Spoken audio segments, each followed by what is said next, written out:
Hello, chat, and welcome to the stream today.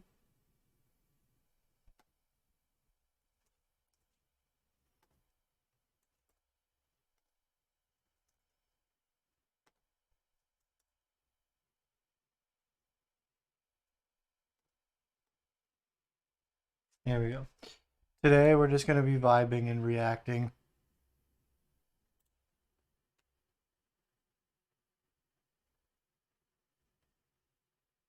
Not even reacting. Um, we're going to watch the Pro Tour. We're going to top 8 for the Flesh and Blood Pro Tours today. Uh,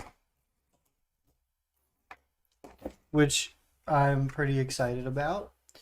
And I was going to watch it anyway, so I might as well watch with you, chat. Let's go. Here we go. Okay.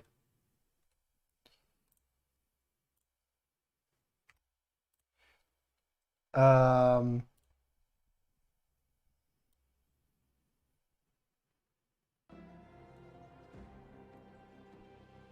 we're definitely gonna need the audio. Okay.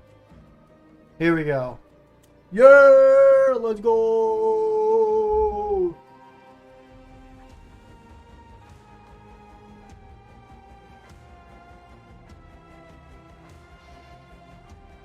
Oh, I should do. Hang on.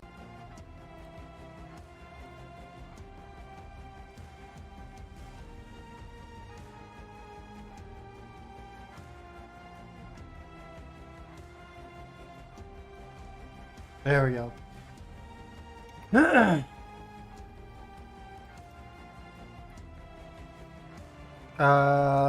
Let me turn this down a little bit for my own ears. Oops. So today is top 8, and this top 8 is pretty cool in its player representation. We have 8 players from 8 different countries. Here is the top 8 bracket. We have 4 KOs, 2 Dorinthias, a Dromai, a Kano, and a Partridge in a pear tree.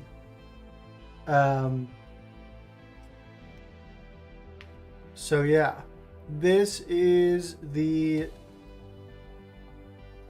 Looks like people are playing another event. This might be calling day 2 that people are getting ready for here. But yeah, I'm excited. I'm ready to tussle.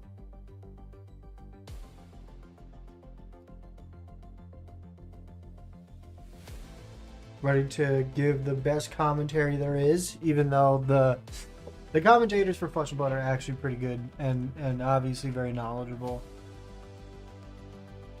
But yeah, I'm pretty excited. Also today, I looked at all of the ProQuest events that I can go to today, and I can go to 5 ProQuests, I think, that are within like 100 miles of me, which is about like a 2-hour drive. So I'm gonna try to go to all of the ProQuest events.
This is bizarre. Okay, how's audio, by the way, on Twitch?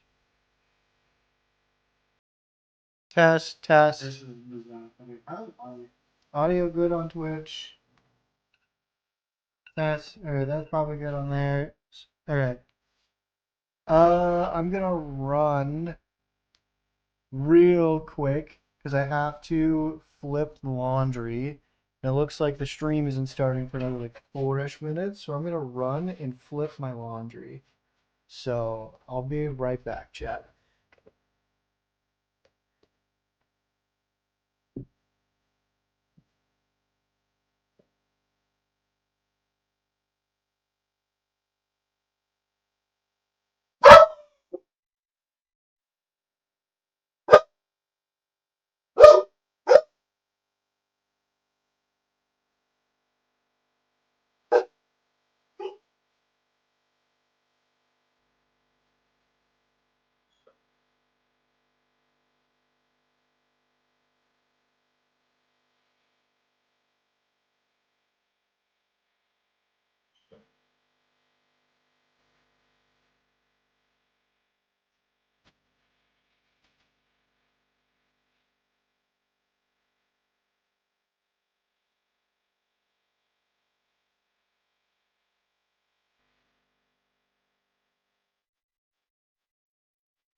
They started yet? Nope.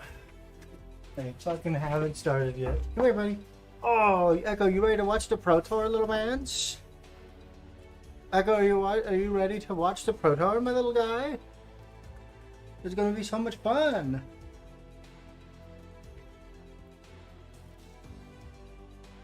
He said, I'm ready, Father. He said, Father, I am ready for the Pro Tour, Father. Father, I'm ready for top 8. I also should do this because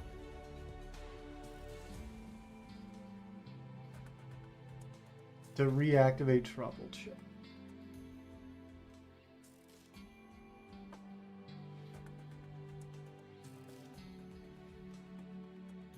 There we go, okay. Bro, another 4 minutes? Did they add time to the timer? Or am I just stupid? I may just be dumb. But anyway. So yeah, no, I am going to, let's see here. There's a pro quest in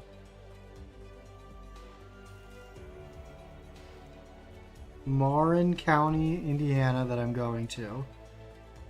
Then literally the next day on Sunday, there's one in Chillicothe, Ohio that I'm going to. And then that Saturday the 20th, I'm going to one in Jeffersonville, Indiana. Then the 27th, there's one in Springfield, Ohio. And then the Sunday the 5th of May, there's one in Anderson, Indiana. So if you happen to be going to any of those ProQuest qualifying events, maybe I'll see you there. Um, but I'm definitely playing Riptide because I think he has a good. It's the hero that I know the most, and I also think he has a good matchup into the Dorinthias and the KOs that are about to explode onto the scene because Dorinthias, 2 Dorinthias and 4 KOs made it to Pro Tour top 8. So we're about to get a ton of those. Also, there's no Riptide at Pro Tour. And then I want to pause it on when they flip this screen.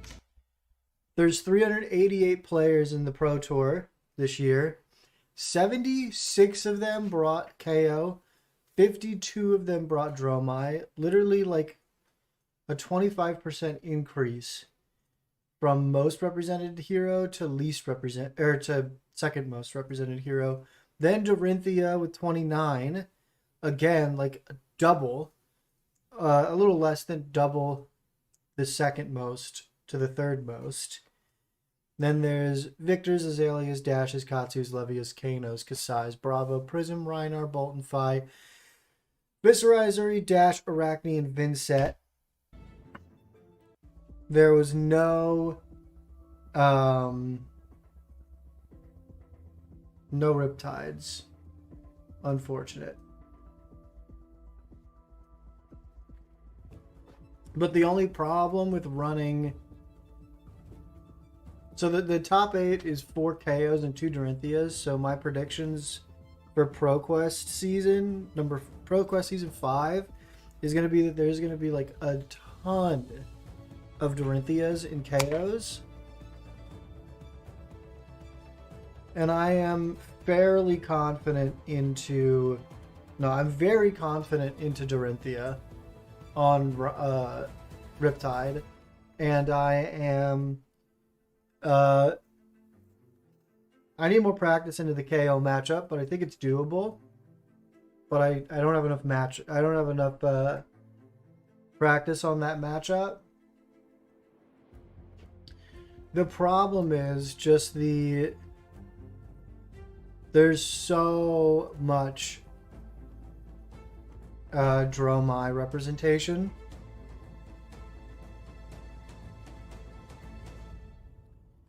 So with the amount of Dromai representation, it'll be difficult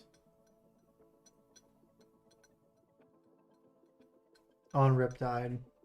But we're still gonna run it. Where is I don't know how to pronounce that. It looks beautiful. There's a battle hardened in Atlanta. I wish I could travel for Flesh and Blood events and stuff, but I just am not that good yet. Like, if I was good and confident, I'd make a trip to Atlanta to run it in there. But I'm doing all the pro quests, so.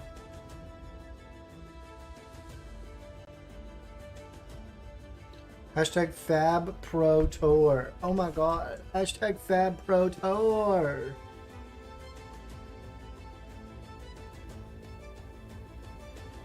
Did I tweet using that one? Oh, I did. So good. Have you watched this yet? It's amazing. Here we go. Oh, this is such a cool edit, dude. This is off in the last... Pod racing. Both of our players leaving it all out there. 1, 2, 3, 4, 5, 6. That's gonna be 6 mic tokens. And that's the game. That's why he's the god. This is an awesome edit. This edit goes hard.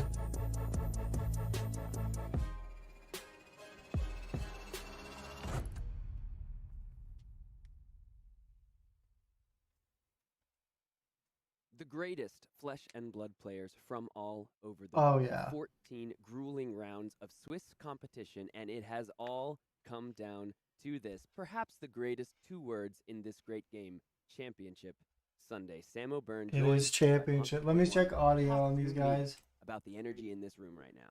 Test, test, And test. would be undercutting it a little. You know, we English spoke about how Championship. Let me yesterday check it was on. very Okay, elite, nice. people vying Sounds for good. their position in the top 8. Well, now we have it. We have our top 8 people fighting for their glory. 8 different nationalities in the top 8. Sam, what Yeah. a story! Which country will come out on top? That is very cool that That's there's what we have 8 today for different us. Take a look at our nationalities. bracket. Yeah, looking Okay, I want. We want. Where is he? There he is. Josh Lau, American Dorinthia player. If we're going for, you know, down the list America. here, we talked a lot about representation, Absolutely. And we're we gonna want start Josh the to day win. off with the KO versus Dromai matchup. The two Oh, it's this titans one. of this meta. People knew the Peter and newly Arthur. represented decks, and we're gonna see them clash off in our English first and game of the day. French, Peter Ward it looks versus like. Arthur in that top 8 match, followed by 2 back-to-back mirrors. We're going to go right into the Dorinthia mirror. Joshua Lau, Let's loved by go. the community, known for his warrior play against Maximilian Klein. Someone who has been in the top 8 before, someone wants to improve his record. We want across Josh. and So claim the Josh is title. game 2. After that, we're going to go right into a KO mirror, the most represented deck in the room. We're going to see them fight off against each other and end off with the explosive KO into Kano matchup. absolutely. And if I'm not I think we're gonna get Peter going into this. I don't know about the the KO matchup. I think Josh is gonna make it, and I think probably the first seed makes it. But dude, if this Kano pops off, we're gonna have a hell of a bracket. But I think it goes like Peter and one of the KOs. Then we have a KO. We'll end up, I think, with a KO from the bottom half of the bracket. And I'm hoping Josh can bring it all the way. But if the Kano does something weird, Pro Tour Los Angeles, $20,000 for your trouble. it'll be a little crazy. But the champion, my friend, when you look all the way up there at the top, 50,000 incredibly unique, valuable Yeah, but it's champion prize card. You came all the way to there's the Pro Tour. You have $50,000. very small list, and for your troubles, you get a card unlike any other in this great game. And something unsaid for all these prizings over here is the clout, the love, and the The admiration from clout. the community for having Yeah. made The Pro Los Tour Angeles, prizing when, is you know, we always talk about the crazy. competition's getting fiercer and fiercer the more of these premium events that we keep having. So all these top 8 players have already achieved. That's what we want, though. We want the clout for You know, Riptide. there's a lot of respect from everyone else. That's You can what we imagine want. A bunch of these players are going to get all these text messages asking about advice on their lists and maybe invitations to some teams as well. Yeah, and also looking down this top 8, there's a bunch of heroes that repeat, or we're seeing some KOs and we're seeing some Dorinthia, but these are players from all over the world. These are I don't countries even know what battling all it of out to these take it home for the flags homeland. are. You've It's got like players from all over the world represented. and Brazil, those two Germany, countries are Finland, coming Canada, together. So at this point, we're gonna go French, ahead England, and take the American. brief break. I just We're gonna realized I get just don't our know who the other first esteemed one is. broadcasters in here to bring you that first round because it's time for Championship Sunday. Do you Let's feel it in go. the air? I feel it. I know you do too. Let's Round get down into one. the Let's game. go. Don't go anywhere. It's the Pro Tour coming right up. Let's go. Oh, where are we going? Oh, 2 minutes. That's fine. That's fine. But yeah, like I said, wait, Matt Coles. Wait. I know this guy right here. This fella, this handsome, strapping young lad right here. I know him.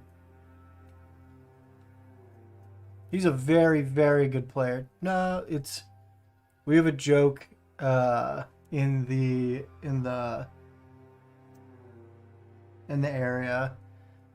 He's one of the best players in the area for sure. Every time he comes into the store, we're always just like, "Hey, it's the Matt Coles." But hometown hero right there. But I think we had 2 or 3 players go to the Pro Tour from my area, and none of them did well. But it's cool that we had a bunch of people go, at least, and he was one of them. I've played against him a bunch. I've drafted with him, and he goes to the Pro Tour. It's crazy. I've clout through proxy, right?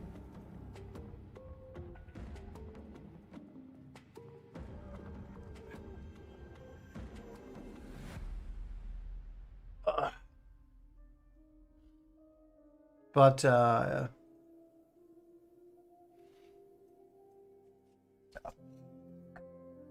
I think that if we see the Kano pop off and take down the top seed, it'll be crazy. But because of the way they what is this? Oh, this is just the coming back. Duh. The time has come, everybody, for our players to embark on their final gauntlet here at Pro Tour Los Angeles. It's top 8 time, folks, and we have an incredible matchup on deck for you already. Mitch Leslie here with Brian Gottlieb. We've seen the very best of the flesh and blood world over the last few days and the very best of a constantly shifting, changing metagame. Decks coming out of left field, surprising us, but there are a couple that we definitely expected to be here. Let's jump into this matchup here. It's going to be Arthur Trahet of France going up against Peter Ward of the United Kingdom. Yeah, so it's France versus already UK. featuring on stream up until now. We know they are no slouches. Yeah, and I think exactly the matchup that was set to define this metagame. It is the Dromai Dromai KO KO. matchup, the two most represented decks in the field, the two decks that everyone was testing for, everyone was preparing for. They said, you know what, you can prepare for us all you want. We're inevitable. We're here in the top 8 now. Let's talk Arthur and a little bit about his background here. 7-0-1 through Classic Constructed. A little bit of a difficult draft to start things off, going 1-2. Oh, draft. wow. It's not a tournament ender by any stretch, especially when you can turn it around the very next day with a 3-0. Fifth. He went 1-2, 3-0. Top 64 placement at Worlds in Barcelona. That's pretty good. Oh, he did Pretty top 64 in sparse, Worlds. That's I pretty would say, good. resume for Arthur thus far.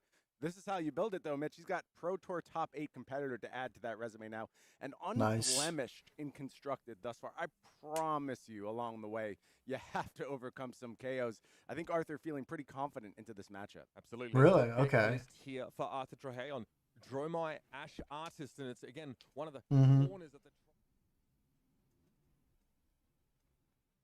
Well, they made him shut up. So we're going Crown of Dominion for the gold generation off the draw with the pitch reds. Flame Skull Furnace, Mage, Master Boots, Silken Form, Snapdragon Scalers. This is all pretty standard. Is there anything spicy? 1 Remembrance and 3 Passing Mirage. I believe Passing Mirage is the one that allows you to not First Phantasm loses Phantasm. Tome, Double Snatch, Triple Sink Below, Triple Sigil, Here, Stand both Cover. good for Oh, returning Mirror Guy to welcome your back. deck and making sure you have access to that Phantasm turning off ability, and also being Yeah, able to bring Passing your Tomes Mirage. of Imperial Flame back in the mirror. Not something Arthur's going to have to worry about. Yeah, Let's move on Remembrance. and talk about his opponent. Coming in, of course, from the United Pretty Kingdom. This is standard Ward looking, on KO. 7-1 through Classic one. Constructed and a very solid draft.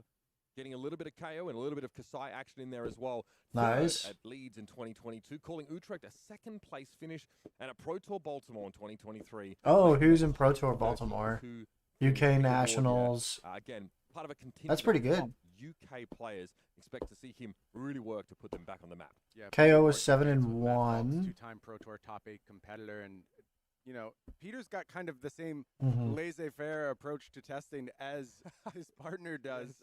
Didn't really put in a whole lot of games, but is thoughtful, is a great deck builder, great deck selection person, and just knows how to play this game. That battle-hardened Leeds, where Peter took 3rd place, that was the day after he learned how to play Flesh and Blood. A natural card gamer just has all the No skill in the world. way. Let's talk. The his day deck after list he here as got the players are 3rd? almost ready to jump That's into crazy. This matchup.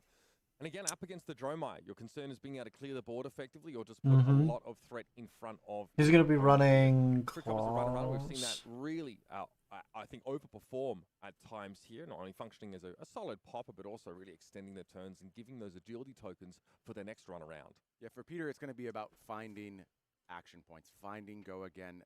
able to keep pressure up while clearing. He's gonna have to do a bunch of If things get out of agility control clear with KO, dragons. you do not have double claw. You are one-armed, singular claw, and that can be a real limitation. So as much as it seems like KO is kind of broadly well positioned against Dromai with a lot of poppers, there are some weaknesses here in the game plan, and it's going That's what I was thinking. Was the Dromai doesn't like If going things up start against this rolling many in his favor, poppers. very, very hard for the KO to claw his way back. Yeah. There you have it. Sure, no pun intended, Brian. Second seed going up against our seventh seed here. It's going to be Arthur Trahey taking on Peter Ward in the Here we first go. of our top 8 matches.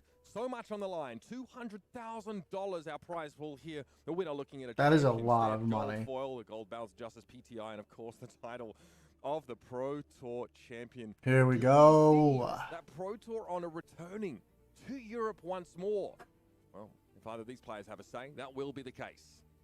Yeah, Europe, the most All right. represented region in this top 8. Kind of a rough go for the APAC Oceania region. North America, not bad. A couple slots. South America. I know all those Brazilian fans in chat. Very excited to see their boy Felipe. Don't worry. He's coming on that Kano deck list. For the time being, it is Arthur All right, so versus Peter to kick off. Dromai needs to get out to a fast start here. Oh, but KO goes first. Mighty wind up, making sure you just establish some of those tokens here. And again, Okay. getting to double down on the value because Cast bones, That's turn open 1. across the Holy table. shit, He knows okay. exactly what he's doing. That's the really turn zero, good. Mitch. That is exactly what you were looking for. And there's Oh, gonna be but a he miss hits. among these cards. We There's a have the couple Blood of Rush misses, Bellow. actually. Already 2 might tokens Correct. on the table. Blood Again, Rush if you have and 6 or more might tokens, you'll get that agility token. Let's see here. Looks pretty good. Just the one miss, the Blood Rush Bellow. Now Peter has to decide how will be. Again, he has to Oh, put right, him back in because the of lane. KO's Two ability, models. Blood Rush the on way here. Enlightened Strike A lot of comes text 6. density, but the That thing makes is, more a miss sense. At the top of the deck, potentially. Potentially. There's also only a blue here, so it depends on the texture, what's left. in So the you position, get how many cards will be 5, coming 6, up. You 7. wanna He have has the 7 you wanna mites go ahead and the and finish agility right off the bat here. And off the Peter showing power of cast KO. bones. A lot of That's talk so around this card. We've seen strong. Some players leaving it out of their KO list entirely. Some players saying you only play it when you start. And I kind of like that approach. That's where I'm leaning these days. I think it is just too powerful to ignore when you get starts like this. Mhm. Sam Dando, for example, tweeting he feels like it's a bad idea or potentially so, and even offered a cast bones list deck list for those that want to have a look at it over on his Twitter at Drip Drop Dando. Yes, Sam, not alone in that analysis. That was pretty common. And I do think Peter. Okay, so he's just setting up here with the arsenal. Turn cycle. So going to go ahead and decide how he wants to defend on this turn, but we're expecting Interesting. a big slap back from Peter with the perfect setup on turn 0. I love What does he have in hand? He's got Command and Conquer, Chromai, Again, some of E those Strike, and I don't know what the decks last can card is, but he's control probably gonna it. double Because pitch all you into do gold, draw the already card, has access to some of these more Makes sense. options. Generally, she wants to just to further generate the game 2 those ash. Does she have enough mana, or does he have enough mana to? So, I think this is a really interesting Pitch into spot for Arthur Ash. already. That Command and Conquer possibly offering some. Oh, it's a reprieve dust up. from what's going to be a very big turn from Peter, but not efficiently played. You do have to go ahead and pay for this, but it looks like Arthur is comfortable with that proposition. Going to go ahead and Pitch two E Strike. cards, Yeah, hold 2 the red, of course, dragon. This draw my deck flush with red cards, and that's going to go ahead and get the action moving. Command and Conquer is the play. importantly, Nice. he also generates 2 ash from this because he's not the first player. He doesn't have the option to cheaply generate ash, whether it's like by a gold token blowing up or anything like that. So he probably wants to spend into a non-zero cost attack or non-attack here to get that train rolling. And That makes the dual sense. purpose, of course, of saying, Peter, give me some of those cards, shrink that turn down a little bit. Let's just slow the game. He's gonna either wait. What card I believe ended I up just in saw Peter Arsenal? Take a glance over to that equipment set and start thinking, is it actually time to go ahead and shove some of this? And I think Peter's going to come to the conclusion that you could just give up too much value if you do a pure equipment block. Looks like we're just going to sort something out at the table here. We'll take a moment to get that all taken Someone care put a of. whoopee cushion on his chair. What Yeah, happened? that's unfair. Peter's got a lot to focus on. Out of line. Just going to get a few things sorted with our view here and make sure everything looks pretty Oh, for you folks at home. they got camera The consideration for an equipment block problems. here, Okay. it makes sense. Peter really needs to keep card density in his hand here, especially if there's like a dearth of blues that might be coming off the top. The thing is that obviously the more efficient way of using Apex Bonebreaker is to turn a 6 with a disruptive on hit into a 7, right? Send packing, command and conquer. Those are great turns before which you would offer up an Apex Bonebreaker to give yourself just that one might. But KO creates those might tokens almost by accident sometimes, incidentally. So there are lots of ways to do that. Even He's without got, Apex Bonebreaker. If Peter what does decides he to have in go back hand? here a little early. We are back to now facing this command and conquer. Looks like an E-Strike is in the hand. Trying to think, looking through the defensive options. Looks like Enlightened Strike, Bare Fangs, E-Strike, Bare some Fangs. Wrecker Romp Interesting. in hand. So this turn looks pretty good. I think this command and conquer was critical to stopping Peter from just going absolutely berserk on this first turn. What's in if Again, while Command and Conquer in the KO deck doesn't benefit from the buffing. he doesn't have any effect of Buffalo, blues, for so example, his like pitching is it's really still inefficient. It'd be benefiting from the might. They look like they're A all lot of strong red. turns look like Command and Conquer for a large amount with Go again from an agility token. Oh, here we go. Oh no, he does have a blue. He does have a blue. A very reasonable way to kind of open a turn that you have an agility token already, right? Sort of guarantees that you'll be able to keep Pitch going the on pitch the following blue. turn. But in terms of how it fits into the cost, How do you- curve here, what do you there give him might for be some 6? concerns for Peter. So Because Bare Fangs doesn't block. You want to keep the blue. You block with might be prudent the choice. I feel like this is the command and conquer story, Mitch. Runner, Every single time runner. you face down this card, you agonize, you Ooh. suffer, you think, you try and figure a way out, Ooh. and it is going to be Chad. all the equipment. And like I said, Peter's hand is absolutely juiced. This is a extremely unorthodox use of equipment, but I love it here. I think Peter going Understandable. for gusto on his first full turn. He's absolutely going for it. Of course, the Scaling Flashback here is just for block value, as Arthur was not going to follow that Command and Conquer up with anything substantial, I'd suggest. So we'll pocket that last card, draw up, and Peter is ready. The floodgates all God open damn. now on the second. That turn, is I so think. much. Oh my God! Runner, runner, go coming out of the again. gates here. That will benefit from that. That's a 6 plus 5. 13, Oh, it's 7. creating an agility token. It has go again. Oh. There's more where that came from. If you've seen that, Oh. Bare Fangs in hand for Peter. Go again for 13. Oh. Holy 13. shit! The first salvo, as well as an additional agility for the next turn cycle. That's so much Strike Bare Fangs damage. at the ready. Yeah, we're shipping that one. Oh my goodness, Arthur.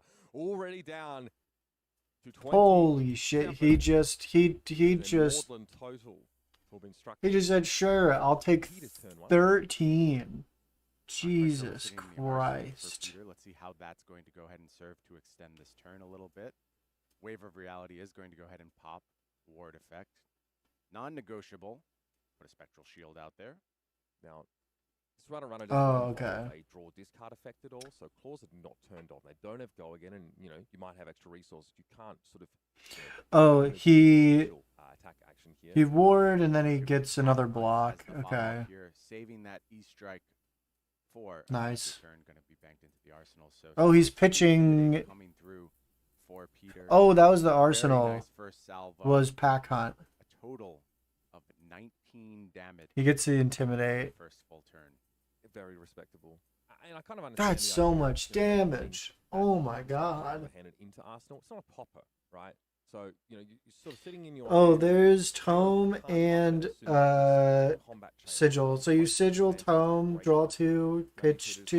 sure he has as much agency to sort of select from those sixes to stop these Dromite Phantasm sets. So sand cover being used here, so we are going to lose an Ash to cover up 4 of the damage. Okay. 2 damage. Going to eventually leak. This Target is Ash, ward very 4. responsive to Interesting. Intimidate. Smartly so.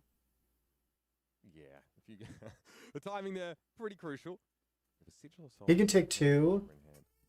Sigil obviously very effective in cases where you haven't played anything yet that turn and you just send 1 Ash swing. You can obviously play that Sigil. 2. against Oh, the no, Dragons. no, no, no. He Go loses again. 1 off of the ward. Speaking of Or, dragons, yeah. They are still napping. They have large hordes to guard, and apparently KO has not raised enough of a rabble for them to really be too concerned. What ended up in? I think E-Strike ended up in Arsenal, right? Their influence over this match, things get much, much harder. So Pete taking advantage of these early turns before the Dragon's Roost to go ahead and get some of that damage in. A nice start on. Are you Pete's gonna? turn. Let's see what the Here's the clapback is from tome. Arthur, and it's a big one to kick things off. Tome of Imperial Flame. Now, again, drawing a blue off of Tome is very uncomfortable because you must pitch 2 red cards, excuse me, So that kind of limits Arthur now. Like he needs to send Interesting. 2 of these 3 remaining reds into that pitch zone. And what do you choose? Do you just Ravenous Rabble is good. You've also taken a blue off the top, so there's less chance you lose Fanny on that kind of attack. But Hmm. I don't see how a 0 for 4 really cuts the mustard, especially in the shadow of what KO is bringing. Yeah, it's interesting. probably know, just pitch- You could do something like Ravenous Rabble into the Passing Mirage for your turn. Yeah. That's totally acceptable. But with this blue, I think sort you of have to block hold Sigil of your, Solace. He probably just pitch turn the cycle Command and for this Conquer. go-around. Does it make CNC? Oh no, he again? pitched. CNC, No, I think he the value is pitches just there. You that. want to try and have a resource. Sigil this go-around. Solace. Of course, already have those 2 resources floating from the tome. Maybe it's time for something like gold to have an influence over this turn. I think that's totally fine. He does still have the gold. He can gold and still The send first here is Orchid. Command and Conquer. You know, potentially.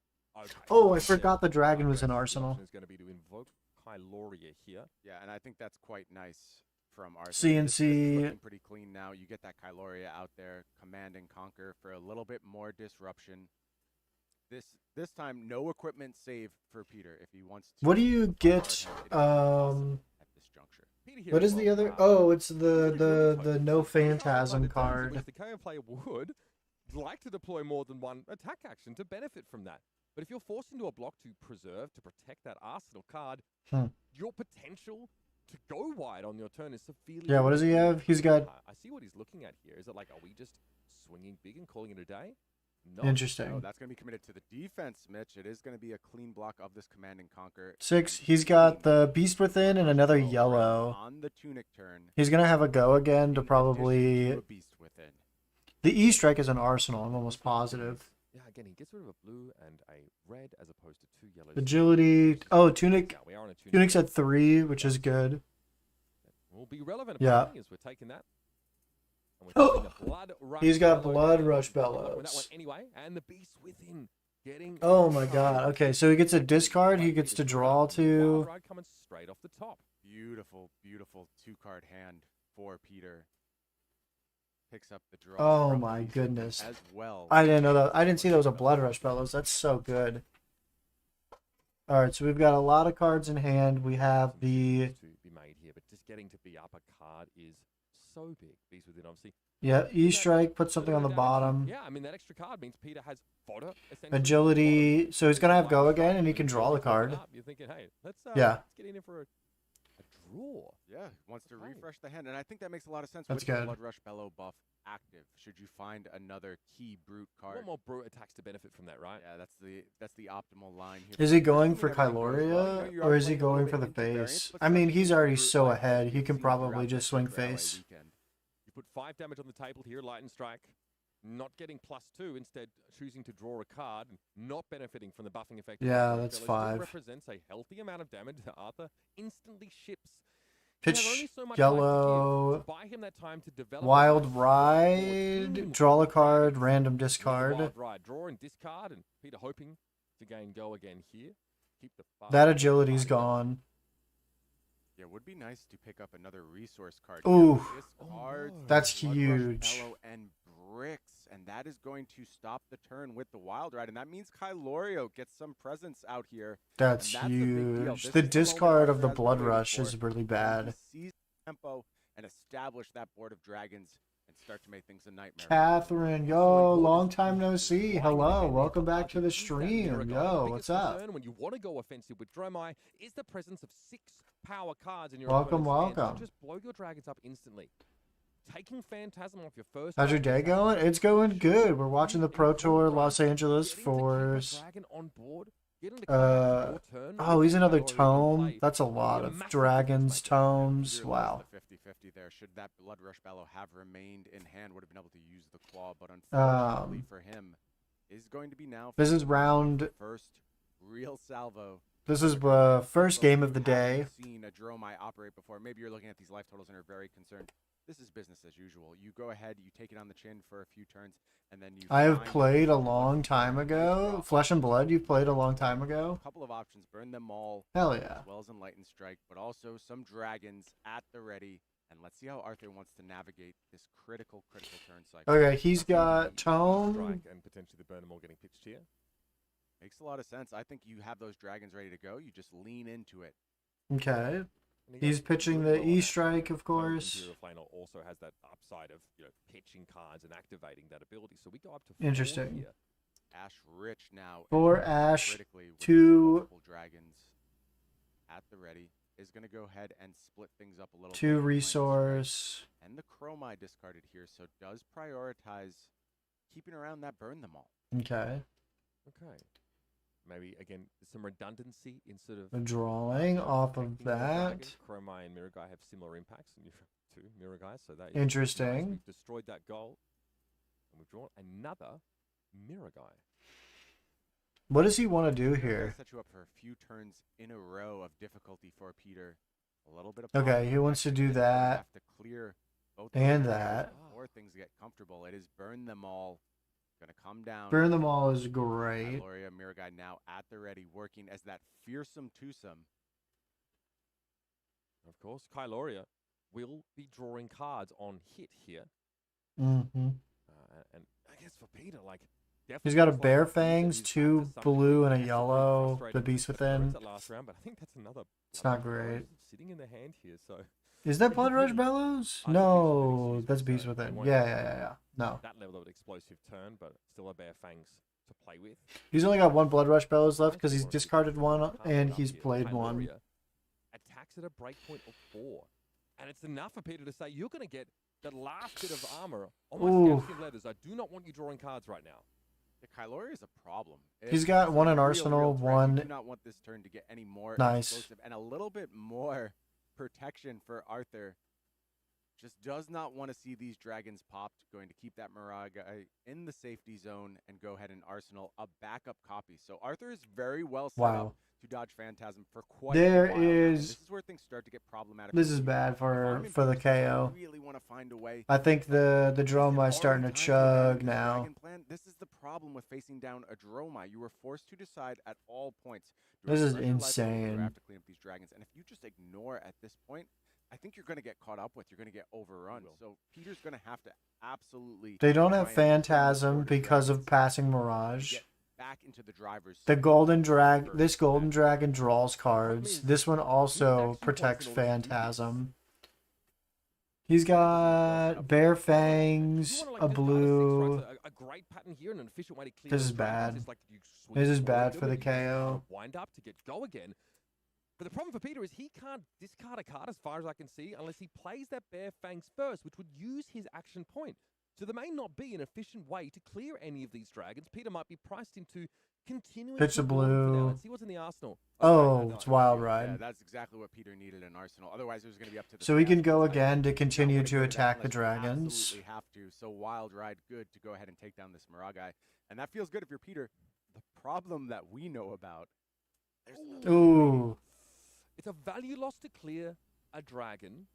He gets go again. You have He a discards, he star gets a factor for your might. job. You still need to clear this Mirror Guy.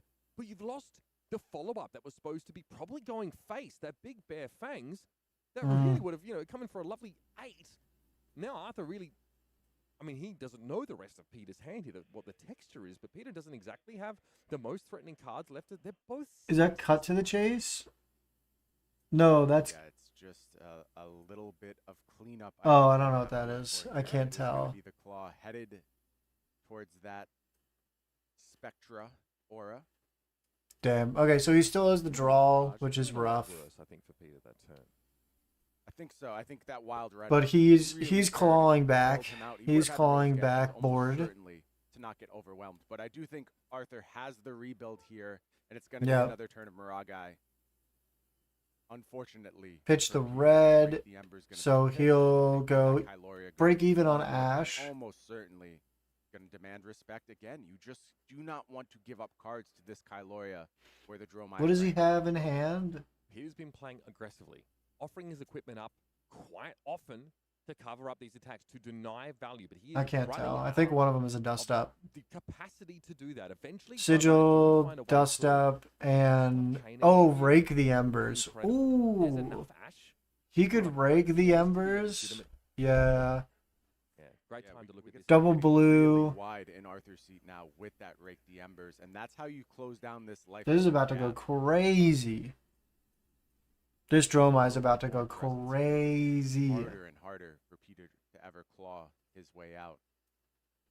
That said, it's a 20-point life. He lead. also has the I burn 'em mentioned all, that quite often. You know, Dromai which is going to really use the life good. as a resource in order to establish a board presence that is still a buffer for the KO player. He pitched Rake the Embers? What did he pitch Rake the Embers Always to? some cans really lock yourself in your own head sometimes. And that's exactly where he needs to remain. Yep, we are doing I'm confused. Have to. I think you just have to. Oh, he's on. Oh, he's doing a block. I didn't know that. Flesh and Blood, Brian, is So powerful. so I didn't Kylo realize is the Caloria was attacking. another turn. Ooh, are we sure we're going for Rake the Embers here? One more thing. What's happening? He's pitching Dust Up Pitched. Very efficient. Yeah, considering that And flame scale furnace, it is going to be used here. to Scale Furnace. Okay. That's going to play well with this Rake the Now we Embers go into Rake the Embers, and I to a think even larger ash total and convert 3 of those into. I think this is going to clean up the more game ash for total. They Arthur. are so annoying. There is no efficient way for a brute to clear these. Yeah. They just. It's I think it's this is not the about- game. just I like think the he first pulled it points to do off. So, but this is where the poppers get used. And there we see Beast Within. The first pop of the match. Phantasm triggered Beast Within. Hmm. Clears out one of those ash Oh, rings. because this dragon removed this dragon's phantasm, so the Ashwing had phantasm. Cleanup, or is it offense? Gotcha. Notice here that the Command and Conquers are being removed. Makes to sense. Arthur. Going after the attack actions first, just in case there's a nourishing emptiness that Yes, comes setting up, up. or at least he wants to imply that there are. He has 2 windups in his hand. In this list, Arthur definitely leaning on them for some value. Oh, There's a Claw to Mirror cool. Guide. Game Grumps uploaded. Straightforward play. code. Yeah, it's nice to be able to use the Pitch might wind gun up. and enable the claw to clean up Mirror Guy. Usually an awkward break point for the brute player, but I think Okay, there's a Mirror little bit Guy. of value gained Pyloria there is still on the off the board, back so of the he's Might still token. going to be Go ahead drawing and cards, Set up one of those windups and be ready for the next turn cycle. 5 cards at the ready. Again, another critical junction which for is Arthur, saying that scary. He does have that Kyloria around, but is But he's got vulnerable to agility, poppers on might, this go around. and Popper. Arthur might have a Chromite here, so having Kyloria popped won't end his turn, but he will still lose that very threatening dragon. Chromai, a big pickup for Nice. this turn. Ravenous Rabble going to kick things off, revealing Sink Below. 4 is the offer here from Arthur. This is exactly how you start to claw the life total back. Present very undesirable Mhm. cards to block from Peter's perspective. This is virtually a vanilla 0 for 4. Starting to claw our illusionist player back into the game. Asvalai, Chromai. He probably pitches the second Burn Them All to transform options is Arthur. these. You notice that One of Peter these also lasts dragons, very long yeah. Because it was not a thick graveyard for Arthur. It's not going to be here for much longer. A couple more. Yeah, cards that's right. Yeah, hit. makes Doing sense. his job though, clearing the way of those attack actions and getting some extra damage. Those little pings really matter over a long game. Potentially getting to a nourishing emptiness at some point. The Dominate now, extremely relevant as Peter has exhausted all of his equipment block. Just the tunic remaining. So Arthur. Oh yeah, he doesn't have any essentially equipment. Wait, what guaranteed to get an dominates? intellect bonus when he swings down that nourishing emptiness. Oh, Nourishing Sometimes you're Emptiness. uncomfortable That's to right. Sort of throw at your opponent because they are 2 cost attack actions. But on turns where you need to generate some more ash and where you need to put some pressure down, they are completely reasonable. What is? As for sitting in the hand, and something that of course our Draconic Illusionist player is tracking is that ash. Really don't want to get starved of that. You need to keep yourself with a surplus of it at all times, especially in cases of Rake the Embers, for example. That can be quite ash costly, even though it generates 1 itself. Arthur really having to think on this turn. A very, very important moment as far as he is concerned. I don't think he's counting Blood Rush Bellow, perhaps. Surely not counting 6s. That is a Sisyphean task. Yeah, it seems absolutely a little premature to have to worry about number of 6s. Okay. But it is just gonna be a He's second transforming into Asvalai the. convert one of those ashes. What is that card called? Or it's the Arcane Damage Dragon. Both of those instances of Burn Them All, lending Which is 1 up good. over the first dragon swing. And as for Oh Lance, wow, he ended up playing the Burn Them All. Okay. down. He's gonna have to start banishing his graveyard pretty aggressively. A little little bit to keep here. these up. Over in Peter's seat. You pop here. Yeah, but for Peter, it's a question of how much damage do I sort of is worth taking before I start. What does to Peter use represent? pop? Because What the issue can we see ultimately Peter's becomes hand? Part of Peter's offensive game plan as well. Another might just see a non-pop here and not risk the Kyloria, knowing just what density of sixes are in a KO deck, which is all Because but what is the hand that It's he's a really interesting line taken here. Arthur looking at? assuming that the popper is coming, as you often should do as KO, willing to give up the Ashwing or take the free Okay. point of damage. He does get the free point of damage, and it's going to be a second Ashwing as well following that up. You know Peter has made the decision. That's not worth my popper, and now Arthur has to decide, do these other Oh wow, dragon okay. builders So he takes 2 off double Ashwing swing. He still has both the other dragons to swing with. Like they are just not going to command. He Kyloria, he has no Ash. I mean not Kyloria, Chromite. He Chromite, so no Ash. And it is going to be the Chromite coming down, and I love the sequencing here from Arthur. Was very deceptive in the way he 2 approached action this. points. That Chromite now going to go to 2 action points, and that renders the popper that could come after something like this Asvalai much less effective. This is crazy. Okay. There's often no reason to How does the deploy new Brute dragons. claw So back you from only need to this? play 1 red card to give all your dragons go again. So hold the Chromite back, bury the lead, so to speak. And this is a reasonable dragon to attack with. It'll Ugh. generate an action point, obviously, when it attacks. So that'll still be available to Wild Ride, Agile Wind Up, There are and 5 2 other KOs that cards. For clash purposes and draw discard purposes are 6s, but on the combat chain they are not. Correct. He's And taking that's 3 one off of the Chromite. real He points still has of 2 action vulnerability points. For this KO deck, we mentioned something like Lost in Thought, picking off one of the lone poppers. That's another reason. Is there these things that function as Double. 6s in the deck? The virtual 6 density. Okay, he for takes KO damage is off really of high. this dragon Less so here. when you get Now it's real the draw 6 density, dragon. where you need an actual 6 in the bottom corner of that card for Phantasm to actually go ahead and create a pop. This is frisky. Kyloria now getting inched onto the combat chain as well. Once more threatening a card. No draw. card in This time hand, around, though. Peter has no more equipment to hide behind. He says yes. He gives the thumbs up, and Wow. Kyloria is going to connect. That's going to yield a card. The sync. But he has no for mana. Arthur. Yeah, defensive card. So let's see what's the arsenal play here. It is going Sigil. to be Sigil. Okay, very clean, and lets that sync go ahead and head to the arsenal. He's ahead now in Woo! life. Arthur Yeah. has clawed this game back after being beaten black and blue in the first couple of turns by Peter's onslaught. Now starting to find a footing here. The Dromai player clambering into the driver's seat. Not only finding footing, but This is also a lot crazy. of Okay. arcane damage available. So Yeah, he's should got that triple not change for a arcane period off of time, these 2 and he's gonna be this. facing unpreventable damage as well. Did not. Yeah, have he has no the easiest AB. matchup as you would usually He's expect. got go again on Really, the really tough might. position to get into as that life total creeps down. But let's not get ahead of ourselves. Big hand here for Holy Peter. moly. Has might, has agility at the ready. Okay, Kicks there's off the with go the again clash off of the agility, Clash of coming in for a Agility. healthy 7 to start the turn.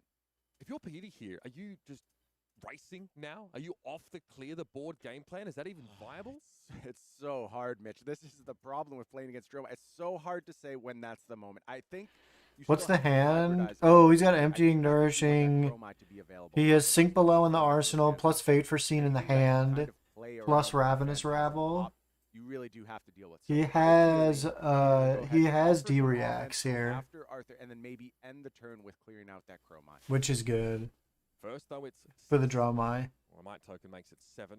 And the agility token confers that go again. Yeah. Arthur obviously sitting on a nourishing emptiness in the hand, but has to kind of end the turn with that card, which means he needs to play a red first and hope to keep his action points and not have Phantasm triggered and then throw it out. Excuse Like, me. a simple nourishing emptiness. Oh, that's a play Wild might Ride. get around the lingering 6. Wild Ride will have go again if he. He's probably going Wild Ride next. This Clash of Agility is at face though. We know Arthur's sitting on 2 defense reactions. One in the arsenal. He's drawn one up here. Ooh, he's going So Kalori Yendurai or in front of the Clash of Yendurai. Agility. One of the dragons plus Sink Below. Clean defense here covers What up is he all 7 sinking? Points. Gonna get a sink as well. Filter that hand a little bit. So Arthur is now at the point where this board operates He very well off sunk just one card the- hand, something like a Sigil or Solace or Ravenous Rabble, and you're up He to sunk the 3 nourishing. dragons, so gonna He get sunk the all that emptying big on nourish. defense. use another card defensively should you want to, and then also be able to have a nice offensive. Okay, Sounds yeah, like Wild it Ride was- at the It wasn't face. the time for it, Mitch. Powerful card, but it has its Odd weaknesses even. right now. Not the moment you're looking for that. So it is going to be Wild Ride here. It does mercifully connect this time. It's gonna go again. Peter, that would have been an absolute disaster should another brick have shown up. 2 resources floating, threatening Mandible Claw to potentially clean up. He the Black does. Chroma. There's the Arthur Fate gonna for go ahead Seeing and covering let this 4. Fate for Seeing come down, get a little information about the top of the deck.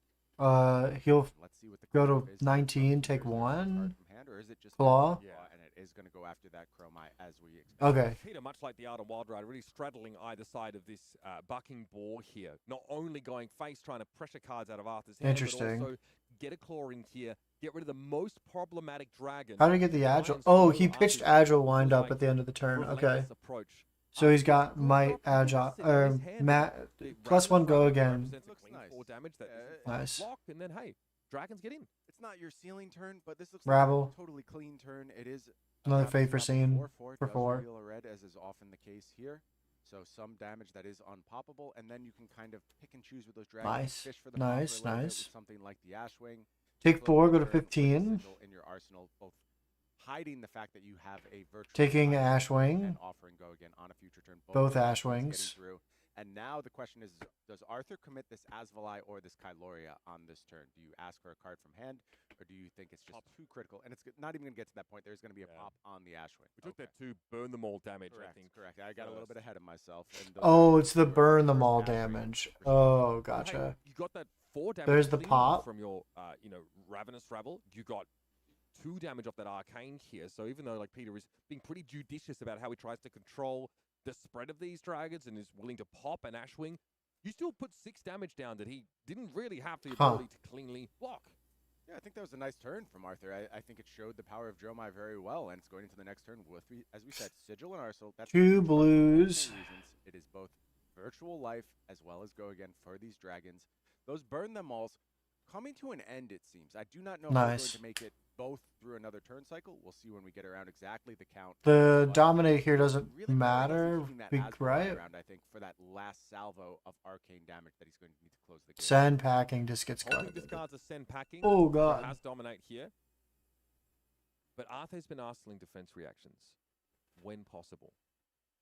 I don't know if he's been able to get another one in there yet. One in In the this hand. case, it's the sigil in the arsenal. I'm See. fairly confident about that, but does have a defense reaction. My, That dominate though. gonna be what you call it? My laundry, my drying is done on my laundry. Mean. Pulping if defense. Let's say 2 non-equipment cards will have go again. dominate. Then another Furnace defensive scale reaction blocks lane. 2, Arthur might and the Fate for Seeing blocks 4. You could block 6 of this. 8? No, 6 of this 9 on dominate. Arthur is sitting at a virtual 25 here. There is that sigil in arsenal. There's 3 points of defense. on Oh, the sigil's board. also in So arsenal. Arthur maybe a little bit healthier than he seems. Also, tasking Pete with that dual purpose now. Needs to clean up. dragons, Interesting. Needs to pop, and it's very, very hard for Pete to go ahead and get the momentum back. I think things have swung a little bit in the favor of Arthur, despite that explosive start from Peter Ward. Feels like it started with being able to keep Kyloria on the board for more than 1 turn. Why don't That you? little You variance should. that got involved there with a wild ride not I getting think you go just again. put That's the key moment to me. Mitch. I furnace think scale what in front of happened this with, it on really dominate. started Because to what other really things do you have on for Arthur dominate? and allowed dragons to start sticking around. Peter Fate had for to Seeing. abandon What's the at arsenal? least in But part Fate for his Seeing plan from to hand on the make it dominate here. and And Arthur did furnace not miss scale, the opportunity to go maybe? ahead and seize the tempo. Is just going to be the fate applied to this. okay, just Fate. Another peek at the top here. We are keeping that card. Now, it looks like Okay. we are ashless presently. It's a big deal. Very big deal. No Ash takes You 3. want to always have Ash present. Dragons bricking is not a great Tunic on Ways to Kyloria. sort of create ash without, pitching a large portion of your hand away in order to do that is Nice. pretty challenging. So it's a good. Peter has to feel good about seeing no ash here for Arthur. couple things that are starting to Life total's a little scary, but more I think arcane he's damage coming clawed from Peter board Ward. back. Peter Ward's life total ticking down.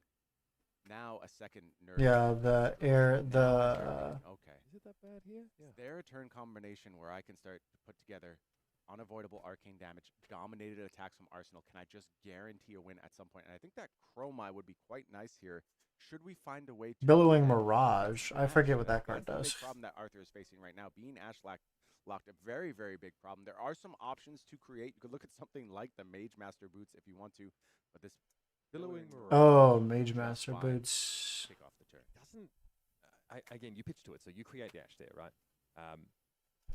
You sort of When you attack with it, you Yeah. can transform already though, and you have it one turn Ash into into an So Ash Billowing Wing. Mirage Okay. Doesn't So necessarily he makes Ash Wing. You know, Nice. pose an Ash positive solution for Arthur, but replenishing an Aether Ash Wing and having That's the again, second that- nourishing yeah, 3-point emptiness attack these sometimes just get that blocked got because it's pitched. obviously not presenting a break point here. It is just damage at this point. That's something that Peter is starting to have to respect much more now. A red card is played, so the Aether Ashwing, one of them can be a vehicle for that 2 arcane damage that's unavoidable from Burn Them All, on what, like you said, is probably the last turn that at least that sort of top Burn Them All is going to be able to stay in play. Can we see noting Peter's that hand, that was the please? choice that Arthur made to go ahead and create that Ether Ashwing. Could have gone ahead and just created the Ash, used that to get to Chromai, but Oh, interesting. prioritizing the creation of the Ashwing here. I think It just shows he. that Arthur is being patient. He knows this game is not ending. There's a Sid packing. On the next turn, do a little bit. Sid packing, agile windup. Peter is going to go ahead and block with a blue riled up here. It's not hand. I think it's a no fear in hand here for Peter. Very Taking the Ashwing damage. conclusion. First Ashwing going to trigger those burn them alls, and then we are going to get the popper from Send Packing. And I like the way that Arthur has navigated this turn. Going to go ahead, use that sigil right now. Going to that 19. virtual life, and be able to arsenal that Chromai Okay. perhaps for the final push. It's innocuous, gaining 3 life, right, off 1 card. But when you're sat in the other seat here in Peter's spot and you already have a life deficit, there is a sinking feeling of seeing your opponent continue to buffer their life total while yours is just, decaying away because of these small instances of damage that you don't even have the ability to prevent. Yep, that top burn them all All is right. gone. You still keep 1 in play though, so we'll still have. So the another arcane damage that Peter's going to be taking is going down. He's got 3 card hand plus arsenal, 1 might, no go again. Arsenal. That is going to. Should we be able to find Ash, which is not a guarantee. Okay, but there's should a. be able to find Ash, or at least it's a hurdle to It's a overcome. 9. Swing big's a 9 now. Extra action point Off of on it. might, Go which around. is I also see Passive Mirage in hand, huge. so getting some of those Phantasm preventers back, and an interesting spot here. Yeah, Swing 9. Big coming in for 9. Flamescale Furnace is now put to the test. 2, Defense 5. alongside Billowing Mirage will move to reactions. 9. He wants Foreseen the gets in the token. mix as well, and that is a quicken token that's going to head the way. Nice. I guess that He's essentially bottoming allows off of Arthur for the requirement to open paper and turn with a seam. red card here. It's only attack action cards and weapon attacks here, so Also, with something like an E-Strike in hand, you could get 7 go again to kick off the turn. That's a That great feels point. pretty good. So there's Ooh, really the nice E-Strike options and the here Phantasm for Arthur, Breaker. but ultimately Ooh. does need to make the Ash, and I had a feeling that's what Interesting. Mage Master Boots were going to be used for at some point. That in conjunction with this passing Mirage Okay. means there's a lot of protection on this turn, and we can go to work with these dragons now. it's so big being able to get that Phantasm Protector at the start of your turn and still be able to play. Nice. It doesn't have go again. That card normally it bookends turns.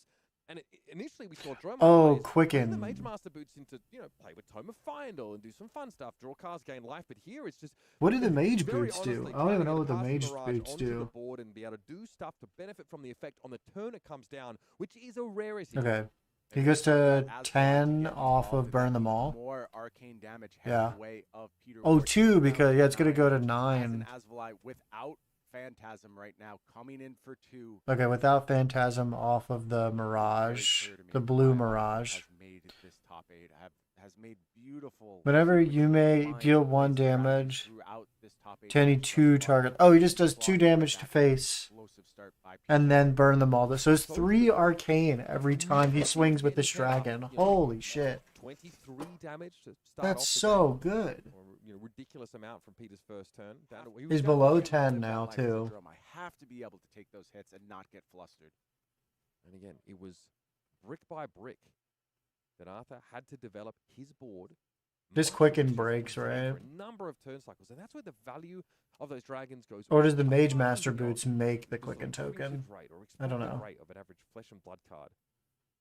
And tricks like this, not only the Asvalai is there, the Chromai is just frustrating. You know, returning that. Takes access 2, rate. go to 7. Gonna Ashwing. get in clean. Ashwing comes down as the follow-up. His Ashwing has Phantasm, right? And for Peter, Chromite generating an action point on attack could be relevant here, but it's more Yeah. likely that this just eats a 6 out of Peter's hand, shrinking it down. That pops. Take the pop here is Peter, and we're just gonna move that burn Okay. all up. It's still active. Whew. One more turn of burn them all, meaning 2 guaranteed arcane damage out there on the table. Again, talking. That's to Lifetime, crazy. Arthur's Fancy Blue Friend, hello. Here's Welcome to kinda the lower stream. Than it seems Yes. with that Asvalai out there. Of course, at How's it some point going? You can consider maybe sending a claw after that Asvalai. And I do want to note, Peter has kind of cleaned up the arena here. There are not all that many dragons. There's no ash. A lot of the equipment is worked through. And I wonder, a hybrid turn here could be very, very impactful, where he offers a little bit more threat, clears up that Asvalai, and maybe we're rolling again where we force Arthur to reestablish for a few turns. So I think this game's still Good, that's very, good to very hear. close. Nice, This is the nice. part of the game Welcome to where the the stream. dominant attack of Nourishing Emptiness becomes a little more relevant here. It is a clear turn. And what this tends to mean for the Dromai players is that they get to play off a full hand here. Start to return some of that value to the board. But Peter really having to eat crow and just clear out that aura, clear a dragon, means that Asvalai now no longer has carte blanche when it comes to throwing this arcane instances of damage in Peter's direction. Yeah, 3 big dragons sitting out there in Arthur's hand, as well as the sink below. That Follow is sandwich. kick things off with Asvalai to start the turn. Arcane damage being offered. Peter Ward. I'm gonna make ball food after this game too. down to 5. Holy moly! Okay, we've cleared up the dragons because I looked at chat for a minute and then like 3 2 dragons turns happened. found. Jesus. For Arthur. You know what's missing though, Mitch? Ash. I mean, he can't Ash. he can't deploy any of this. This is a big problem. This hand is stuck. Arthur's game plan, the train that was really starting to build up ahead of steam, may have been derailed here. No way to give Asvalai go again. No way to add any density to the board. This is, for all intents and purposes, a complete brick hand. Wow. But he can block with it, I guess. Things have swung dramatically once more in this match at the worst time. 3 dragons and a sink below. This hand sucks. That's so raw. Engine room here for the Ash artist. He's maybe expecting an instant speed, like a sigil to justify Arthur just sending a dragon at the start of the turn, but that's not going to come. It doesn't make a lot of sense, frankly, because the Phantasm Can he pop? being available here, I think Peter might be able to sniff this one out and understand what's going on. If he reads this for a full brick, I think Peter's in a Nice. Gonna go with Blue Smash Instinct, meaning no pop. Oh, here it's no for the pop. Defense of the attack. Oh, And a my huge goodness. IP penalty for Arthur. 3 cards unleveraged on this turn. Burn them all gone, and this Ugh. game has been completely reset. Peter is positioned to capitalize now as well, up on a tunic counter, keeping. Oh, he many does have cards in tunic. hand. Arthur has Is a this huge it? life buffer. Down. See the hand here. And Bear Fangs and Lightning Strike in a what's the Bear blue. Fangs there in a blue. No, what's the arsenal? What's This the also arsenal? didn't get any better for Arthur either. There's no answer here. This hand is still almost completely bricked, and Enlightened Strike going to kick things off E-Strike, here go for again Peter Ward. for I 6 think off the we have to have a might huge token. defensive turn here, because there's nothing Nice. you can do with this You offensively. need to empty your hand. You have to get these cards out so you can draw ones that actually make this remotely functional. First, the sink below thrown in front of the Lightning Strike. This Like, is a Makes good starting sense. point. You can go ahead and try and get something that unbricks this hand, allows you to use these dragons. Oh, that's another Block, dragon. Another dragon. still no Ash. Takes Still no way 2. to get out of this position. One of those nourishing emptinesses right now would be absolutely fantastic for Arthur. Yeah, and clean that Asvalai. I agree, Peter. That is the approach you want to take. Get this board absolutely clean, and when the turn passes back, Okay. Arthur, Watch your opponent what do is going nothing. to be the just He's pass. passed. Just He's pass. passed the He turn. passed. This is unreal. In Arthur's first game of top 8 here. Okay. I think he's actually taking priority here. No. Wait, what? Correct.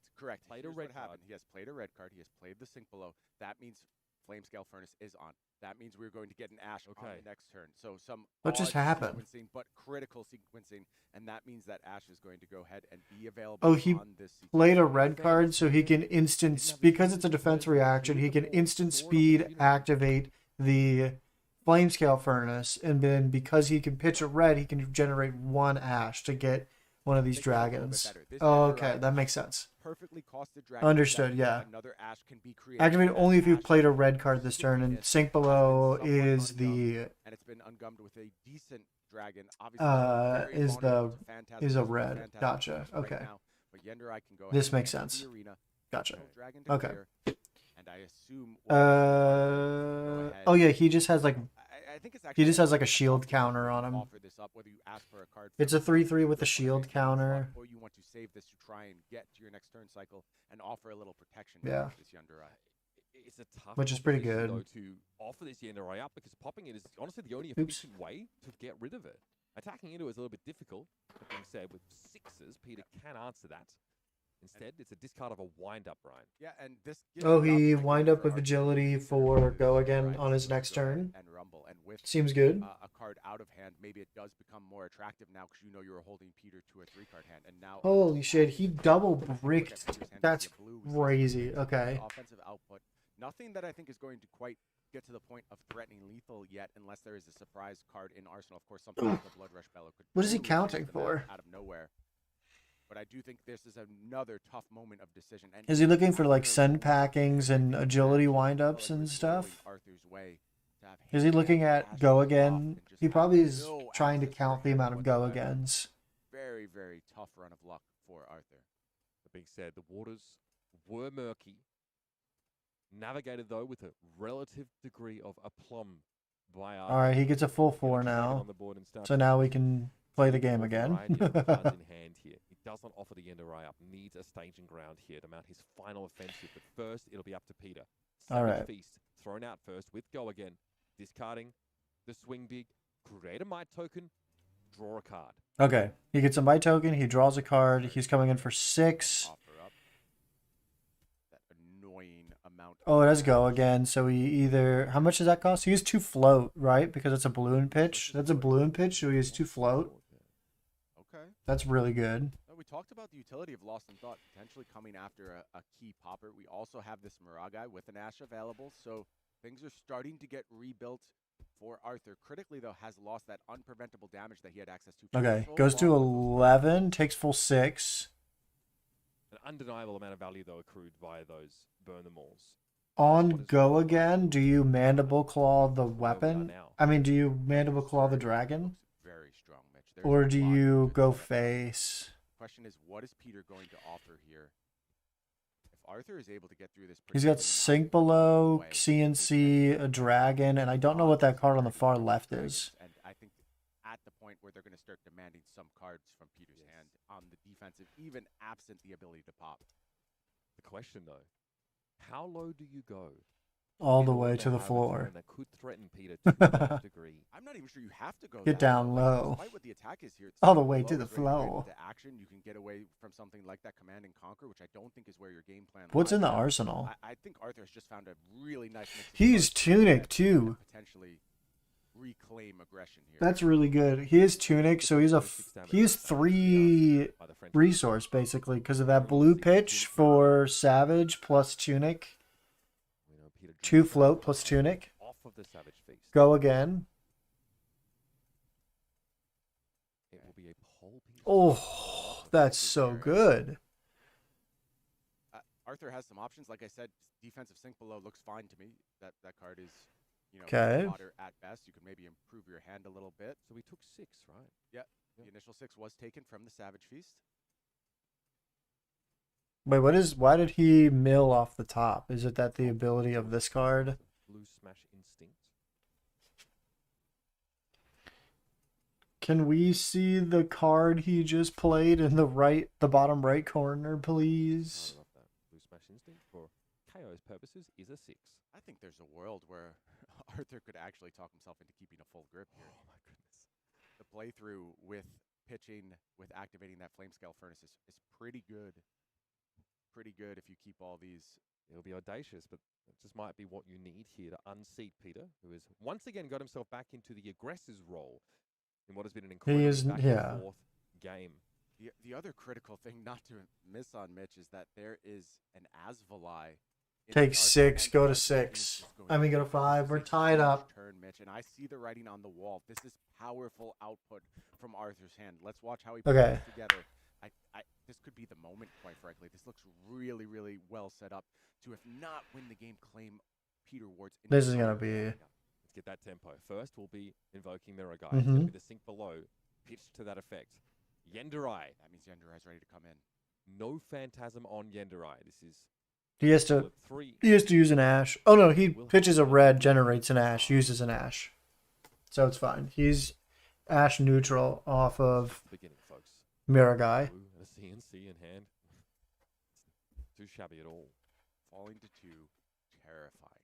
here. Interesting. I feel like Peter still has to defend, and he is going to go ahead and put an assault in battery Mm-hmm. in front of this Yenderai. That will One pop. step, hit Oh, the- no. Mirror Guy. In hand here, but still Dash enough. going, command and conquer, going to go ahead and be the play here, and that just. Oh, the defends Quicken Ward pops. Archer. So this Command and Conquer goes Completely again. reasonable.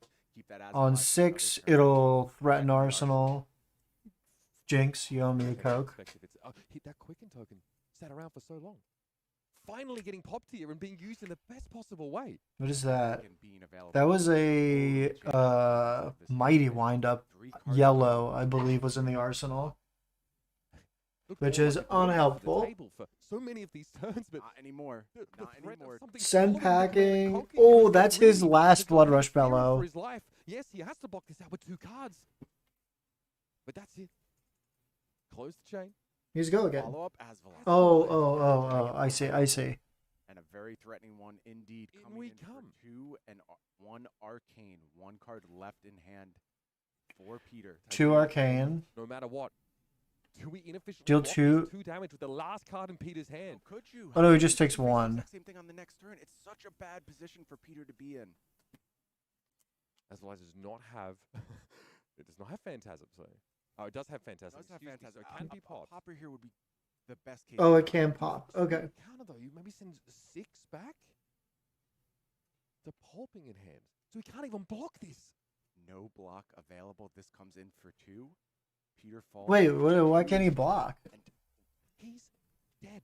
that's a disastrous scenario. That Asvalai is there with that unpreventable damage. You're just in the blender at this point. You have to give defensive cards from this point forward. Oh, Peter has to posture like there's a decision here, but if it's just pulping in hand, He has to give the Tunic. There's no choice. yeah, and here comes Goes the to 1. in front of the Miragai, goes to 1, and is still going to be facing down that Asvalai. wait, what's in the hand? Oh, he has a no pop. Or he has a no block in the hand. That Asvalai can just get across, send that arcane. and just draws up. This is it, Mitch. This is it. Wait, he Arthur- wins.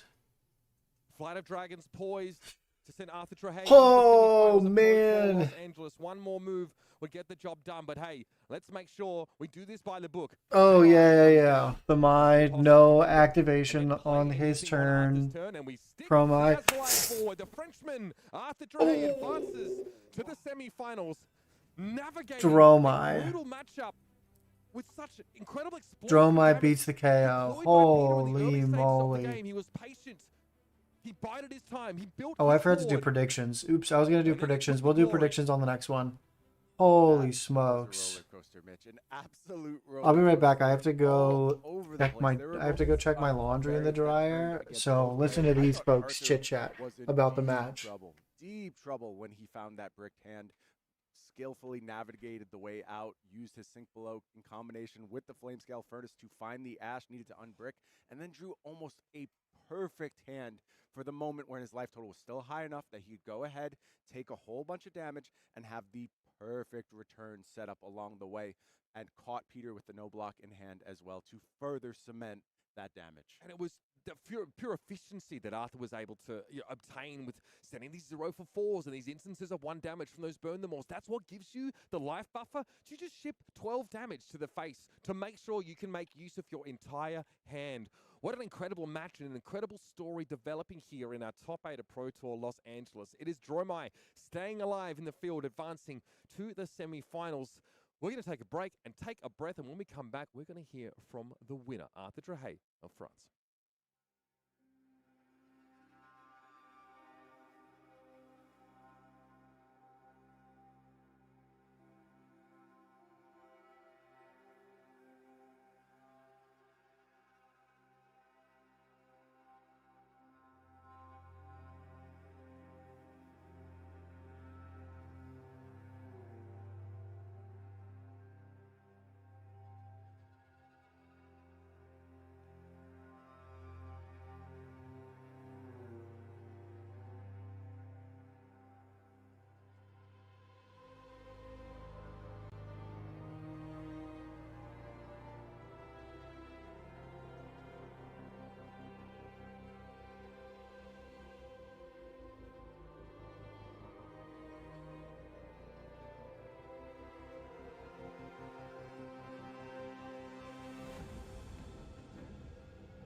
Dude, betting takes so long to dry, it's crazy. I'm gonna have to do like 2 cycles on the blankets and sheets and stuff. What's up, buddy?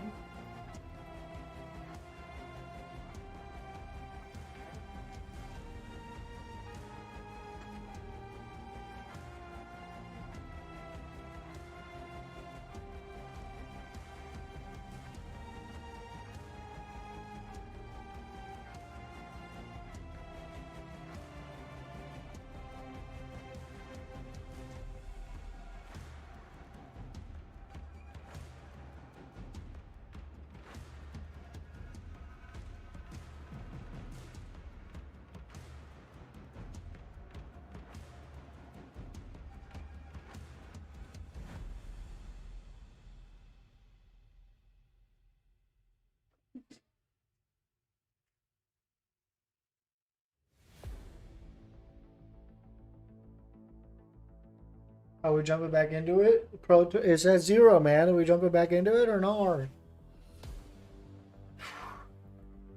What time is it? We're also gonna make lunch.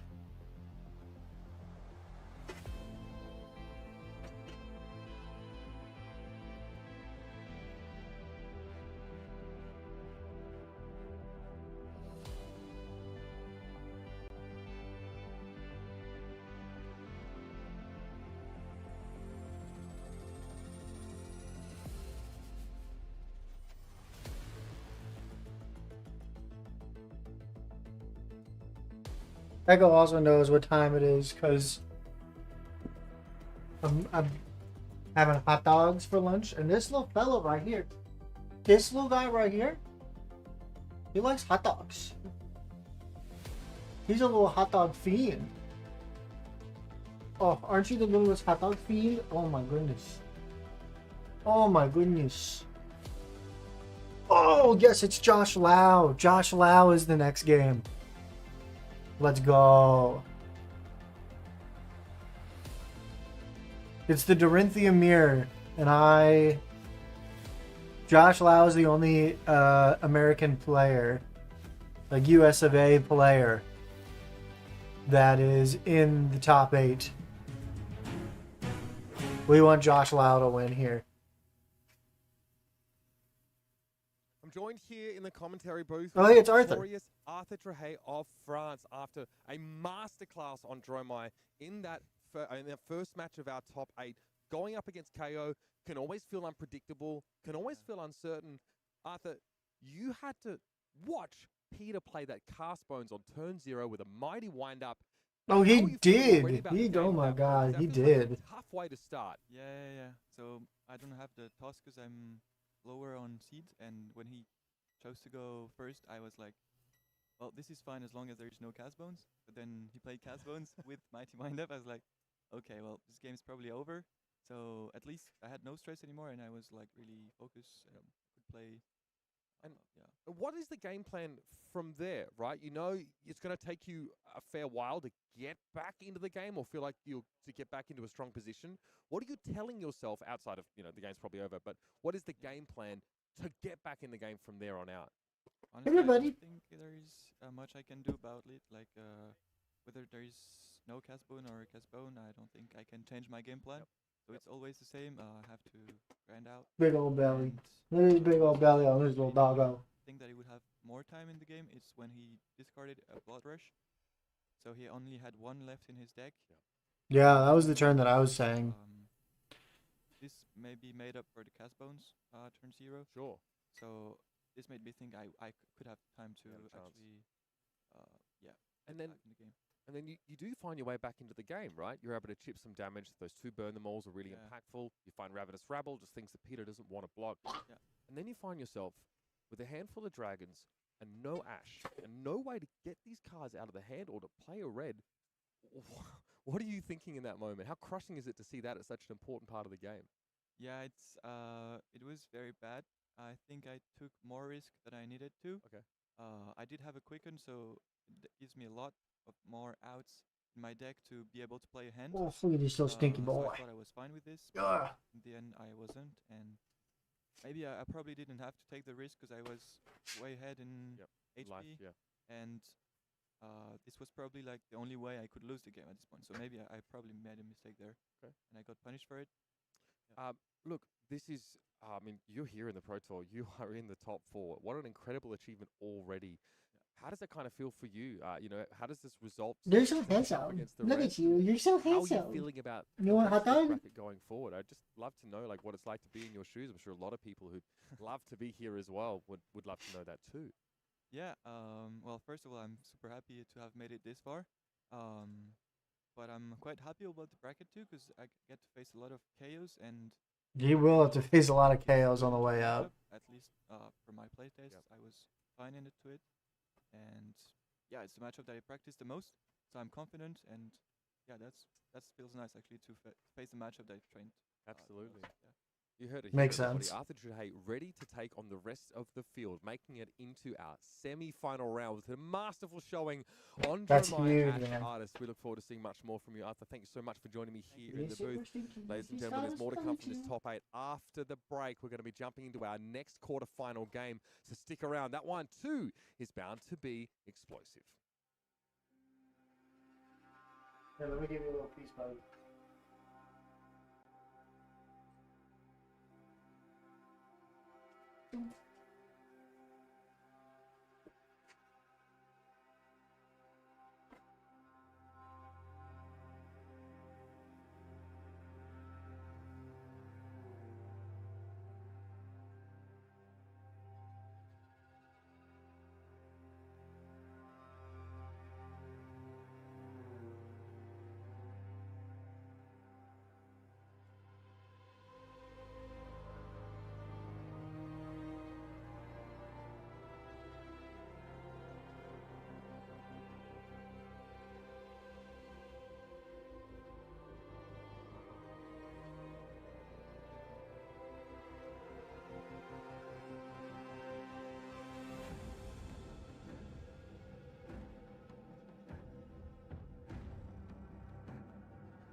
Alright.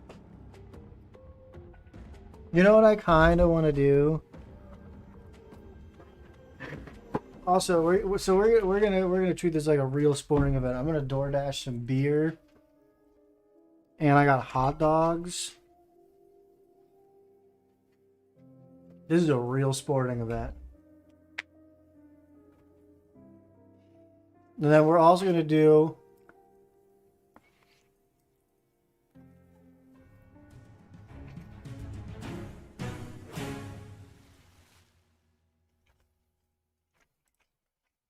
Still much more to come here from the feature match at Pro Tour Los Angeles. We have seen one of our quarterfinals. We're gonna do predictions on Twitch. With, of course, an incredible showing from Dromai advancing in the hands of Arthur Trahey into our semis. Now we must turn our attention to the next matter.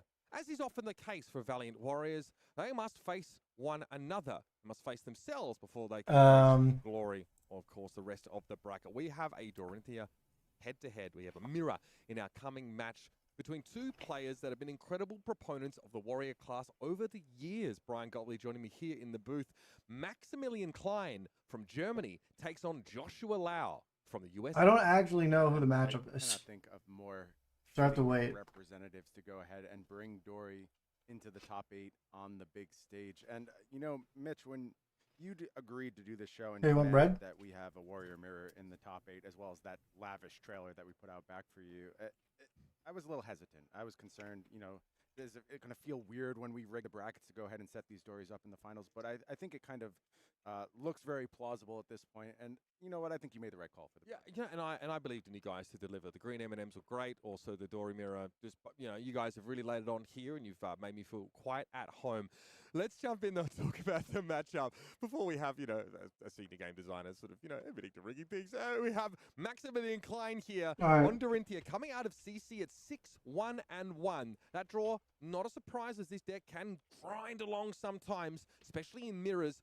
Kasai was the pick in draft. Maximilian had an unbelievable deck featuring a commanding performance and a Blade Flurry out of draft and washed his competition away.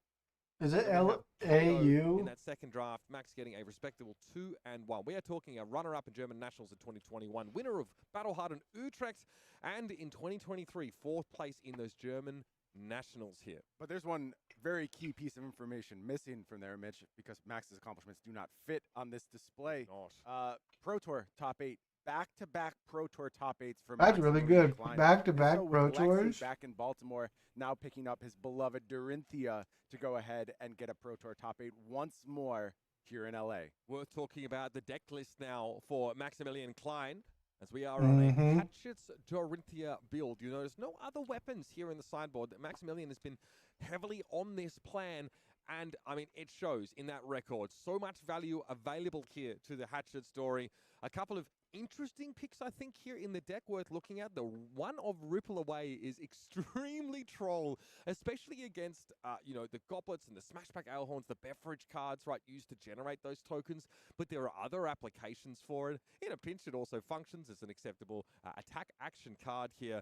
We have plenty of tech to deal with. Kano, for example. We've got, of course, your Oasises here. A one of Red Steelblade Shunt. This is a Tunic build, a Final Spring Tunic build, so you can deploy that defense reaction fairly comfortably without tearing your hand apart if you have that at the right time. Lots of tech in this deck, but realistically, Brian, it's all about trying to find that elusive triple hit turn to get ultimate value. We're talking like a 2-card 12. Yeah, I think you call out this tech wisely, Mitch. It is telling the story of why Max was able to make it this far. There are so many innovative, thoughtful choices, things like the 2x Nasty Surprise in the deck, 3x Amnesia ready for those Katsus that may be encountered along the way, but they don't really matter too much in this match. This match is all about a Warrior Showdown just straight up, and I think a lot of those cute cards probably hitting the bench here. And what's going to be really interesting, too, are the points of differentiation between these two decks. And I think the biggest one lies in that chest slot. It is Fayendel's Spring Tunic for Maximilian Klein. When we get to Josh Lau's list, we're going to see something a little different. Yeah, let's not waste time. Let's move across the table here to our United States representative in the it's matchup. LAU. Representing the card, guys, it's Joshua Lau. You guys have 5 minutes for either Warrior, Maximilian or Josh Lau. CC, an Olympia draft here, 3-0. I think there was like some incredible tech picked up over the first couple of packs that put Josh in that direction. And then over to Kasai in that second draft here. Top 32 Worlds, San Jose. In fact, I think exactly 30. He did. Exactly 64th at Pro Tour New Jersey 2022. Oh, wow. And Battleharden and Charlotte with a strong showing. You'll always see Josh on Warrior. He's a big fan of that, of course, and has definitely created a reputation around it. But the deck list, we're going to talk about it. You can actually see the glaring difference on your screen right now. It's grains of blood spill instead of that other one. Watching the difference between those two cards play out is going to be a fascinating point of this match. As I mentioned, Josh's deck kind of a little bit less of those techie cards, using the space instead to go ahead and get a second weapon into the mix, a Decimator Great Axe. I don't think that's going to be a factor in this top 8. I expect he'll just pass on that wholesale, but did serve him well throughout the Swiss. And then it's just good Warrior cards beyond that. I think they are just going to be relying on fundamentals, game planning, and classic Warrior battling. There's some serious tech in this list, though. I mean, there's a one of that all you got, which is actually quite relevant in this matchup to meet here, that first hatchet head on to deny a potential, strong triple hit turn. And unmovable here for Josh. A time snap potion to allow him to overcome prisms, of which I believe he got the better of 2 of them. Cards like Lead with Speed are incredibly important here. They are basically a card that guarantees you have 2 good turns in a row. That is always very, very good to see here. Josh that is very discussed good. How he felt about playing into a Tunic build and said, it is really hard. I don't have the ability to create these triple hit turns Excuse like me. my opponents do with any regularity. I'm basically swinging twice yes, I can create Vigor tokens from Grains, but my opponent is not going to give me the hits. And I'm unlikely to have the extra resources to pay to create those Vigor tokens after only keeping a 2-card hand to play that mid-range game. He reckons he tested it a bunch against Nathan Crawford, who also originally was a Dorinthia player. Interesting. Piloting Victor at this tournament, and he said, honestly, it's rough. It is rough. I have to perfectly block out my opponent here. Josh definitely feels like he starts maybe a step behind. Okay. Look, if anyone can find So the Josh password, finds a then step, his starts a shots step out behind in their 1 million opinion. reps, and our players are ready. Here we to go. down in the feature match area. And look at Fourth this, and fifth, Tinder Germany and is USA, already at each double other across the Dorinthia. top 8 stage. There's just nothing better from my perspective. Let's At least. go. Maximilian Klein here, top seed, or rather the higher seed here at 4th, going up against Joshua Lau at 5th. Let's go, Josh. Baited to knock Let's one go. of them out. Still see a Dory advance either way here. Josh may opt to maybe filter a little bit here as a runner does get deployed with no agility Nice. token up. Worth Oh, noting there's that no these Dorinthias, whomever wins this match, moves on to face the Dromai. And what that means... Oh, yeah, that's is true. The possibly Dromai is Eric up to decide next this for way. these two. It's gone.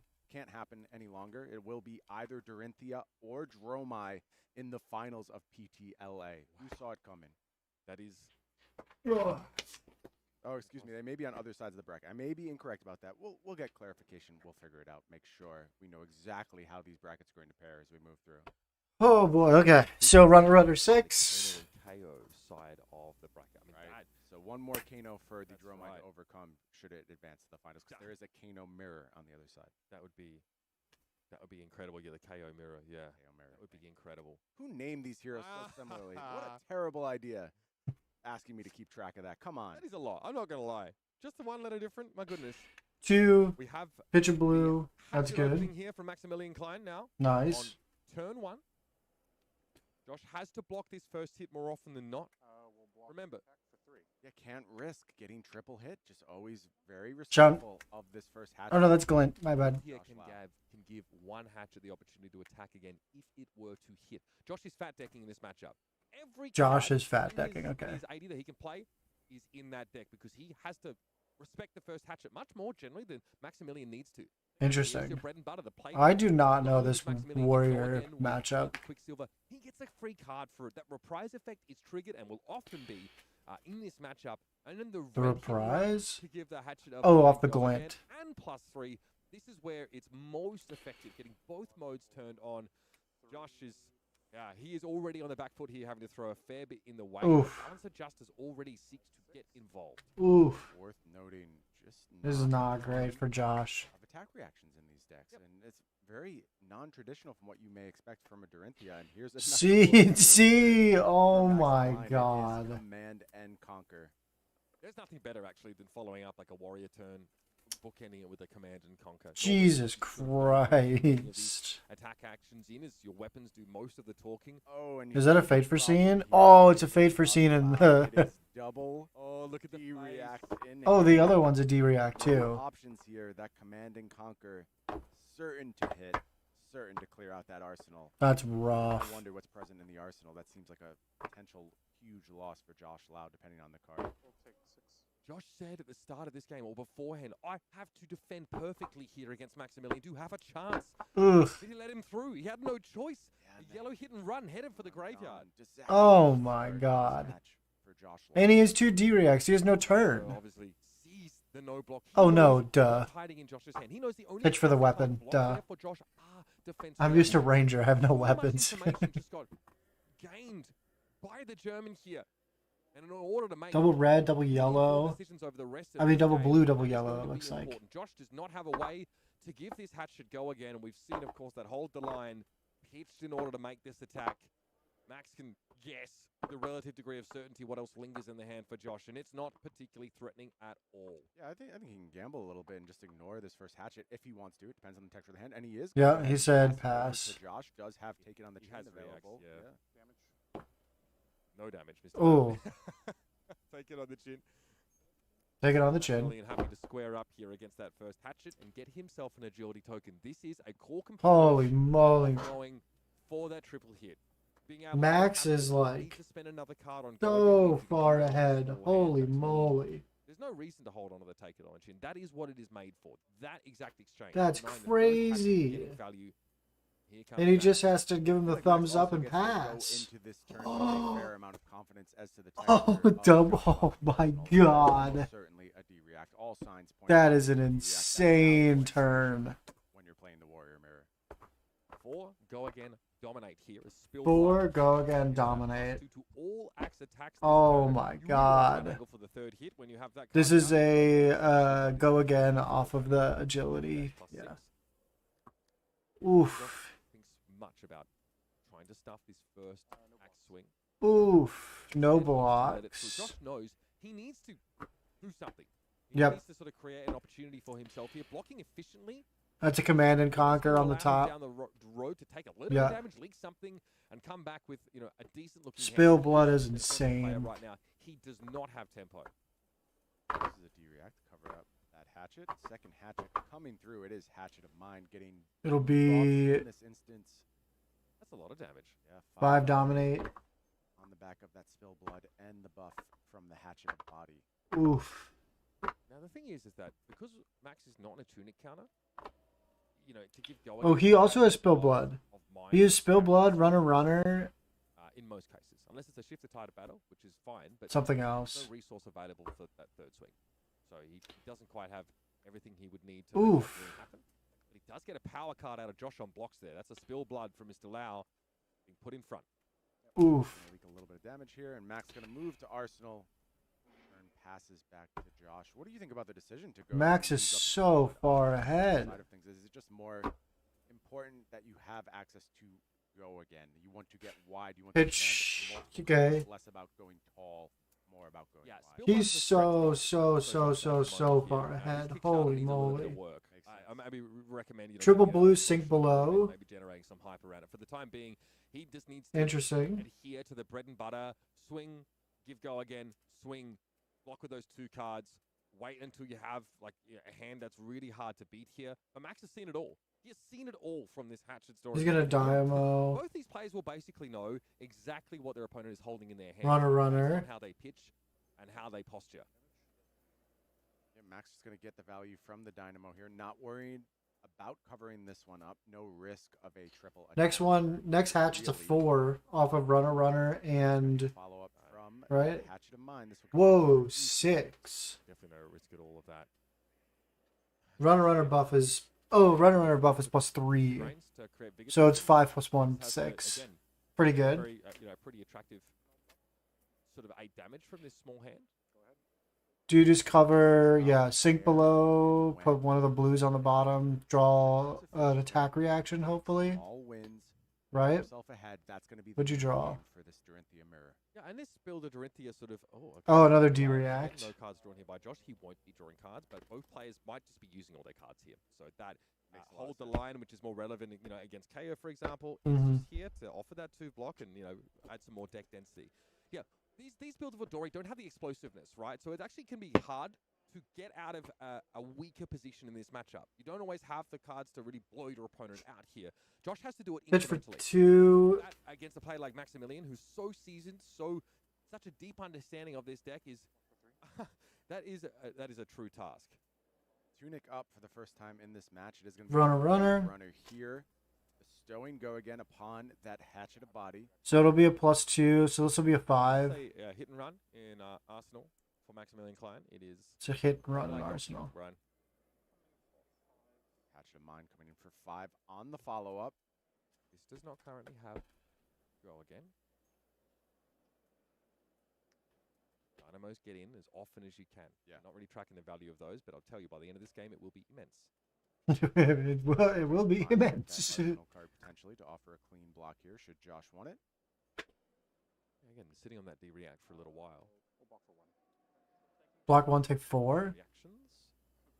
Sink. A fake Or not out. sink, fake for sink. As a runner on top, which is particularly useful to Josh in situations. Put it where on the you bottom, have the yeah. tokens. We'll send that one packing. Yep, to the bottom there. Couple of 2 for 6s now been shipped. There we go. 2 axe hits means you virtually heal 1. Take that counter off the Dynamo, and Max is happy to sit on this sort of tunic counter until I also He kind feels of like he want can to go for that see. big turn. Josh knows what he's getting himself into. So a chance to go on the aggressive to some degree. Spoils of war here. +2. Go again on your next attack, and you'll generate a copper, 2 copper rather, for each hit. Which So is impressed with copper in this deck. Like, it's weird to say. It's obviously a very, very inefficient thing. Yep. But at some point, you just get loaded with blues. These are pretty blue-rich decks, and if you ever draw something like a triple blue hand, the copper can reset you, and it feels quite powerful when it does. That makes And sense. honestly, like, you know, each vigor token you create turns it into a silver and then a gold and so on and so forth. So you are, you know, you're basically transmuting metal through that grains of blood spill. It's not why you play this Balls of War, right? But also it tells Kyloria to get bent because you just stuff that copper in her mouth, but she tries to draw a card instead. That's not irrelevant in that matchup. Pretty good. Yeah. That's interesting. I didn't think about that because lot it of takes points the of item motivation from the Warriors and side not as the opposed to the draw matches. I card. think that's a very But that's relevant one. interesting. Is that second hatchet here?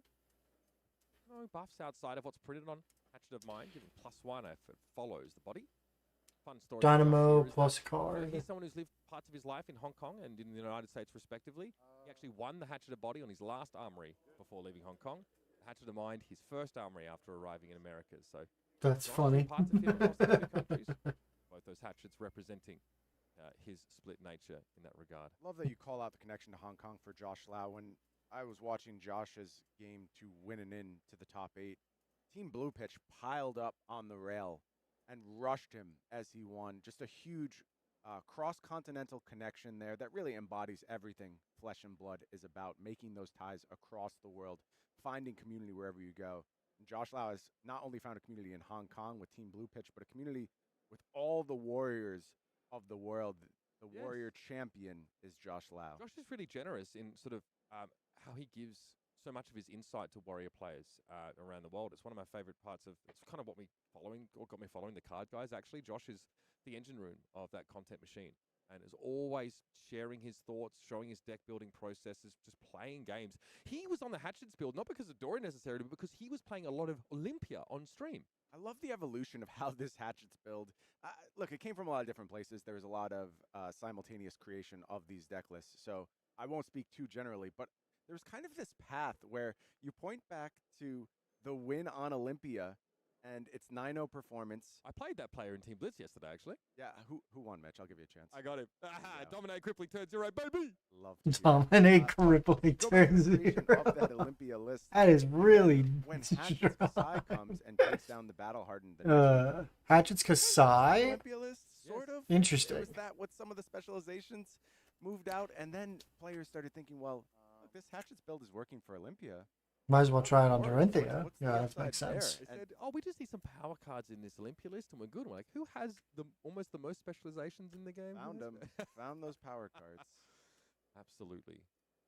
And yeah, and like talking to Josh, he's like, Safe "Yeah, scene. Max really arrived at this What's this? conclusion What's the top? independently and from very different directions. And I Oh, think it's that's take it on the chin on the top. part of that. Yeah, there are points of differentiation between all these lists, between the Runaways Hatchet list, between Josh Lau's, between Maximilian Klein's. There are still spots up for debate, and I think it shows. He's gonna the bottom rich this, nature of maybe? this metagame. As this deck evolves, Nice. other decks will evolve around it, and we're in a very much churn state, I believe, post PTLA. Absolutely. The fact is, Dynamo. he can't really create vigor tokens in this matchup. He rarely has the spare resources, and he doesn't get the hits. So I think in many other matchups, the Interesting. range is amazing. This hurts a bit.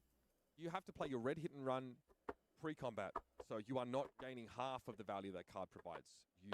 You are not getting a buff of 3. You're just getting go again. Mm. And Max sees this and goes, "Hang on, what is going on in Josh's hand right now? This is a weaker turn. I might have a chance here to go tropical, potentially."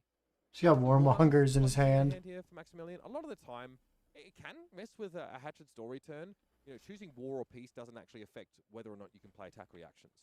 And if you can give go again via attack reactions, you just choose war and you send it. But if you're using cards like hit and run for that go again or that punt, then it's a bit more of a complicated decision. Quite curious that both of these players arrive at 2 is the correct number of Warmongers diplomacy. Indisputable. Just enough to make Azalea cry without Protour top 80 number. gumming up your sideboard too much.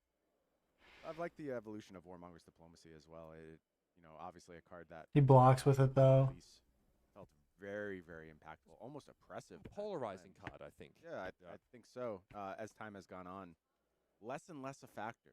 Shows up in lower numbers. I think part of that, especially when we're looking at Max's list, you're looking at a list with 2 Warmonger's Diplomacy, 1 Ripple Away, 2 Nasty Surprise. It's just kind of building out the options in that blue pitch slot. How many different things can you actually tech for? Yeah, and sometimes the question for Dorinthia is like, what are our best, most functional blues? Mm-hmm. We get block 3 a lot of the time as warriors, but what about the effects we're looking for? And it's quite common to build out your blue base with those tech. Oh, he got to pitch to For a while, Grains, I which mean, is good some for blues are him. playing a singular blue pummel. That's good. Because you can actually, you can tutor that out with Singing Steelblade.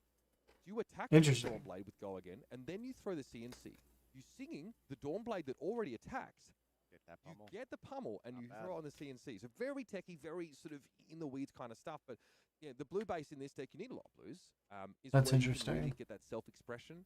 It's really There's where you can sort of try and CNC. position yourself better for certain matchups. I feel like it's Take it on the designed, I don't know why chin. I feel No, let's that not way, take it on the but chin. I just am thinking it. The 1 blue pummel is degenerate, though. A lot of fun with that one. 1 in 100 games it works, but when it does, buddy. None of that shenanigans. He's here. got runner, Like runner in mentioned, light on hand. Attack reactions of both these decks, and we're sort of presiding right now. So on this'll a go game that's again. going to be fairly substantial. A lot of these similar. This is gonna players, end up towards grinding. life, This game's gonna very grind to a you halt. really want to see the players get like the most My God. highly efficient turns. Josh has not been able to play efficiently. Well- Red hit and runs to start turns it hurts him. It does, but it was a little point of upside for Josh on that last turn. We did see our first grains of blood spill able to go ahead and create that vigor, which I think is going to be a rarity in this match for sure. And I want to suggest that it's been as good as Max's tunic in that sense. I don't think Maximilian's been able to use it. Has not used the tunic counter yet. Correct. So we are even Yep. on free resources in theory generated. From Interesting. Okay. And Josh was concerned about that difference. He really felt the tunic gave Max a huge edge in this matchup. And look, maybe that will manifest as time goes on. It would not shock me if that is true. But thus I feel far, like this is gonna be an hour-long game. This is gonna go Dynamos to time getting for ready. You're gonna sure. see a lot of Dynamos move forward in this matchup. You want to block every axe swing if you can. But doing it efficiently is sometimes just out of the question. That too, not a breakpoint by conventional means here, but putting a 3 block in front of that absolutely never feels good. And Josh is here. He's concerned about an attack reaction. He knows that there might be something of that variety at least. So maybe at least. Ooh, shit, excuse More me. about leaking damage to an attack reaction. So blocking 4 here. Just a red blade runner. Blade Runner, go again. Swing second Large. hatchet. Pumping. Oh, blood reactions. spill. Blade Flurry going to be the big one we're watching out for. That can certainly change the math on a turn. 0 for 4 is at reaction speed. It's literally unbeatable. Not bad. In the swing, also out there as well. Love that. Conditional requires it to be on the second attack or subsequent, but gives you that 0 for 3. Point of differentiation between these players, there are blue fatal engagements in Josh's list. Mitch, you and I in Interesting. limited rounds talked a lot about the flexibility Yeah. of having blue attack reactions. Now we're seeing it in the constructed rounds as well. It's dirty because it also can be used on CNC. Yeah, which is pretty good. Which gives you that pseudo blue pummel effect that I was sort of talking about. Being able to have ways to to shock your opponent like that. And I think what we were Is he gonna put 2 cards in front of this? So that still offers you like a numerical +3. You put 2 cards in front of this, and you have Arsenal plus +5 is +6 in that case is great. pitch Rarely- to. rarely are you using it in that fashion. And there we see a little. Oh, antagonist red reinforced. unmovable coming out from Yeah, Arsenal from Josh. unmovable. Used to cover up that hatchet. Max says sure, clears off the Valiant Dynamos, and we pass back. Dance continues, Mitch. Did you see Max have a setup turn while still presenting 8 points of damage, by the way? Not bad. Agility and vigor at the ready. Looking for a big pop off on the next go. Maybe we'll finally see that fabled 3-attack turn. Okay, Josh has that one floating from the vigor token, so he does have that. Makes to work with. sense. No agility token. You can still be face down by throwing an axe in here if you have the reaction speed go again. What is the oh, he just CNCs. Fine play. I think this is a good moment for a CNC with that vigor and agility. at Let's the ready. Nice time to go. go ahead and offer that disruptive effect. In this kind of matchup, Max is pretty accustomed to offering 2 cards a cycle. I think one of the biggest differences between these decks is we actually see a Crown of Providence here Yeah. for Maximilian Klein. That's So the Oh, he does that have crown. CNC effect can be kind of shrugged off, but does he want to take 4 damage in such a grindy matchup? He might offer a card with it too. Yeah, it may not be the point where you He is do want double to do runner so, but runner. having that option available. Plus and agility. It is just Ooh. about how you're assigning those inventory slots, what you want to prepare for. Throw Having access to this Dynamo Crown of plus Providence for Max gives a crown. little bit of flexibility. I Does feel have like the Dynamo balance plus passes crown as take well, 3 where is the matches were fine. actually good. Sync the Josh playing sync it with your the arsenal option draw of card. one, so feeling a little Tight sideboard. Yeah, and you could look to the Decimator Great Axe that Josh has access to, that Max does not have access to as a potential Yeah, replacement. giving yourself a bit more equity in those Guardian matchups and maybe suffering. Oh, interesting. He's gonna go This Dynamo. is really just 2 value piece of equipment, which is acceptable. We've seen Scouting Oh, Flashbag absolutely. cashed in for that amount as well. Absolutely. One of the great things about balance, and I think, again, this depth of options, it's an era of flesh and blood where more and more powerful choices are available to everyone. Oh. And you can't fit them all. You're going to have to make some sacrifices. 3 but this is- cards. Well, 2 Really cards. look Armor. just at a full block of this Command and Conquer. Not time for that Crown of Providence quite yet. We don't pummel each other. That's amazing. So firstly, no Dynamo refresh because we're not attacking twice, but Josh says, we're warriors, we have honor, we don't pummel each other because he Max has his deck list, but Josh That's is funny. theoretically representing that with a bigger token. Maybe a little posturing. Maybe a little posturing. See, no honor amongst you assassin players. With us warriors, we play by a different code here. That's funny. Spellblood's huge. Spellblood, go again. He has a pitch. +2 here. Whew, that's good. And a bigger token from that setup with a goblet of blood. Go again, Fine. dominate. He doesn't need a runner Lack of runner. Valiant Dynamo on this turn cycle being a He little bit can- problematic. Obviously offers a clean On go again, he can axe, pitch now a potential to, or he can use pitch to swing with the second axe, and then he goes second axe into runner into break chain into third swing, which is crazy. Max found the window here with that Valiant Dynamo not at the ready. Josh going to be cautious about it, though. Does have bracers available. should Seems he need to. good. He's off Arsenal. I don't know if Josh can really stop this outside of. He has to block out both axes entirely. And so he right now he fears the potential for Blade Flurry. It only pushes this to a 6, so like giving 2 cards here would inoculate yourself from that, but it's not the only attack reaction in the deck. And it looks like we are reaching for the bracers. Has to cover up Whew. the first attack. Cannot afford to let it hit. Only 5 here though. Blocking 5. Excuse me. Rayforge getting in front, so Yeah, thus far not seen a reach for the checking the graveyard. Excuse me. just to confirm, this Rayforge, was it clean when it got put in front? And Josh has already put so it is 2 blocking here, so it is 5. Alright, we've eaten it up. Second hatchet coming in. And he has a runner Maybe this for claims this. Grains as well, card from hand and grains, and that's a big amount of work done over on Max's side, having worked through those equipments if he's successful on this turn doing so. Pretty He's gonna have to give him his whole hand, yeah. Josh, even if he blocks. Oh no, he can't. He's dominate on the triple attack. The flurry can be used on the second or Yeah. first attack. It doesn't have to come out straight away. We talked This about is acceptance of crazy. Warriors. It's down from old school Dorinthia, but still a lot to ponder for Josh on this particular turn cycles. I feel like it ebbs and flows how tricky these warriors can be. This one though feels like one of those scary turns. Because this is gonna have go again off of the runner in hand, right? Because he pitched blue, but he still has red runner in hand. Following a hatchet of body here. And you have to block this, or else Hatchet of Mind gets to swing again. Warmongers? 4, 5, And it is time for 3, grains. 4, 5. This, you get blown out by Blade Flurry here. So he's not gonna get. Yep, Max says fine, just Doesn't have goes it. ahead and clears the Valiant Dynamo. Okay. So we are 2 spill bloods down, if I'm not mistaken. That looks correct to me, and I believe Josh defended with 1. Yeah, keep track of that pitch deck, 'cause it's going to matter. We are coming back around. This is going to be Interesting. slow and steady. Run your opponent out of threats, out of resources, What about chat? out of armor. Once that happens, we could see some fireworks, but until that point, not sure. Not sure. I think it's just chip away with these hatchets. Get 2 Look for attacks. advantages. Get a dynamo counter off. Josh hesitating on this leads me to believe that's not a go again card. So he's like, I'll take 1 damage. Maybe he spends the rest here on grains. Yeah, that's honestly fine. If you can't get that sort of 2 hatchet attack, then all of a sudden, by the way, you've actually made more resources than Max has from the chess piece. This is a prolonged problem, but it is a problem for Josh. And I want to actually recant a previous statement we made. We kind of said Josh has offered at parity with Grains of Bloodspill to Fayendel Spring Tunic thus far.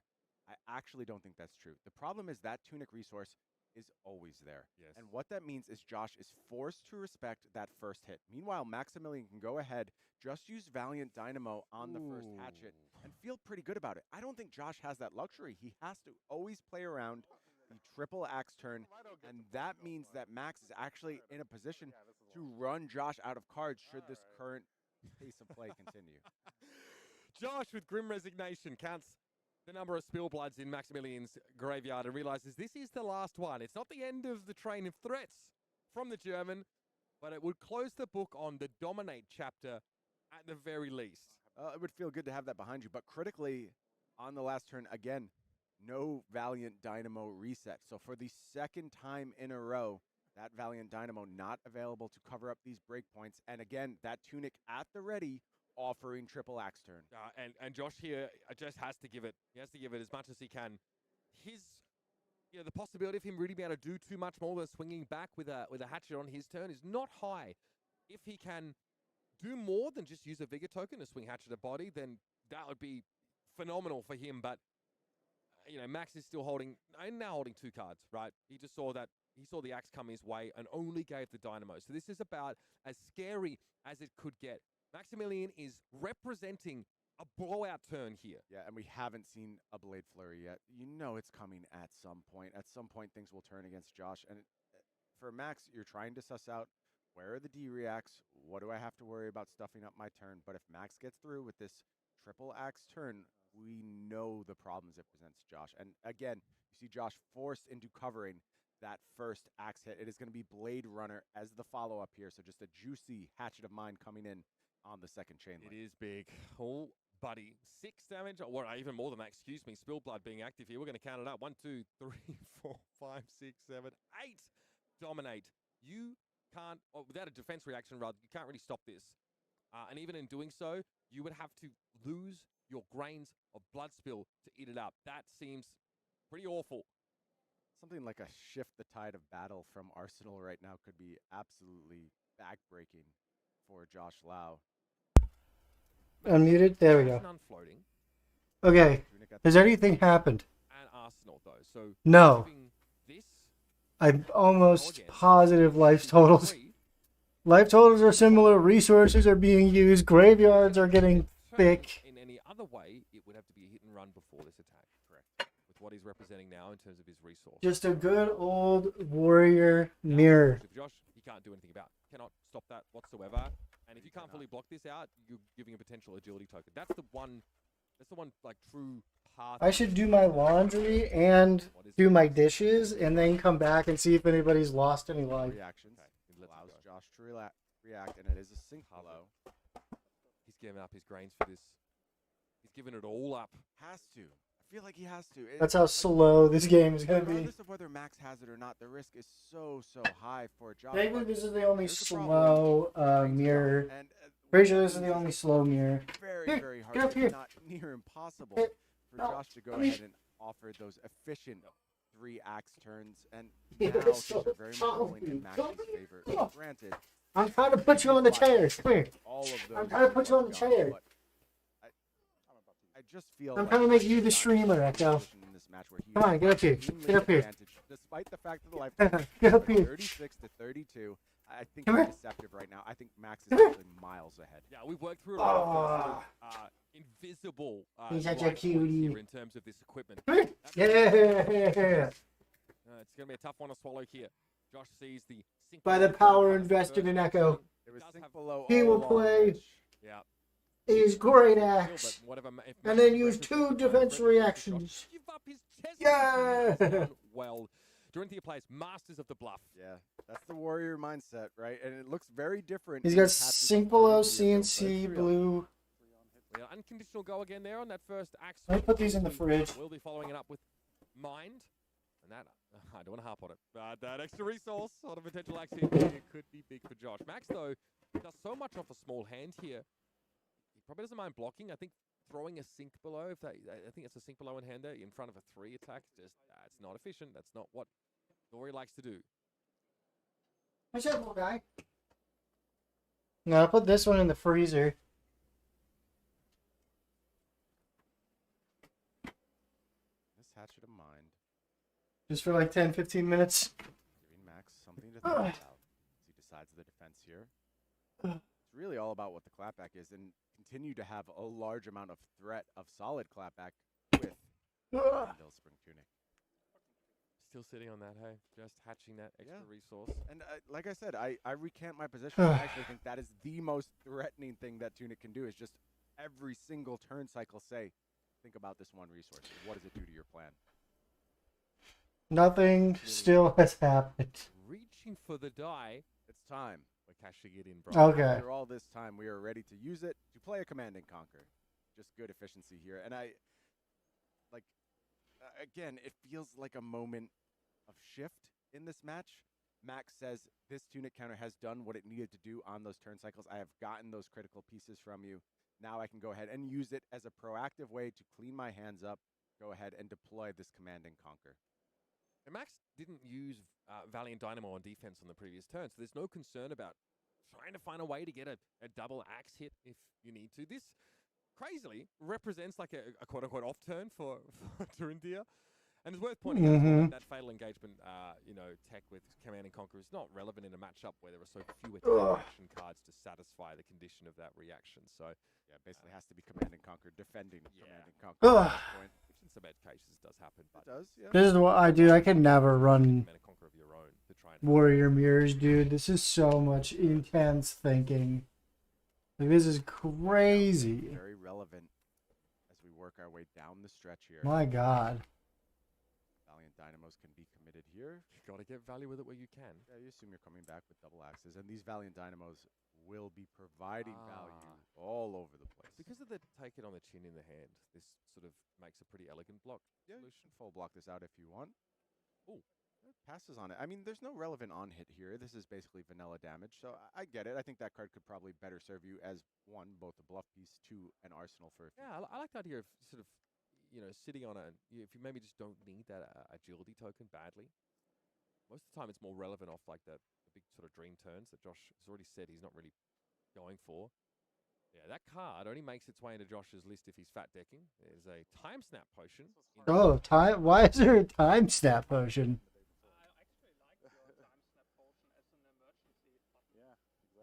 Max is a fan. Yep. Enjoys. Hell yeah! He's a fan of the snap tag. But an action point sometimes is still good. It's an action point, and if you can book turn here by sort of deploying that with that. Destroy and gain 2 action points. These players are Interesting. playing for 50K. Let's take a little break to talk strategy, deck building. Why not? Why don't we go ahead and Hell yeah! That's the beauty of Flesh and Blood right We there. had a brief chat out the back here as well. You can see they really respect each other's opinions, absolutely. even if they sort of ended up on some Hell yeah. looks here. Both of them have been aware of each other for quite a few years now. Us Dorinthia players tend to keep tabs on each other and see what they're up to and exchange some ideas. I know Josh because I just harassed him and asked him questions about his deck building, and again, thankfully, he was very generous in sort of imparting his insight to me. This is turn 7. This is I think it's a emblematic display. they're on turn 7. My face cam is blocking it at the moment, but turn 7 is usually the either the turn I'm winning or I'm losing most Riptide matches. And we're just getting into the thick of this Technology, tutorage. Yeah, warrior matchup, which is every now and then, insane. He'll upload a video of one of his coaching sessions. Yeah, those are incredibly insightful, and a lot of players come to him with similar. It's issues as well, crazy. in sort of constructing my decks, or also just putting together the most efficient turns with Dorian. Whew. Josh is very, very good at sort of asking you what you think and having a discussion with you as you sort of plan your turns out. So it's I mean, if you have an opportunity, if you're a budding warrior player to take advantage of this tutelage, I absolutely recommend it. It's really worth your time. Hear that? Spoils of war to kick Go it around. watch Josh Lau's videos if you want to learn warrior, apparently. Hell yeah. Maybe a little copper. can sort of see here how He's got blood impactful spill in the hand, dynamos, of the course. players here is. Sometimes, especially in this kind of mirror game, it's so marginal. Every turn cycle, it's can I squeeze 1 point of extra value to my opponent? Finally, that Blade Flurry makes its appearance here, and well, it's gonna get full value to push us up by 2. And the next weapon attack would be there as well, but a take it on the chin finally finds its home. Nice. Blade Fury and to Already take it on the first chin. That's shooting good. That across turn cycles, even if just doing so prevents. That's them from really popping good, up. actually. I don't know that they'll be all that relevant in this matchup, but does find a I have to couple go pieces of this matchup unload to stop my the Dorinthia here. laundry. I have to get my That's laundry real out of the logic. dryer. So, you, I don't have on here, so I'm like, actually, it's and a pretty darn and card. I bet when I come back Beautiful marble treatment. You'd have to flip it over. that Actually made some we money. will still Well, be at get 33:30. 7, So hold on. After having spent a few years there myself, it's close to my heart, so it's great to see Max here as well, representing that. And the art is just something. I mean, that in cold foil is incredible. The armor looks fantastic. Yeah, those Marvel original heroes, so beautiful in those languages: the Italian, the French, the German versions, Yep. This would be Dorinthia Eisengesang. Spanish version as well, of course. The treasure pieces of many a Flesh and Blood players collection. Block for 3. Taking 1, that's all. Taking this. Hatchet of Mine going to come through, leak a little bit more damage. Valiant Dynamos are cleared, and we move to Arsenal. Life totals continue to slowly work their way down as we head towards what will be surely an explosive end state for this game, but jockeying for position. I think that jockeying thus far has been dominated by Maximilian Klein. Let's see if Josh can find a way to go ahead and turn things around. Get the tide of battle swinging back in his favor, shifting, if you will. And Josh has been able to shrink that life deficit to a degree, but you'll see that he's used his equipment to that effect, right? Yes. We still have an unblemished Crown of Providence available here for Maximilian, something that can used to smooth out the hand and offer again a pretty elegant 2-block solution here too, like a first hatchet or the last 2 points of a 6-power hatchet with a defense reaction.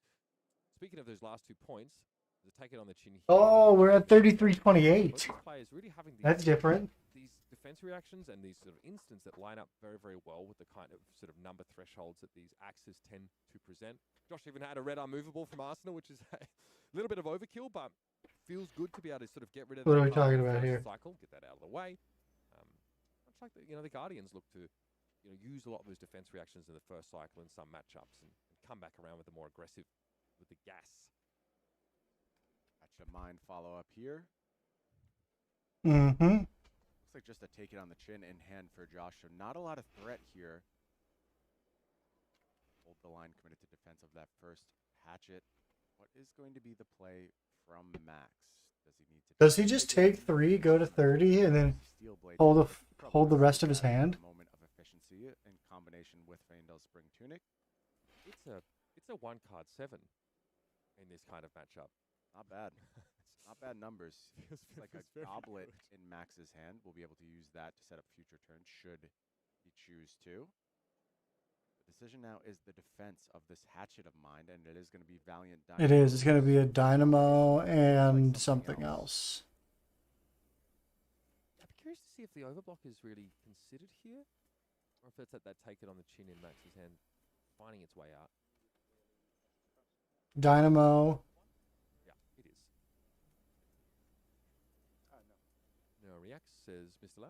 Yeah, and take it on the Take it on the Take chin. Agility for the next turn. So Take it on the chin, taking it on the chin, and then we're going to take it on the chin again. Tunic on this turn cycle, so I wouldn't expect massive fireworks, but still a chance to just do the value Yeah. thing, get a little bit out of your hatchet. We have Use that agility. Dynamo.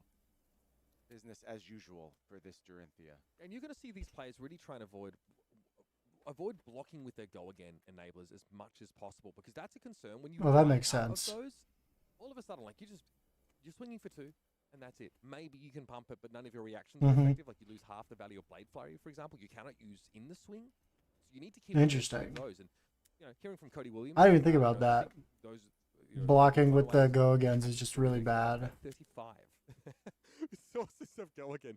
You Normally, have to have it. Yeah. Your turn does nothing otherwise. You have no choice. normally like the Dawnblade decks were on like 23 to 25.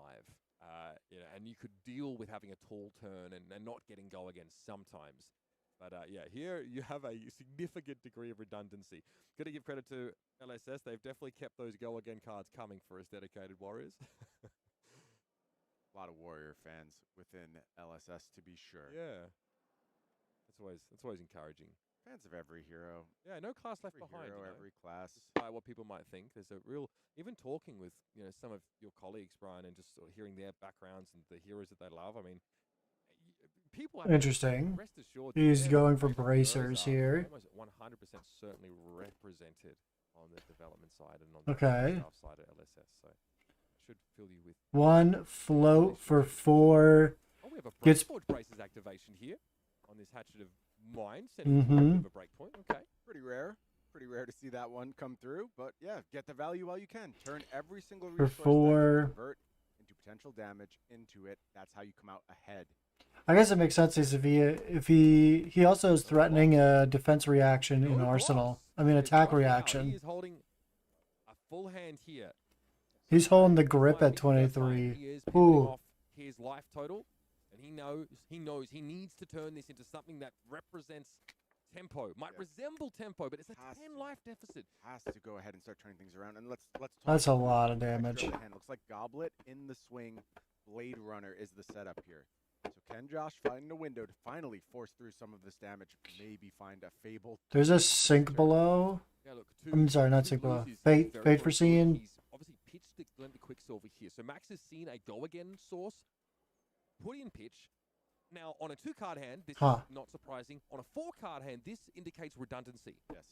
That means that Josh has many Yeah. ways of conferring that. There's the Like runner we're seeing, Josh blade basically or said blade it's runner virtually impossible for me to get that triple hit turn, and I mean a very elegant employment here of take it on the chin. means taking that it, taking Josh more Gordon on the. is not Everybody's attacking just with that taking it massive on the turn. It'll have chin. to be double mind if we got there. The Goblet comes in the middle, breaking the chain, creating let's say a vigor and that agility token for Josh to make use of on the next turn. Yes, so maybe a couple good turn cycles in a row. for Nice Josh. breaks. Starting to get lined up here. Does still have the resource available for that Hatchet of Mine and has the in the swing at the ready. Okay. Able to use that. Oh, he is in the to deal with swing. Damage here. This is going to be for 6 Already plus facing down 3 Hatchet for 6. plus Maximilian 3 on the defense or on the fully attack opposite that react. card himself here. Yep. Really Yep. Going to be coming down right now, taking Josh to 9. As the D-React that Max was sitting on, or D-Reacts that he is sitting on. Oh, there's 2 freight foreseen in the Fate hand. and just cover this cleanly. That's And kind of crazy. Look, it's not a huge deal either way. I don't think Josh is actually threatening additional No. acts here anyway, but be efficient, cover up the damage. And I think this first big salvo from Josh, well met by Maximilian Klein. Damn. I mean, it. That's a 1-turn hand. Yes. Yeah. Perfect stuff there for Max. Sometimes like it's a bit awkward with these, the first axe hit is for 2, the second sometimes for 3. It's like, where do I get value out of my defense reactions here? Getting full value from both those fates could have some serious implications over the wider game for Max. This guy he is weaving a symphony with us, with making the numbers line up. It is very satisfying to see him pull this off turn after turn after turn. Yeah, and Tunic at the ready this go around means it. Oh, I was can gonna go say, around where did really he good get the turns with mana? this Hatchet No, of but Mine, he and you are tunicked. seeing an absolute shift in how this Tunic is being deployed, using it for deception at this point, and Josh has to respect this first Hatchet swing. Yeah, and that means overblocking it. Because he has the shift the tide of battle turn sideways in hand. What's in the arsenal? I feel like Max has had something in arsenal for a while. Feels like he's been holding that for a long ass time. Trying to save that for the next cycle with the Nice. agility at the ready. Hey, that's a Defend in the swing sends the second Hatchet. that's the mat I have. that's the card. Oh, it's upside down. Pretty inefficient turn without that. This Tunic. this I think the it'll it's be a the card that I have the mat of. Tunic critically used to just I got this maintain from tempo. Moving forward, keep them the moving, and LSS that's what booth Klein's favorite. at Gamma this year. Make sure you're always sending something your opponent's way. And with Josh already at 23, almost down to half, even the smallest of axe swings has to be given respect. deck count here still looks pretty healthy for both players. Yeah, this game's Figuring out going the way to go. forever. We're not near the end game yet. Still How just are we jockeying for not? Position, as mentioned, Maximilian. I guess we are adapting just early on jockeying for very a well. position. Makes Seems like sense. finding a bit more efficiency thus far. Josh looking to put together a big turn, perhaps the next go around with the help of that vigor, agility, and a command and conquer in hand. Oh, he's Command and Conquer. Yeah, and in that longer game though, there is definitely a Bucks question of, like, 3. how many cards down I am from my opponent. Go Josh's deck again. Features a little bit more equipment. The sideboard slot's been taken up by more equipment, so that means that like the maximum. Go again and 1 resource. The maxes. Yeah. Not quite Seems max. good. He can go to 71, 71. cards, and Yep. Josh can go to 70 cards. Okay. And I assume they both have. That's kind of my guess at this point. I think both players are probably playing all of their cards, and that bodes well. Hatchet for Way to see 1 it for Max 2. Again, another point in favor of Max. Even that one. He is card go advantage again off the agility. coming down the stretch, but I think he's widened that advantage a little bit through gameplay thus far. 2 go again. Vigor and agility tokens allowing Josh to launch off this attack without showing anything else. Many of those taken on the chins have already been expended here. Use them early and often to make sure you get that agility token and cover up these 2 attack swings. Makes sense. Yeah. Taking on the chin seems like a good card. I haven't really thought about it much Throwing basically your entire sideboard into until this can give you some game. liquid hands, and Maximilian might actually be experiencing that right now. If he's reaching for that Crown of Providence, Yeah, it's very interesting just on this hatchet, maybe trying to reset something like the Arsenal or a card in hand, and especially knowing that Josh Yeah. does have Command and Conquer. I don't know if the other card is a card that he can pitch to play that Command and Conquer. Not quite sure what the second card in hand is, but could be an interesting decision here from Max. Should he choose to use that Crown of Providence in this moment? Reaching for all of the can- equipment. Can't decide which one of these pieces he hates more. It's going to be Crown, and what are you gonna to bring? That chain uses the ability, and it does not reset the arsenal. So Mm-hmm. come back to Josh. Is this Command and Conquer available now? That's a Warmongers, isn't it? No, it's not. Definitely some gas in. Yeah, blue available. Nice. There's the Command and Conquer. Look at the Ah, very well timed by Josh. Yes, sir. Small win here for Josh. We don't pummel each other, but we do play Command and Conquer. Absolutely. Yeah, I mean, Josh is really happy to see the Crown of Providence here. As we kind of talked about earlier on, right? Max can ship off that arsenal, especially if he can't deploy it, where it's, say, a defense reaction. That'll be a great way to get out of a bind. Here, though, he's already used it. That is a very nice hand. Yeah, 2 hit and runs here. Blade 2 Flurry, hit and shift runs, the Blade battle Furies. axe. There's a lot in there. Ingredients to a very explosive turn, but Perhaps a bit of a misstep from Max Klein. And look, not an error, but just got caught with his opponent having the perfect answer to the way he chose to play the turn. And sometimes that will happen. I wonder if That's fair. perhaps that Valiant Dynamo block would have served a bit better. Hindsight's 2020, though, Mitch. Sure. Very, very hard to make that decision in the moment. But again, still disciplined as ever. Offers up the 2 cards on block here. It's going to be the red hit and run. That really adds the explosiveness, dare I say it. That's maybe stretching the term a little bit, but, giving you that +3, that go again, is pretty huge on having your sealing turns with these hatchets. He's had to get rid of that one.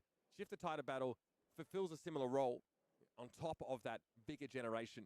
So instead, it is, we're shouldering the pickaxe, swinging the axe, and we're clocking in for an honest day of hatcheting. Currently does not have go again. Yeah, no use for that Dynamo on this turn either. Okay. He is Blade Fury. No, he's Blade Fury and It's just hatchet. something in Arsenal. I don't know what the Arsenal Obviously is. not very exciting, but can happen. We'll see. There's probably a Blade Runner here. Okay. Oh, it's a Blade Runner. Go again. Take it on the chin. And we'll take it on the chin. Going to prevent the damage from that hatchet very cleanly. Pretty Ability nice. for the next turn. Follow up is Hatchet for 3. Bind No, hatchet for 5. for up Does to a 5 here. yellow Blade Runner. And then he has, I believe is a Blade Flurry. yeah, he has a Blade Fury that will probably go into Arsenal. Maximilian doesn't really have a great use case for it on this turn cycle. Yeah, just Checking that graveyard. Yeah, just checking probably the number of those. He reacts. He's out of Spill Bloods. So those evasive Ooh. mechanics. there's a go again block, which is big. 1 point of damage is going to leak here over that Valiant Dynamo combined with card from hand block. And the turn will head back to Josh. Yeah, so he has Blade Fury in Arsenal, which could be pretty big here. Let's kick things off with Hatchet of Body. 2 resources floating. Go again, already imparted. Another shift here. Looks like 2 Blade Runners and a hit and run. And he has a little bit of life to play with on Max's side. Behind our players, starting to fill. Passer by. So maybe you True heavyweights of the consider world, respectively. maybe you consider taking 7 here. Something that is important. I know. to note, Considering taking 5. through in this checking of graveyards is that Max's deck looks significantly thinner right now than Josh's. I do wonder Mm-hmm. if some of the sideboard pieces are left out. For Max's deck, there are some quite bad cards. Things like Amnesia.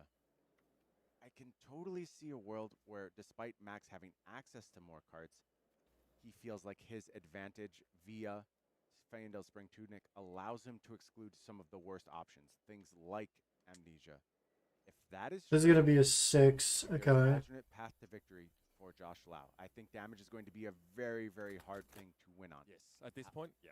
However, if the deck is fat, Max's isn't, and Josh is able to just go ahead and force defenses over and over and over and find the moment to go ahead and try and seize the tempo and force Max to respect those triple axes multiple times in a row, maybe there is still a path forward here for Josh. Yeah, maybe Josh has thought through this Okay, whole game full plan game, and just perfect defense. I has have to be, pitch stacked perfectly. and it's been impossible at some points to completely block out this damage. Josh has, over the course of the game, taken 18 points of damage.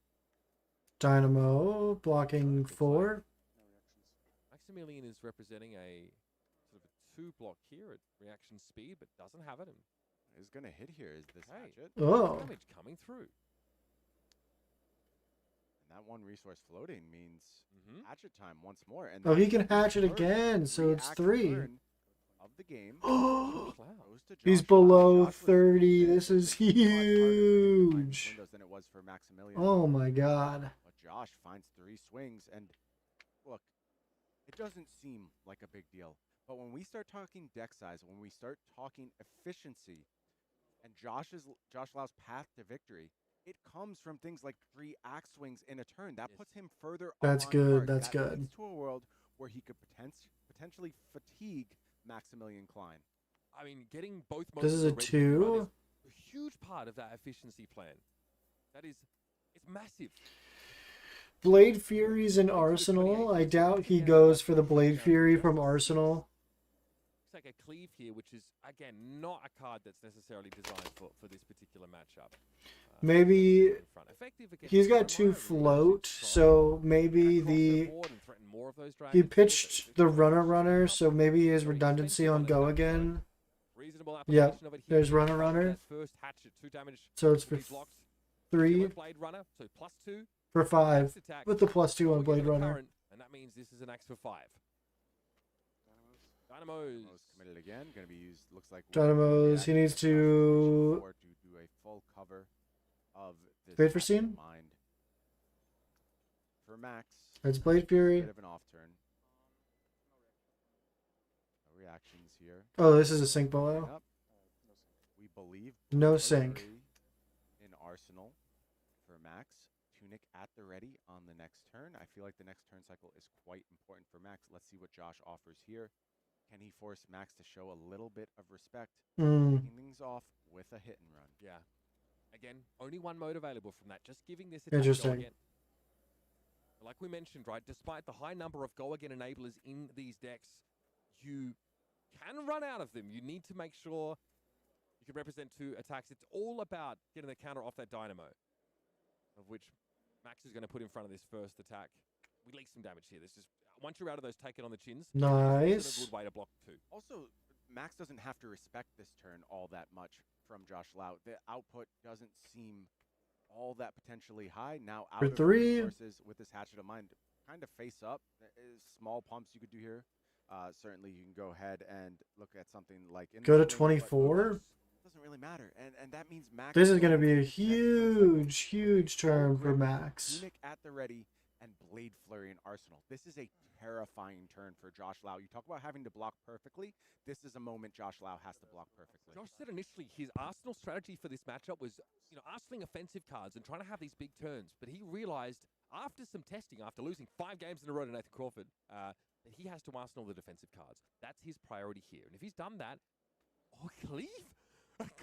Okay. What is that? I don't even know what that card does. What does Cleave do? Front pump, along with a second front Oh pump my here in god. Spoils of War. Clear. Used. This is when the next attack. Your next attack this turn gains +4, and when this hits a hero or ally, you may deal that much damage to another ally controlled by the same. Oh, it's for As Dromai. we mentioned, we know that Blade But Flurry it's is +4. available.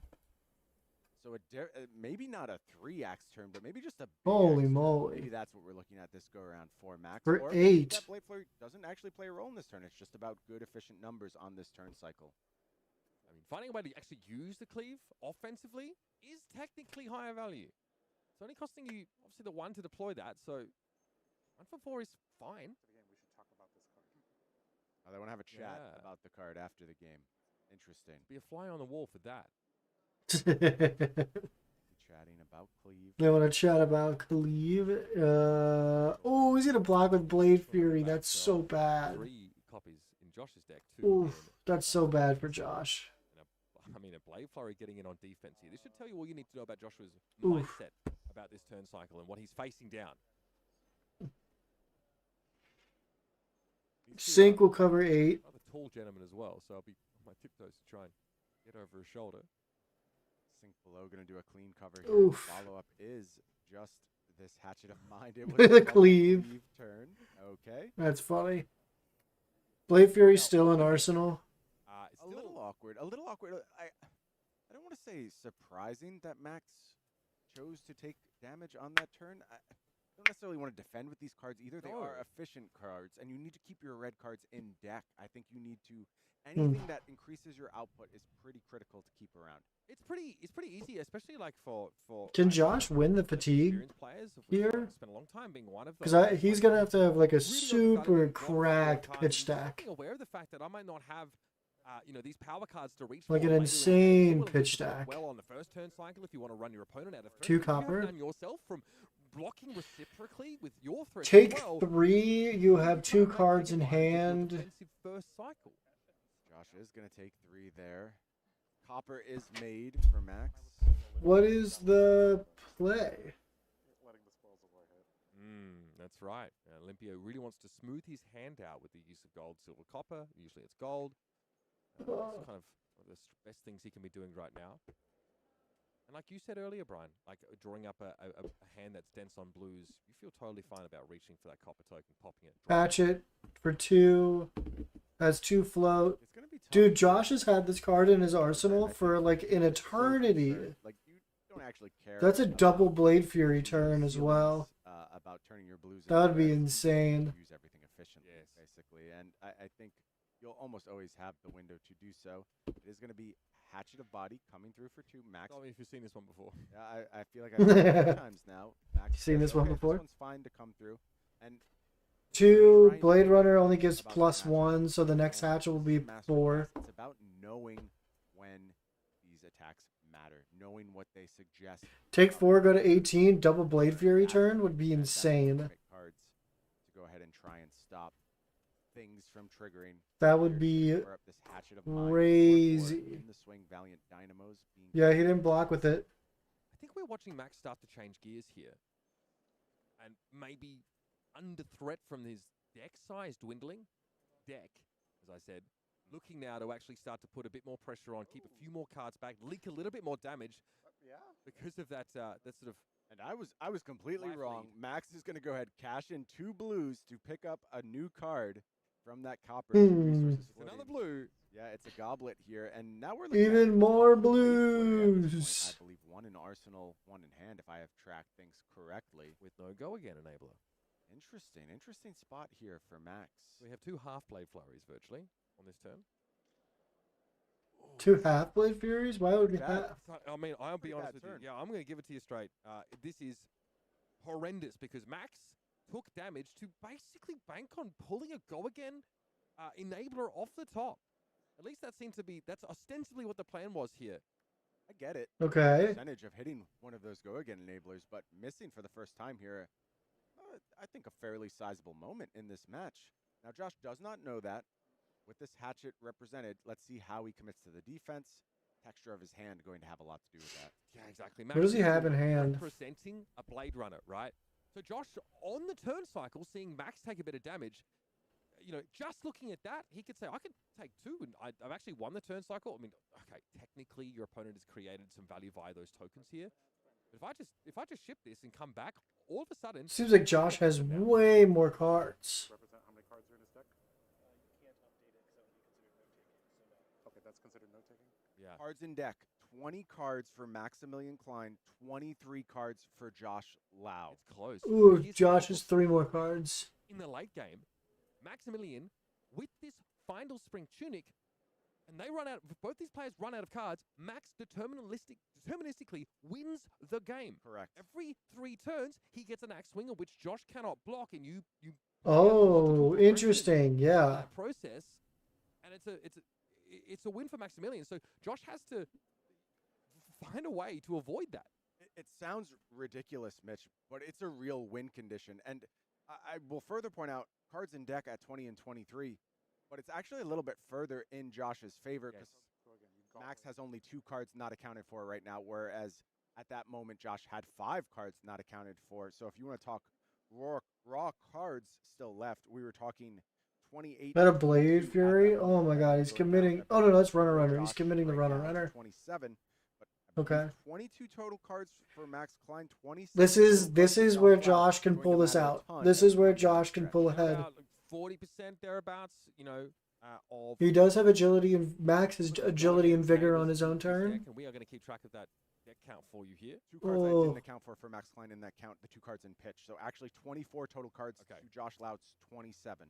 Ooh, Rough count. I'm 24, not 100% 27. Sure. I tried to count along with the players, but that is my rough estimate at this moment. And that deficit likely has dwindled actually over the course of the game. If Josh was truly fat decking and Max maybe wasn't, not Ooh. including cards like Amnesia, because to our mind, we This saw is Max win out on the close. value trades sort of early on in the game.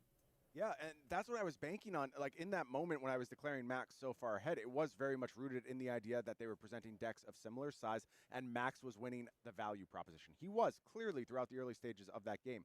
However, with disparate deck sizes, I think the equation becomes far more complicated, and I think this game is far closer than we initially let on. Runner. Blade Runner here as we head back to Sorry, game. Blade Runner. We Josh get is serving, go some again. signature dish.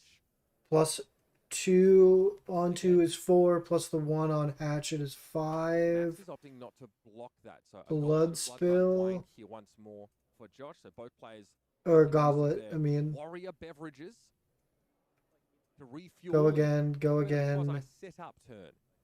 Josh is still going for it though, of course, because that, yeah, you did break the chain, but you had go again on that first axe swing. So we still It'll be continue to 5. Yeah. Because Blade Runner says this turn, not this At this point, he's chain. probably worried about deck which size. is He doesn't wanna good. come in with mopey turns anymore. Yeah, you have to be efficient. A lot of blues in hand for Max. Like the one of Warriors Valor. There's still a runner in or Blade doesn't do a whole lot. Blade You Fury need in to Arsenal use a for traditional Max. Go again. You need to hit with Warriors Valor, the weapon attack, to get go again. Something that is hard to do when it's so face up to your opponent and you have so few attack reactions in your list. Dynamo reset. It's all rogue Dynamo learning at this point. reset. Dynamo reset there for Josh. So feels pretty good about getting to threaten 7 damage and get value That's pretty by those good. tokens. In this deck, that agility token is often worth like 3 He points of used the value. vigor. Sort of sets up that second swing. He's point go for- again. Big Yeah. script coming up here, Mitch. Agility, vigor, at the ready. 3 cards in hand plus Arsenal. 2 of those cards are Lot of Blade types of Fury, decks being represented here. which is Still a crazy. fairly blue heavy hand. I still believe that Blade Flurry is in Arsenal though, and there could be some fireworks if Max has the right combinations here. He's been so patient this whole Absolutely. game. We've seen Absolutely. those firework hands at times, and Josh has put a Command and Conquer in front of Max, and Max has said, okay, here's 2 cards. I'm going to respect this. I'm going to block this out. I'm going to bide my time. We might be getting close So Maximilian chooses to take the opportunity to blow this game wide open. And those opportunities are few and far between, and you need the planets to align.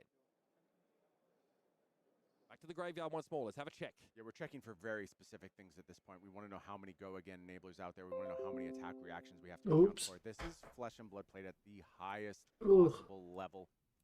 These Oops. players are counting. They know what's coming around in this second cycle. Okay.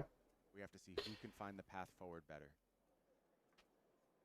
Yeah, like I mentioned yesterday, uncommon for Dorinthia players to have to think too much about their pitch stack. Now it's absolutely relevant. And hey, Lead with Speed, an amazing card, but also one of the few 2 blocks. Blade Fury from the In Arsenal. front of that hatchet, but finally the Blade Flurry makes its appearance. +2 to this first axe swing. Do you Blade Fury from hand too?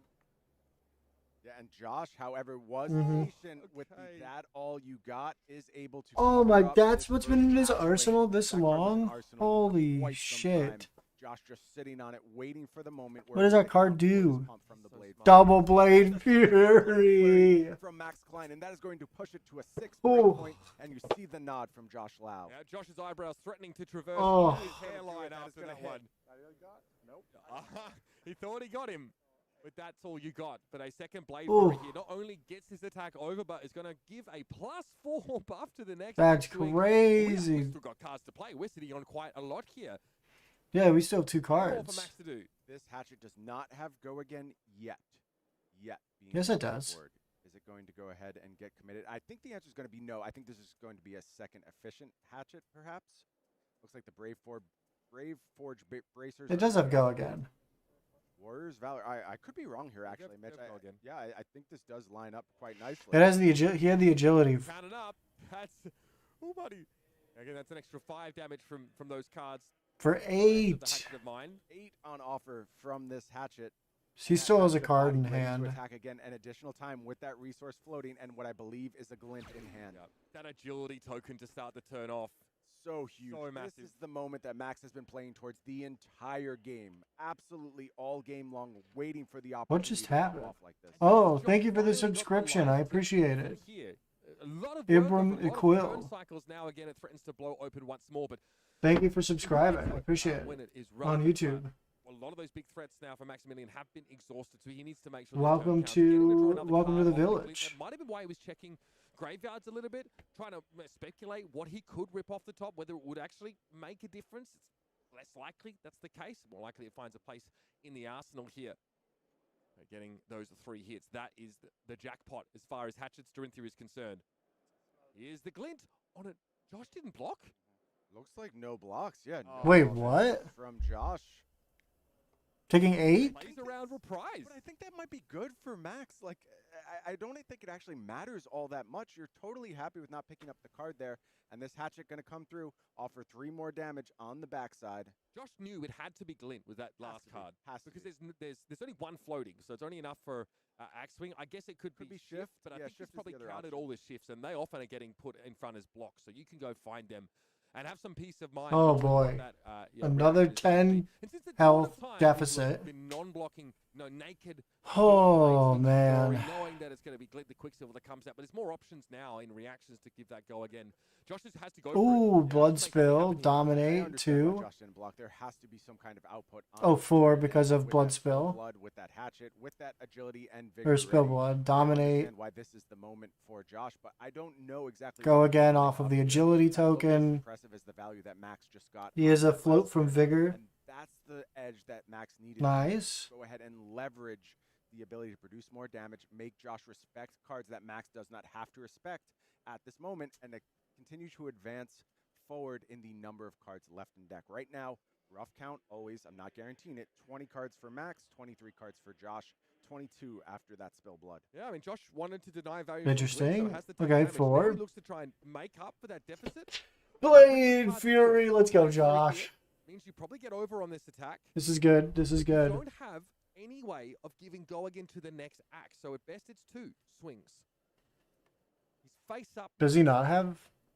No. He has no cards in hand.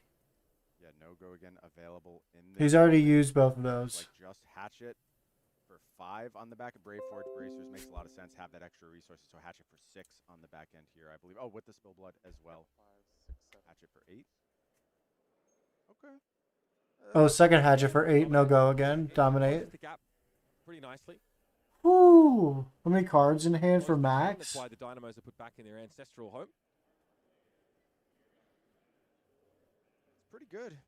He's I got expect we see Max Blade control top card here. Runner, Glint, and I can't tell what the middle card Life is. total getting ever closer, and it's all about what's left for these players in deck. What's the Josh, 20 that was cards too here fast. after I can't two. tell what the middle card Max, I is. expect after a But there's a defender, Glint and blue Blade Runner in hand. Oh, I think it No wrecks- defense. No, it wrecks Oh. the roster of his turn to block here. He's Okay. sitting on a blue like a go again provider. Oh, And yeah, Oh. okay, so he actually has spoils, I think, and a Blade Runner. So he spoils. That's what it is. It's Blade Runner, spoils, and Glint. off a tunic counter and a blue. Yep. With 2 go We're again up providers, at You're on. 3 on Tunic. You are on for the dream. rough count, 19 cards for Max, 20 cards for Josh. Critical numbers as we head Come to on, the strike Josh. period, But I think Max is This is so probably going to be the close. first one in this game to offer lethal amounts of damage, which is a big deal. Josh will have to show some respect here. Yeah. On cost basis, 3 swings plus Blade Runner plus spoils. That's 5 resources. 2. So we only have 4 from a blue and tunic here. Okay, one short perhaps. That's the limitation. Let's see. Kick things off with Hatchet of Body. Hatchet. Full hidden 2. information thus far from Max using the tunic to pay for that. Okay. Josh figuring out exactly what is left in deck. Of course, sinks unaccounted for. I'm trying to think if there's a way where Max gets reprise off the glint and draws into like a blue, then he can. Oh, this is not great. So he's actually for losing space. Josh. If he gets a block from Josh. If he doesn't get a block, it's the Blade Runner, right? If he does, he might consider Hard when I can't reorder the. trying to draw off a reprise effect from Glint to Quicksilver. As a Dory player, when you get your opponent to this life total, you know that a lot of your reprise effects are probably going to be turned on.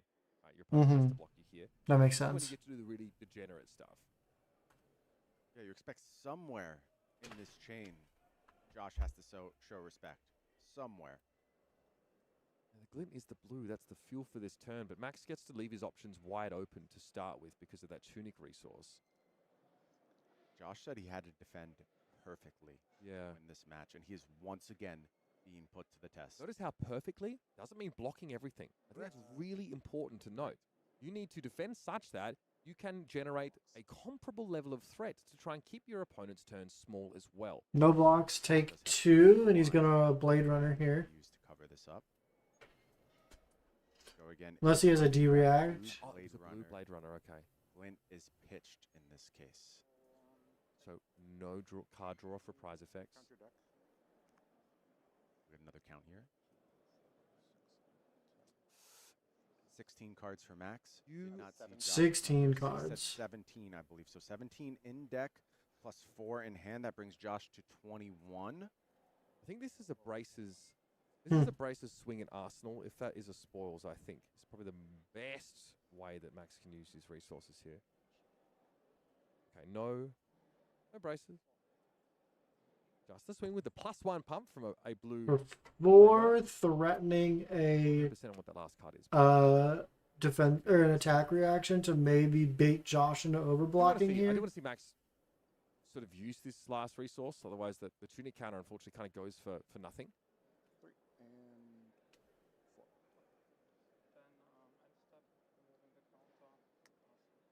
Okay, so I think he was trying to we end the threaten turn with overblock. a resource floating. So Max definitely had plans for this turn that involved using sort of all those resources. Interesting. Just with the with the way that was CNC. sort of blocked out, I think. That first act CNC is was really blocked out, good I think here. it just didn't really become viable for him. So, hey, CNC. All right. Simple command and conquer here. 1 card leaving Josh's deck. Going to ask for 2 from Max's deck. Very, Seems very good. a fine trade to me. Absolutely. What's in the hand? You just block Warmongers and something else, right? And is again. Okay, that red hit and run. That is a spoils in Arsenal. Pretty powerful. Again, it's an issue. It's a question of resource base here. That is spoils. And a blue. Yeah, more efficiency here. Spoils kicking things off. 4. Oh, this the is really attack good. On this hatchet body. Simply Again, already spiked. available. Peach we have mango. At the ready. That's really good. One floating here. Yeah, so, I mean, I guess Max has 2 options. He throw down the okay red and run, get the spoils front punch for the into second go aspect, again or you just for swing with it naturally for 3. I think that tells us a lot about how he values his cards and like the kind of turns he's trying to generate now with that. Take it on the side chin. fiddling. Ooh, he gets the agility token. What has to be the last, take it on the chin, surely. Oh, absolutely. Okay, we are Hatchet for 3. being a little bit more conservative, making sure that it's not just the +3, but the go again that's relevant on that hit and run. Have to be at this point, Mitch. Rough counts, 14 cards left for Max, 16 left for Josh at this juncture. However, No blocks, take Tunic 3. Trump. Maybe. If these numbers stay exactly the same, they run out of cards around the same time. Tunic wins. Tunic is able to go ahead and carry the day. But again, Tunic does Josh win. is able to Okay. have, all he needs is 1 card in deck. Just 1 card. Just cycle that into axe swings. He just has to have 1 more card than Max. That's it. And that might influence blocking decisions once these decks get very thin. Josh This is is a bizarre game state. this Hatchet of Mind very Or maybe it's not bizarre. Maybe this just is how Warrior Mirrors Last look protected now. life total here, it looks I have like. not seen that Pretty much different Warrior card. gameplay, or Dorinthia around. specifically. It's a 0 cost if you're concerned about the chip damage now from attack reaction. So you are playing around like a second swing, in swing, excuse me. I guess Here we go. Blade Flurry, but you know, like it's pretty. He does have block, agility, it's so easier this for any hatchet will have Yeah. go again It's off kind of the what agility, remotely balanced, I guess. which but, is good. You know, if you want to get full value out of it, you can't be using it that late in the turn. Completely face-up turn here from Josh Lau. We expect Hatchet of Body. Brave Forge Bracers activation is available as well by Hatchet of Mind. Most purpose of this turn Nice. is to reset those Valiant Dynamos. Do not want to have a loss of access to that as we get into the critical stages. And now it's time for a Brave Forge Bracers block here. Hatchet of Mind, the follow-up. I wonder if this is a moment where Max could take a little damage, perhaps have a massive hand coming back, or do we just stay the course? No cards used on this cycle for Josh thus far. No cards That's used for Max huge. on this cycle. Weapon-based No decks do blocks. this. Okay. No blocks. Get ready for some fireworks. Max falls to Whoa. 5. 5 Here we card go. hand at the ready on this turn. This is Telling you like the scary. beacons of Gondor. It's about to get real here. He is actually going down in life for one of the few times in this game. A no block. He drew Time Snap Potion. Oh, that's Oh That's no! going to stay in the deck, really, unless Josh finds a way to deploy it, which is a huge value loss in many situations. That's so Still bad. plenty to block with in this hand, and he very quickly reaches for that Absolutely. fatal No engagement. choice. Dead card in basically any other scenario here, unless he's pitching with it. Yeah. The red Blade Runner. Go again, premium plus for Maximilian. 3. That +3 for that next attack. Go again on the first axe. Josh now, his blocking is going to be followed up by a red hit and run, so we are pumping. We are absolutely pumping here. 9 For coming through 9? for this Hatchet. And go again, and we have resources. And this is gonna hit, Mitch. There's nothing Josh can do to cover this. Oh, it's not just hitting now. Oh, it's gonna be hitting no. After this as well. This could be the end of the line. Only 2 blocks available in Josh Lau's hand. And he can't stop this. And then he knows, Josh knows exactly what's about to happen. Max has the surplus of cards. Mitch, this is pitch stacked by Max Klein. This is set up. This is played towards. This is purposeful. And he also knew when that Time Snap Potion was pitched. He could have tracked both decks perfectly to get to this point. Josh, I believe he understands where this is going. That sigh of resignation, I think he realizes that he has lost this game. On purpose. You designed it that way, I'm pretty sure. Yeah. Designed it that way. Pulls You out are the right. pitch stack. Game recognized game. Josh Lau We're gonna giving a nod to Max Klein here. It's such a long game to put together such an intricate pitch stack is incredible. The amount of awareness, capacity, and patience that this takes. That is unbelievable stuff. So Josh blocks this. He takes 2, goes to 6. There's another axe hit coming in after with God knows what else accompanying it. Josh has to take almost all of it. There is, of course, 1 point of block left on those Valiant Dynamos. might as well. Drawing up Yeah, the time use snap it, use potion it is now. heartbreaking. Oh, sorry. 2 damage going to leak.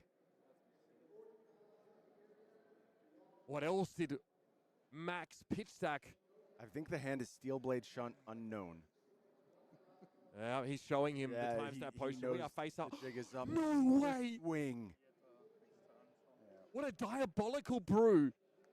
Max has concocted here to force feed to Joshua Lau. Of course, yeah. Now, 4th seed and 5th seed here in the Hatchet's Dorinthia mirror, and it's about to come to a head. Max sees 3 free damage in his hand right now, an opponent who cannot block any subsequent hits. And he can wait, because that brew, that's a dish best served cold. Josh gonna fall down to 6 here, and Max sitting there, moving the Hatchet of Mine forward, pitches the Steel Blade Shunt, The triple swing. gives the in the swing, and gets the fist bump. Maximilian Klein has done it. That One of the most brutal hurdles how high level. to get over as a Hatchet's Dorinthia player awaits him in the very first round of our top 8, and he gets there. It's not a short game, but it's a brilliant one. Turn by turn, both of these players trying to squeeze every last point of value out of their cards, their pitch, their blocking, their equipment, everything at their disposal. This is what we're probably. And see, these two players now have nothing. There's nothing more No, than Josh Lau lost that it. they just had. But look at the look of Damn. Maximilian's face. He knew he was going up against a dyed-in-the-wool warrior, No. Dorinthia aficionado. But Max is one Fuck. himself and has shown it now on one of the biggest stages in the Flesh and Blood world, advancing to our semifinals. Look, Mitch, there are moments in that game where the pace slowed down, unquestionably. That's so rough. For a Flesh and Blood nerd like me, that's the absolute dream. Like, just seeing the intricacy, the thoughtfulness, the pitch stacking, the playing towards exactly that moment when that time snap potion was going to come back around and leave Josh Lau completely vulnerable to whatever Maximilian Klein wanted to do. A master class on Dorinthia play there from Max Klein, moving on to our Pro Tour top 4. Pitching the red Blade Runner, red hit and run, red in the swing all together. That represents an amount of damage that you cannot cover up no matter how hard you try. Makes sense. The pitch Breath. stacking for Let's the reset win. here and revisit our top 8 bracket here at Pro Tour Los Angeles. We see here that Maximilian Klein Ooh. has advanced into those semifinals to face, the winner of Daniel Correas or Felipe Lima Cardoso, of course, our solo Kano here. And let Oh us not boy, forget what is at stake I for these players. cannot First place, wait for that 50,000 US first and dollars, eighth. life-changing money, along with, of course, that incredible champion prize card. Oh, man. None other like it in the world. The lion's share of 200,000, of course, on the line here. We've got a lot to play through still. Oh, The Kano boy. are waiting for us down there. Okay, And so Felipe the Lima Cardoso, Kano. show us. Hold on, we're gonna do the. Who win this top 8 match? It's either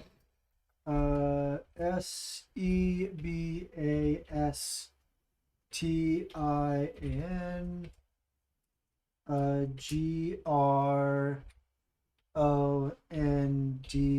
GRONDAL or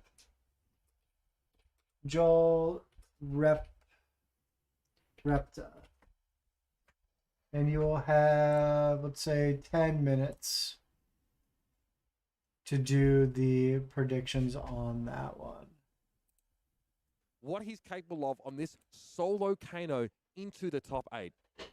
Remains to be seen, Mitch, but the Yeah. fireworks are going to be intense. Our buddies Ponkage, Sam, coming back to the booth, going to bring They're all the chomping action. at the bit. They are absolutely ready to get in. We're going to go to a quick break. When we come back, we'll return and get some words from our victor in that previous matchup, of course, Maximilian Klein on Hatchet's Dorinthia, doing it like... Nice. All right.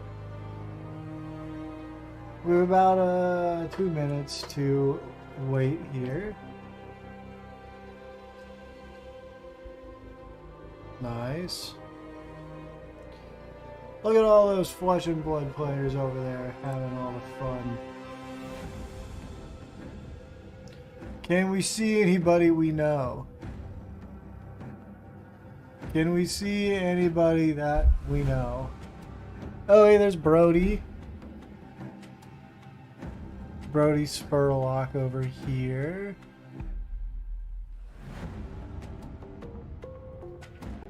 Oh, there's Matt Coles. The Matt Coles is down here. Oh, okay. There goes the cam.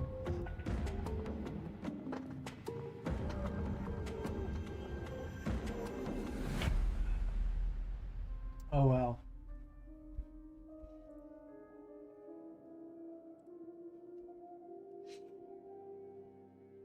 But I believe it is the KO mirror match is next, which is pretty. I don't really know how that matchup is supposed to go. It seems like whoever can have the more aggressive turns maybe wins that matchup, but I honestly don't know.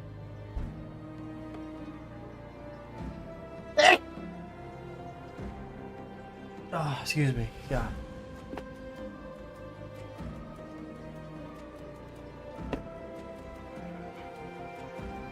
But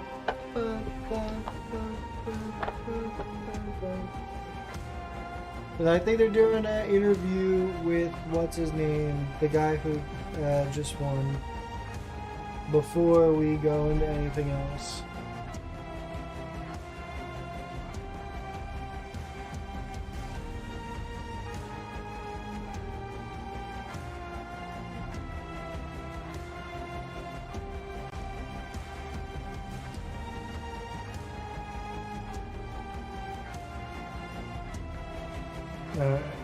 What does the winner have to say about knocking Josh Lau out?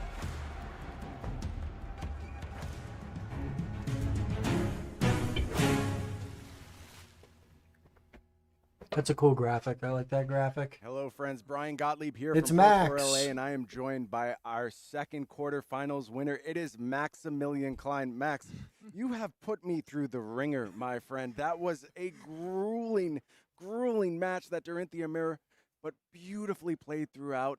Tell me when you started getting the inkling that you had taken the lead. Was it when you saw the time snap potion pitch? Were you always playing towards that? So at the beginning, he was the first thing we checked was the deck size. Mm-hmm. Yesterday when I tested, it didn't go that long. The games we took more damage and the games ended a little bit faster. Then he was telling me he has 70 cards and I just had 65. So I was a little bit afraid that he can fatigue me, and I was mindful of that and tried to be as efficient as possible with my cards. And I knew I had to swing 3 times. I knew I had to do that because when I swing again, then I get an extra card. And the time snap potion, I saw it and I tried to pitch, but I didn't knew it would line up that good. I had the hit and run and put it into the ass, and I was waiting for the perfect hand to take some damage and then use it all off his hand. And you found it. You found the absolute perfect hand in that moment. You've obviously still got a long way to go to punch your ticket to this Pro Tour win. This is your second top 8 in a row. And I hate getting ahead of ourselves. But does it frustrate you that, as a Pro Tour top 8er, you don't get included in those great players in the game discussion? Do you think you have to be included after this? Honestly, I see why it is the way it is. As an European, we don't have that many battle hards we go to because travel distance is often too long. Sure. So it's not worth it. And, Makes sense. Like Ethan is doing such a great coverage job, so there are more eyes on the American players because of him. And it's just that in the mind of the people, the Americans are more present. So I don't fault any of the viewers or the people. But I think with this today, I'm definitely in the mind of more people. I hope so. I agree. You absolutely deserve to be. What do you think about how the bracket is shaped up? How do you feel about the definitely going to be in the front of people's minds? Do you fear getting top 4? KO? Dromai? What do you want to be facing the rest of the way? So I tried to make my sideboard as good as possible against Dromai, Kano, KO, and the assassin ranger stuff. Sure. So I about the mirror also I had the 3 amnesia for Katsu. Yeah. Because Katsu was actually a really problem. He just ignores what I do and it just presents 40 damage. So I had to respect that. I think so, and sadly never saw Katsu. About the bracket, oh damn. I saw the Dromai. Never saw the thing he tagged for. That's rough. Dromai is so exhausting to play. It's kind of similar to that one. You have to clear all these dragons. KO is fine, but about KO I really don't like that he can high roll you. Sure. So sometimes you can't do much about the game. You just play it as best as possible. But I take it either way. I do step by step. I'm really happy I could proceed to top 4 now. After last Hell year, yeah. I got out Yeah. immediately from the top 8. So I'm very happy with Awesome. that. You're already 1 round better. We'll see if you can make it 2 rounds better here at Pro Tour LA. Congratulations to my man, Very Max much. Klein. We're going to be seeing more of him in the semifinals, but 2 Hell more yeah. quarterfinal matches coming up, covered by Ponkage and, of course, Sam. Do not go anywhere. We'll be back with more from Pro Tour LA in just a second.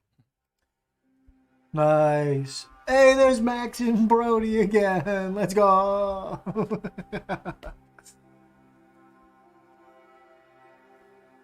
How many other people can we see? Does anybody know in chat any of these people?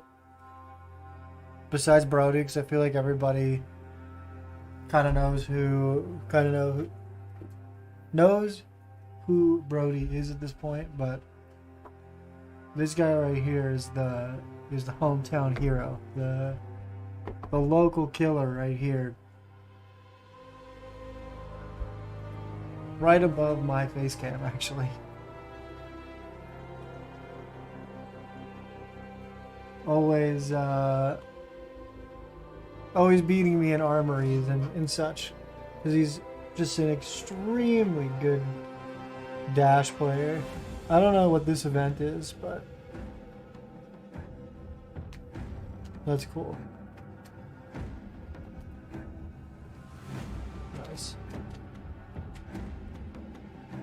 Hello! Is Pete Ward still in? I don't believe so. But hello and welcome to the stream. Hello, hello. Hopefully they show the bracket.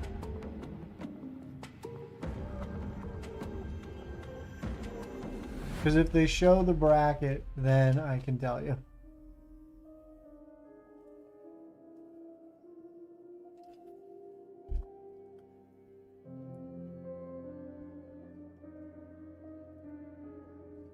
I don't care about all of these battle hardens. Show me. Show me the bracket. Oh wait, I can probably find it. Hold on.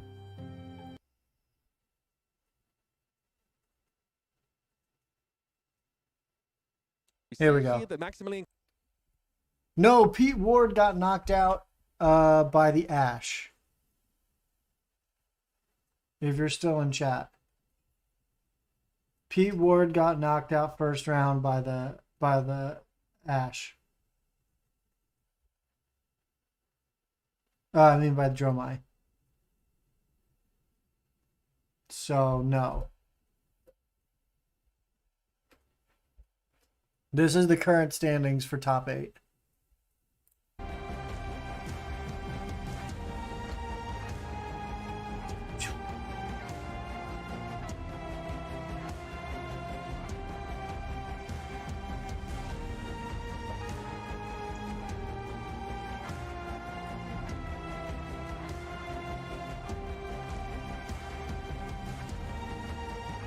And then I believe the KO mirrors next, and then we'll end top 8 round 1 with the KO versus Kano match.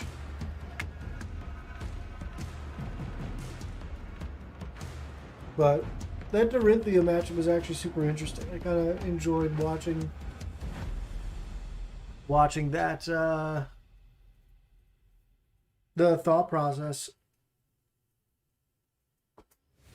of both of those players and the commentators, of course, too. But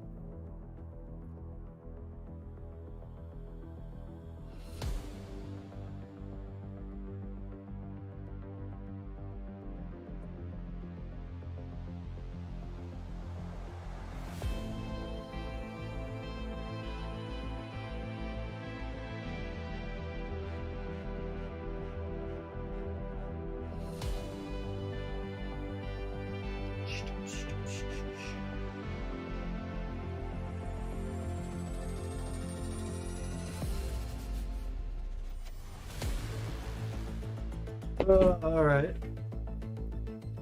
Next round. Oh, there's the bracket again at least. Next round. Next round.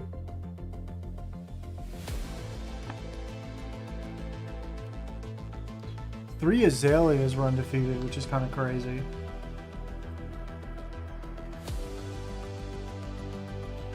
Look at all those people having fun playing Flesh and Blood. Hell yeah.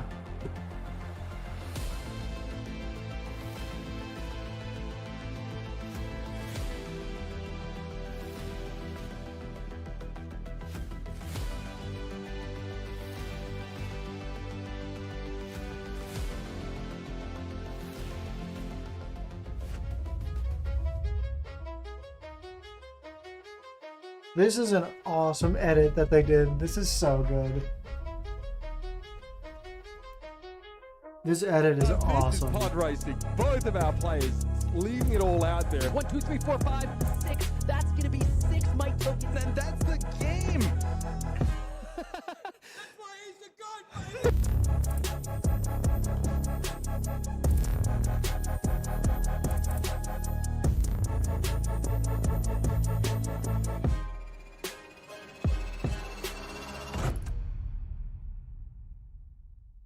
That is an awesome trophy too. That's so That goes sick. so unreasonably hard. It does That go. goes so devastatingly hard. Oh my goodness. The music with the sound bits from the casters, absolutely. Oh. It's hype-inducing. Welcome back to the Pro Tour, everybody. We are knee-deep in the quarterfinals here, and my goodness, what a match that was we just got to witness. Absolute grind fest. Reminds me a bit of the older mirrors of old, to be honest, how long that Oh, went. yeah, And the then the older moment they both hit mirrors. second cycle, it's haymaker after haymaker. They knew exactly what was coming up, and a beautiful pitch tech endgame by Maximilian over there. Yeah, absolutely. Well, we've got more games to go. It's That was time for our awesome. very next Hell yeah. quarterfinal, and this is Double going KO? to be a KO mirror. The Yeah, true KO mirror. top dog of the format. We're going to see the two Yes, decks sir. battle head-to-head, but first, let's go ahead and take a look at the profile of one of our players, Sebastian Grandel. This is one of the players here from Denmark. Come and look at that Denmark. GC record, 5-3. He's but a 5 3-0 3-0, draft. His first 3-0, draft double on draft. Olympia, and a Holy 3-0 draft moly. in pod This guy's two good and there sealed. with Victor. Look at all those placements. Battlehardened Krakow 2022 sealed. First place Pro Tour Lille. Got into the top 32, and then in the two nationals there. Look at that in the Nice. fourth place Fourth and and the second second. place finish, as well as They're third place in in Calling Birmingham Birmingham. here in 2023. Local game stores, next level games, and the team Milkshake. Really showing his prowess in both limited and CC, which is exactly what you need if you're going to try and do well in a He's got tournament quite like this. You know, we really the want to see quite our players the perform well in the placements. mixed format. Let's go Quite ahead and the take a look at resume his deck there. list, and we're going to move through this rather quickly because the players are getting ready to go down and throw down in the arena. But talk to me a little bit about what you see, Punkage. So Is first there thing I'll anything point out different? Is 3 off cast bones. Now we know that 3 actually cast Brown bones, and okay. A few other members who have brought KO, you know, such as a lot of the Wolfpack have actually cut down to 0 cast bones. Other KOs are Wolfpack you know, has? somewhere in Huh. the, between the 0 to 2 cast bones. But Sebastian's saying, I want all 3 of them. This is how I'm gonna, you know, roll people over. Absolutely. Interesting. Now let's go ahead and check in with our other quarterfinalist here in the match. This is Joel Repta. Look at that incredibly identical records throughout the tournament. 5 and 3 in 5, CC, but a 3, 3-0 draft into a 3-0, 3-0 draft. wow. Calling Orlando 2021. He got second place. Team is the Canadians down there, the local game store Chimera. But one thing I do want to point out, even though it's not represented in the teams, these two players tested together for this tournament with Oh, some very nice. well-known Canadians, as well as Hayden Dale, Tark Patel, Brendan Patrick, you know, that kind of PCG pass team. They all came together, tested for this tournament. Simon Nielsen. So this is the dreaded team kill here in the quarterfinals. Oh, But let's that's go ahead rough. and check in with his deck. So that being said, we totally expect 2 very similar deck lists from these people, and it totally is. I think, so we spoke about the cast bones earlier. Joel only on 2 instead of the 3. Other than that, okay. minor differences. You know, both of them are sporting 3 bear fangs, but Joel with 1 red, 2 yellow, whereas Sebastian with 3 yellow bear fangs. But the one Interesting. major difference, Sam, is that one of down but not out in Joel's list over here. A very creative solution for the mirror, Interesting, because, you know, okay. most of the times, your tokens will pop at the start of your turn, so you're sitting at 0 tokens. Opponent's my token is still right there, turning on your down but not out. I'm excited to see. That's an if interesting we're gonna see thought. this card live in this matchup. Perhaps a mirror breaker in the down but not out. So let's go ahead and look down into the arena. Let's go! The This- crowd has assembled. The heroes are ready. It's Sebastian Grandel versus Joel Repta, your 3rd versus your 6th. It's a team battle. Denmark versus Canada. Canada. KO versus KO. Let's go ahead and get down into the action. They are Faster already to see those, ladies playing. and gentlemen, because unlike the Let's previous matchup, this go. one's going to be quite a bit more explosive, and we Yeah. already see a fantastic start from Joel over here, starting with a dominate card, exactly what That you is want very if you're going good. first. Pulping here, going to go ahead and come out. They're going to roll. Looks like almost like a cup of bones or an old horn that you put your ale in. This is going to come in with 6. Currently has dominate because it has not been blocked with 2 or more non-equipment cards. Extremely flavorful way of rolling the dice when you're playing 2 brutes. A little wooden dice rolling thing. Sebastian showing us, you know, aside from being a fantastic player, he's also got a bit of the theatrical flair, Sam. Good for We're him. going to go ahead That's and cool. come in and look ahead. Oh, and turn get into the red zone 1. here. Go ahead and get the might token right away. If you're going to take the dominate damage, might as well prevent it, even though if it is. Oh, turn he's 0, running so cross it's strap. like 1 point of damage. Posturing to come over. Sebastian takes Interesting. first blood down to 39. Joel definitely very happy to get some armor pieces out of Sebastian this early. And you're right, Sebastian, you're recognizing that, okay, Joel's going to get some damage in. Let me at least set up a might token to at least get some value from my opponent's very, very strong turn 0. Something else. I wonder Sebastian what can the take thought note of, that's one of process 2 reckless is. swings headed to the bottom. So depending on how late into first or second cycle this goes, might only have to think about 1 for the course of this game. It's now time for the mandible claw. I don't know what the Gonna buy a crossbones block from the wrecker does. romp. 2 floating into a pack hunt. Look at this turn 0 from Joel here.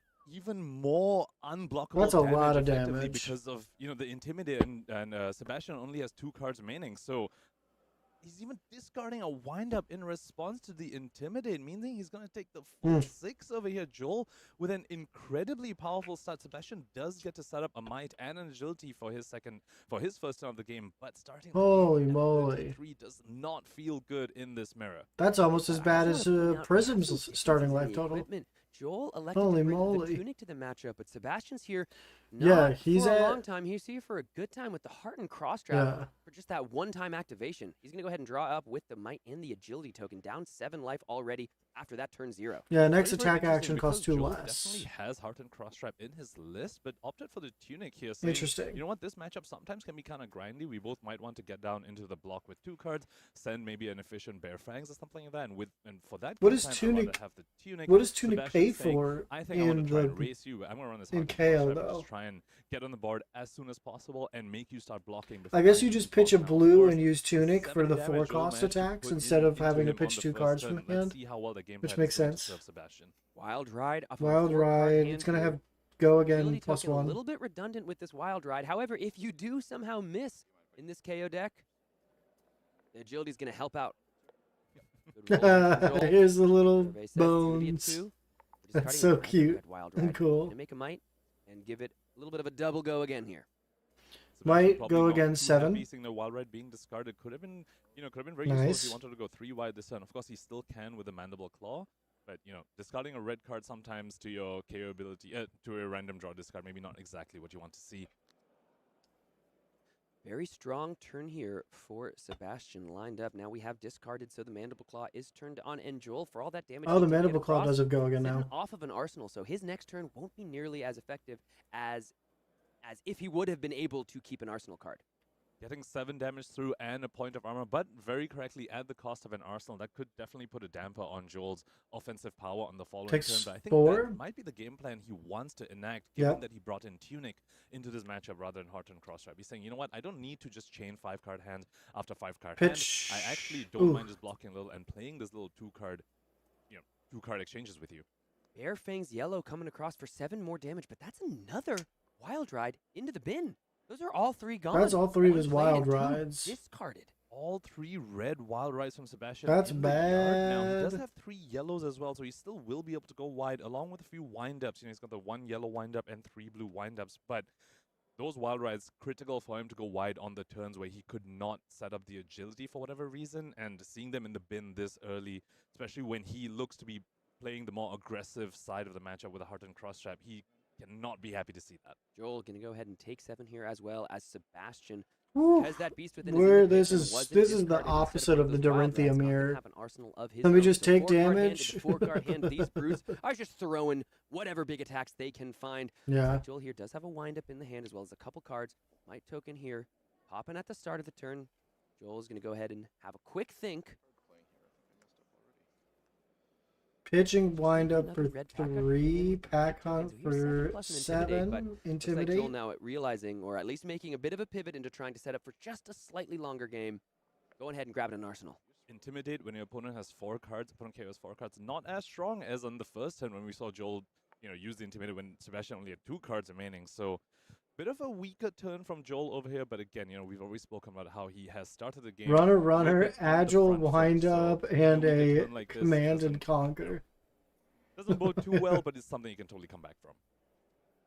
Card there left over for Joel, and we see, right as Joel tries to go ahead and grab an arsenal and establish something more powerful, looks like Sebastian might have a bit of a response fire in that Through the hand. CNC, the What he elects runner. to deploy. 3 damage are going to come across. Runner getting in front of the pack hunt here. 4 damage is going to come across. Runner not very useful when you don't have the agility setup, but of course Sebastian does have the CNC in hand with the might token on the field, so CNC for 7 potentially could be the play here from Sebastian. What was the intimidated With card? a whole bunch of 2 block on his armor pieces. If he wants to block this efficiently, it was be Beast 1 card in Within. hand plus 2 armor pieces. 7 Always wanna get 2 armor CNC, pieces that's a if you can't play at the huge. moment. He's going to have to give him And let's scabs see or how he apex. deals with this very tricky CNC for 7. Precisely. Oof. This is that return fire we alluded to as we saw the hand. Command and Conquer, thanks to the might token, a lot more prevalent in today's Flesh and Blood. CNC for 7 used to be a little bit of a Dory thing, a little bit of an out for blood reprise, put a +1 on that CNC, but thanks to the might tokens, KO said, anything you can do, I can do better, Madame Warrior. Here's 7 big ones quite often. Especially with the Apex Bonebreaker, you can get on-demand might tokens and send your CNCs and your send packings as well for 7. Very, very strong. That's pretty arm piece good. given to the brutes from heavy hitters, and part of the reason why they are such a strong force in this metagame. See how Joel wants to handle the CNC. Took 7 damage to establish the arsenal on his last turn. Not going to be able to deploy it immediately, and going to have to go ahead and put a 2 block E-strike, wind up, and cover it all up. apex. There's that on-demand might. That's a for Joel, lot. and the agile wind-up going to get discarded. So let's get another agility and a wind-up if we are Sebastian here, as these 2 brutes. That card's we are so up here good, in the dude. arena. Heavy hitters joined the fray, Oh and my we are part god. of the arena looking down as these 2 competitors face off for all they've got.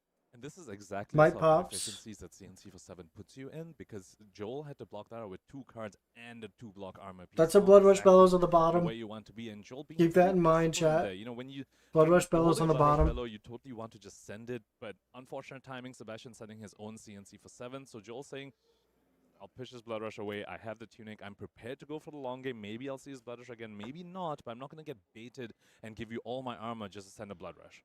And we saw Pete Ward in that first game put all 3 pieces of equipment in front of a CNC. That wasn't an option for Joel because of the might token. Such consistent, annoying value that these KO decks are able to deploy onto the combat chain. Talk about value here. This He gets a one-card +2 bear friend is gonna and go the ahead, might, so make it's a a might token, 9. get pumped up by his own effect and the might Takes token. 9, go to Card 9. 20. I thought this was KO. I didn't realize Levia was lending her aid to KO here. Joel Holy asking Sebastian a very moly. important question there, saying, I'm sending 9 damage. If you want to make use of your agility, typically you need to keep, 4 cards. You're Holy gonna send 2 moly. big attacks rather than 1 attack plus a claw. So he's saying, I see you with your agility. Here's 9 damage. If you want to make use of it, you're going to need to take quite a bit of the damage. And Sebastian ate that, saying, yep, I'm just going to take the damage. Send back at you with his agility. Quite a bit of damage indeed. Sebastian there went ahead and took all 9 of it. Does have the agility and Pitch the might. blue Go for ahead and swing power up the big. Swing big. So yes, Swing this big, is go a again for 2-card 9. as well. It does threaten to give the quicken to the opponent. Didn't have to draw nor discard, so no might token created from the swing big, but do have 2 cards still to work with. If we He take does a have go Joel's again, hand on though. That last little look over his shoulder, a lot of blues and a yellow. This tunic and his heart and cross trap in his matchup really showing the differences in game plan that these players want to enact, and the live totals show, say the same story. Sebastian wants a shorter game to make sure Joel doesn't get that much. 9 go use of the again, tunic, and Joel 1 wants a float. longer game, so He at see least Joel being claws a this bit more okay turn. to block a little bit, and Sebastian being a little more okay using his life total as a resource, really trying to shorten the game, because if this game goes long, the tunic is going to perhaps bring Joel over that finish line. Long, drawn-out drips of value from the Welcome to Wraith staple versus the ability for Sebastian to unbrick a hand on demand. I almost wonder whether Joel's thinking of giving a flashback. Going It down to looks like 20. He's just gonna take the full 9, and this is one of those Ooh. forks that KO puts you in. We're just like we're just throwing big numbers at each other. We're just smacking the shit out of each other. Too much block on the first attack, Damn. and the opponent comes in with a send packing or a CNC right afterwards. You could get incredibly blown out. So Joel possibly For playing around that 7 possibility, saying on the if I block this swing big and you swing send big? the Arsenal disruptive attack, I'm Huh. quite messed up from that. So let me see what his second attack is before I decide on my blocks. 9 into 7 is the play for Sebastian. Hasn't That's been able to 16 establish points any of kind arsenal value. whatsoever Holy throughout this moly. game. So this has just been 4-card hand, pretty face up, 4 cards off the top of the deck. Sebastian not using much optionality here. Because he's been kind of priced into it as just the timbre and tempo of this game. Joel just took another 9 of his own, so both players taking big licks, 9 versus 9 across the table. Looks like the Scabskins Leathers might be joining the fray here and getting in front of this big Bear Fangs for 7. We also have to remember that Joel does have Interesting. the down but not out in his list, and that could potentially be why he might be more okay going lower in life totals. You critically need to be lower life totals, have fewer equipment pieces, and have fewer tokens than your opponent. And Joel's saying, okay, I have this down but not out. If I want to play into it, I might need to go lower than you. But I also believe he has another Blood Rush in his hand, and that could be why he took all that Ooh, damage. he has Blood Rush Bellows in his hand. Well, now hold on. When I said 2 blues and a yellow, I did not realize that yellow was Blood Rush Bellow. That's My pretty goodness, 2 good. cards here. One of them's going to get discarded and head to the bin, but you have to imagine both of them are 6s here. So Joel, Ooh. go ahead and get those 2 cards. He gets a Critically, might all the token attacks made. Are now pumped up for the rest of the turn. The Mandible Claw is turned on. Yep. And once again, Sebastian, no arsenal to speak of. This is as powerful as it comes for the Brute. What And is here's it? the Oh, down there's a but down but not You out. maybe don't want it on the Blood Rush Bellow turn. And also, he currently does not have fewer equipment pieces than his opponent. And here's where the Heart and Oh, Soul he Shot doesn't, actually yeah. could have been better for him, because you can destroy that on demand and go to below to have Interesting. fewer equipment pieces than your opponent. Fortunately, down but not out, not currently on, but a very, very viable He also doesn't have arsenal less target for Joel tokens. over here. Let's see if They he both chooses have to 1 do might that. token. Also, we have to commend Joel's patience over here on the Mandible you for want to 4. Blood Rush Bellow when you have the tunic up as an additional resource. For especially 6. when Oh, it no, comes no, to for 6. flashback, For which 6. They might, usually want to give it to you on Go your first Blood again. Rush turn. So Joel on the previous turn cycle didn't have his tunic Oh, the up, might said, token "It's attaches. fine, Yeah, I'll so it's pitch for this 6 Blood Rush. instead of I'll play 5. I'll play the next Blood Rush I see when I have my tunic up, and this is him doing exactly that. He's being rewarded for that, and let's see how the rest of his turn cycle pans out. Perhaps a saving grace. Still for 3 cards plus Sebastian, no Arsenal, agility which is represented and for Joel on the Tunic. combat Holy chain. So moly. Mandible Claw, yes, it does This is a have Go Again, huge but Blood really Rush for that turn. Arsenal, Sebastian is really putting the onus, This is putting a the pressure on Joel to find crazy the Blood Go Rush Again and turn. perhaps roll the dreaded Scabskins without the Gambler's Glove support. 4 cards in hand, hasn't been able to establish an arsenal, has Sebastian. So staring down a Mandible Claw for 6 thanks to the might token, plus 3 more cards in hand and the arsenal. Can Joel What does he have? find any Go Again here? Looks like we've got at least 1 no block in the hand. Probably a bunch of other cards that block 3. What's the no block? One interesting thing about KOs these days is that their Blood Rush And levels see- can seem ooh, quite underwhelming. that's compared to the smart. Blood Rushes of Reinars and Levias Intimidate because on of the the Blood lack Rush of a turn. second Makes blow. sense. That's Oftentimes, smart. It is a challenge for KO decks to be able to go 3 wide on a Blood Rush turn, and you're exactly right. Without the agility, it is on Joel to try and find that Go Again. Let's see what got banished. I think there's a Bear Fangs. It looked like a Bear Fangs. Looks I like could be Swing wrong. Big got banished by Oh, Joel, Swing by the Big. flashback Okay. over there. Something Joel definitely didn't want to see. That means he's holding on to the down but not out. Critically, not even. It's not even on, and at the same time, it's not even a brute attack. So That's bad. Joel getting a little bit unlucky in the flashback there, and Sebastian recognizing that this is probably the best time to cash in the flashback because this is the second Blood Rush. Pitch. Remember, the first one was pitched away. Wild Ride. Draw Did the have card. the Discard a Wild Ride in card. the arsenal, so does have the potential to get Go Again on the turn, but it is a random card off the top. There are some potential misses in the list. Let's see what the roll 1. is. We're going to discard. Down but It's not the down out. but not out. So the Mirror Breaker heads to the bin, folks. It is a 6 thanks It's to gonna Joel's get Go ability, so Again. we're coming in for 7 with Go Again, but that's scowling Nice. flashback. Man, it's gotta feel good for Sebastian. If he was able to know, he'd be singing in his sleep. This is huge for Joel that the down but not out got discarded because there's a good chance he drew a 2-cost attack off the top, and with the Tunic counter, he could send that on the combat chain right now. I don't believe he has taken a look, and I believe it's a red pack on that discard from that random discard. Oh, Absolutely rewarded Joel over Holy there, discarding moly. the 3-cost attack, keeping the 2-cost attack off the Tunic, and again, this comes back to his patience with that Tunic counter, saying, I'm gonna Blood Rush with a Tunic counter, which means off of 2 blues, I can go 2-cost attack claw, 2-cost attack, and get a 3 That's wide blood rush. To that. crazy. Absolutely amazing play by Joel so And far. Sebastian should be down to 11, right? Took 4 off of the claw, took 5 off of the wild ride there, so should have taken a total of 9. So Sebastian actually at 11 here as he faces down this pack hunt for 8. So even though, there it is, even though a bit of good fortune for Sebastian with that intimidation effect off of the Scowling Flesh Bag, even more good fortune for Joel with that draw discard, the Tunic here, proving to be so impactful already. These pack hunts putting in major work for Joel. And that makes the discard of the down but not out even better for Joel because he's putting so much damage now, it's unlikely that he'll go lower life than Sebastian again the rest of the game. So he's probably really happy to see that go to a discard.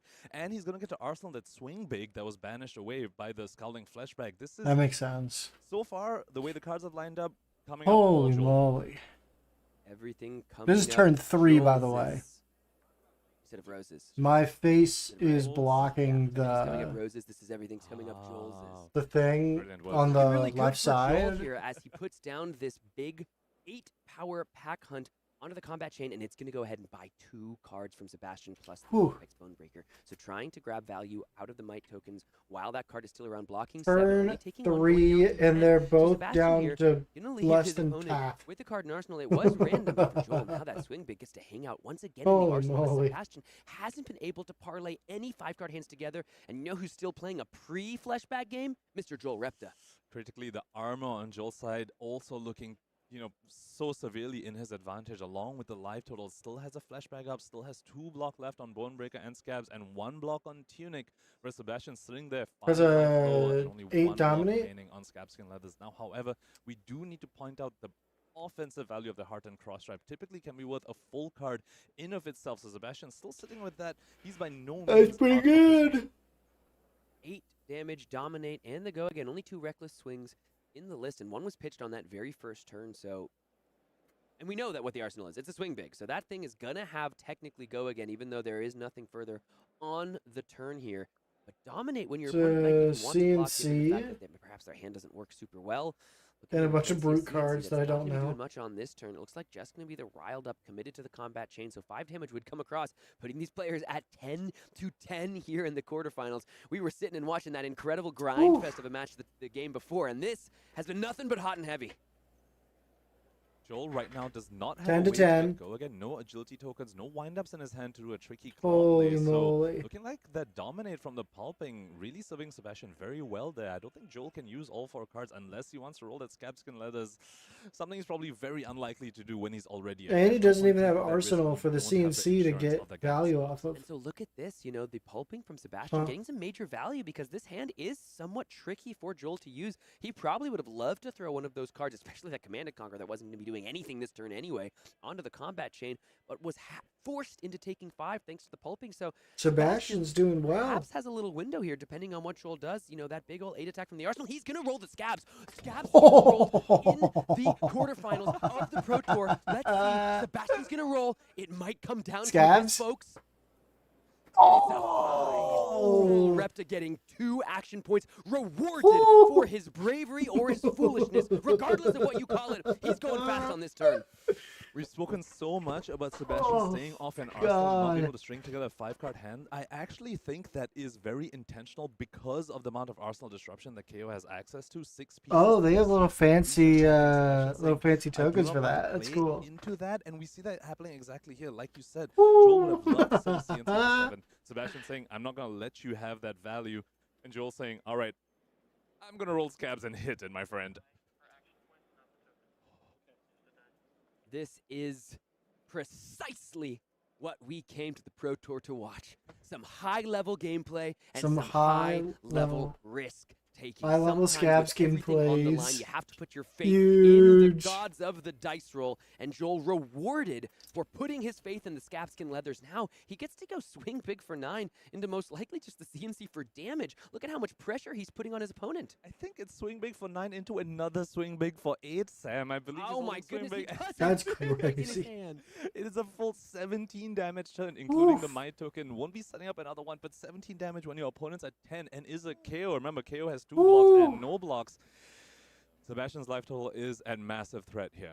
Gonna get the Quicken token, pitching the Mhm. CNC, and there is the swing big. I was so excited about the first, didn't even think about the Woo! second. Only a pulping left in the hand, so no way to block. Has to just block the one with the Scabskins left. Take 7, go to 3. 7 all the way down to 3. So this Scabskin leather block, Oh, absolutely boy. heads up play by Sebastian here. If he didn't put that on, he would have been in reckless swing range, and both players know that each of them are sporting 2 reckless swings. So Sebastian staying right above Makes reckless sense, swing makes range sense. by 1 life, but unfortunately has to give up all the tempo to do so. Let's see if he's able to claw his way back into this game.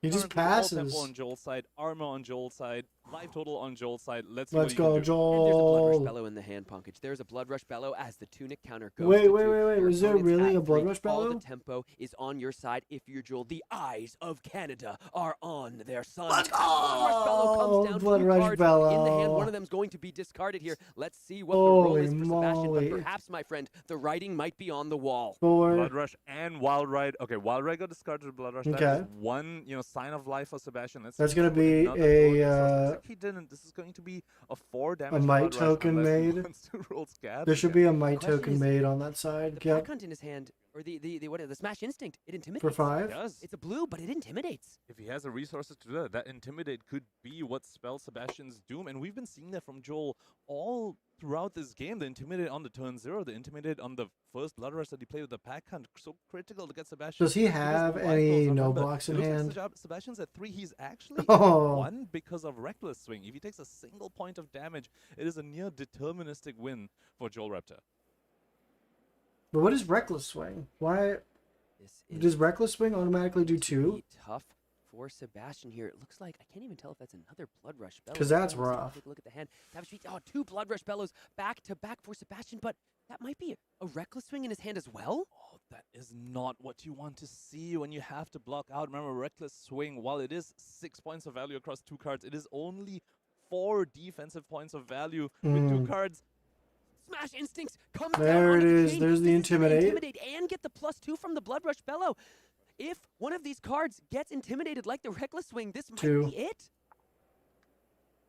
Let's see what block Sebastian has left. It looks like it's a Reckless Swing with a Blood Rush. It's just 4 damage blocked. Oh, he Intimidate got coming it. across, and Joel Repta Let's go, is your winner of the Joel. quarterfinal match. Holy Sometimes you have moly. to put your faith in the gods of luck. Joel Repta rewarded, and Canada has taken it over the Danes for this one. Joel, your winner here in the quarterfinals. Let's go, More than just Joel. its Scabskin's role. We just have to commend Joel for all Canada. the amazing play from the beginning of the game. Starting the game, Damn. already putting Sebastian down 7 life, giving up an arsenal for it, but down 7 life through that Intimidate on the turn 0. That is what set this game up. That is what set him to win this match. We've been talking a lot about the That was an awesome approach game. of these new Brute decks and how they take their talents to the metagame. But if we look at really what was the defining factor in this game, it was some old school intimidation, my friend. It was the Pack Hunts to start the game. It was the Old Smash school Instincts to close it out. intimidation. KO showing it's the whole toolbox that Brute has available that is making KO so effective here at the Pro Tour Los Angeles. 100%. I think a lot of people see Brute mirrors and just think it is mostly a variance game, and it did look like a bit of variance was on Joel's side, but it was also Yeah. absolutely masterfully played by him. And also, we have to give props to Sebastian as well. Oh my goodness. It is no easy thing to be sitting there in the Pro Tour quarterfinals, taking 7 damage on turn 0, but you still put up a great fight. What an amazing showing from both our players here. 2 teammates, 2 That was a identical great records game. through Swiss here in the Pro Tour, but only one could move on. So we're going to go ahead and There take a short was break like before a taking lot a of chance to chat with Joel. We're going to bring Yeah. him in for an interview and hear about many Go things to in break. that game, but I want to know what was going through his head when he activated those Scabskin leathers. I know you want to hear it too, so don't go anywhere. fair. We'll be right back with the Pro Tour right after this. Hell yeah. Wait, do I know? Well, okay, well, we're moving shit around. Damn, that was a good game. I think there was just as many interesting decisions in that game as there was in like the super, super grindy Dorinthia mirror. But like, that was so insanely interesting.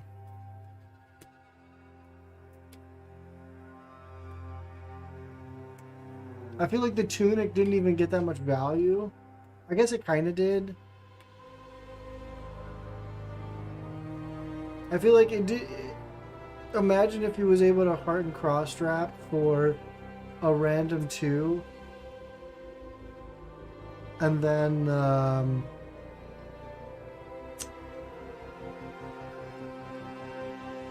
I don't know.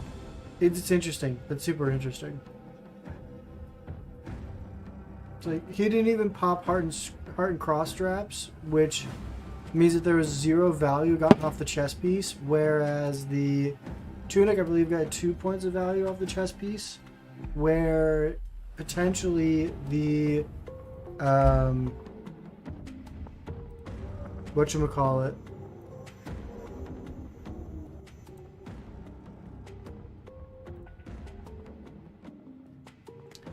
the tunic at least would have blocked for 1, which could have potentially bought him 1 turn. Maybe? I don't know.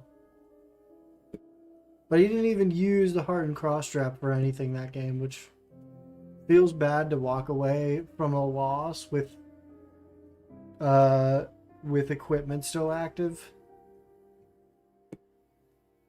But also just like Blood Rush Bellows into 3 big cards, into one of those cards Intimidating, into 2 action points on a Scab Skins roll.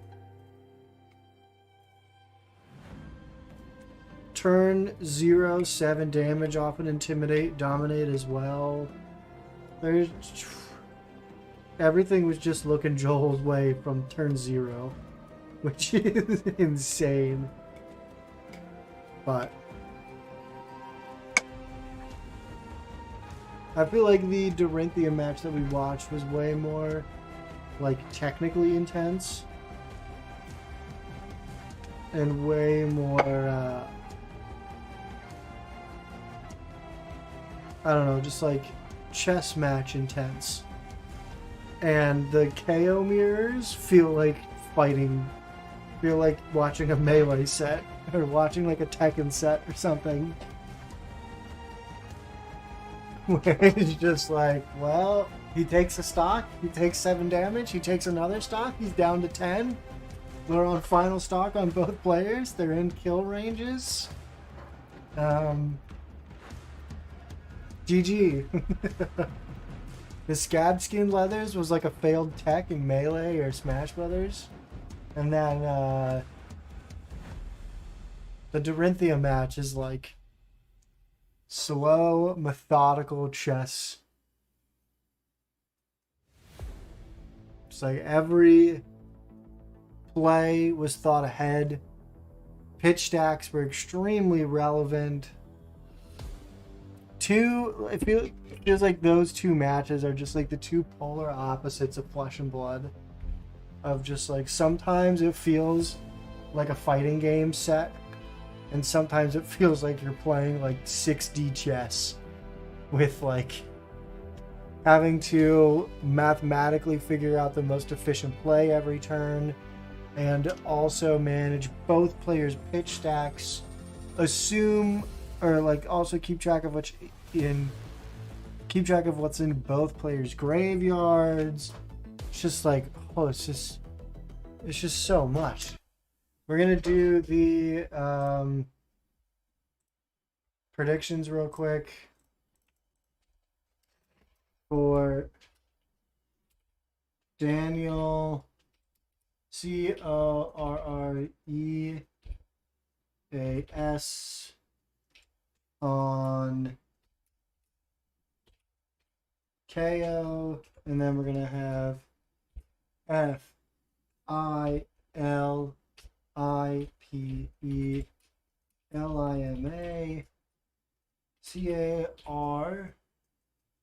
CARDOSO on Kano. I'll just remove the space. You guys will have 10 minutes again to predict.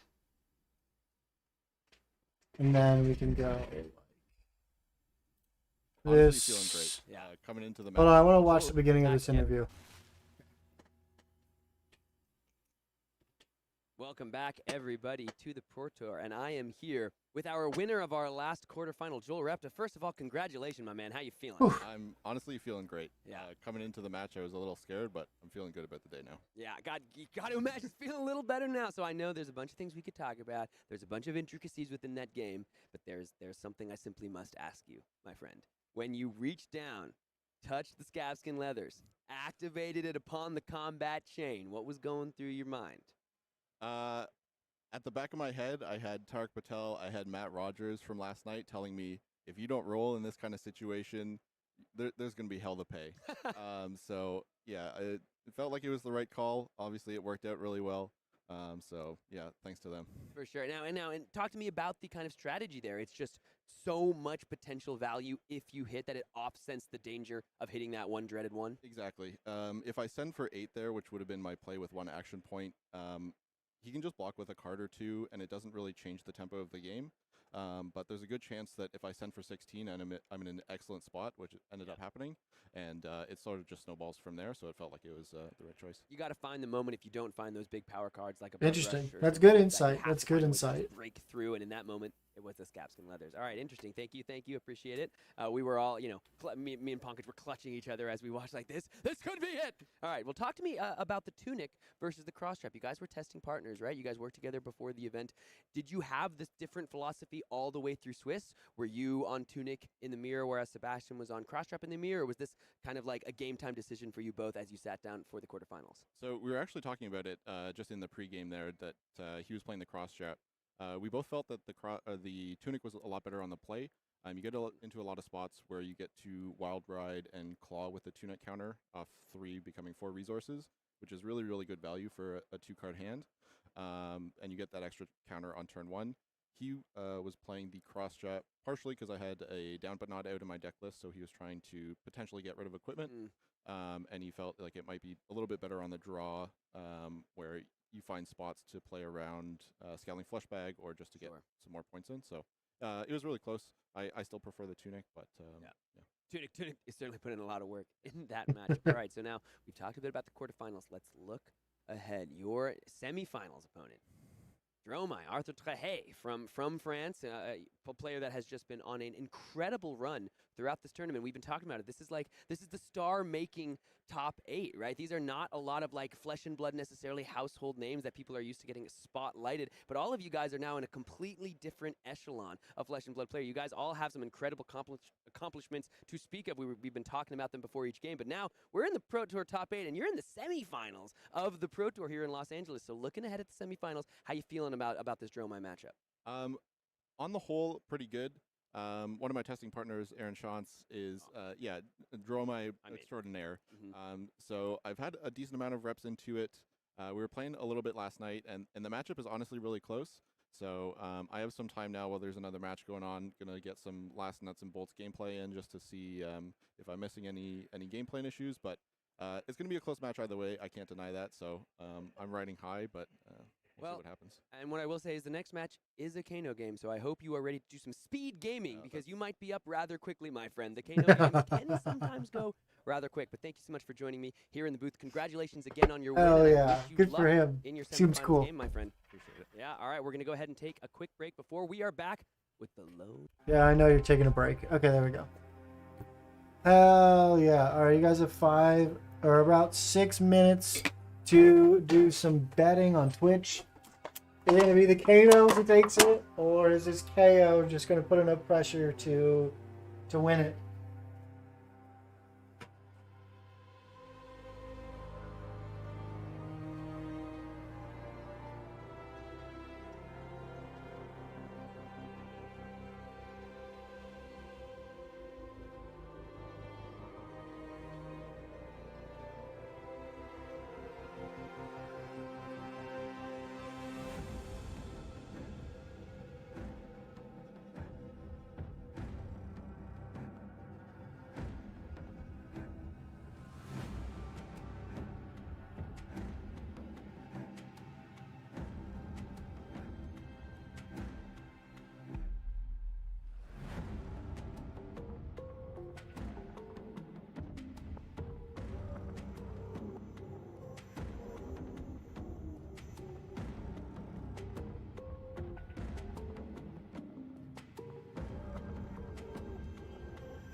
I also had to change because it is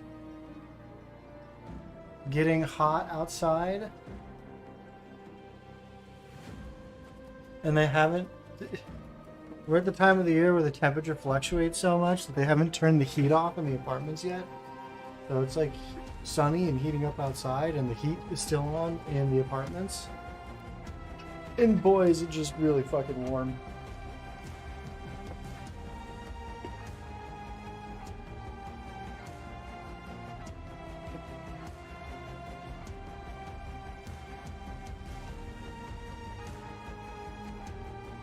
But then some days it's like 30 degrees or like 25 degrees at night, and it's freezing, and I'm glad the heat's on. Just the beauty of springtime. All right, 6, 5. Are we? Yeah, we're caught up. 5, 4, 3, 2, 1, and we are into the Kano matchup, boys.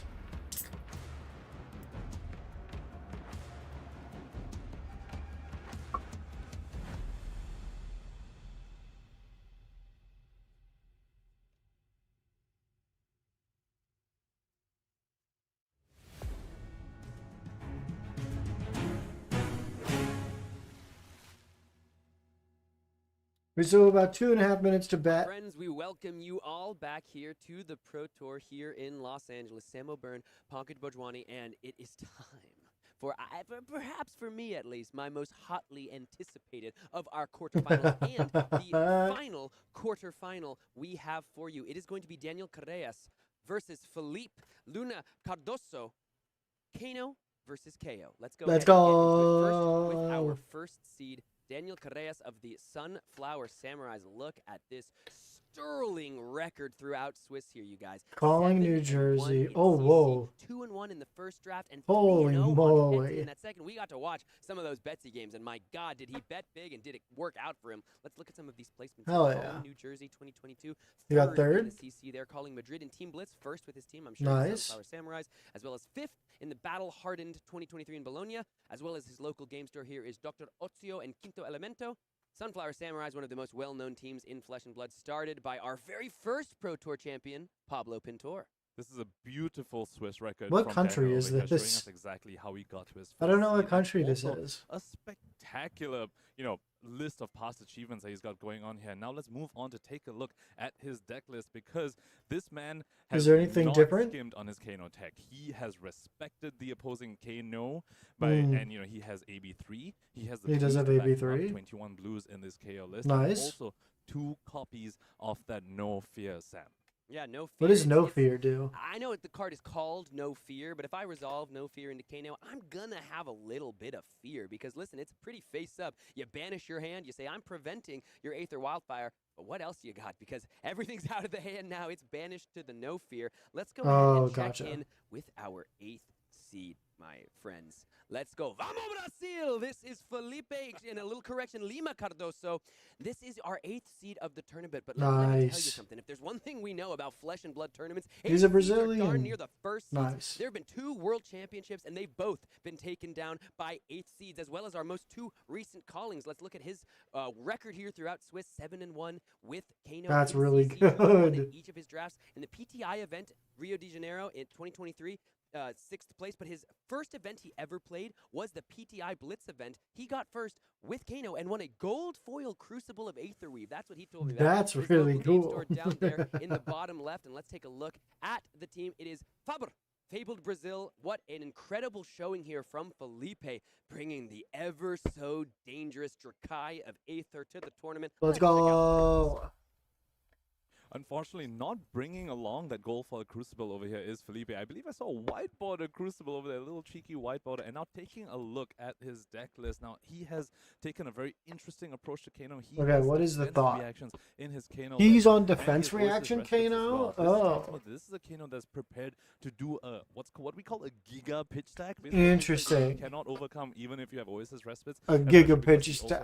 has Imperial Edict to prevent the casting of some Oasis Respites. Now, Will he enact that game plan into KO? It is a very, very risky strategy because KO obviously Interesting, gives you a interesting. very tight clock. But I was speaking to Daniel yesterday, and Daniel was looking at Felipe's deck list and saying, I don't know if this Kano is going to try and Giga pitch tag me. I have to be prepared for this, this potential possibility that Felipe might try and enact. So we're going to have to see what sort of game plan Felipe wants to do. I also want to point out he's a little low on the tall arcane damage spells like Voltic Okay. Bolts and Swell Tidings. He only Interesting. 2 Swell Tidings, no Okay. Voltic Bolts to speak of, and into a deck with AB3, that can sometimes be a bit of a problem. You do need to try and whittle them down into the 20s range before you can combo them because of Interesting. AB3, because of those no fears. Yeah, absolutely. The Kano Drakai of Aether deck, the talk of the town through RTN season. And these two players are the talk of the Pro Tour at the moment. It is time for our final quarter-final Let's match go. of the Pro Tour. We have Daniel Correas as your first seed from Spain versus Felipe Cardoso Oh, that's from Spain. Brazil. And these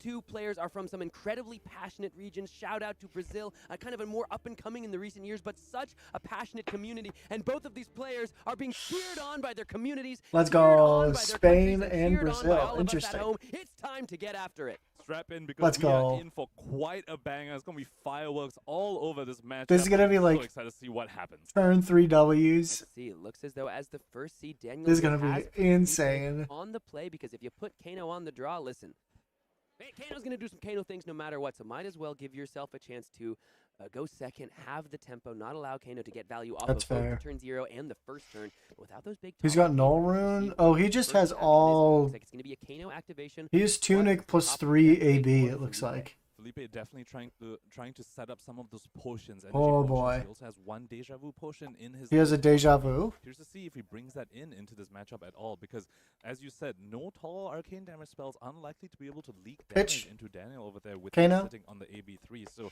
he needs to try and set up a bit of. We have Kano at the Lamont, as you guys know from the chat. This is being Is a resolved. Kano Standard player. fare for Felipe in the equipment slot. So I am Please very keep on familiar on how Daniel this Correas works. in his equipment zones, if you don't mind. So very, very critically not running scabskin leathers. Of course, when you're not going Okay, to run yeah. the gambler's gloves, you may not want to bring the scabskin leathers. But beaten trackers over there, very, very critical to put on the pressure onto Felipe in a way that is Interesting. not variance heavy at all. Beaten trackers, you can Might plan to token. use it, plan a whole turn around it, and get your Pitch extra action mighty points to windup. this Kano on as fast a clock as possible, especially since Felipe did find that critical energy potion going first. Yeah, absolutely. Ooh, Energy good. potion on the turn 0, exactly how That's an you Aether are Flare rewarded out of the for deck, Kano though, here, which is 14, important but for Kano. On the play, Daniel though did have a little turn 0 play of his own. Instant Excuse me. speed for instant Oof. speed, discarding the mighty windup, grabbing that might token before the tunic counter pops up. The might counter is going to pop as well. Let's see what we've got. What do we got? That's a send packing. 7, but would require a couple cards being pitched. We're going to start. This is going gonna to be a dominate. Pulping. Let's just get some damage across.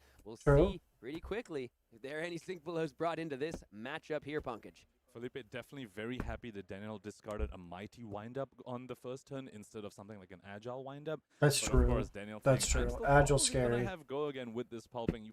He's taking a bit of a risk. He knows there's D-Reacts on Felipe's list, but it is also very unlikely for Kano to want to enact that sort of strategy into KO. So he's taking For- that risk, saying, I don't believe He you have it." discards And send that packing, random which is discard good by Daniel over there for, very the happy to see that, Kano. 'cause one of the amazing tools I has in this really matchup want is Kano to win this. I'm Arsenal not gonna construction. lie. It's been a bit of a story across this weekend. That'll be Kano, the combo crazy. deck wants to play on 5 cards, does not want to give up cards, and critically wants to keep a combo piece in Arsenal. KO able to pressure that, but the send packing got discarded right there. Send Daniel Correas really just packing. has to keep Oh, that's like the pressure on. CNC Make for sure he can just try to put as KO. much pressure as he can on his opponent. Aether because Spindle. give Kano That's enough time the to one get on the that game on his turn. It looked like no reaction. before cycles. damage coming across. Oh No god, Cyclone what's it in the called? arsenal Opt. for It Felipe. opts. Daniel Correas trying to play this game on hard mode, but the judges won't let him. 4 damage actually going to be taken by Felipe here. Let's see. Daniel, also big shout outs to just what an incredible light in the community. Not only the whole Sunflower Samurais team, but Daniel himself getting on many a YouTube video describing decks he's working with. Just, it's so great to see these incredible players get Bare recognition Fangs. and get some results now in this star-making campaign that we have here at Pro Tour Los Angeles. A few For 8? too many reds in Philippe's hand right there, the red spindle and the red blazing aether, but he critically has another red spindle, so he is set up to do a pretty strong play. Oh, does he have another with red the spindle? Crucible into spindle. However, Ooh, that's a blazing aether gone. quickly That looks good dwindling for down Sammy. Daniel. 2/3 of his starting life total with that 21 life out of 30. And now it'll be the first turn where Daniel has to face some challenging decisions. Do you want to pitch any Arcane Barrier, power down your own turn, especially without an arsenal if you're Daniel here, and give Felipe a little more of a window to then instant speed do some Arcane? This is where the Kano math really begins. Oh, he's Both doing cards will shit. be 3 on Daniel's side. Now, one thing though, is For oftentimes 5? KO only draws 1 blue, and you need that to power your offense. So if your opponent sends something Interesting. like an Aether Spindle, you can't actually block that while also having an offensive turn. So sometimes AB3 not being able to use completely effectively. However, not Pitch to 3, take this 2. cycle. Daniel does have that excess blue, being able to block 3 on this Aether He Spindle. gets that is to incredibly opt critical. 2 You here. cannot let Kano opt 5. All right, opting 2, we're going to see an Aether Flare and a Tome of Aether win. 2 pretty premium reds. The question is, do That's you want them good. in your next hand, or do you want them on the bottom of the deck? He's Really putting... good reds, but I assume he's Crucible putting Aether only Spindle on dropping top. 2, and you know, with Daniel still being able to keep 3 cards. That would on make the his most sense, I destiny, think. I don't know if I'll be able. I don't know if I need to block a little bit on my turn. I might need to send this to bottom. Let's see if he sent that to the bottom or the red Aether Flare. Aether Flare Turn now probably passes went to over bottom, Daniel. right? To go ahead and take the Tunic up 2/2. Does have a nice big old swing big in the hand. Show What would Philippe's you get? hand. White token gonna go ahead and power up Please, whatever show Daniel Philippe's decides to throw hand. into the combat chain. It is gonna be the swing big. Swing Daniel big, swinging pitching for the fences blue. and swinging straight for Kano's head here.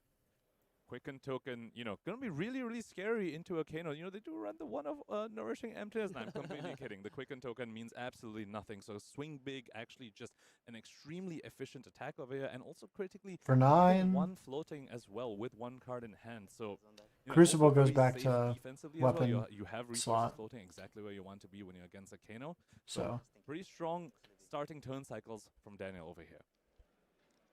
Felipe having a think. Mhm. Down to 21 here in the quarterfinals of the Pro Tour Los Angeles. Our 8th he's seed gotten this versus far. He must know what he's Goliath. doing. No David versus Even though he's at Goliath in the 21. history of the 8th seed. Looks like he kept the Aether Flare on top. Has a snapback and against the Aegis Yep. in hand. A lot of cards that block well. Gonna just put the 1 red Aether Flare in front. Take 6. 6 here. Down to 15. Flare and snapback, very, very strong combination. It basically tells your opponent when you put your Aether Flare on the stack, tell them you have to give me a blue here, and they don't know about the snapback yet. They might think you are just trying to blind Kano and use the Aether Flare buff on something you see off the top, but snapback gives you the guaranteed +3 damage, another spell to take Pitch advantage into of the Aether here, Flare's buff. Let's into see if Aether Daniel has some Flare. We're doing resources it. We have 1 to float. respect this Aether Flare. Aether Flare coming in. How much for damage is number it? 4 here, For 4? thanks to the Crucible of Aetherweave. Looking like a white border instead of the gold, as you alluded to. Doesn't make the card any less effective, though. Powering up the Aether Flare, and the Aether Flare postures to He did power get up the the gold next foil, arcane damage effect which as is well. the cold foil Red weapon, which snapback is so certainly funny. better than a blind Kano off the top. Daniel Correas really has to give this a think. Yeah. Coming up on a Tunic turn. Not Come only on, is knock it out these going to be able to KOs. Let him fuel on an incredible offensive turn. It can also just be 1 resource that he can leave on the field to stop something like an Aether Wildfire later on down the line. That Tunic going to be very, very critical. What in did I this just game. press? Oh.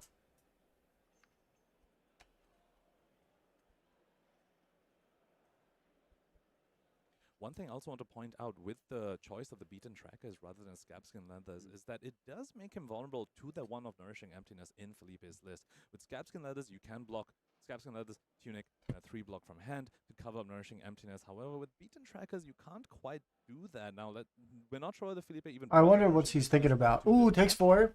but that could be something that we look forward to as well. And Use the Daniel pitch. taking the entire 4 from Aether Flare. Ooh, that's a 7. Look at this. That's a Arcane 7. damage swing here for Felipe. Daniel, a little bit of a punish. for God taking all the force damn. from the Aether Flare. This 7 damage, Daniel's going to take it as He's well. going to take You have to 7? imagine Mr. Correas has something massive he wants to threaten Felipe with, because all of a sudden, we're looking at a game in which this could end at any moment, depending on what the Kano draws. The tension just magnified 3 times and was already incredibly high. Both Oh. players in a very critical position now because Felipe, seeing Daniel take all the damage, must be feeling pretty scared. And Turn Daniel 3. himself saying, I took all the damage. I'm in the 20s range now. I'm getting very, very close to the point where a combo could be inevitable death. Pulverize.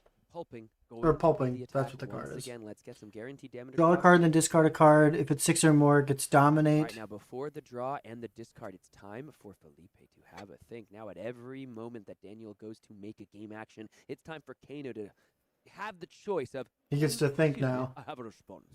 Let's see if Kano wishes to do anything. No, we're gonna go ahead. Pardon, and I'd like to resolve respond. The draw and the discard of the pulping. Definitely reaching the point where the Kano needs to do math upon every single game action taken by Daniel Correas over here. Oh, yeah. A lot rests on this random draw and discard, Sam. If he discards that blue that he so critically needs to power up the rest of this turn. Ooh, it's a yellow, which is a send Discarding packing. that Arsenal That's disrupted good. twice Holy in a moly. row, Daniel. Okay. I think he was really planning his turn around 6? that, not being able to get that off. This is going to be 6 with dominated, most likely to go again. Do you see an Aether Wildfire there in the hand for Felipe? It's why. Oh, that's 2 blues. Aether Wildfire, the key part of the combo. When the Aether Wildfire hits the combat chain during the opponent's turn, everything goes bananas.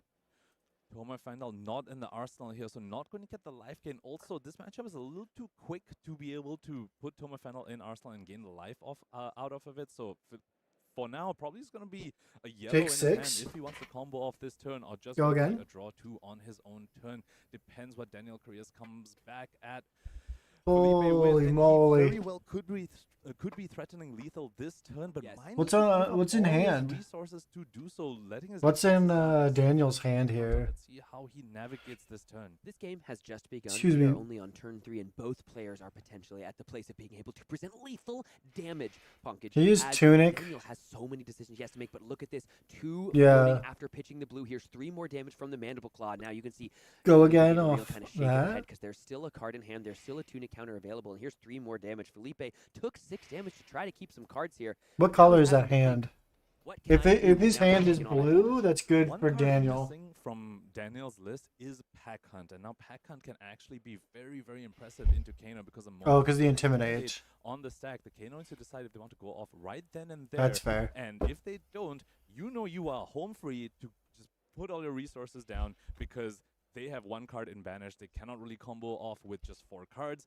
But that Pack Hunt missing from Daniel's list, let's see whether he ends up, missing that card. So now here's the question. Are you able to spend those 2 resources on a card from the arsenal if it is something like a runner?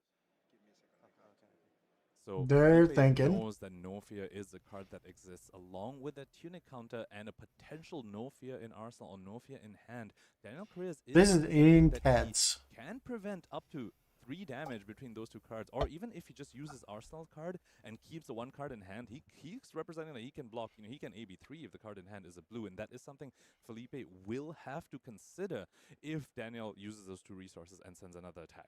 And if it's an attack for 6, then all kinds of questions being asked flying across the Yo, having to what's up, immediately have Lamont? to Take consider 3, time to each cook. damage. Yes, the Tunic could save you and keep you at 1, but He at has this Aether point, Wildfire in hand. He has Energy Potion on board. So Kano's in a He has the hand. critical The moment for Philippe Kano. has the hand Decide on whether you the go Kano off side. Now when lethal is put on the It's stack, crazy. or you can still block, but Show Philippe's hand the again. Come following on. turn, it means the opponent gets to put lethal back. Oh, on the he doesn't stack have his while hand. He has his holding opponent's more cards in graveyard. hand, while holding more defenses up. So Felipe is pretty much in that tough spot. However, Daniel is Whoever wins this deciding matchup goes against a Dorinthia. and we think it is a big old 2 for 6 in the arsenal here. So Just an FYI. Daniel believe this facing is a a real runner-runner. choice. Yeah, runner. That's what we think it is. So Runner Daniel and facing Arsenal. a huge choice. You can put the lethal on the stack. Your opponent has already postured that they want to keep all of their cards, taking 9 damage to go all the way down to 6.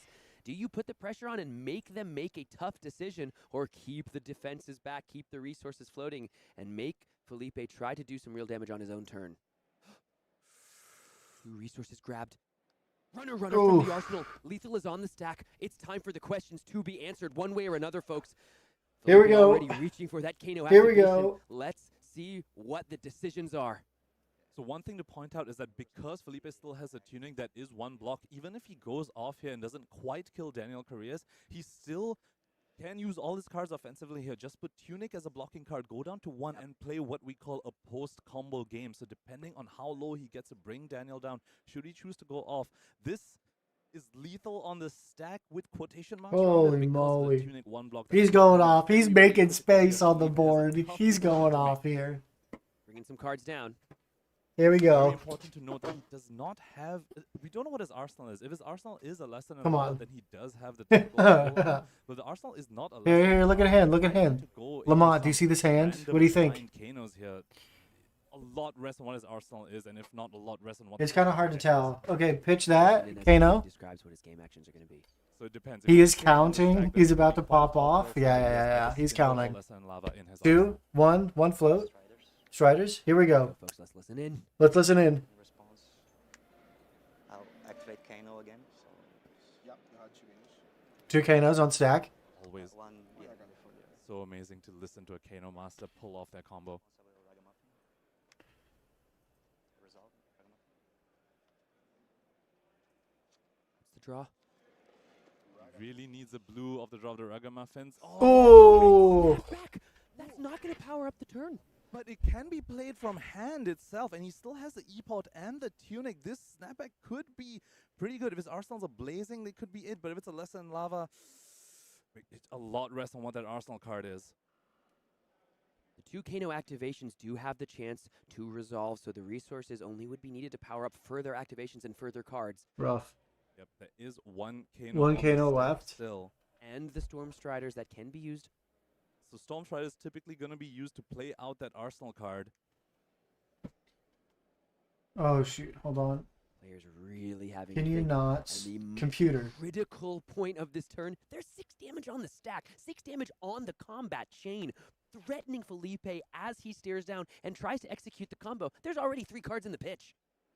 So this moment is where the Kano needs to do their full math. This is where they have all the information they need. They knew what color pitch they drew off the Ragamuffins. They know exactly what's going on.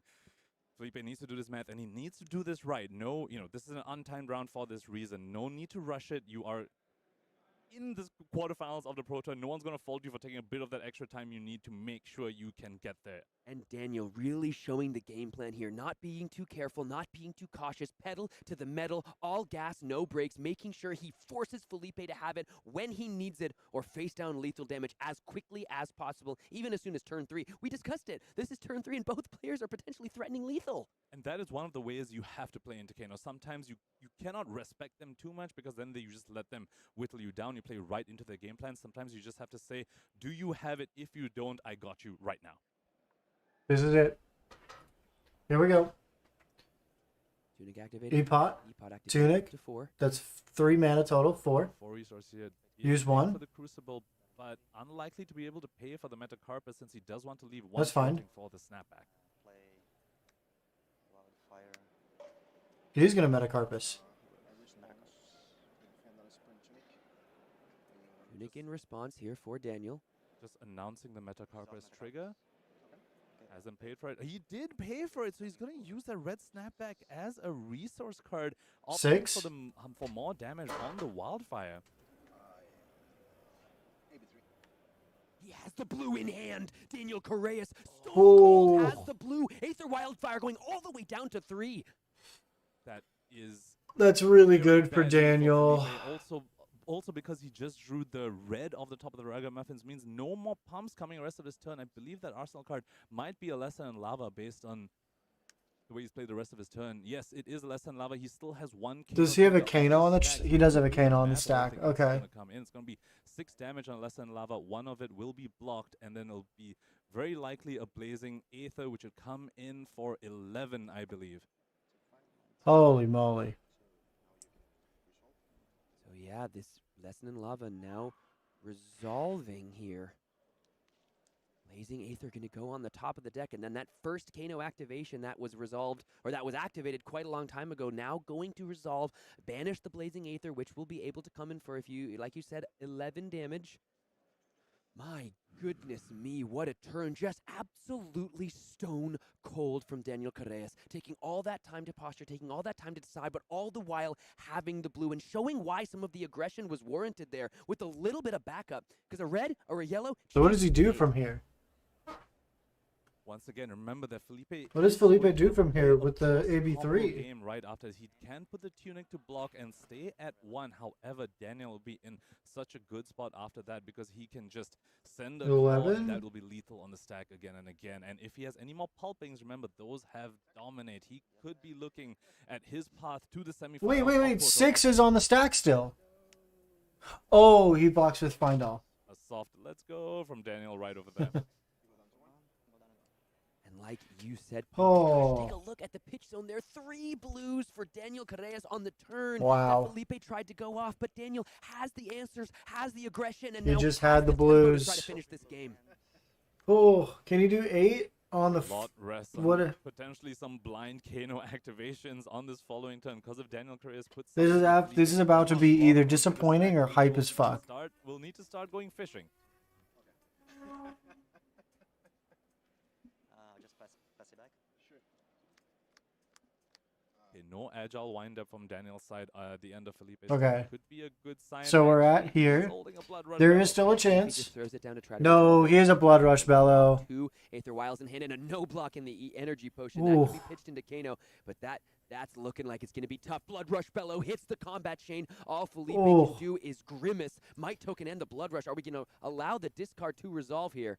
So this is Wait, the yes, scary yes, part. yes, Blood yes, Rush Bellow, yes. unlike the pulpings, is an additional cost to discard. So the Oh. discard has to happen the moment you put it Oh, on the stack. There's interesting, no 'cause it's a priority window cost. before discard happens, but 5, there's a okay. priority window before the draw happens, and that is a blue that just got discarded. So Felipe right now has a moment before Daniel Carreras draws any card. Oh, because the KO activation happens too, which is a priority window on the KO activation. With that no block in hand, with the 2 block One in hand, card. Daniel, will he even survive? But look at He this. gets the might. Felipe has to allow it to resolve with the reds in hand. Oh, not the really? resources necessary to just pump into Kanos just to see what happens. Now here we go. 2 floating. Definitely has a blue and 2 reds in hand there Claw. for Daniel. Now we can put the 2. This is all of a sudden 2. 6 with go again. 6 go again. Depending on what Felipe does here, Daniel has all the information and potentially. Wait, why did that close the might game and crack? move That on to might the shouldn't have semifinals. cracked. So given Unless he that had a the might event at the is beginning of draw the happened, turn. Looks like Felipe does not want to go off right now. He's saying, I just need to hope that I can survive the Blood Rush turn, because if I can't, then I'm dead anyway. So he's saying, I just hope you don't have too many attacks. Let's see how Felipe deals with. He only has 2 3 blocks and 1 2 block in hand, so Maybe we Kano with the blue try to find a draw spell to draw 2 more blocking cards if we're the Kano. Lamont, player what's here. the play here? At this point, with a no block in hand, if we don't activate Kano, I don't see a way for him out of this. Felipe perhaps regretting not going off before the Blood Rush Bellow draw happened. Taking a look at the graveyard, trying to see what else he could be. He's able to hit off the top. Remember that Tome of Aetherwind long time ago was bottom to the Aether Spindle Opt. He hasn't seen many of the tomes. I believe he's seen 1 Tome of Fandal, which he pitched a previous turn, so still 4 Depends tomes. on his hand. Here's his hand. 1 Tome of Fandal 2 in his hand right now, so 3 2 tomes. Wildfire, an Energy Potion, and a Tome of Find All. Kano, On the stack. what Here's is the it? banish. Let's take a look. A little smile here from Felipe. He's going to just go ahead and put another red snack back into the banish zone. That's not going to draw any cards. Going to activate Kano a second time. Come on. Going fishing one more time. Another Aether Spindle.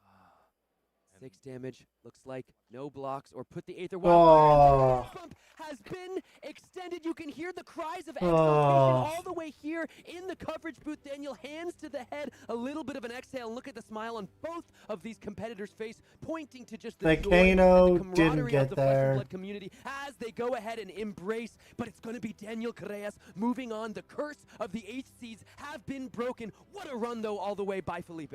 You love Ooh. to see the camaraderie between both these players. Oh, Now, Sam, that was man. only 4 turns of gameplay, but boy, That was it only 4 4 incredibly tense turns of turns. gameplay, and that's what happens when you have a Kano in the field. Holy At least here for the moly. Pro Tour, that might have been the blue herd round the world. Just the stone cold killer way that Daniel Ooh. just wham slammed it down. AB3 looking straight across at his opponent. It And that happens. was the entire game. Need folks. Kano Had made top exactly 8, what he yeah. needed at exactly It was the cool. right moment. A little bit couldn't fall the way of the Drakai of Aether, and that's going to do it.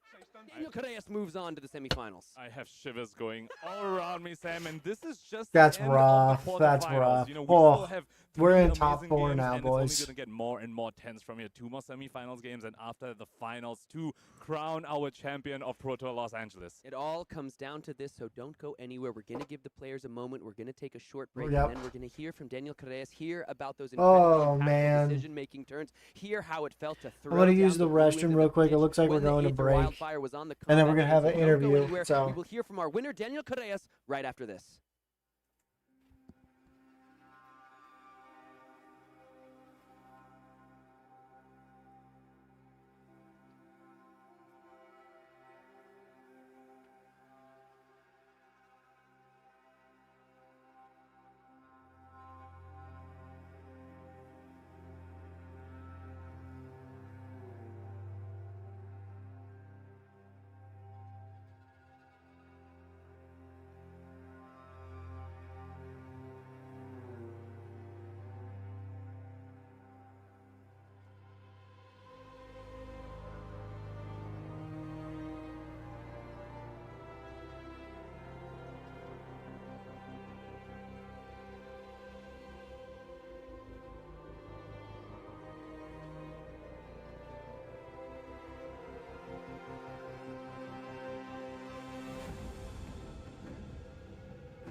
Oh, man. That was a close match.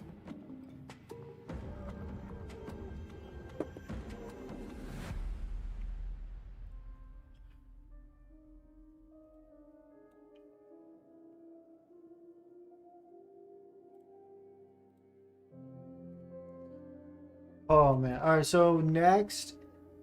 So we have Dorinthia KO and KO Dromai.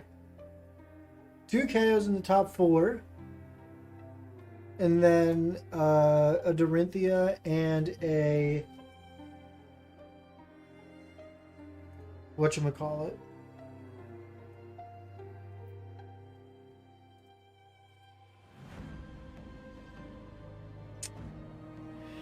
Dromai and Dorinthia are the 2 non-KOs.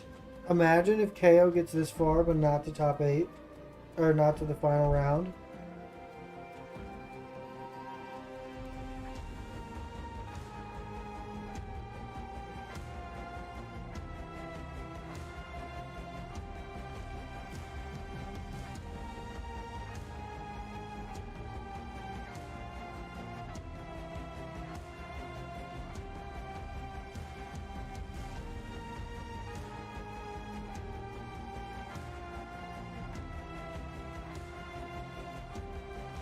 But holy moly.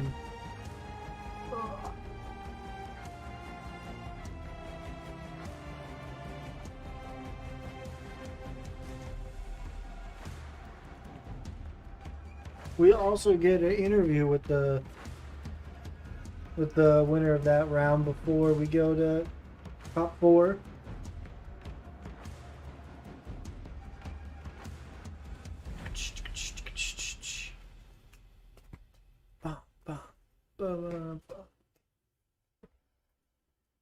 This is honestly just hyping me up for ProQuest season in a month.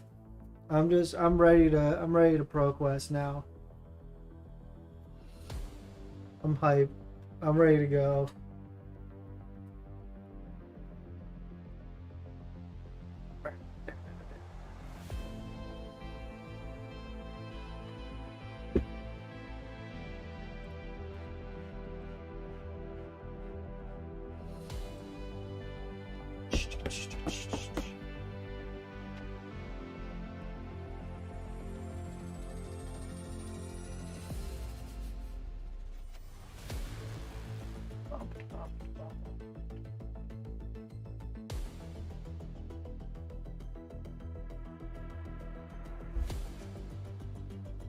Yeah, so we're gonna get a KO and a Dorinthia. Then we have 6th and 7th, and 1st and 4th.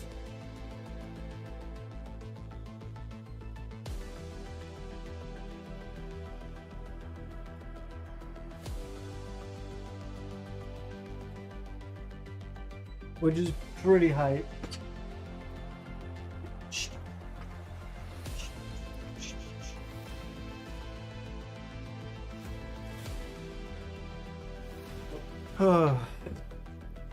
And we should be going into a interview in a minute, I assume.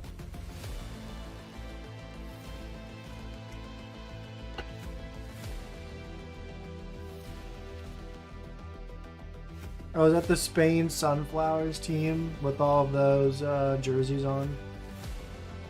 That's cool.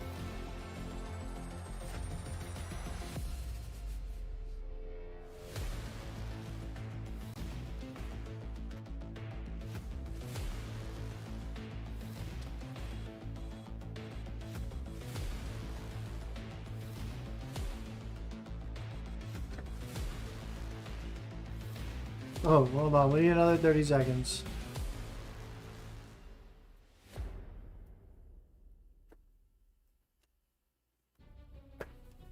Wait,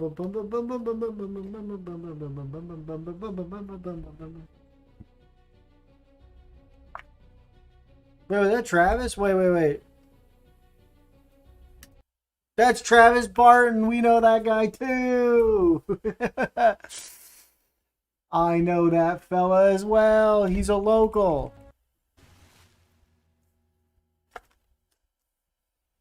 Welcome back, everybody. I am here with Sunflower Samurai and now Pro Tour semi-finalist Daniel Carreras. How are you doing, my friend? I'm so happy at this point. I'm a really good player. I drew really well during the whole matchup, and yeah, the main game's really. I know that guy. yeah, sometimes at the end of the day, you just got it. Matt Coles was on stream a bunch earlier Talk today. to me about the all-important turn. You watch your opponent take the 6. You watch your opponent take the 3. You have the attack in the arsenal that can threaten the lethal save for the tunic. What's going through your head? We saw you head down into the think tank, but what's going on in your mind as the player there? In my mind, during the last turn, he only blocked with 1 guard, and he beats a blue to use the crucible and then attack with another. So I assumed that he had a snapback in his hand. So I decided, okay, I have like 2 pots. I can just be safe and block a lot with AB and try to minimize the amount of arcane damage he has, or I can just take the damage and try to do the bite because I had a lot of blues in my hand. So I can force him to commit to the combo. So I did the count and I say, okay, if I'm not really unlucky and I don't discard the blue, I think I can just bite him to commit to the combo. Yeah. So by putting yourself in like lethal range there, you take the Aether Flare, you take the Aether Spindle, you put yourself in a position where all of a sudden, you know, your opponent's kind of licking his chops, right? Kano is looking a little more able to take you down. So you kind of purposefully put yourself in that position because you have the resource cards in your hand. If my opponent goes for the combo, I'm going to have enough resources to stop it. So by putting yourself in that position, you're basically baiting the combo out because you have the resources in your hand. Am I understanding? Smart player. Yeah. Yeah. Exactly. Smart player. So very badass. It was Big brain. such a mind game at that point because my opponent's list has like damage reactions, so he has a plan to play against warriors or something like that. I didn't know if he was playing the defensive or the full combo version, and I saw he was really nervous at some point. His hands were like shaking. I was like, okay, this guy want to end the game fast. Yeah. So I decided, okay, I'm going to take all this damage and try to push as much as I can. And as long as I attack with my first attack, with go again, and my opponent did no block, it was like, okay, I know I'm there. We're in the spot. Yeah. So I started thinking, okay, how much do I take the AB and things like that? Then I use the claw. He say no block, and I say, okay, go for it. I did the count in my head. He's going to do the combo with wildfire, lava, and blazing nether. And I did, okay, I have 1 resource from Tunic and 3. I'm not died. Enough, So yeah. if he goes to 1, I'm in the lethal spot. Yep. Might with +1 is Yeah. so Pretty good. It's pretty good. And also I'm a really good player, and I draw a blue grass. Yeah, So you drew a lot of blues. That's what good players do. They draw a lot of blues, right? At the end of the day. But and yeah, Just incredible draw the shout out blues. Come on, to man. Felipe. It seems like you guys are having so much fun up there, you know, embracing at the end. And shout out again to our incredible community out there in Brazil. Like this scene that has just been growing, and seeing them get into the top 8 so incredible. Seems like you guys are having so much fun out there.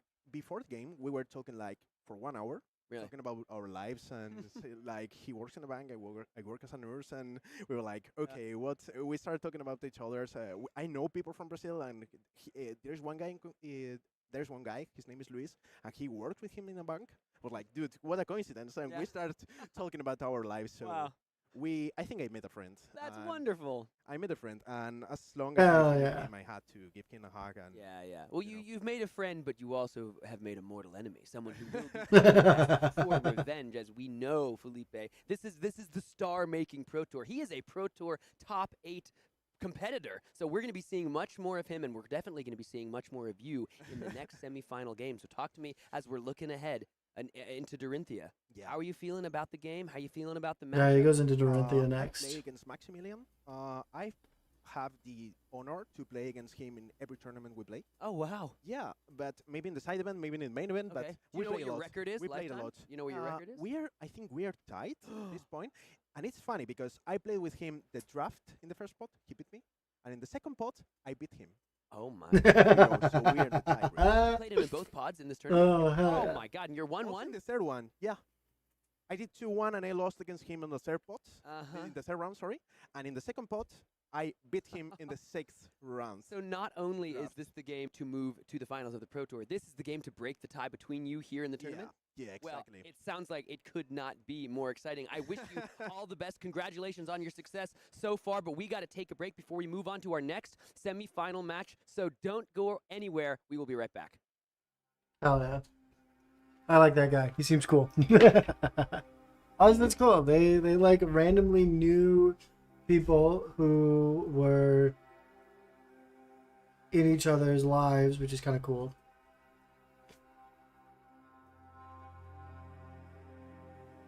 What's happening? They sat down with Sabat. Wait, these two already played. What's going on?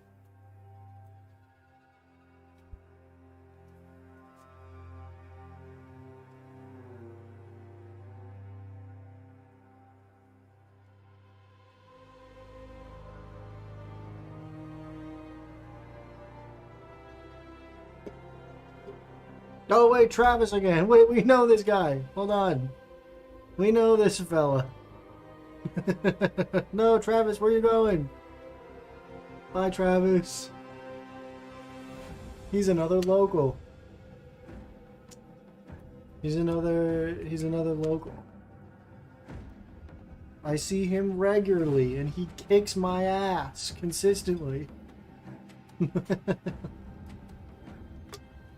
But these two... Oh, no, they just look similar. This is the Dorinthia. This is the KO. No. The Dorinthia was Maximilian. Never mind. That was the Dromai. This is the Dromai versus the KO.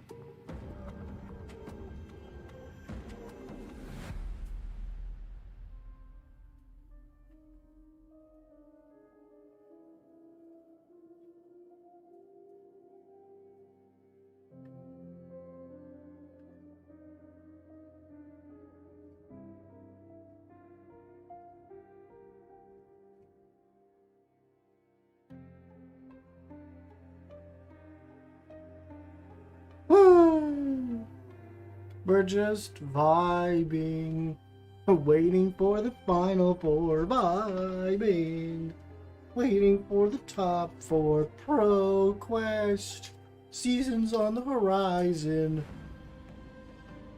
We're just vibing. Na, na, na, na, na, na, na. Mm-hmm.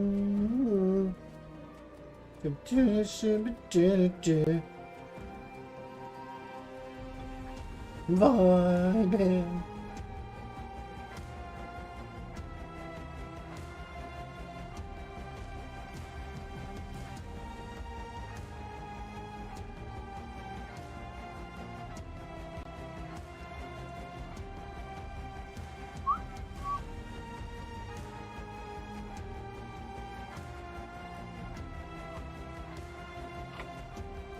They might add more time to the timer here, but let's see what the situation is.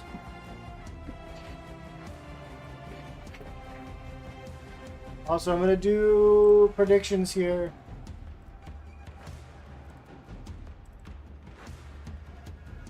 This will be the KO player.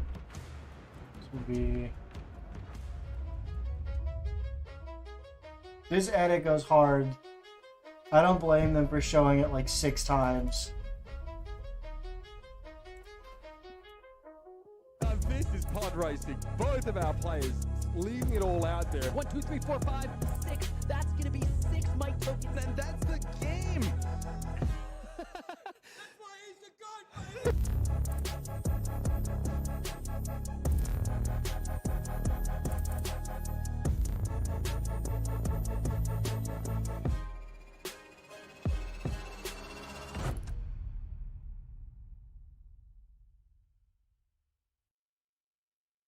Boy, oh boy, it does not get better than this. It's semifinals time here at the Pro Tour Los Angeles. We have only got 2 more rounds before the finals, and someone is going to claim the crown and claim the title. Sam O'Byrne, Yeah. Galkid Bajwani. I needed a break I like after that Sam. last I KO like game. My Sam as gosh. a caster. Absolutely Sam's a amazing, really but good now caster. We have a repeat matchup, KO versus Dromai. This was the first game we watched today. Let's see whether Arthur is able to repeat his success over the KO opponent. And with that, let's take a look at their player profiles real quick before we jump right into the game. Arthur is the Dromai. 7-0-1, and a tougher draft in the first day, and then man, look at that second draft on KO 3-0. And we're looking at the placements there. We got to add one more. Pro Tour Los Angeles semi-finalist there for Arthur. He's not only been playing for about a year. A shout out to our friends at the Eye of a Video. Remain, go ahead and letting us know on Twitter. I believe Arthur's been backpacking and playing Flesh and Blood to prepare for this tournament using crappy hotel Wi-Fi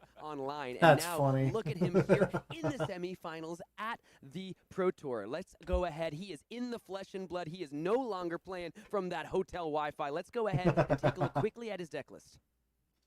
So we've seen him already beat a KO before. He's going to need to try and enact a similar game plan where He beat KO first round. KO's only single weapon and not being able to go wide enough. Make the KO be inefficient by sending a full card into a problematic dragon like a Mirror Guy, or perhaps even a passing Mirage, because they can't send 2 claws to clear your board state. Looking ahead here, we did see some issues for Arthur in that game. He did go ahead and take the win, but he was ash-locked on that one turn. The critical sync below allowing for that Flame Scale Furnace activation to go ahead and unlock the hand, and some really powerful and fortunate Mirage Guys and Chromai strung together. It's going to be a challenge to go ahead and face down his opponent, Joel Repta, who is going to be on that incredibly powerful KO, armed and dangerous list. Looking at him here, 5-3 in CC, a couple If you want to, draft 1 and draft 2 there in that are place. predictions up we on can Twitch. add another one to Calling Orlando. He is here a semi. Predictions are now up. Who's going to Go ahead win? and take a look at his list. And something we have to point out immediately that jumps out in his deck list is the inclusion of those Gambler's Gloves. Now, the KO opponent... That is not a KO. That is drag. That is Ash Gambler's again. Gloves. There we They were go. just running the Scabskin Leathers without those. But these Gambler's Gloves could be exactly what Joel needs in case, you know, he misses a little on this action point economy, doesn't draw the go again, or doesn't have the agility. He's going to need So he's going to be running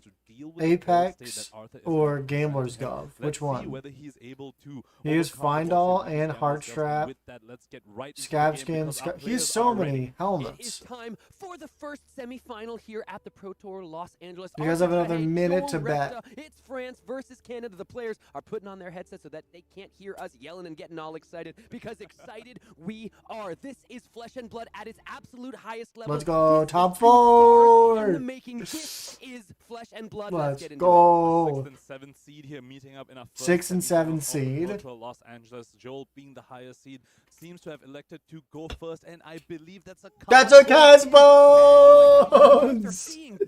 Let's Another go. cast bones on turn 0. You have to imagine that's going to be the play here. Holy Joel, my goodness. moly. He's going to go ahead and making sure everything is good. Everything is good on our end, but man. You said we're good? We're good? Can I cast bones, brother? That is a powerful start. Arthur going to have to see if he is ready for another repeat. So typically when you play Cast Bones, you ideally want to already have 1 Might token set up, because remember, Cast Bones, after it's done resolving, Oh. effectively you have 6 Might tokens, so it gives you the agility. Drum The roll. smirk. 2, 3, 4, 5, and the critical 6. off the top of the deck. That's going to be 6 might tokens and the agility. Oh, That's Arthur can do it. insane. His head, seeing double, a bad dream here for Arthur, facing down the same Holy turn 0 moly. in both of his Pro Tour matches here in the top 8. Now, very important to That's point out, those rough. were 5 blues revealed by Joel Repta there. That is So 5 hitting the blues. 6 mites, getting the agility token, but 5 blues, Oof. only 1 red to speak of in those 6 cards in that Enlightened Strike. Now, Excuse normally me. Enlightened Strike with the agility token, you're very happy to see, but not so much when you know you're just going to draw another blue card. So we're going to need to see how Joel navigates the following turn with the cast bones. Now, on the bright side, he does have 3 cards already, and not all of those are blue, so he might be able to string together a double red hand with this cast bones on the following turn. Yeah, so now Arthur here has to just... We've seen all he can do is shake his head. Does He's- have an Enlightened Strike and a Nourishing Emptiness. East There are no attack Strike, actions in the graveyard, Nourishing. which is absolutely fascinating. Interesting. Would be able to make some Ash here, but no Ash to speak of to start, and no Seeker's Mitt, so can't create it at instant speed to deploy either. of Oh, his he dragons. does, he Just does. going to go ahead and put the Nourishing Emptiness 2 on Ash the here. combat chain here with the Chromai and the, what is that on the bottom there? Is that a mirror? No, that's an Enlightened Strike. Enlightened Strike, yes. Enlightened Strike, I believe in French, which is why I was like, what am I looking at here? So Coming in with 6 with Dominate. So keeping the mirror guy in his arsenal, one of those Interesting. critical dragons that Joel Repta will need to get off the board immediately, and critically, typically not very efficiently, because remember, Mandible Claw only comes in for 3. You need to have a might token set up to destroy the mirror guy that Arthur is 6 going to eventually set mites up. and an Now, agility. one Do you just downside for take the 6 Gamblers here? that we were talking about earlier, He's Sam, on is that Scabskin Gamblers. it He's not on doesn't Apex. block, and when the Nourishing Emptiness is coming in for 6 Dominate, you look to your armor to try and help you reach that 6 breakpoint, but without that critical Apex Bone Breaker, he might need to give the Flesh Bag or give Arthur a whole extra card. Joel Repta in a bit of a bind over here. Yeah, now He's that just is giving what him we saw, Scab. Oh my Lord god. do in the first game was just put all 3 pieces of equipment against a different disruptive piece, but because Joel here didn't have the Apex Bone Breaker, does have to give a card. Again, a lot of blues, so maybe it's a bit of a Oh, if it redundant hits, he piece, gets another but card. I unfortunately see. for Arthur not going to go ahead and get that 5. That's intellect. really A critical good. extra blocking card facing down a cast Bones turn would have been nice if you're a fan of your Draconic Illusionist. So also very important to point out with the lack of that armor is that now Joel is very vulnerable to CNCs from the opponent. He cannot That's give fair. one card and some armor. He'll probably need to give 2 cards, and should a Nourishing Emptiness with Dominate happen again, some point E-Strike down the and line, Arsenal. Joel Repta will not be able to block it. But Oh no, he's gonna it's try not and an make sure Arsenal. Arthur does not reach that point with this E-Strike drawing a card. What an unbelievable move here from Joel, finding the go again off the agility, able to just draw a card and keep it on going. This is going to go ahead and be 11 with go again and another card drawn. We say a wild ride in the hand as well for Joel. This is going to be such a powerful turn. Arthur's going to have to do a whole lot of blocking. So we do know A that whole one lot of of the cards he just blocking. drew is definitely a blue. Jury's still out on whether he has another offensive card that he kept left over from his turn 0. One of them was this E-Strike. Let's see if he drew into the other one red card that we saw revealed off of the cast bones. 11 points of damage, and it is just that. Damage without a non-hit, damage without any disruption. So Arthur here going to go ahead and take the 10. The ward from the arm piece there, the Wave of Reality, going to go ahead and soak up 1, and a Spectral Shield left over for Arthur's trouble to Ash. So not going to have to worry about Ash in the near future. But now, what else is Joel Repta able to string together? Is it going to be the Wild Ride? Are we going to be able to find another source of go again? It is another blue, but a couple of wind-ups there. Those are going to be able to set up the next turn nicely for Joel as well. He's gonna swing the mighty wind up, it looks like. To think over here, Tunic is not up, which means that Wild Ride, you won't be able to follow that up with the Claw. It'll just be more vanilla damage and no follow-up damage from the Claw. However, with that wind-up, he is able to discard the wind-up to set up an agility for the following turn, and that E-Strike is still at the top of the deck. Having an agility up when you know you're going to draw an E-Strike could be extremely... Oh, he's convenient. pitching the Look might at this, we're token just gonna for go ahead and 3. come in with the Claw.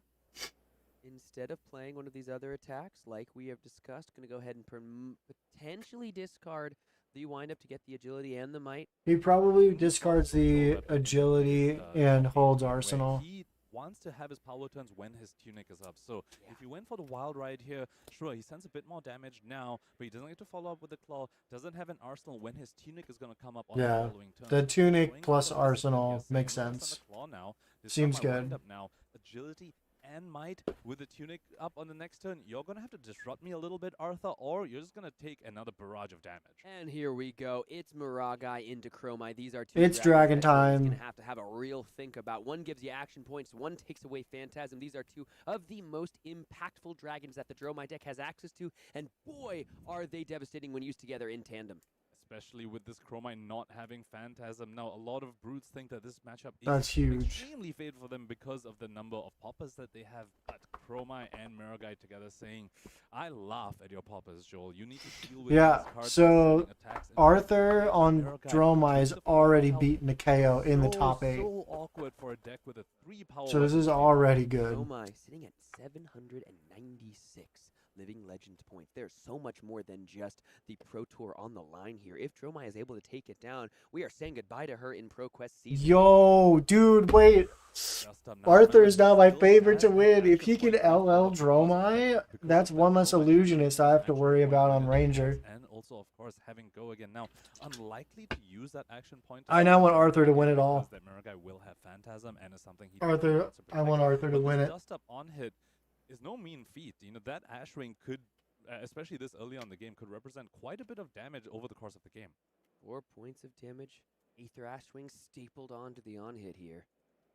Quasi Go again thanks to the Chromite Jewel, all the way down to 37 after that attack.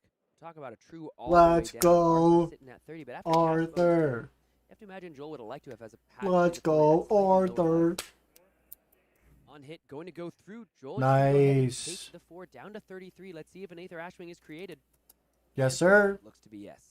Free Aether Ashwing. Arthur not trying to be conservative with his Ash right now. And remember, he does have the failsafe of that gold token if he ever gets shown. Oh, yeah, he does still have gold token for With Ash. the Nourishing Emptiness. Kept the gold on Let's the go, field. Does not want to Arthur. repeat what happened in the quarterfinals game where he got Ash locked, saying this Yeah. gold token is my insurance. And remember, I still have 3 tomes of Imperial Flame in the Oh my deck. god, he So does still give have me a 3 second to tomes. this Oh tome. my This gold god. token looks like Arthur saying, I'm very unlikely to be Ash locked for this game, Joel. You're gonna need to beat me with just raw damage to my face. But I've got these problematic dragons. Oof. Okay, you made the Ash Ring and you're passing.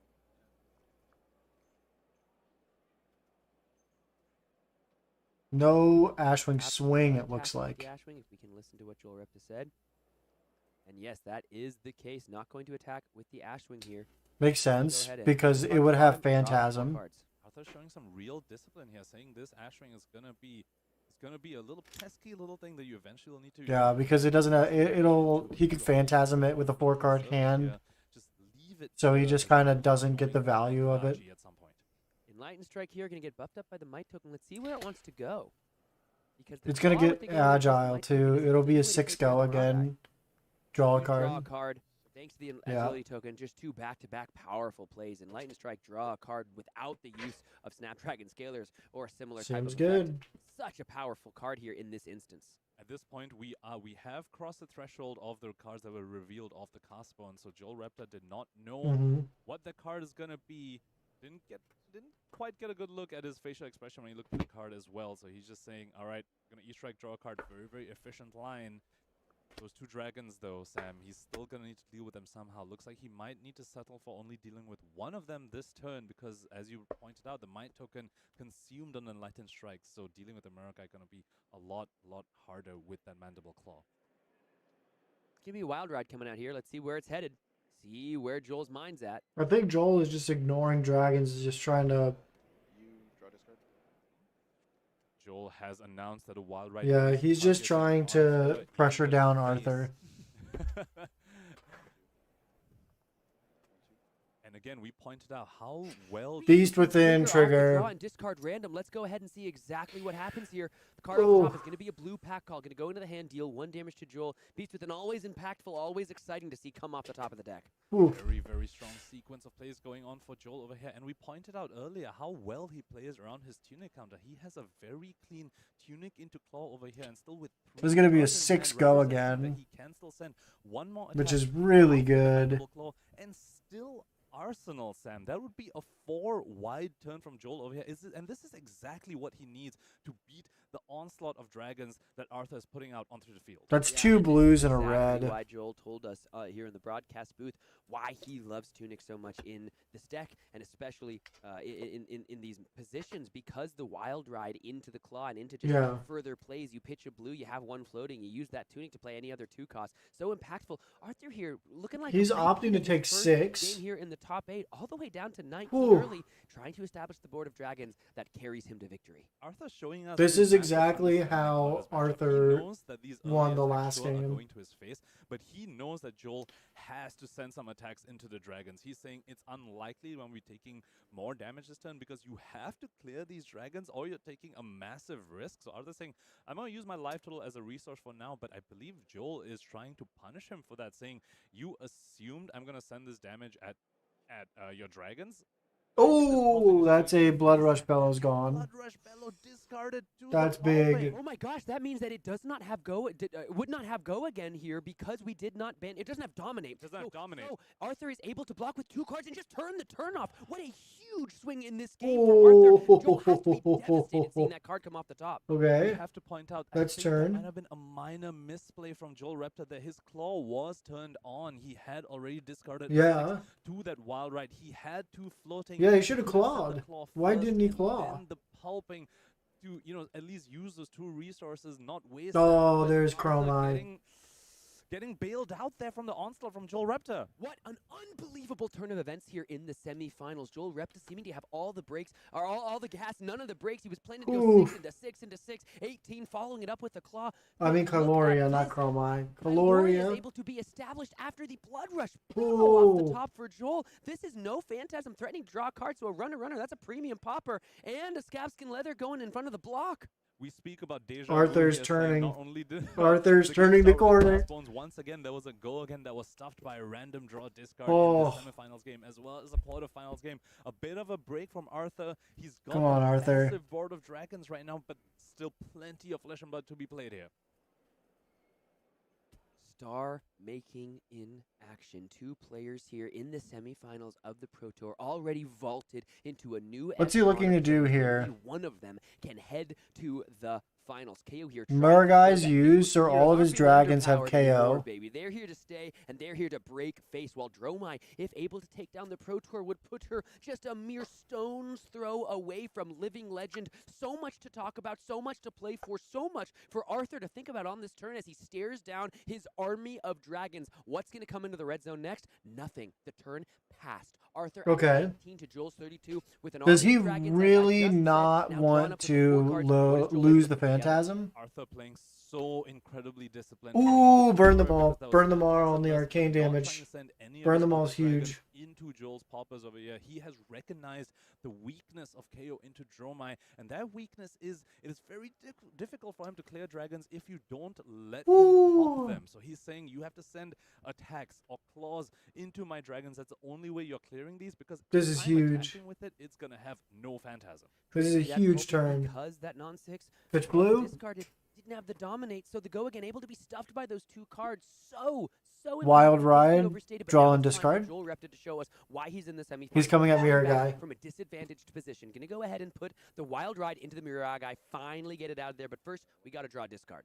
Once again, Tunic is still up from the No go previous again. game, No so go his again. claw very likely going to be turned on. If he doesn't whiff on the discard Nope. again, this time, no whiff on the discard. He gets But go on again, one which means he's going to position, generate a very, might very token as unlikely. well. So claw turned on, Wild Ride go again, Mirror Guy off the board. And this is why Arthur went ahead and kept those dragons around, so that Joel felt a little priced into attacking them, making sure he has a little bit of a life buffer. Now let's take a look at what He's can do. got Rabble, Yendurai. It's not- Yendurai, and Burn Them All, Ravenous Rabble. and A lot of Nourishing. those cards block pretty well. So this Nourishing Emptiness right now not live because Okay. the first Nourishing Emptiness is in the graveyard. Yeah, But Nourishing is can just a be banished pitch. away by that Burn Them All in Arthur's hand. Let's see if he chooses to go for that line. Unless he Obviously, arsenals it. says that that line is a little too slow. I'll just find my 3rd Nourishing Emptiness after I resolve this Burn Them All, and that will be the one that gives me the intellect that I so sorely need for now. Claw? Joel Reptar coming in with the claw, taking a moment to decide where this claw is going. Where it's going indeed. Let's see if there's a card sitting in the arsenal there. Claw is, should and go to card is the... online. So this yeah. does have Go again, thanks to the draw and discard of the Wild Ride. Let's see. Looks like we're just going to pass it over, establish, maintain our 5-card hand if we are Joel Repta here. Put the onus on Arthur to once again develop something threatening because there was no pressure towards Arthur's life total whatsoever on that turn. And this Interesting. time, though, Arthur with no Mirror Guy on the field, no Chromite, none of those problematic dragons, no passing Mirage to speak of either. So he is incredibly vulnerable. So he's just vulnerable to poppers. So you go Rabble. I think you go Rabble into Burn Them All, or Burn Them All into Rabble. Standpoint, yeah, Arthur really has to give this one a think because you've gotten all the. Does this have Go again? I assume this has Go again. Play your cards. Tempo might be a little bit more up in the air. Ooh. Burn Them All. It's gonna be an Invoke Yendrai, and we're gonna pitch away that Nourishing Emptiness. Maybe that Ravenous Rabble sticking around as a starter in the arsenal for later in the game. But oh, that's fair. You Rabble on the beginning. Looks like it's an Aether Ashwing. Aether for 1. Joel gonna take this one. Take the AB. Hoping to not only just stop the turn, but take care of one of those frustrating dragons on the side of Arthur here. The one arcane damage coming in from the Burn Them All seems very, very innocuous, but we saw that in the top 8 game, in the quarterfinals, that arcane damage was critical to Arthur's win there, and it all starts with that little pesky 1 damage. Does he take 1 or no? Attached to an Aether Ashwing as well. Just these little. He's gonna pop. Will whittle down Joel Repta's list and make this arcane damage. Is that a clash? Unblockable arcane damage. Do they clash? Joel Repta, they're blocking with or no? Clash of Agility. Oh no! It doesn't happen because it pops. That was an ally. Clash of Agility does, say it needs to. Makes sense. Clash with They just said hero, that. That was an attacking ally, so no clash happens. But of course, that was a pop. Oh, the Aether so Ashwing had a deck. And then if the Aether Ashwing had its own deck, I suppose you could clash with the ally. Look at the top card of each of their decks, right?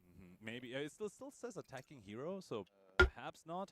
Depends on the Aether Ashwing. I've met some very heroic Aether Ashwings. Yeah. This is a Wild Ride. It's coming in with the +1 thanks to the Might token. We're going to draw and discard. A lot of Wild Rides being thrown down on the combat chain so far. That's another pack. Pack hunt, though, heading to the graveyard. That's another Intimidate gone, which is good. Second Popper gone. Last game, and now 2 headed to the graveyard right off the top of the deck. Wild Ride coming in for 6 here off the Might token, also generating. Is it going for his Might token face? Because of the discard. Yeah. Now this does have Go again. Oh, he is With a double. two defense reactions tonight, but also 2 Double reaction is good for We spoke Arthur. about the inevitability of the arcane damage in this matchup. He's got an Asvalai and a Mirror Guide. Fate. Very, very critical dragons for his strategy. Let's see how much damage is threatened towards Arthur here. It's going to be you said some very impactful cards in this 2 coming through. Go to 17. Only going to take 2 here so far off the Wild Ride. I assume he doesn't throw both Fates into it because the Wild Ride has Go again. Repta would have Bottom. certainly liked to play. Card's going to be heading to the bottom of the deck there. For Interesting. Arthur. Still sitting at 19 before he takes 2, before he goes down to 17. The Joel Repta's 31. Turn 4 here. This is the semifinals of the Pro Tour. 17. Arsenal from Arthur is What else does Joel have? He's got Tunic for 2 Command and Conquer. Off the Tunic counter, very effective use of the Tunic counter, and Arthur holding that D-React cannot be happy to see this. Yeah, because you have to put both of the dragons you really want to slay in front of the Command and Conquer if you want to stop the damage and keep your Ravenous Rabble around. Then all of a sudden, those 2 dragons, incredibly meaningful in the matchup, Yuck. headed straight to the graveyard without getting to be deployed whatsoever. This is a massive Command and Conquer from Joel Repta here. We talked about a way to get back in this game. We talked about why he's here in the semifinals, playing back from a disadvantaged position, showing us exactly how you work together. You work back from a tough spot to put yourself still in control, or at least still vying for control of this game. Perfect timing of the CNC. Can you? Arthur either needs to give up those dragons. He's so sorry. Is the gold instant? I don't know if gold's instant. Arsenal looks like he is letting the CNC hit for an entire 6 and losing the Ravenous Rabble from his arsenal. He is saying that these dragons are way too critical. I need to enact my strategy. Yikes. Yeah, I don't know if the Ravenous Rabble was even like a consideration. If 2 CNCs connecting and taking cards out of the arsenal was in my bingo card. Just like, do I want to take 6? That is some or do I want to take less than 6? Plays from these top 8. Oh, we got Mirror Guy. That's huge. Mirror Guy here. It's going to be pitching. It's going to be Ash. That's sync below. Now that we've seen a CNC, might as well keep it around for later. And this Kyloria threatens a draw. Time and time again, we have commended. No Phantasm on this Kyloria, which is big. What his win condition is, and that win condition entails that he resolves this Mirror Guy. He had to take 6 damage for it, lost his Ravenous Rabble, effectively getting a 10-point swing. Does he draw? On that side, but Arthur says this is still my highest EV line. Let's see if that works out for him. Very problematic. Oh, there's a Blood Rush Bellows in the hand.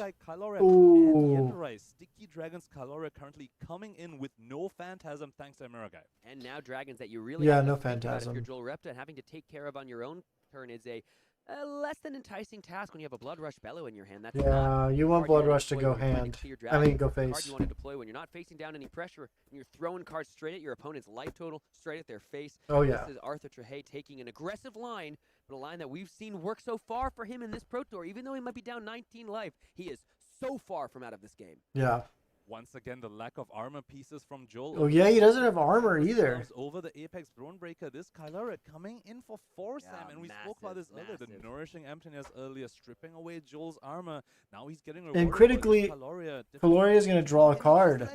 4, draw a card. Oh, my God. He knows he's got to take care of these dragons. It doesn't have Phantasm. What did we find? It's a Rake. Oh, Rake the Embers is fine. fine. Wants to see if he wants to keep that sink below for Oh, he wants sink below, though. The flame scale furnace here. If you're Joel and you see that is the way that that card is deployed on the turn, you are breathing a sigh of relief that that Kyloria draw did not get worse for you. We have to absolutely commend Joel Repta for that read. When you see, Do you care? How much do you care about this? You can make the read that they likely just have a defense reaction in Arsenal that they couldn't block with. So he made the read, sees the Asfly pitch to the Mirror guy, saying, "I think all you have is a defense." He is going to play the Rake. I'm just going to Yeah, he just wants dragons. He's going to make an Ash off of the pitch, and then he's going to go to 3 off of Rake, and then he's going to make 2 or 3 Aether Ash Wings. Value out of the draw of the Kyloria, but now that sink below heads to the bottom. That Arsenal is going to be wide open. We're playing a little more face up if we're Arthur, giving Joel much more information to play with, play around, and maybe put him in the position to take control of this game. Yeah, this is big. Blood Rush Bellow in the hand. We just want dragons on dragons.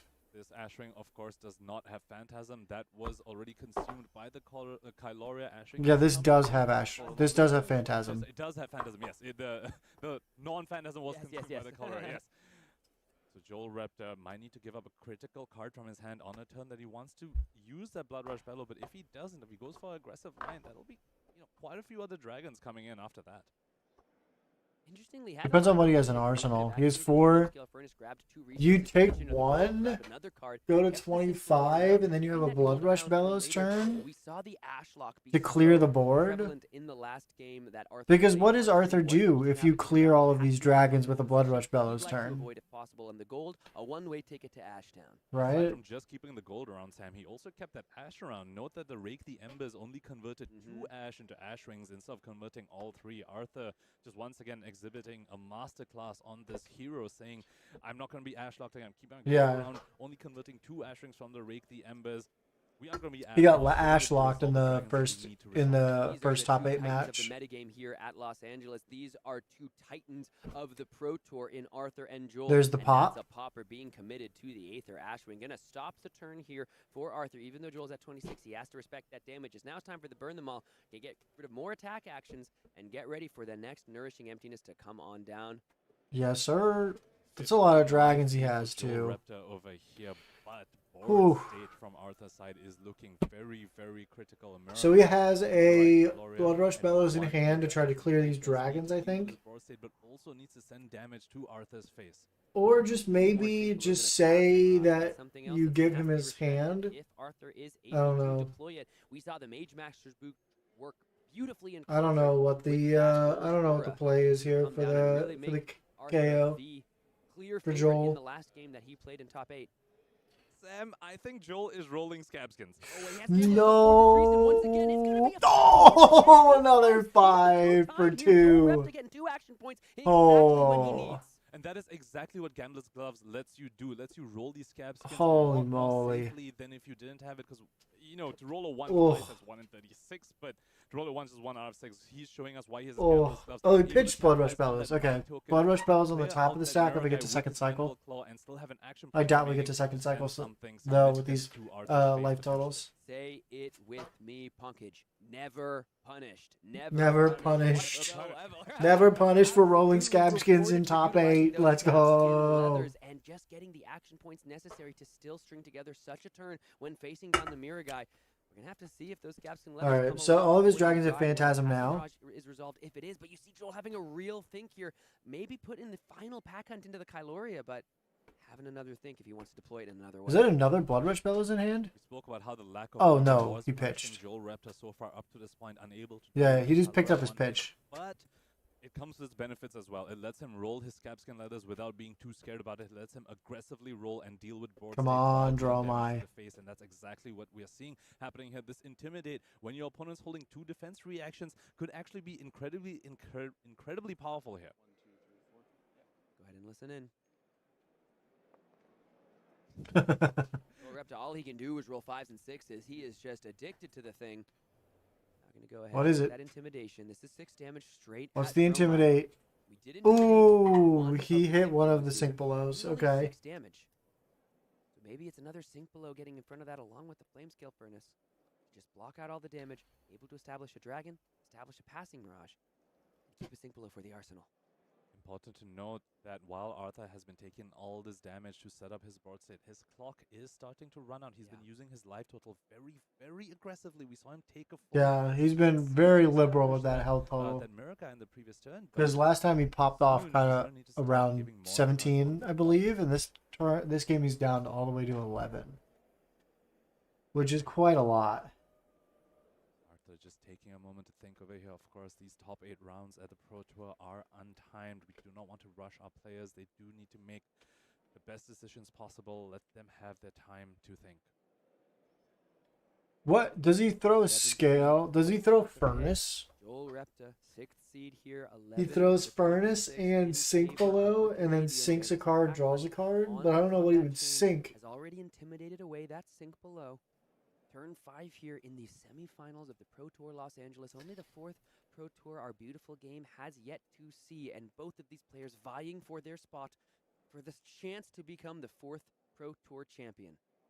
Arthur now has to consider several things over here. No more Miragai on the field, meaning that his dragons are all vulnerable to the many poppers that Joel has in his deck. And the only threatening thing he can put down, Sam, is that passing mirage, which of course consumes his action. I don't know within what his you would turn. do So, here. it is a threat he gets to put on the field, but he doesn't get to capitalize on that immediately. And on the other side, Joel, with his Gambler's Gloves and Scabskin Leathers, is actually very well equipped to deal with that I feel like you put furnace.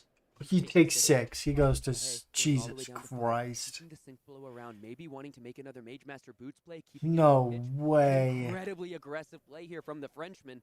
Oh. As he stares down a KO deck known to do a fair amount of damage and only has 5 left to play with. Keeping that sync below in hand, you have to wonder, maybe that's going into Furnace, maybe that's going to Mage Master Boots. You called Mage it, Sam, Master Mage Master Boots. Boots going to create another Ash. Let's see what he does with that Ash. He puts on a Passing Mirage, and we just spoke about this. He wasn't able to. If he just plays Passing Mirage, he doesn't get to capitalize on the Phantasmless attack. But if He goes to Mage Master 25 Boots off of the after Passing Mirage, Arcane. he gets to capitalize on it right now, almost as if he just played a Miragai. Is it too little, too late? Is Oh. the question on the minds of all of us here watching as the Passing Mirage. That's a powerful card, but at the end of the day, He takes 1 off of the Arcane, right? change that math. I'm not sure if we've seen one resolved. I know we saw one in the hand. We saw one pitched. That's what I thought. Yeah, hasn't been actually resolved yet, and it's time for the Tunic to get in front of this. What a heads up! Ooh, play from Joel. okay. The opponent is at 5 here. We cannot let a draw transpire. So That's go ahead, fair. even though the 1 Arcane is going to come across, take Joel down 225. The Tunic, it's done its job. At this point, we have to finish this. Ashwing for Joel 1. recognizing that this game isn't going to go too much longer, saying I can cash in this Tunic for just this 1 block, because at most I might only get 1 more resource from it. I'd rather just deny you the card draw. Does Joel just pop this in? Yeah. Joel just Popping pops. Ether Ashwing with the Wrecker Romp here. Arthur is Does a definitely happy cast to see bones this. in Very hand. Happy to see Joel give up 2 cards on defense over there. That was exactly what he was trying to get. It's a setup turn though, Frankly, because he very has cast offensive line bones. of taking 4 damage That is last also card in taking hand is mirage. cast bones. Alongside Joel giving 2 cards on defense, he still has to deal with this passing mirage. So Arthur may have just bought himself some more critical time. Yeah, listen, this passing mirage was worth 4 life or more for Arthur, because that sync blow, instead of being deployed on defense, it's time for another Scabskins roll, because we have... Wait, he's the passing mirage. Scabskinning? It's gonna be 3? Are the Gambler's Gloves going to get brought under the combat? No, he's just not gonna go this 1. time. That would be way too risky to roll the Looks like Gambler's maybe he's having to think. He kind of put the die on the Gambler's Glove, almost as if he's waiting for it to actually resolve. He's going to go ahead and check the graveyard here. He has cast bones. Incredibly risky, but Joel Raptor, he rolled Scabs early on without even having Gambler's I'm Gloves like up. 99% sure he's He Scabs. does have a 20-point life lead, but that could very quickly dwindle away looking at the Dromai's board state with that Coiloria, with that Asvalai, with that Yenderai as well. Yeah, Show the hand. You want to resolve But Yeah, if it we is get cast through that, bones. as well as take care of the passing Mirage here. Might be a little bit of an IP penalty if we take care of the passing Mirage. But then all of a sudden, Arthur is going to have a 4-card hand plus an arsenal. Come on, What do you Arthur. think happened with Come this? on. Joel Raptor recognizing the risk is way too great to give up the Gambler's Gloves because not only Oh. might you roll a 1 upon He the still has reroll, cast bones you in also hand. won't have the Gambler's Gloves for future Yeah. turns. Rolling a 1 that would have been incredibly He's got the bad. dome. Holy Flame for shit, Arthur. he's We got asked, the what can he do with a dome. 5-card hand? How about a couple more cards, a couple more Oh ash? This might be my an incredible amount god. of pressure here that Arthur is able to deploy a board state that Joel Repta is going to be staring down thinking, where did this go wrong? A lot of Holy game moly. left. Arthur, not a lot of life to work with. Let's see exactly what plays out here. We go Not 3 a lot of ash. life to work with, but he has a board state. He has ash. He still has a gold 2. up. He still has a burn them all, ticking down Joel's life. 2 Arthur E has strikes. navigated this matchup That's incredibly awkward. well, recognizing what his win condition Pitch is. gold, It is 1 putting down a draw. sticky, annoying board state, and he's playing to exactly that, finally cracking the gold. So he went ahead and activated the Flame Scale Furnace Huh. to 3 resources total, then destroyed the gold. So he actually drew a card and still has a resource. Can't activate Flame Scale Furnace on the turn, but let's see. Looks like we got a billowing Oh, he Mirage, already as well as used. Enlightened Strike Okay. and another passing Mirage. This is exactly what Ooh. Arthur wants to see. Notice that he pitched his dragon, he pitched his Yenderai. He's saying, I already For have the 3. board state I need to close this game out. What I need now Make an is ash. phantasm-less attacks to try Go and get the again. life total down Joel Raptor, because I know that you're going to keep a popper to deal with the board state while these guys don't have phantasm. Take But 3, by just keeping 22. phantasm-less attacks at you in this billowing Mirage, in this enlightened strike, not only are you taking a whole bunch of damage and arcane damage will knock Nice. you down, you're also E not strike. needing to pop my E board strike state. goes to bottom. Choose go again. Strike coming in here. Now here's the question. You choose go Arthur, again. post-resolution of this attack, all these dragons certainly look a little more vulnerable now without a passing Mirage. Might have to just Yeah. pass the turn after playing the passing Mirage. Yeah, just rather than passing attack these Mirage. Dragons and allow one to get popped. Again, can't activate the Flame Skill Furnace, and then you're left with a 2-block in your hand. And resolving a passing Mirage just puts Joel Who Raptor cares, back though? in the position where he needs to roll scabs again. And as the Dromai player, that is exactly what you want. Take to see. 5, go to You want the 17. player to start rolling Break scabs. combat That chain. means Play that players the take play the risks card in to hand. lose them the game. And Right? I need to point out that I believe Arthur's arsenal Yeah. is a defensive piece. I want to say in Sync below. It's a sync below, yes. sync below. So he is very well equipped. He's got amazing board. This is state, a great both turn. This is dragons, insane. passing Mirage, burn them all on the field. Defensive piece in Arsenal. Arthur has navigated his way into a very, very solid position in this matchup. Let's see, Joel Repta Okay. maybe making it look like he has an instant speed effect, but that Cast Bones is still in hand, which is not only such a powerful card, but is a miss. Might have to be Okay. pitch to get out of the hand if we want to make sure that we hit on whatever draw and discard is played. This is coming down to the absolute wire here in the semifinals of the Pro Tour. Oh, he's got Joel Raptor board. definitely He could have has the cast phantasm on this turn with the removal. Mandible Claw. He could have picked He up has the the Mandible burn them Claw, right? all. Chose to keep it, chose Full to take that grip risk of that took 5. higher EV line, but now he needs to Holy navigate moly. out of that risk, holding that miss in his hand. Still 2 block on the Flame Skill Holy Furnace as well shit. for Arthur. Potentially 3 more life over the course of the game, and the Sink Below in the arsenal. We can see the Agile wind up. I can go ahead and give this Mandible Claw go again. Are there plenty of resources in the hand for Joel to work with here? We know he has the Cast Bones, something he wants to play. Maybe proving a little awkward for the Canadian here. And What's here's in where the arsenal? Spectra mechanic Joel can't just send the claw into the passing Mirage and discard wind up to give it go again. Of course, Spectra will not let the go again resolve. So are we Oh, going to yeah, 'cause see that's Spectra. another roll of the Scabskins here from Joel Raptor, or will he somehow end the turn sending the claw into the passing Mirage? Yeah, you can see Joel having such a think, taking stock of the game board. In times like these, I realize Maybe pitching away the Agile wind how up. mediocre I Yes, am here. at this game because I have Oh. no idea what to do, man. Maybe looking as though this might be a Cast Bones. Give Caloria. this go again. Make an agility, make a might, play the Cast Bones, and try to just finish this game. Ooh. He's saying, all right, Interesting. you are navigating this so well. You are just putting our board state after board state that I cannot deal with. I just need to try and end your life with this Cast Bones, and That's enough already. It's 1, 2, 3. It's 4, 5, 6. There's a might left over from the Agile windup. So he has Arthur today has 7 to force and face down 2 his second agile. Cast Bones of the match. He may have a bunch of Holy dragons. He moly. may have a passing Mirage, but Joel Repta, there are not. There's a bunch of Berets in this Cast Bones reveal. Joel Raptor wanting to punish Arthur for taking all the damage early on, taking that CNC, taking all the damage to set up this board state. Joel saying, okay, you know what, at this point, you've taken all the damage to set up the board state, but what if I just don't respect it? What if I just don't clearing it and just What focus if on we clearing just you don't care instead about with your the army of 7 dragons, extra huh? might tokens for the What following about turn. that? There is a Nourishing Emptiness in Arthur's hand. Has There he made is? enough attack actions to get an extra blocking card on the Cast Bones turn? He has to be very careful with this Passing Mirage because the Phantasm attack, the Phantasmlessness of this goes down to any illusionist attack, right? It's not just dragons here. Yes. So if he throws a Billowing Mirage or an attack of the same nature, the dragons would have Phantasm. But the Oh, Nourishing interesting. Emptiness here Okay. might be enough to really change the math of the Cast Whew, Bones turn. what a crazy hand. Rest on this. He also has a CNC, which is sometimes exactly Holy what you want moly. to see when your opponent has set up a big turn. When they're trying to just end you while you're at 5 life, the CNC could be the Okay. critical disruptive piece he needs to try and He's gonna go for it. survive. Let's see if he's going to do CNC all the Nourishing Emptiness. He's holding on to both right now. Two unbelievably impactful cards Ooh. as Arthur is facing down 7 might tokens and an agility token. This is unbelievably responsive Aether. here from Arthur, right? He's been hit in the face by the Cast Bones, but he's got the left hook to counter with. We're going to see exactly which is the left or Ooh. the right for Arthur here. Command and Conquer Nourishing Emptiness. He's got plays. This is he's got intense. options. Okay. Joel is taking 3.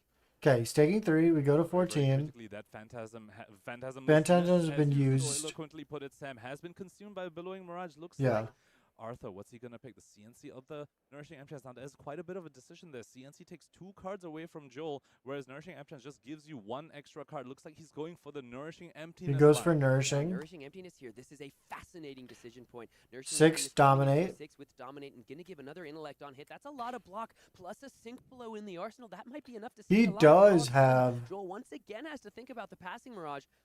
He does have the Very Sync important Below in to point out, Arsenal, which Sam, is that good. I Arthur forgot about is that. running those Tomes of Imperial Flame in his list as well. Currently, we have only seen 1 of them. There are still 2 left in the deck. You have to imagine. So Nourishing Emptiness might give him the extra intellect, but will it actually give him the extra block? We're going to have to see what he draws. But one thing's for certain is that he is going to have that extra intellect. There's no defensive piece from Joel Raptor's side. No more armor. No way for him to block 6 Dominate. Talking to Joel before the match, he said this is an incredibly close matchup. Regardless of who wins, Joel knows that it's close. It was going to be close. It was always going to be close. Even though Joel had that Ooh, incredibly he's got a early blue in seemingly Arsenal. lead, he has been having to face down some awkward turns and some challenging issues here that Arthur is presenting. Blue Assault and Yeah, I Battery saw in that. That's Joel's not what arsenal. you want in the arsenal. Not a great arsenal, but he is holding on to a beast within, and that Okay. the Assault and Battery, he does not need to rely on the random draw discard of some Take of the other cards like 6. Bear Fangs and Wild Rides to guarantee that he hits the beast within. He just has a guaranteed beat chest mechanic in his arsenal to guarantee that he Holy gets the beast within, moly. draw the extra card, which might just be exactly what he needs to He's get gonna over that draw- pesky 5 life that Arthur is sitting at. It's now 2 turns in a row that we haven't seen Burn Them All able to get any arcane damage Oh. across because no dragons have attack. That's something we're going to have 5 to keep in mind. cards Burn Them All plus is able Sync to grab a Below. turn or 2 longer. Arcane damage might be the way Arthur Trahay tries to win. Let's see all those tokens get turned to the side. This might be the most impactful turn of the tournament so far here, folks. It's the semifinals. It's an Assault and Battery. We're going to make an agility for the next turn. It's time to trigger the beast within. Okay. Assault and Battery coming out with Go again, getting the extra card draw from Beast Within. Drawing a blue is Joel Raptor now. Is that the Nice. resource he critically needs to go ahead and send a claw and potentially another attack? This is so Take much damage, go to coming 4, into right? Arthur, and Arthur has drawn that Tome of Imperial Flame. He has 5 and like only 4 cards that block in his hand. Sync Flow in the arsenal might change the math a bit as well as the flame scale. Oof. He's going to have to get into the red zone at some point. You don't For wanna 12, go again because of all the mites and whatnot. Holy moly. Going again. One saving grace here for Arthur. It wasn't a red Assault and Battery, only the blue. 3 Yeah. cards left. It's only 12. Don't worry, it's only 12. Tearing down 12 damage and still an action point. blocks. Two blocks here for Oh Arthur as no. well. He's got Total blocking value in Arthur's hand is 2 plus 2 plus 3 plus 3. 10, 2 from the Furnace, 4 in the Sync Below in Arsenal. Still quite a bit of Oof. block value, 16, but not exactly what he wants to see. That's not from the great. Nourishing Emptiness On hit the- this turn. And the Tome of on Imperial Arthur's Flame. side. Yes, you can play it as a 1-card hand, but let me tell you, it would turn on the go again of the dragons, but that's all it would do. You'd make a couple Meow. lash, you'd have a couple pitch, but that would be pretty much it. They burn them It's all down, charcoal might dinner know about that time. next I turn have to before go feed Arthur can think charcoal. about that. He has to think about all the Hopefully they take their time. forward. What a call out from you, Punkage, knowing that the Tome of Imperial Flame might really change the math of these blocks. On Joel's side over here, he is representing, unknown to Arthur, of course, 12 damage plus 3 damage from the claw, and I believe another 6 damage from a Clash of Agility that he has in his hand. That is a total of 21 damage, if we've done the math right, and if we had done the math right on the block value of Arthur, I believe we came up to 16. We might be staring at lethal, Sam, or I have done math wrong somewhere. Let's let the players do the lines. Let's find out exactly how Arthur wants to navigate these blocks. This is going to be a whole lot of damage. Going to put 2 3 blocks, and the Flame Scale Furnace currently blocking for a total of 8. See if he reacts with that Sink Pillow from Arson. Looks like he will, covering this Assault and Battery completely, blocking a full 12 damage of attack, getting to sink his no block away. That's something we didn't even really consider. That Sink Pillow also going to go ahead and grab us. He went Sink Below, Furnace, Kyloria, Much better than the Tome in and this then case. the Arcane Damage Drake for Forced to block, use it on this seems. turn. He will go into his own turn without any cards in hand. No way to give all the dragons go away. Joel Raptor might have You have Sigil? navigated his way into a potential winning position, but he needs to make that call. He needs to send this offense at Arthur's face. If he tries to clear the board at this point, Arthur will be able to swing back with all the dragons. Joel's saying, let's see what he does. Let's see what dragon he clears, or whether he's sending this to the face.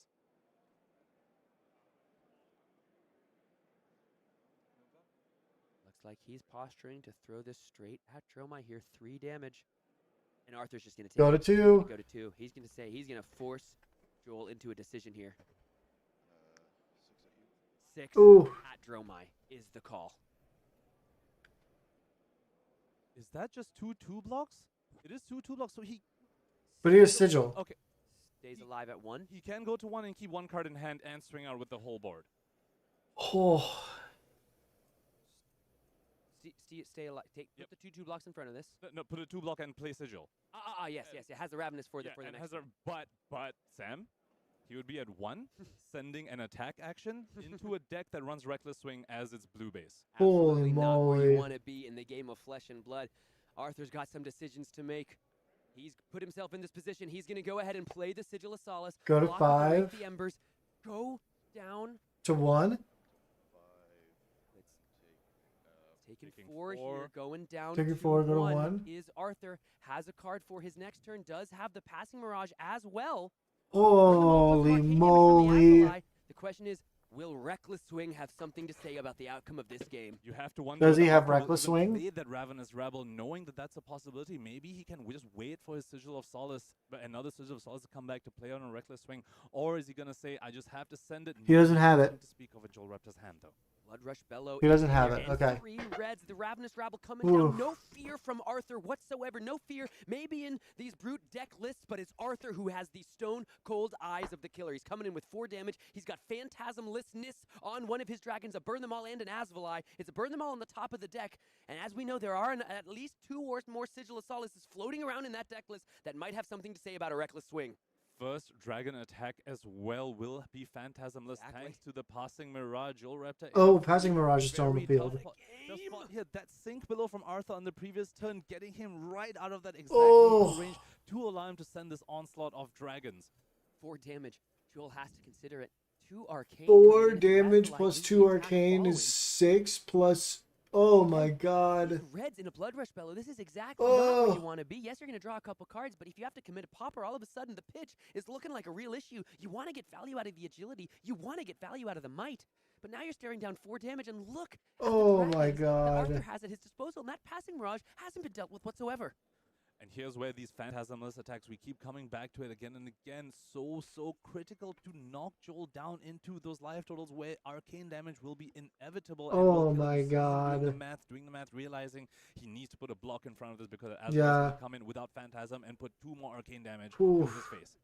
Let's see what the block is here. It might be the Blood Rush Bellow that's getting ready to get in and get in the combat chain. It's going to block for a total of 3. 1 damage. You'll take coming 1, over. go Joel to Raptor 6. has to respect this board at this point. Oh. Passing Mirage, it's time for the Asvalai to come in. This is 2 Asvalai. points of arcane. Joel has nothing to say about, and 4. 2 points of physical that can't be popped with a Phantasm Popper. This was Oh. incredibly forced by Joel Raptor, Sam, because I think he drew 2 no blocks in his hand. The only remaining blocking card is a Swing Big. which Wait, he needs to really? use as a popper, or he'll just die to the Ash Ring. So he's just going to be holding up to 2 Takes 2. red no blocks on his turn. Go to 4. 2 no blocks that most likely go into the Mandible Claw. Try to get rid of the Passing Mirage. We'll have to see exactly what happens, but now this is 2 damage that Joel Joel Repta has to deal with. These no blocks, these pearls in these brute decks, they giveth, they taketh, and man is it making Joel Repta make some incredibly tough decisions. No Go to blocks. 2? Call from Joel goes down to 2. What that means, the Astromite will be sitting on the field with the Burn Them All. Ashwing? 2 points of arcane damage, Punkage. As long as there are enough reds in Arthur's graveyard. For to 1, he keep has to Burn Them All pop alive, here. you He will has need to pop banish here. 6 reds. He's already banished quite a few so far. As long as he can keep that Burn Them All alive, I believe we are looking at guaranteed lethal on the following turn. Hey there, Ashwing, coming in for 1. The only popper that can block is Yep, the swing big. he We're is gonna go ahead and pop. pop it if we're Joel Repta here. Let's go ahead and count the graveyard and see exactly Oh. how many red cards remain for the Burn Them All. Holy moly. Pulping and Wild Ride the hand for Joel Raptor here. Not what You need 6 reds. 1, 2, 3, 4, 5, 6. Holy shit. All day long, but 6 cards coming out of the graveyard, going into the banish zone. Arthur saying, I can count to 6 too, my friend. Joel Raptor is staring at lethal right on Oh the my back. god. Still potentially There's another Burn Them All in the hand. Does Burn Them All cost anything? I don't think so. This might just be it, Sam. Oh my god. Arthur, just look at him, so stoic, so stone cold, saying, I know I have you on the ropes, Joel Raptor. What do you have? We have to point out, if Joel had the resource in his hand, he could have sent the pulping with potential dominate. Pitch 2. But unfortunately, does not have it. Interesting. Okay, he goes for the Azurai. That's the lethal on board, right?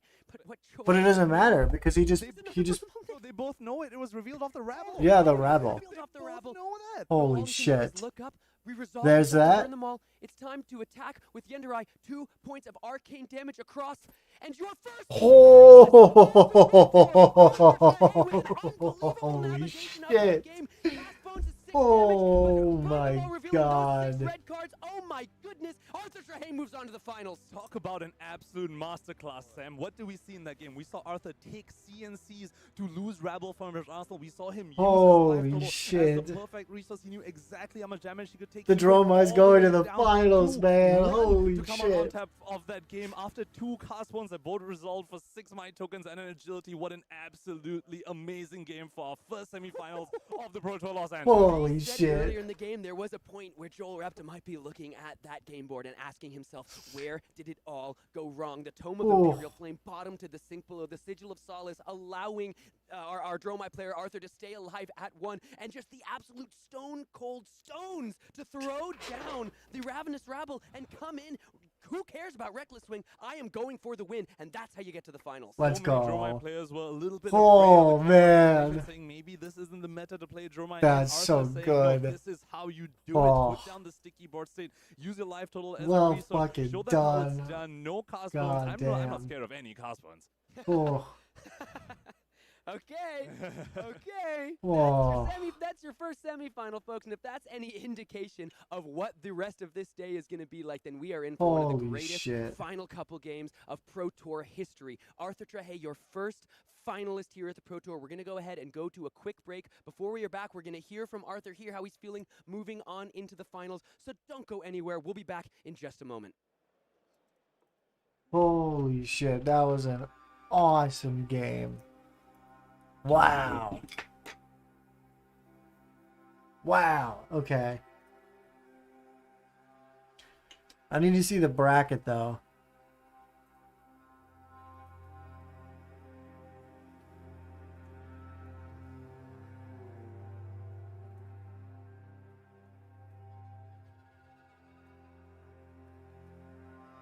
I'm trying to find the bracket.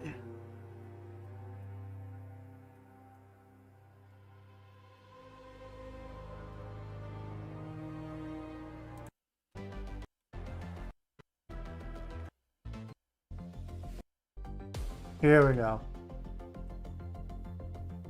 No, I said pause. I said pause. Go back. Okay. That was Joe. So now it's going to be Daniel. DanielCorrreas on KO versus Maximilian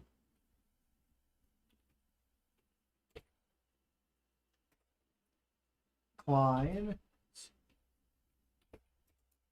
on Dorinthia. DOR INPH.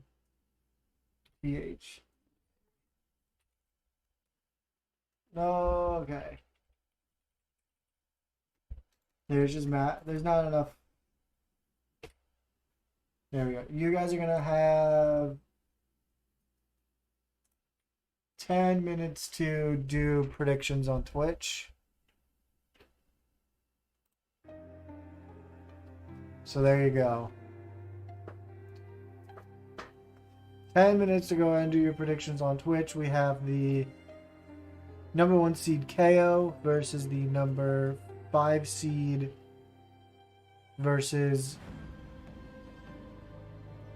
Dorinthia versus KO. So, if you guys want, use those channel points to bet.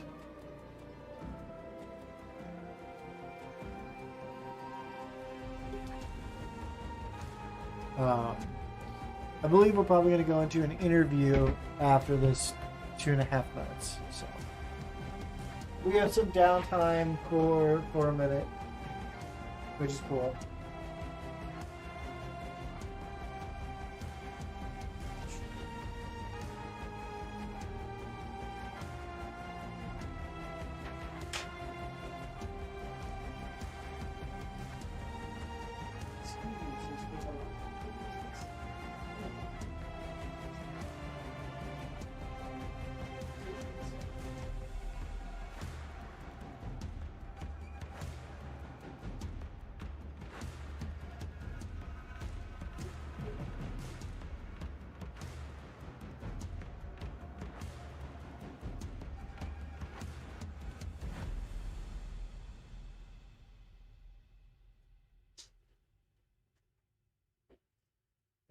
Next.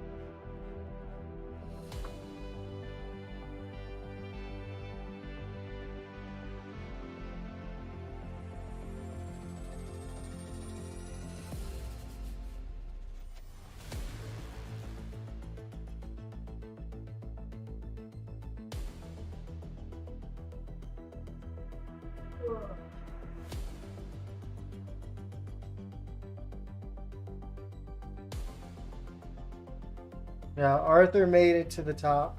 Nice. Nice.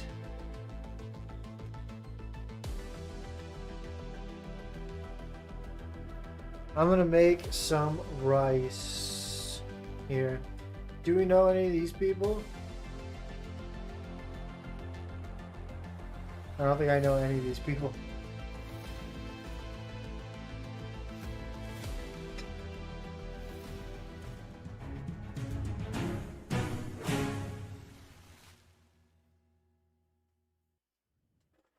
All weekend long, we've been talking about how this is a star-making campaign of a Pro Tour. And well, folks, we are looking at a star in the making. Arthur, hey, what an unbelievable game. Congratulations. How are you feeling?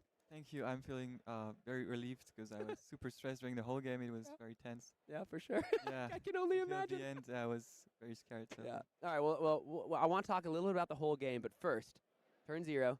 You're on the draw. The card that is laid down on the combat chain is none other than Cast Bones again, second time. What's going through your mind as you see that resolved?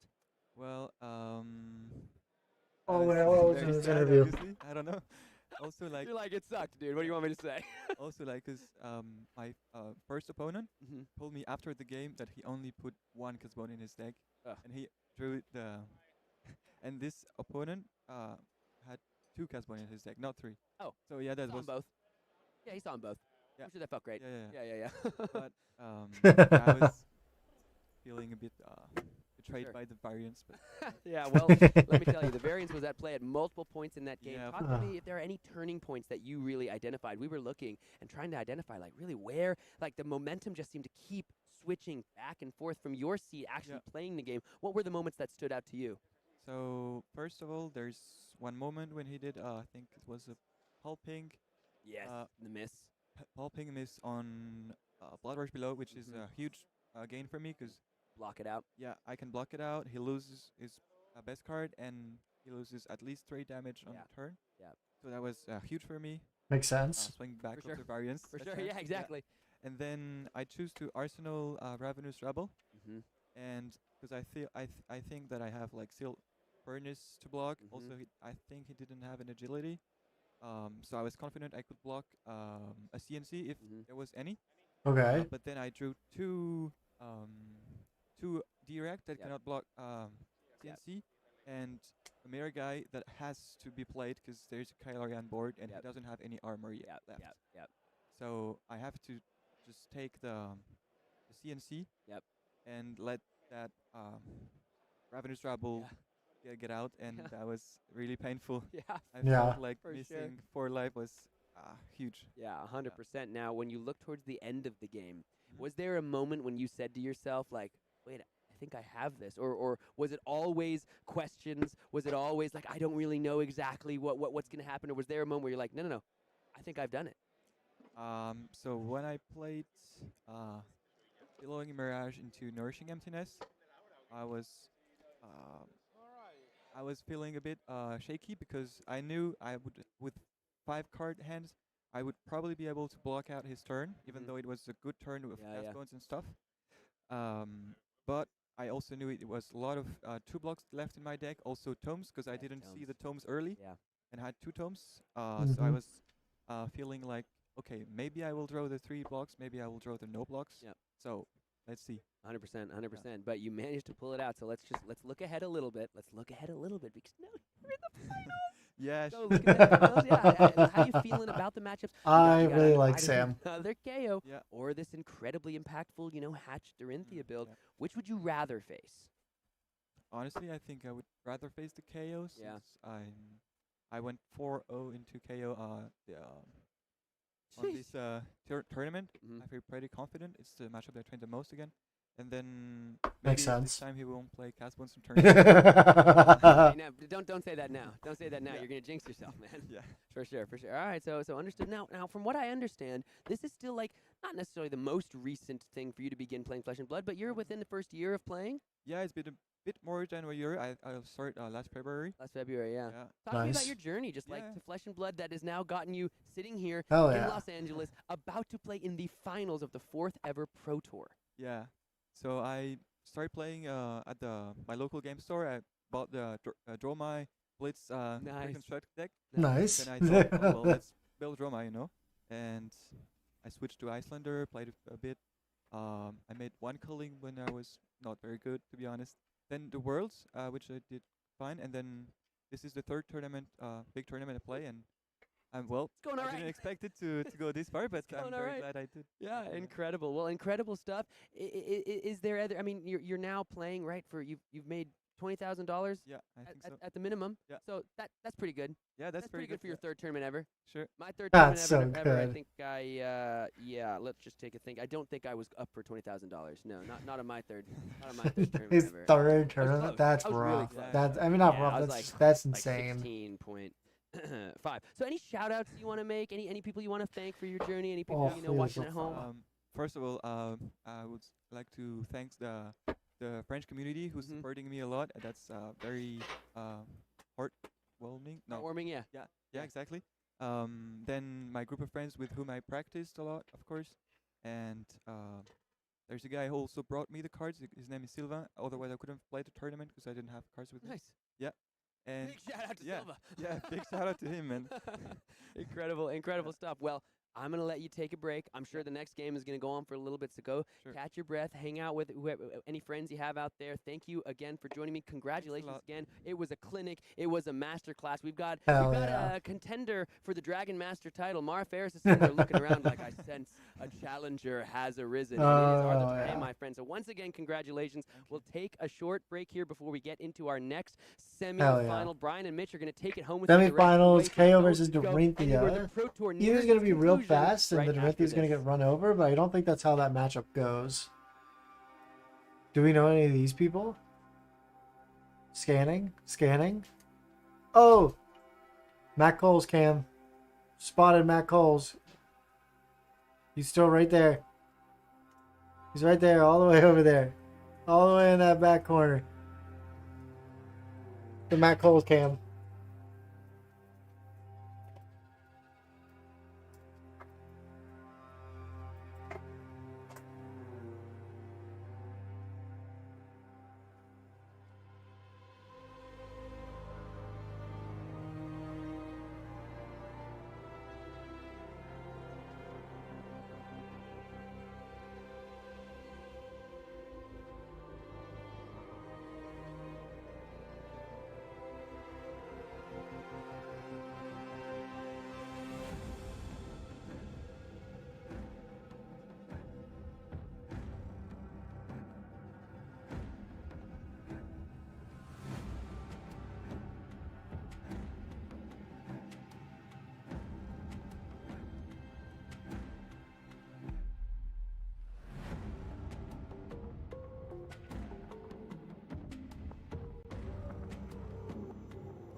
What's the matter with trying to hook?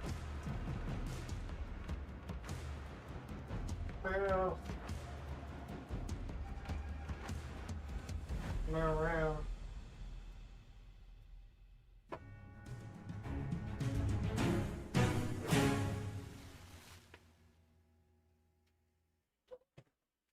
And one by one, the final defenders of North American territory have fallen here at Pro Tour Los Angeles, making way for a wave of Europeans. That's right, we're down to our top three here at Pro Tour Los Angeles. Another semi-final to cover. It'll be the Spaniard, Daniel Carreras, going up against Maximilian Klein, hailing from Germany. No duplicate heroes left in this tournament. It's KO versus Dorinthia for the right to fight for $50,000 and the right to go up against Arthur Trahey, looking incredible on Dromai, the Ash artist. Arthur is a stone-cold killer, by the way. That is a man who knows Dromai inside and out. Some of the most impressive, fearless Dromai play I have ever seen. Yeah, it was a beautiful game. One of the most perfect games Echo, of Flesh can you and please Blood I not think dig I've your seen ear? from Arthur's corner. But we've got to talk about a completely Hey, different Goober, Goober. matchup here. Let's dive into our second semi-final. And All right, what are they off saying? none What's the other than matchup here? Oh yeah, Maximilian Maximilian Klein. 1-1 in CC. Comfortable draft showing an incredible Kasai deck. And of course, no shortage of accolades. Now adding a Pro Tour top 4 to that list.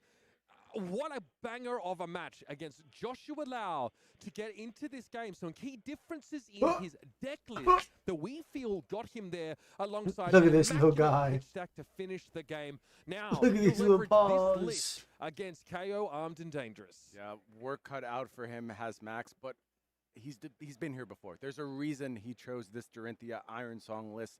It is strong into KO. He knows KO can high roll. He knows KO can pop off, but likes his chances, knows the plan, has that balance of justice at the ready to try and blunt some of that offensive output. And it's going to be about defend, create value. Use these on hits that KO does not defend well, Mitch. That is a problem for KO. A lot of no blocks in that deck. Can we go ahead and see those triple axe turns that are going to be so critical? Echo, you're so whittling down that handsome. KO life total? You're so cute and so Steady, handsome. Consistent, disciplined. A deck that really fits the personality of Maximilian Klein here. And that's the weapon he'll be using now in the second semi-final. Let's move across the table and talk about our Spaniard. It's Daniel Correas. Correas. He's a top 8 result in over a year and a half, and credits some serious grinding, some serious hard work to have made it here to the top 4 What? Pro Tour. He got Los battle Angeles. hardened. He walked out here elated after Bologna. his matchup against Kano, saying, I think I'm the best player in this top 8. I think I'm going to win the Pro Love to Tour. hear it. I love to hear that, Mitch. I love to hear the confidence because you know Hell what? yeah. It might sound a little cocky, but you need that if you're going to be a Pro Tour champion. You need to believe in yourself. You need to believe you belong here. Hell and You yeah. need to believe you're capable of taking this down. Another Sunflower Samurai hoisting a Pro Tour trophy. What a moment that would be. Spain well and truly already on the map here. Let's take a closer look at the deck list here for He's Daniel Correas. on It is 3 this cast bones. terrifying KO Armed and Dangerous list, of course. Cast bones, a topic of debate, something that we saw leveled at Arthur Trehe, of course, on multiple occasions in his matches, and he was able to get past it. He There's was variance. very, That's where it's let our very. KO players down on occasion here, failing to get go again a wild ride, failing to get the dominate on pulping. These things can happen. You have to play around that random nature of the brute and instead lean into his strengths. Yeah, and thus far, variance has been on Daniel Correas' side. Can he keep the train rolling as we head to this next semifinal match? Let's go. Here it is, Daniel Correas. Here we go. Just taking a moment here to soak the atmosphere in. His opponent, Daniel Maximilian Klein, has Correas. taken on all Maximilian challenges Klein. now. And into the white noise void we go. Noise Here we cancelling go. Headsets on. Smiles from both of these players. Daniel, a very emotive individual. It's written all on his face. Oh, yeah. Maximilian holds his cards close to his chest in more ways than one. Tunic counter with a Here we go. dice on there means that Maximilian is our first player to start off on his Hatchets Dory campaign. Here we Loves the go. Display of sportsmanship from Daniel Correas. I think Daniel is going to leave this top 8 with a lot of money in his pocket, but also some new friends. I feel like he's just making bonds with everyone he plays against. Love to see that Hell yeah. sportsmanship on display here. Turn 0, spill blood. Let's Already go. an invasion here as Turn Maximilian 0. wants to try and Spill get a life blood. lead. Remember, that's the buffer that this Axis Dorinthia deck wants to sort of bounce off of to ensure those bigger turns. Just on those moments where you don't particularly feel like giving up 2 cards. And he's going to need a life buffer Against KO. This Yeah. was a near perfect way to kick this game off, Mitch. That Dominate going to go ahead and potentially leak some damage or demand equipment. Either one you're fine Woo! with. Shift the tide of battle. Going to go ahead and infer go Shift again the here, and also tide. by creating an agility at the same time, setting up for the next turn. Holy So far, great moly, start what from an Maximilian insane Go first again now, hand. Go again later. How about that one? With a bit of damage leaked over here. Maximilian will have to, answer the question. Do I ask him this last card or go a little bit wider? You would make, I guess, extra agility tokens, which is redundant. You could force extra damage. But again, starting the game proper without an arsenal is an interesting proposition to consider. Either way, we can get a swinging. Does still have that resource available Yep. for at least a Hatchet of Mine, so we know that will be Yeah. a follow-up. The At a hatchet's minimum, definitely be coming. Some more in the tank for Maximilian Klein. Reaches for that Hatchet now. Going to push through for 5 on this attack. This is always a risky proposition as the Dorinthia player here. Your attack reaction is basically guaranteed damage at this point. Your opponent can't overblock, let alone cover this without, using equipment. So you could turn that one card into, if we are looking at an attack reaction, into damage. I doubt that's what he's holding on to, though.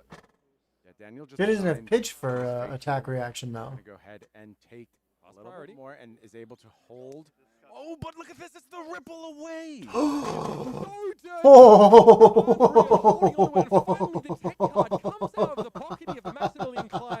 Discarding that. That's crazy. Of that agility token, Daniel Correa's discarded the wind-up. Oh, no. Filthy. Agility and might denied there for Holy Daniel Correa. shit. I've been waiting to see that ripple away in action Good all day long. One of my plays. favorite cards. in Insane design. turn so zero. excited to see it have an immediate impact on this top 8 match. Wow. It did cost Maximilian Klein his arsenal, but that's exactly what he wanted to do with that. He did not want to put ripple away in the arsenal. He wanted to go ahead and snag that wind up. Now Daniel Correa still needs to find a way to manufacture a wider turn, opening with a blood. Ooh, Blood Rush Bellows. Bellow here.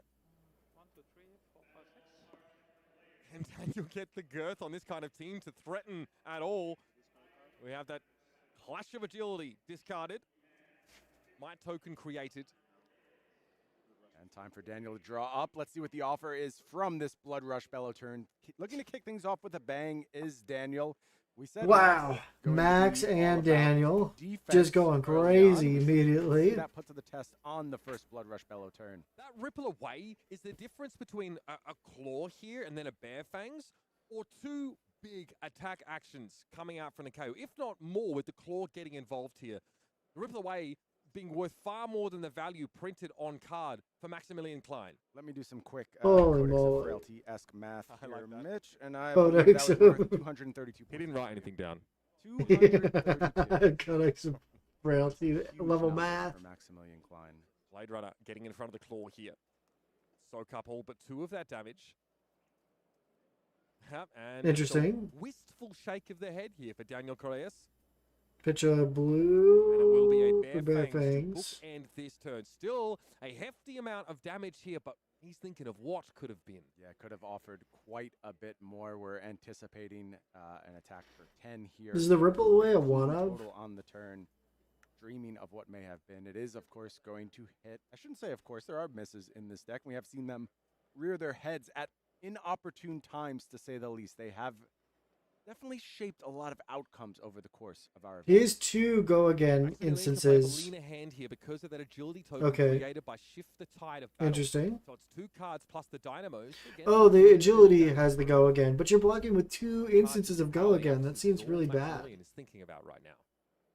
Daniel seemingly having a debate here. I wonder if that indicates something like a wind-up that could potentially be used on this turn. Surely, he says. Seems unlikely. Surely no more of those ripple aways. Surely. Surely you couldn't have both of them.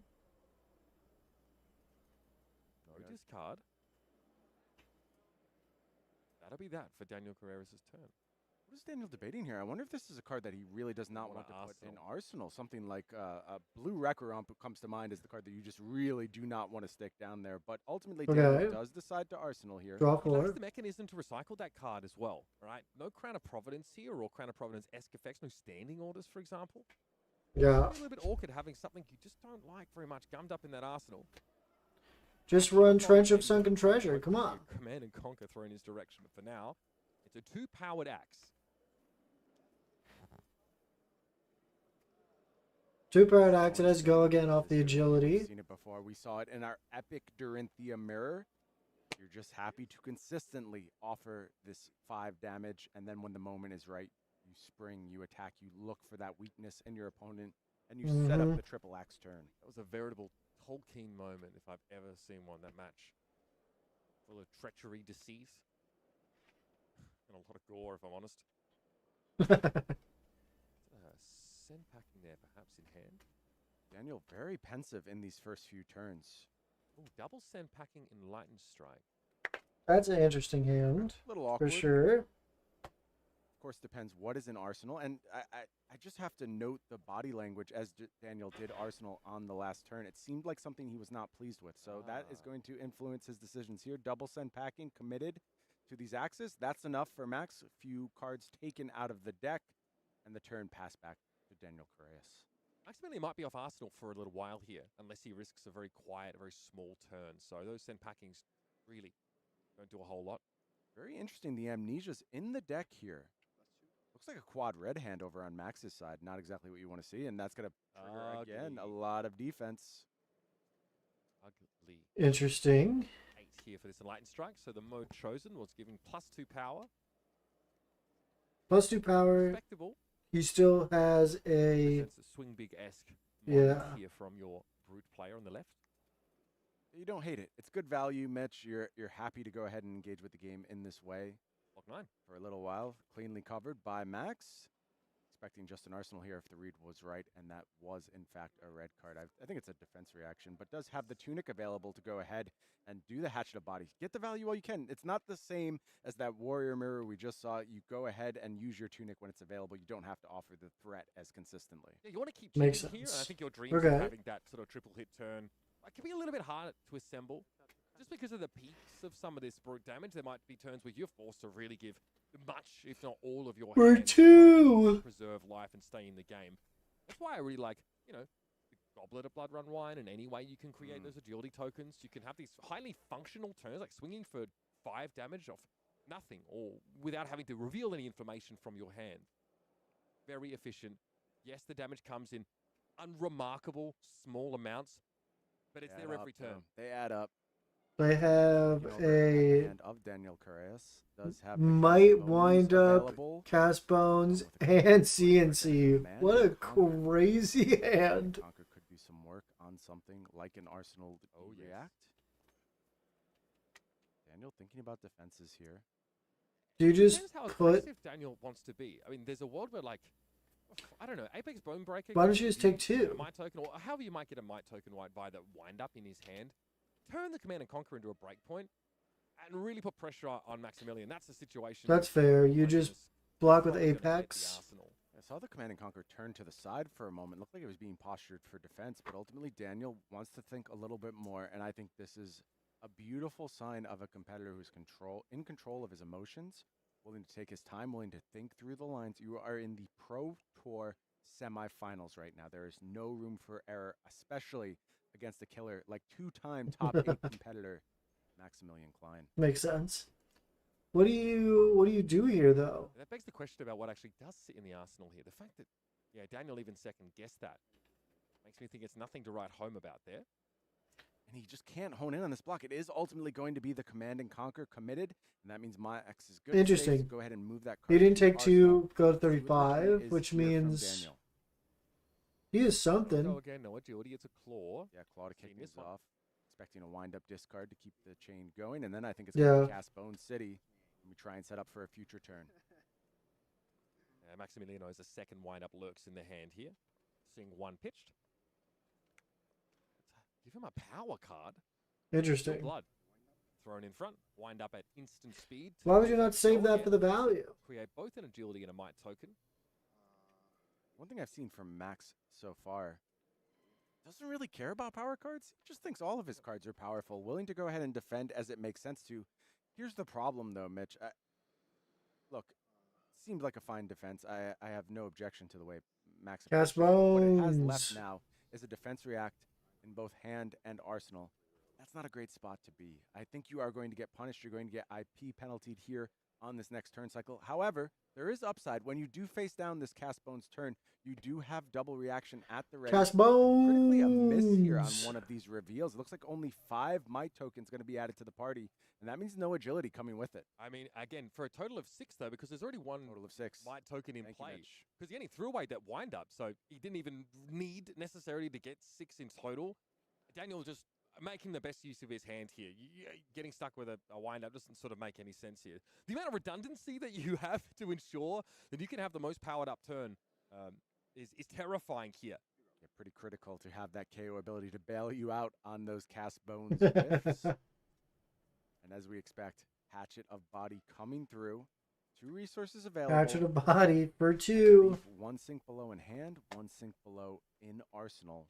This is going to be a long game. This is going to be a grind. Daniel knows that But that's all right. Blood Rush Bellow lurks among the top 6 cards of the deck, so he's seeing them all quite early, and maybe too close together. It depends on how defensive he's going to have to be here, as obviously he doesn't really threaten Maximilian so much on that previous turn. Never saw that disrupt. Runner. See develop. Might happen obviously a little bit later. It's going to be fun. We can have, 5. again, our bread and butter for Maximilian here. Blade Runner. Just Ooh. looking for some resource efficiency. Gonna It's a go big ahead. tell. Yep. Rayforge to me is Yep. a huge tell that, like, there's not a great way for Maximilian to use his full hand here. Usually there's better value you can find for one card on these Dory hands. He takes Typically you can 6. get no IP penalty due to the use of That seems pretty good. bracers, but not a particularly explosive turn from Maximilian Klein. And we know Daniel Seems really going good. for the gusto on this go around, has the Blood Rush Bellow in hand. His to Blood complement Rush Bellow the 6 plus might and 6 the might. agility.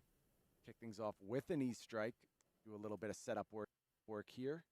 It already Also has that go again. tunic at the ready as well. This is the He does have perfect tunic. offensive hand for Daniel It's an Correas. embarrassment of riches. Absolutely. And he'll draw a card off this. You already have go again. You already have a significant pump. You're making use, of course, of those might tokens here. So how would you like an Enlightened Strike for 11, drawing me a card, and having go again? That seems pretty good. It seems Pretty really, good. And really there's a lot fucking more good. to follow on this turn. It would not shock me if we're pushing the realms of high 20s as in terms of total output when we get to the Holy end of this turn moly. cycle for Daniel Correas. 11. Maximilian has an opportunity to use that defense reaction in Arsenal here. And I like that. Going for it now, you never know if there's, more to threaten that, or if there's that Command and Conquer lurking. Max sees the top 6 off cast bones, but doesn't know what's already in the hand for Daniel. Yeah, you do not want to face any Arsenal disruption here, and it is Oof. still double D react. That's a nice thing to have on a turn where you know your opponent 8 is going plus to offer 3, just a I world assume. of hurt in your direction. Extending the defensive value of your hand here, with 2 cards obviously blocking for 4, and one of them having been in the arsenal. The thing is, Maximilian's off tunic counter. He doesn't have, an agility token here. So his ability to represent basically anything following this might be severely compromised. Yeah, I think it's a rebuilding turn after this for Max. You're just trying to stem the bleeding. You know the beatings are coming. How small can you make them? And honestly, to start things off, with Here's 11, Blood I'm not Rush even sure you faced the worst part of the Bellow. turn yet. Things could get far, worse. far worse. Blood based Rush on this Blood Bellow, Rush Bellow. discard 2 more cards that. head to hand. Might token created by that KO ability. Draw, Buff draw present for 2. the rest of the turn. So I don't know Laws necessarily turned for on. Daniel. I mean, if he sees another Blood Rush here, you I'll can go again. deploy that. Obviously, you've got 2 resources floating. Opts for the Mandible Claw instead, of course, as it says very little about what he's sitting on and already has go again. Yeah, and it's time to get that balance of justice in the mix. I agree. Go ahead and For get the defense 5. value, and then you can go ahead and pop this, get another Go card to again. defend with as well. Huge. 29. He's plus gaming. really important to keep an eye on these life totals here is, well, as we've kind of explained, Maximilian Klein's turns don't look explosive. They don't come over the top. They don't feature gigantic blowout moments. So you can miss the constant sort of deluge of damage that Dorinthia can deal. You can get these dynamos in on the chain as well. Dynamos. So that blocks 3 out of 5. Do we have a chin to take it on? We do Chin. indeed. Yep. Taking it on the chin. Effectively, that agility could potentially offer a dynamo reset on the next go around. That's very useful. And then it looks like blue pack call as the follow up here. I think you're okay with this if you're Max. I think things have gone decently. No blocks. Ah. Oh. Line. That is absolutely beautiful. He got the whole of the Off the line. balance I of am justice. pretty Yes, sure he he did. did. And I think Max just had it all on that defensive turn. That is absolutely Holy diabolical. The moly. amount of value that he generated through that play, and we saw that from, I think, Josh Lau in one of his sort of earlier feature matches. Straight off Holy the balance. shit. Oh, boy. Talk about evening the playing field out here for the Warriors, Brian. Unreal. Very, very fine draws from Max. As we mentioned, this agility at the ready. Let's see if that's going to be used to go ahead and get some double axes going, reset this Valiant Dynamo along the way. Yeah, it is going to be a Yep. pitch of a blue, and we know what's coming. And it's as the we follow up. Warmongers Fine for turn cycle from 2. Max. Really, really fended off the first big salvo from Daniel Correas here. Ooh. 2 here, blocking 3 rather is as good as, blocking this is blocking 3 virtually because, it does enable a potential, use of those Brave Forge braces. We clashed there briefly. Warriors prefer to clash. Wager every now and then, but clashes are beneath this. Yeah, the Clash of Agility looking pretty good here. Picks up an agility 3. to turn, perhaps, does Daniel Correas. And this feels like a matchup tailor-made for those Clash of Agilities. I think Daniel expects to get a lot of value out of those as this match goes on. Absolutely. Max little frustrated here, not on the Grains plan, so doesn't have a really use for that last resource. Like I was sort of saying, if he hits with that first hatchet, there's a break. Why doesn't he always just use the bracers? Any opportunity to shut the valve of value off for the Warrior. Yeah, and that's what's going to be If you important have in these that coming extra weeks as resource. this Dorinthia deck becomes a fixture. I assume there's a stipulation that Understand it isn't what met. blocking at different chain links does. Understand what you're restricting from your opponent. Deny them value when possible. That's how you're going to get ahead of these Hatchet Dorinthia builds. Yeah, because it might not always be correct to block the first hatchet. Absolutely. In some cases, especially. Always variable. It represents like an annoying value to block that 2. Just remind yourself that it is 3, albeit spread across 2 attacks.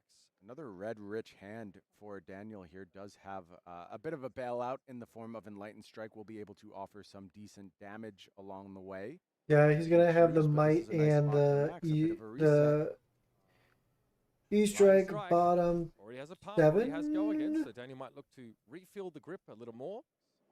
And that seems to be the No, it'll be draw. Yeah. Just going to go ahead and draw a card. Hope for something. Go that maybe again, 6, extends draw the a turn card. A little bit. Some resources to put into either that Makes Arsenal sense. card or the Mandible Claw. You generally need to be hitting it above 10. Is he gonna be mandibling? against this Dorinthia. Them putting out a sort of a 3-card block, and Dynamo's usage is pretty standard. That card has been in his arsenal for like 7 eternities. Has some nice. It's only been options. 5 turns, and it's been in his turn around. since like turn 1, I Used to be think, on the Iron Throne with all those blades. which is Also unfortunate. Coming up. It's a runner or a blade runner on the top of Max's hand. In the tank. I think there's Value a extracted. That's one of always the question. goblet What is maximum cards. Output? How many cards can I commit to the defense? How do I swing the numbers? Dynamo blocks 1. Dorinthia. Smells like a 4 block. Maybe a take it on the chin in hand to sort of bring us to full. It's a Goblet of Blood run wine in hand. Yeah, that's what it is. There's a goblet and a blade runner. Cognizant of that. No reactions. Okay, we're Dynamo here. So Max willing to take a little damage. That says a lot about the texture of the hand. What is the follow-up for Daniel? Just Claw, and I think that's really going to reward Max's decision to go ahead and take this first hit. You found the turn where Daniel's output was extremely low, and now you get to do some scary stuff on the clapback. Swing Woo, big coming up, but 25. Not what he was hoping for. We still don't know what that Arsenal card is. Unsure. And it was a card that caused Daniel a lot of consternation. I think it's going to be quite critical to figure out exactly what's going on there. He does not run down but not out, unlike we saw Joel Reptar with in the deck, which is sometimes a case for sitting on that Arsenal for quite some time. Scowling Flesh Bag's still available over there. Ooh, he's got Blade Fury, Daniel 2 runner, Perez. and a It's goblet. not the typical mirror. That's match an usage, interesting but I do think hand. You can potentially find a window to use that card against Dorinthia. However, Holy Max will moly. do everything in his power to make sure he's able to punish that moment when it comes. The tunic counter being up makes that hard this Yeah. turn to sort of shut down Maximilian's turn. With the blue pitched here. So again, Blade Runner has, Blade Flurry has to make an appearance here, I'd say. Blade Runner 3 is cards. in their hand, so you have all the ingredients to cook up yourself a very This is a really good turn. solid turn. I wouldn't call it the spiciest of cuisines, but it is satisfying. High in fiber from Dorinthia. Daniel with at least 1-2 block on this go around. Still didn't catch that Arsenal, unfortunately. Had my chance and I blew it. You've got to be quick to catch Mr. Correa slipping. Still a full suite of armor. Does he send? Oh, he's sending the flesh bag in front of it. That's really Time good. for the flesh bag, and I think this is a decent read from Daniel. You have to That's worry really about good. what Max is capable of. You but I think need there is runner, some runner to go redundancy in off. Max's hand. There's a blue. He will get away with it here. He needs that blue to go. If he loses this go and get enabler, this is the end of the line. That would be the worst hit, I think. 6. Let's have a look. Have a peek. No reaction. What are the 2 cards in hand? Yeah, Max wasn't gonna Blade Runner. react. Come on now. Almost redundancy and go again. Max has The blue been Blade Runner and a yellow Blade Runner. has and he voted. has everything he needs. Ooh. He avoids disaster. As the Scaling Flesh Bag comes maybe a little early in the turn here. He can still have Dang. his cake and eat it too. That's Not bad good. at all for Max. Has to be happy with how this. He still has flashback pitch turn for was navigated. he is pitch for He's going to be able to second find a weapon little bit of swing. resource efficiency through the bracers, and then the tunic will go ahead and fire up. Oh, an he's tunic additional resource. hatchet. 3, 4, 6, 7. Yeah, if your opponent is, pitching to a brace, you didn't hit the right card. They are still, now they obviously have a little bit of resources to use here, but this is beautiful. 7 now off this Hatchet of Mind. Woo! That's gonna be +1 from the Brave Forge braces, +2 from that Blade Flurry, and of course, +1 from the Blade Runner, not to mention that inherent ability printed on the card. So 2, then 7. Pretty nice output in the face Very of the Scowling good. Fleshbag, as well as going into the next turn. with Apex, an arsenal. maybe? So I think a big win here for Max Klein. He took 5 for this, right? So that's sort of worth bearing in mind. You take 5 to send 1 damage back, but your opponent's playing off those smaller hands. You've developed an arsenal here. You've dodged the Scowling Fleshbag. You've come out of that about as well as you can hope for. Yeah, you have to look at things in That's terms pretty of good. progression, and I think Max has swung the dial slightly back in his favor. It always ebbs and flows who is the aggressor in a match of flesh and blood, and I think Max Bryce is playing done. in that fashion has opened up the possibility to play the next turn cycle, or the next multiple turn cycles, as the aggressor. Feels like that rucksack is much lighter now as he, crests this hill heading for the next valley with the Scowling Fleshbag off the table. We start a turn on the brute side here with no agility, no might, no There's a maintenance. lot. And A bit of defense still available in that equipment suite. Bonebreaker and Scab. he's Skin pitching to still might. as yet untouched. Gonna We'll keep make things 2 off might the off of this that card. trigger. On a setup turn, perhaps. Yeah, this is just a mighty windup, so there's going to be 2 mights and draw. Oh. Now, again, in some matchups, you don't mind passing back. There are definitely some classes that don't use their full hand as effective, like Victor's a great Holy example. moly. 100%. Mitch. There's many other things that were available there. You could have gone with Mandible Claw. That is the way Daniel Chris chose to approach that turn. He knows he has to throw out big salvos Pitch all at blue once. It's not about a for little bit of 2. damage here, a little bit of damage there. You have to have massive turns to break through this Dorinthia. Yeah, the cadences of these 2 decks couldn't be more opposite. Absolutely. Maximilian, while not having these like ridiculous turns, can empty his hand. He can. There are so many outlets for that. Right? There's the Blade Runner in Arsenal here. You've got the Brave Forge braces to pitch to, 2 weapon swings.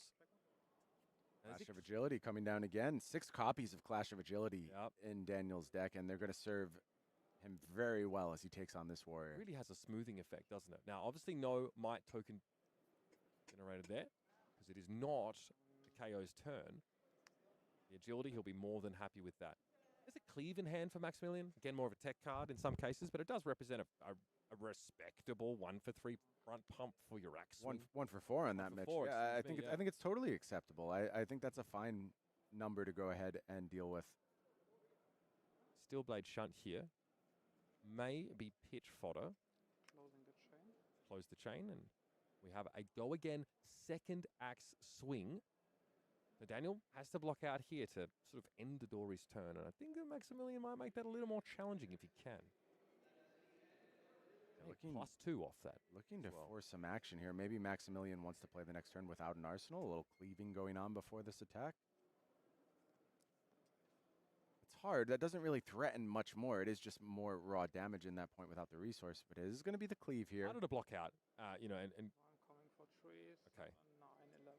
9, 11. 11? Yeah, choosing the raw numbers here, and it looks pretty Rice. good to me. 11 is pretty Yummy. threatening on its approach to Daniel Carreas. A little frustrating for Maximilian not to have a yellow or a buff there.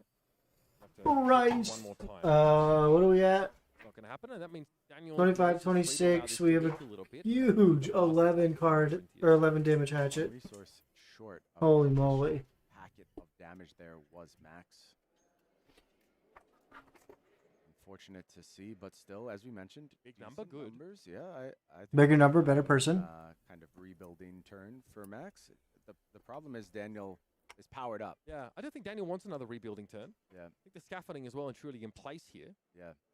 The question is, does the texture of the hand support that? We have the agility, we have the double mights, but it looks like Daniel is thinking about some more defense here. Daniel playing very patient thus far. All 3 cards moved in front, and that tells me the pieces just were not there for Daniel. Did not love what he saw. The problem is those aren't courage and quicken tokens. They're gone. That is it. No value. And so much of the game boiling down to value, we talk about it all the time. Holy moly. But a occasionally you have to break from that. You have to approach things in a different way. You have to play towards specific turn cycles. And in this case, Daniel willing to forego an agility and 2 mites to play defensively on that turn. So disciplined. It's so tempting to make use of what you have on board there, but I think Daniel realizes it's just not enough. It's not enough damage here. Discretion is the better part of valor. Not that that's a creed spoken in brute circles, but Daniel seems to have picked it up somewhere. You know, one thing I do want to bring up about Daniel's list, Mitch, is that it does look different from some of the lists we've seen throughout the days in terms of the no blocks. There are no blocks in the deck, absolutely. There's the Wild Ride, there's the Pulping you would expect, there's the Bear Fangs, they're all there. But we don't dip into the yellows for those things. We don't go deep. We're not chasing as much redundancy in those effects as we can. So with those 9 no blocks in the deck, this is a deck that can defend decently well. Interesting. Okay. Yeah, and Daniel's made that pretty clear. He really tries to. He loves block 3 cards just in general. That to him is just one of his favorite parts. Actually, about playing flesh and blood. So sort of marrying up that mindset with brute can be hard to do, right? Looks like we've sort of found some middle ground where he can play with plenty of power and also have defensive capacity to boot. Ooh, okay, yeah, another link up here with that yellow hit and run. Makes a very respectable. There's 7 7 on the back. How much longer are you Oh, willing to wait? on the mine. Yeah, no longer, Mitch. That's it. Taking 7 here, and it is time. Took 7. That's for Daniel to big. come back with something more aggressive. He does have go again. Daniel, I feel like reached for his hand almost if he was getting ready to go here. Yeah, he was ready to go, 100%. Maximilian has more value to accrue here. Yeah, it looks like Brave Forge bracers, hand rich with blue, is going to go ahead and tunnel those into both the bracers as well. That is so annoying. As the Hatchet of Mind. Yeah. Yeah, I really do think, I mean, we are dealing with some of the best players in the world here, but I really do think Daniel thought that was it. Yeah. I think he was moving forward there. He was absolutely ready. And this is the first triple axe attack we have seen thus far. More! He's taking more! Whoa. Okay. Daniel falls down to 13, now getting into that precarious range that you really do not want to be in when you face down a warrior, but 5-card hand ready to pop back with that tunic is Daniel Correas. Moments of, Shaolin patience followed by reckless abandon. The dichotomy, the tightrope that Daniel Correas is walking here, and why not? You've got a Blood Rush Bellow. You may as well that's understand fair. Why now, Mitch? Absolutely. This card says it's time for aggression and gets rid of that Command and Conquer, which, is okay. pretty good when you're facing down no arsenal and you have your Blood Rush Bellow at the ready. Power to resources. I think I saw the blue riled up. Yeah, so a blue is available. At least one. How wide are we going to go? We're clearing the arsenal finally. No, not this time. Daniel's going to make us wait a little bit longer. It is Mandible Claw kicking things This is going to off. be a Coming in for 5, huge turn. Information hidden as long as possible. All right. It's turn 8. That Arsenal's been there since like turn 2 or 3. It's been a little while since he's been able to play with It's insane. So perhaps snuck away from him, but once again. Look at Daniel showing off his bling with the whole host of Pro Tour bracelets at the ready. Exactly. He is well and truly adorned. How does he get them off and on? That's funny. Does he leave it on? Like a chronic festival goer? And I mean, here that's we finally see, Mitch, what was sitting in our The Wild Ride. waiting for the Oh, right wow. moment. very reasonable card to have there. We really thought it was, a very mopey one, but you really need the right turn to come up for that, where you can. Oh. That. We like to see it, folks. Could be a big Oh, deal. okay, good. Agile wind up picked up here. And is there a way to continue this turn even further? Yeah, I mean, there has to be, right? Nice resources there. Go again for 8's big. Runner at the ready, perhaps. It looks like one more blue riled up, I think. So maybe a little, a little bit on the resource heavy side of things, but still plenty of options to close out the combat chain here. Yeah, runner, maybe the blue rolled up, and of course we just saw the wind up come into the hand. Overblock and a sink and a leak of 1. No dynamo used there. Interesting. So Maximilian at least is expecting something else. Yeah, we know something. Makes sense on the go again. The question is, what do you save that runner in Arsenal, perhaps? Do you roll scabs? Can you do anything with scabs? Looks like no in this case. I don't really see any additional output there. So it is just going to be this runner. For It's 8. coming in for 8, catching that Blood Rush Bellow buff. Can't believe I made it through that one. Sitting on that wind-up is Daniel here. Not exactly the Arsenal candidate you're hoping for. A discard later on in the piece is just fine. Yeah, I think that's acceptable. Again, it's You just discard at the end of the turn, draw 4. The runner. It makes an agility token. It's kind of the same thing, really. Or rather, you discard it beforehand. So you're best off just to hold as much info back, even if Max knows what card that is. Max is really having to think. That's a Blade Flurry in hand, and Max is saying, is it worth the 3 damage here to have a Blade Flurry in my arsenal in the future? And I think that's a great question, Mitch. And I don't know the answer. I think that's why you see Max absolutely in the blender right now, trying to figure this one out. 3 now or 4 later? Interesting. Look, 4 is higher than 3. I can tell you that authoritatively. But ultimately, you have to prioritize protecting life total here, says Max. And it's going to defend. Leaks 5 damage, falls to 17. Daniel going to use that agile windup to his advantage. Go ahead and make that agility. And Max just has to draw up here. Does get to tick up Tunic. Swanging. My boy be swanging, surely. Once again, Max has deceived me by having his Tunic ready at the perfect moment to go ahead. Oh, get wow. that attack in. For 2. Have you met my friend, Hatchet of Body? Once more coming in, and again with our brute player off Arsenal. For 2. Okay, interesting. He actually gave him a card there. Maintaining life, giving this 5 life total in the balance. 3 cards, Might Agility for Daniel. What is the play? Blue Smash Instinct, going to be discarded. Mandible Claw comes in, go again 4. Yeah. CNC follow-up doesn't exactly light the world on fire, but it is making use of the agility token. Okay. And Max with D-Reacts available to use on this chain link. How did he discard? Defense here, but also has that Valiant Dynamo. Nasty Surprise going to get committed to defense, and there is the Command and Conquer. For 6. Well, he punished for not making use of that defense reaction earlier. Yeah, and I think Max is not pleased. Just reading the facial expressions, would have preferred to get that one out, but I think it's also fine. That just means you have that in arsenal. He takes 6, which is insane. He wants Dynamo value this turn, so it's no surprise that we It's a lot. offer that early, like to cover a breakpoint. He has 2 ways to cover breakpoints. Just seeing CNC follow up is a bit of a punish. Forces him just to take the damage, which is fine. 11 to 12. Preserve some sort of life total though, if possible. We'll still have a classically Hatchet's Dory turn here with a red blade runner for the extra pump. Yeah, I think this is totally fine for Max. Big 6. That's good. Punish here just means gets to play the next turn with that D-React at the ready, as we said. And again, good value, solid numbers with this blade runner contributing to the turn. 2 card 8. Not bad. Not bad at all. There's a question here of how significant the pitch stack is in this kind of matchup. Maximilian isn't playing against a hero where he needs to build up a critical mass of power cards and deploy them all at once here. Because Again, the way 9 terms in, it starts to become relevant that second cycle. KO does move through the deck quite quickly. I think second cycle can be relevant, particularly the early part of the second cycle, but KO's also kind of run themselves out of gas at some point. And I think Daniel maybe found a moment here for what I'd term as a bit of a gamble, just letting Max have a bit of a gamble. It's one of those clunky warrior hands that cannot really punish him, because if Max goes off here, I think things get a little scary over on Daniel's side. The concern is that this warrior deck is built so that those clunky hands come up far less often. Absolutely. We've seen a few of them, but not many, Mitch. Yeah, and this is like one of the arguments for Grains of Bloodspill, right? To sort of have outlets for that extra, like the blue heavy hands, for example, or the redundant effects.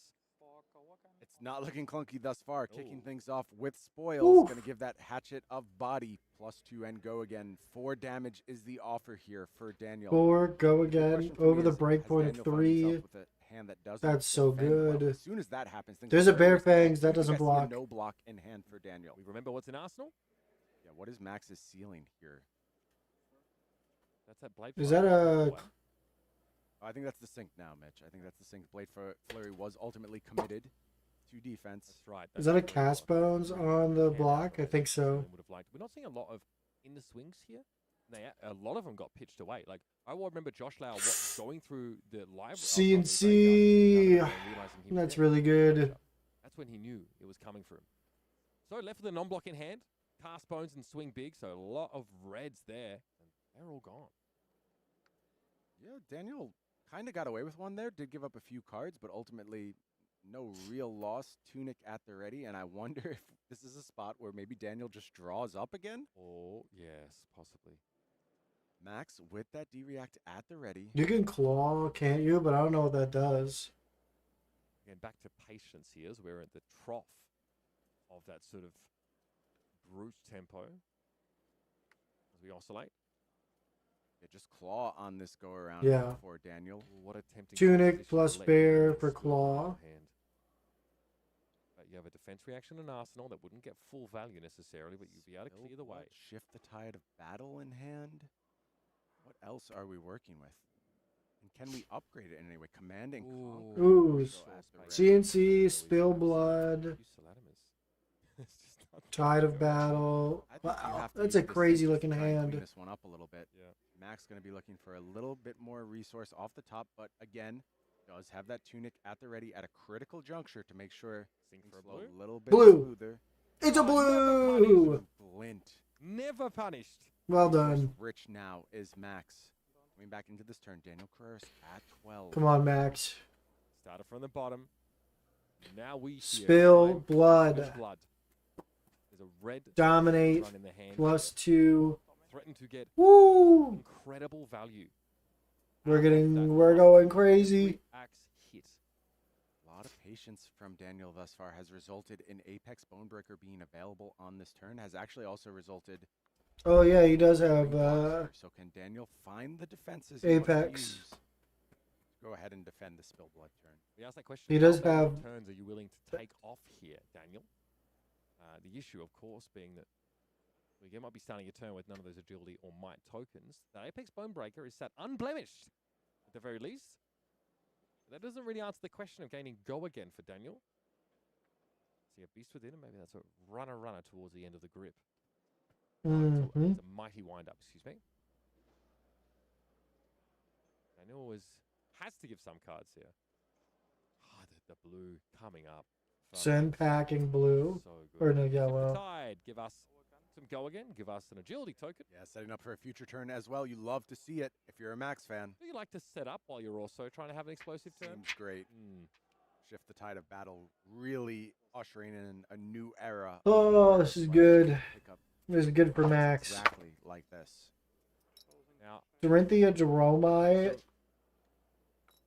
finals? Who would have thought? Grace's activation, that's not great. If we see the red hit and run, it's on like absolute Donkey Kong. Get in with that axe, and guess what? There's more where that came from, Daniel. Nice. At the ready as well. The perfect hand crafted here by Maximilian.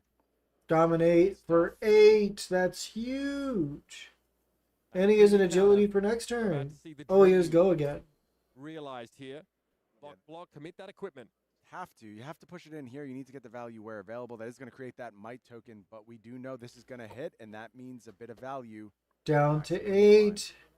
Keeping Tunic. that life total down now by not so small Huge. amounts. To finish the turn, you For have 5. Yeah, raising the Dominate. eyebrows Holy there. moly. Raising the eyebrows from Daniel. He says, yep, that's really good. That's the problem. And Daniel's going to fall all the way down To 3. Come on, Max. Max at a somewhat healthy 11. Brave Forge, Bracers, Valiant Dynamo, and Feyendel Spring Tunic all clean. So at least 4 points of defense available. Bear Fang's going to be the play here. You know what else is looking pretty clean? With fangs. Clock after that round. Yeah, that was a big, big moment for Max. Bear Fang 6. is live, coming in for 9, but it's just 0 for 9. 9. It's face up. Max gets to decide how he wants to deal with this with agility at the ready on the next go-around. Holy moly. The blade Hit on the flurry chin. at the ready. That's going to be a big one. Shift the tide of battle to give go again. Okay. The let's see first what blade Max puts flurry is together. unexpected. The second one is face up. It's obviously a pre-pump on that next attack, so you can't obscure that from your opponent. Still thinking, he says. Take it on the chin. He's giving 3 so Nothing needs to far. Make an appearance here. You already have that agility token. You also have the life buffer. Yeah, So save it. Save it. Use your life total as a resource. And for Max, Going to Klein, this 5. is a huge moment in this match. Is he about to find a way to push through, punch his ticket to the finals of Pro Tour LA? he shit that so hard. Not even the Suez Canal could stop him. Here it is. Pitch the goblet. Here we Comes the go. axe. Right, it doesn't quite get respected with a 3-block here. Yeah, wind up in front. That means we're going to go ahead and probably fire off this Blade Flurry now. Look to come over this breakpoint very cleanly. It's going to force Daniel to have to block in the most uncomfortable of ways here. Mm-hmm. The chain may not be broken. So further opportunities to, Interesting. again, just keep this relentless assault going. Remember that Apex Bone Breaker is now gone. This could be another 3-axe turn, Mitch. Is it available? Do the resources line up? Two floating here. He doesn't have Yes, tunic. because you have the redundant shift the tide in your hand. You do need to hit the Blade Flurry would guarantee that. It absolutely would. Bearing any kind of prevention effect, I think things are lined up very well for Max. That second go again is all you really depend on here. Oh, it is a maudlin expression on our Spaniard's face here. As that unexpected third hit came through at last turn, and there really wasn't anything he could do about it. Some quick maths here for Max. Max doing some visual math. Yeah. We just have a judge call here regarding the status of the Bone Breaker. Yeah, maybe preemptively Mhm. moved to the bin here. Has only defended once, I believe. And great that our judge staff was able to step in and clean that up. That's good. Okay. Clean up the state of this game, because that might have been a big deal. Yeah. Good call to make here. That 1 point of value is pretty critical. I block for 5, yeah. Okay. I was wondering. Sent back in the first attack. Looked like it didn't exactly hang around nearly as long, so 1 point of value here is actually very big, considering we know what Maximilian is holding on to. Just a brief deliberation here about just the appropriate remedy for returning Apex to the equipment zone. It looks like we have. Yeah, I want to see this game played as cleanly as possible. So much at stake here. Daniel getting caught by surprise on a couple of occasions against this Hatchet Story deck here. There's always the possibility that perhaps... Yay, judge calls. So much fun. It is possible, Mitch. It also is possible that just the moment can become a lot. It can overwhelm you. It can kind of reset your expectations. And Daniel Carreras has been rock solid thus far down in the feature match area, has controlled his nerves, has controlled his excitement, but we are starting to see the stress of a very long day. Running ads on Twitch while we do this judge call. On Daniel's face for all these players. It's not just about playing at a high level in an individual match. It's about playing at a high level for 3 grueling days of competition. All these difficult decisions, all these razor-thin margins. The players have been living this for over 48 hours at this point with really no end in sight. Still another match on the horizon. The mental toll is astronomical. This is their reality right now. And it's not just these 3 days. It's the months of preparation leading up to this event. Looks like we're having a deck count here for Maximilian. 16 cards left for Daniel. Maximilian. Ooh, that's so much. Shall not come down to fatigue. I think there will be a way to end Runner. Or no, Blade Fury. Pushing this hatchet over the top, and that means 2 damage headed the way of Daniel Carreras. Does he have a attack nope from that hatchet of body? He doesn't know that. That's 1. Shift the tide of battle at the ready. This hatchet of mind on 5. Things are getting problematic real fast for Daniel. Immediately, of course, we have conditions satisfied for that shift to be turned on. The axe would have given it to you anyway. We get a 2-card block here, respectable. But there's the shift. We've conferred. Go again now to that hatchet of mind. Resource still floating, still available here. Hatchet of body would be the next to come in, as that one was guaranteed the hit. The blade flurry coming out of absolutely nowhere, but Maximilian is pondering for a moment here. This is an important decision, a decision that might send him on a collision course with our Pro Tour Los Angeles Grand Finals, tentatively reaching for the hatchet of body, inching it toward the combat chain, making sure his I's are dotted, his T's are crossed. Holding onto that one last card here, and he might favor a Brave Forge Braces activation, give it a little bit more juice. And then fully pitch. He doesn't need to hold anything back It's anymore. He doesn't need to 4. hide what's happening. It's a break point comes in that will eat that last point of the Apex Bone Breaker. See how important that equipment is. Pretty critical to go ahead Oh, and get to that man. 4th point. Gets to eat this valuable piece of armor. And if you're Daniel Correas, you just have to pass back. And now you're in the absolute danger zone, sitting at 1. Every single attack from these hatchets for the rest of the game must be respected. Welcome to the belly of the beast. Not only is Daniel Correas teetering on the edge of elimination, he's also walked straight into Steel Blade Shunt range. Just the one of Maximilian's deck, and unlikely a realistic win condition here. Overwhelming with these axes would be enough. Has the go again to kick off the turn, is going to be spoils. Go again for and pumping +2, that first hatchet which is up good. to 4, already demanding That's at 2 least a card cards. and a tunic, if not 2 cards. 2 cards put in front from Daniel. Maximilian surely asking for more here. The cleave comes in, the front pump is going to be +4 on the next axe swing. The hatchet That's mine 7. for a whopping 7. It's got to be the tunic given up in a fist. Oh! Pro Tour Grand Final. Holy moly. I felt every bit of emotion Wow. that coursed through Max in that moment. I almost felt like he was about to burst into tears. There was a level of relief that swelled in his face that was so palpable. Well and done. you see how much this Pro Tour Finals means to Maximilian Klein, two-time top 8 Pro Tour competitor. And what a performance there as well. Every step of the way. That's again, we've watched him over these huge. last few days, extracting every last point of value that he can. But getting to marry up the spill blood with the triple hit turns was so important. We talked about how he's accepting this, 5 vanilla Holy damage with light moly. strikes here and there, picking his spots, pivoting off of those moments with the life lead that he incrementally built over the course of the match, and he's turned that into more damage, more opportunities to strip cards, and ultimately an opportunity to fight for $50,000 in the title Pro Tour LA champion. I thought his pacing in that match was absolutely immaculate. Just knew exactly what he needed to do. You could tell well practiced against KO. And in Daniel Carreras' seat, nothing to be ashamed of. Pro Tour top 4, and we're sure that's just the first of these big finishes for someone with that level of talent. Yeah, I mean, we've had these two players put on a show here. Daniel Correas of the Sunflower Samurai, representing proudly his country of Spain. He walked out here full of confidence. He walked into that game full of confidence, but nobody comes out of an encounter with Maximilian Klein at the card table feeling confident. Holy and that was a shit. beautiful showing here. We're blessed. It's an all-European final. It's going to be Maximilian Klein versus Arthur Trahay. Draw my Ash artist. Arthur!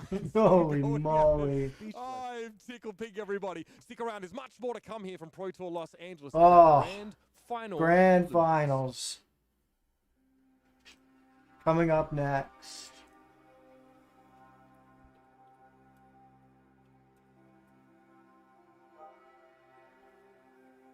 Everybody is lining up to watch the grand finals. Holy shit, this is huge. We have a bit of a minute, so I'm going to take Echo outside. You guys just listen to the cool music and go ahead and give it... Make sure to follow if you're not following already. But I gotta... Get down. You just been trying to get my rice? That's illegal. Hey, Charcoal. But I'm gonna walk Echo, and I know that there's some time before the finals match, so yeah.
you chip? What the hell are you chipping at? Don't chip it. Come here. Come here. Yeah, put this on.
This is pod racing. Both of our players leaving it all out there. 1, 2, 3, 4, 5, 6. That's gonna be 6 mic tokens. And that's the game. That's why he's the god, baby.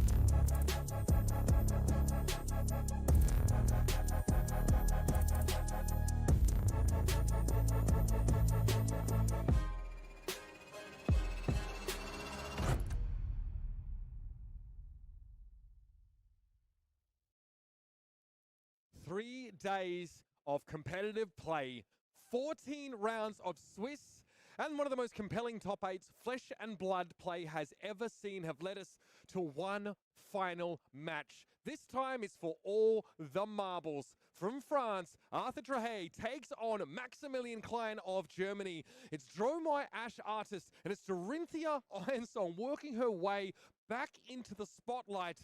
My goodness, what a way to end things here. And it's great to be with you in the commentary booth. I'm Mitch Leslie, joined by Brian Gottlieb. Here in LA, we'll save the best for last. I could not imagine a more fitting capstone to this weekend. A hero in Dromai that has been the secondary or at times primary scourge for so long. Of course, if is able to convert in this event, on the cusp of Living Legend, we'll be sitting at 900. A good echo walk there. 96 Living Legend points, sure to leave shortly after that. But to me, the headline stealer here is Dorinthia, a hero that has sort of languished, sort of been forgotten about, except in the hands of a select use the few, restroom. What are they talking about? Maximilian, one of the OG Dories alongside Josh Lau, carrying that hero to a top 8 and looking to go ahead and stamp his name on Pro Tour immortality. Yeah. This is a metagame for specialists. Make no mistake. But who would have thought Dorinthia would be that For third specialists? of the dastardly I'm a triumvirate of top specialist. decks here at Pro Tour Los Angeles. Let's jump into it, folks. Let's get reacquainted with our superstar. Oh my God, we're going into it. I gotta pee. Who, as we now realize, faced off against Arthur Trahay on 2 occasions throughout the draft. Oh, interesting. He lost one. Rubber match time. They Let's are go. tied through those games. Of course, that beautiful Kasai draft from Maximilian Klein that left us all in awe with what he was able to assemble was a big part of what got Here him we here. go. And the results speak for themselves. German Nationals, always a top competitor. Pro Tour Baltimore, top 8 showing. We saw Maximilian Klein back then on Lexi, but we knew he always gravitated towards the Warriors, and he realized it was his time to bring the axes out. All right, I gotta pee and then I'll be right back. Let's talk about the deck list that Maximilian is bringing here, because Axes Dorinthia, Hatchet's Dorinthia more specifically, is not a new concept. It's been around for quite some time, ever since, in fact, Spill Blood was printed. But the one thing needed to unlock this deck was one itty-bitty token by the name of Agility. Yeah, that's really the key enabler of this deck. And look, we know Maximilian's game plan at this point. I want to highlight a couple cards that are going to have an interesting impact on this match. First, let's call out Cleave.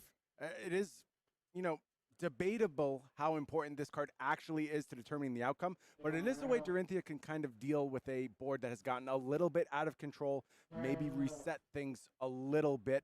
I also want to mention one more time, Ripple Away. We saw that card have the perfect impact on turn 1 of the last game. Maybe that can come down, do something against a Rake the Embers that is trying to set up, prevent. Okay, we're doing. Ashwing as well as an We're still in deck. Stopping Ash generation is absolutely Deck huge, looks. because as chat rightly pointed What? out, the Ash must. We're still looking at flow. decks. Let's look across to the other side of the table here, and Maximilian's final opponent and a final then loss there's Arthur Arthur. Trahay has become. Hailing from France, the 7011 record coming out of CC. This guy's been playing for about a year. 1 year. Ooh, That's I'm it. so hyped. And I all haven't the been German invested players this showing invested French in nationals, and then a top 64 placing at tournament. Worlds Barcelona.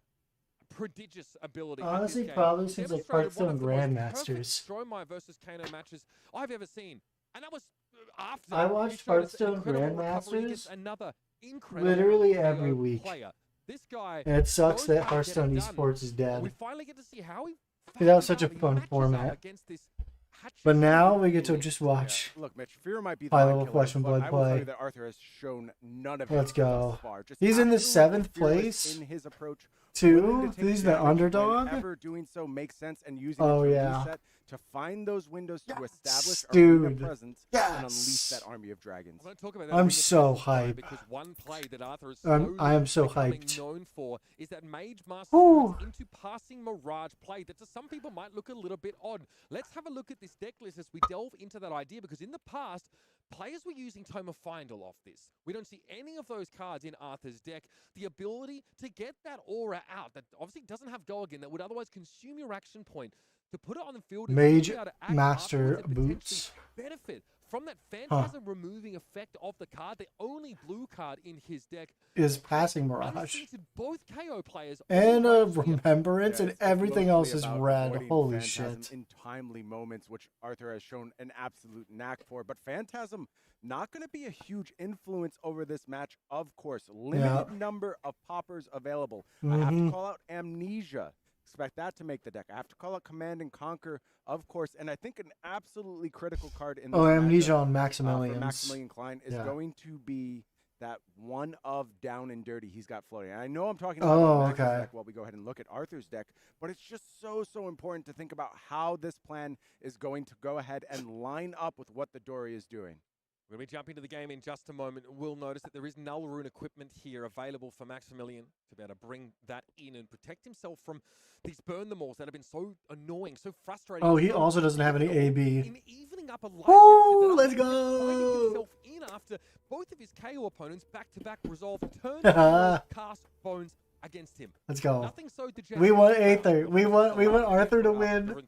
This is the grand finals. Other threats that will need to be answered as Maximilian needs to respect these dragons. He needs Holy to play them moly. with regularity. He's not on a Dawnblade. He's on snaps. That Dawnblade by getting free counters by He's on snaps. He's not on Mage and Boots. that's a weakness to this deck. Maximilian's That's actually something. don't get any bigger in that regard. So he needs to balance the dragon clearing and going face, putting pressure and stripping cards from Arthur. Yeah, some critical things to unpack already in this matchup, Mitch. It is balance of justice for Maximilian Klein. That's going to be able to go ahead and respond to those tomes of Imperial Flame. Makes Get sense. juiced up a little bit. Ooh, spill blood. Of Arthur. And hold on, we just have to go into Max's turn. This is the start. We saw this in the last round. This is exactly what you want to be doing on turn one. That's good. He's having to face this unavoidable damage on turn 0. 3 games in a row, his opponents have been able to develop, a bunch of might tokens, or here leak. Ooh, that's a Mirage. Oh, a little more damage. Like I said, these reactions are basically you get the life total damage. That's as so crits on the card good. here in these dominate scenarios. Shift the tide of battle as well. We'll set Maximilian up with agility tokens to start the game. Holy Looks pretty moly. good so far, Mitch.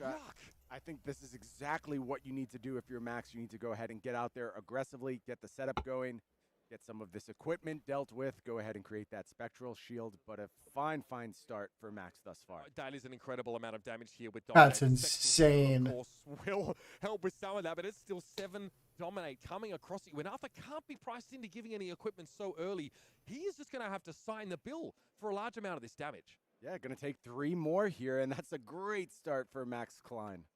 Perfect hand, too, for it. A Blade Flurry to pair with the Spill Blood.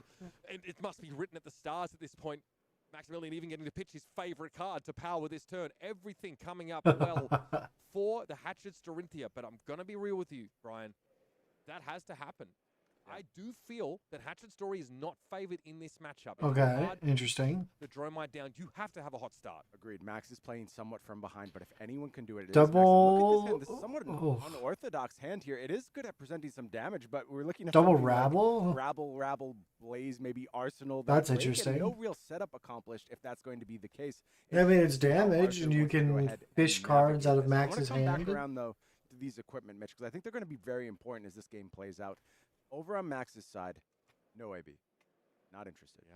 Not going to present that. And, I kind of get it. If you get to the point where you have to go ahead and give cards from hand to stop that burn them all damage, you're probably losing anyway. And I think it feels nice to go ahead and have the prevention effect. I don't think it actually wins you any games.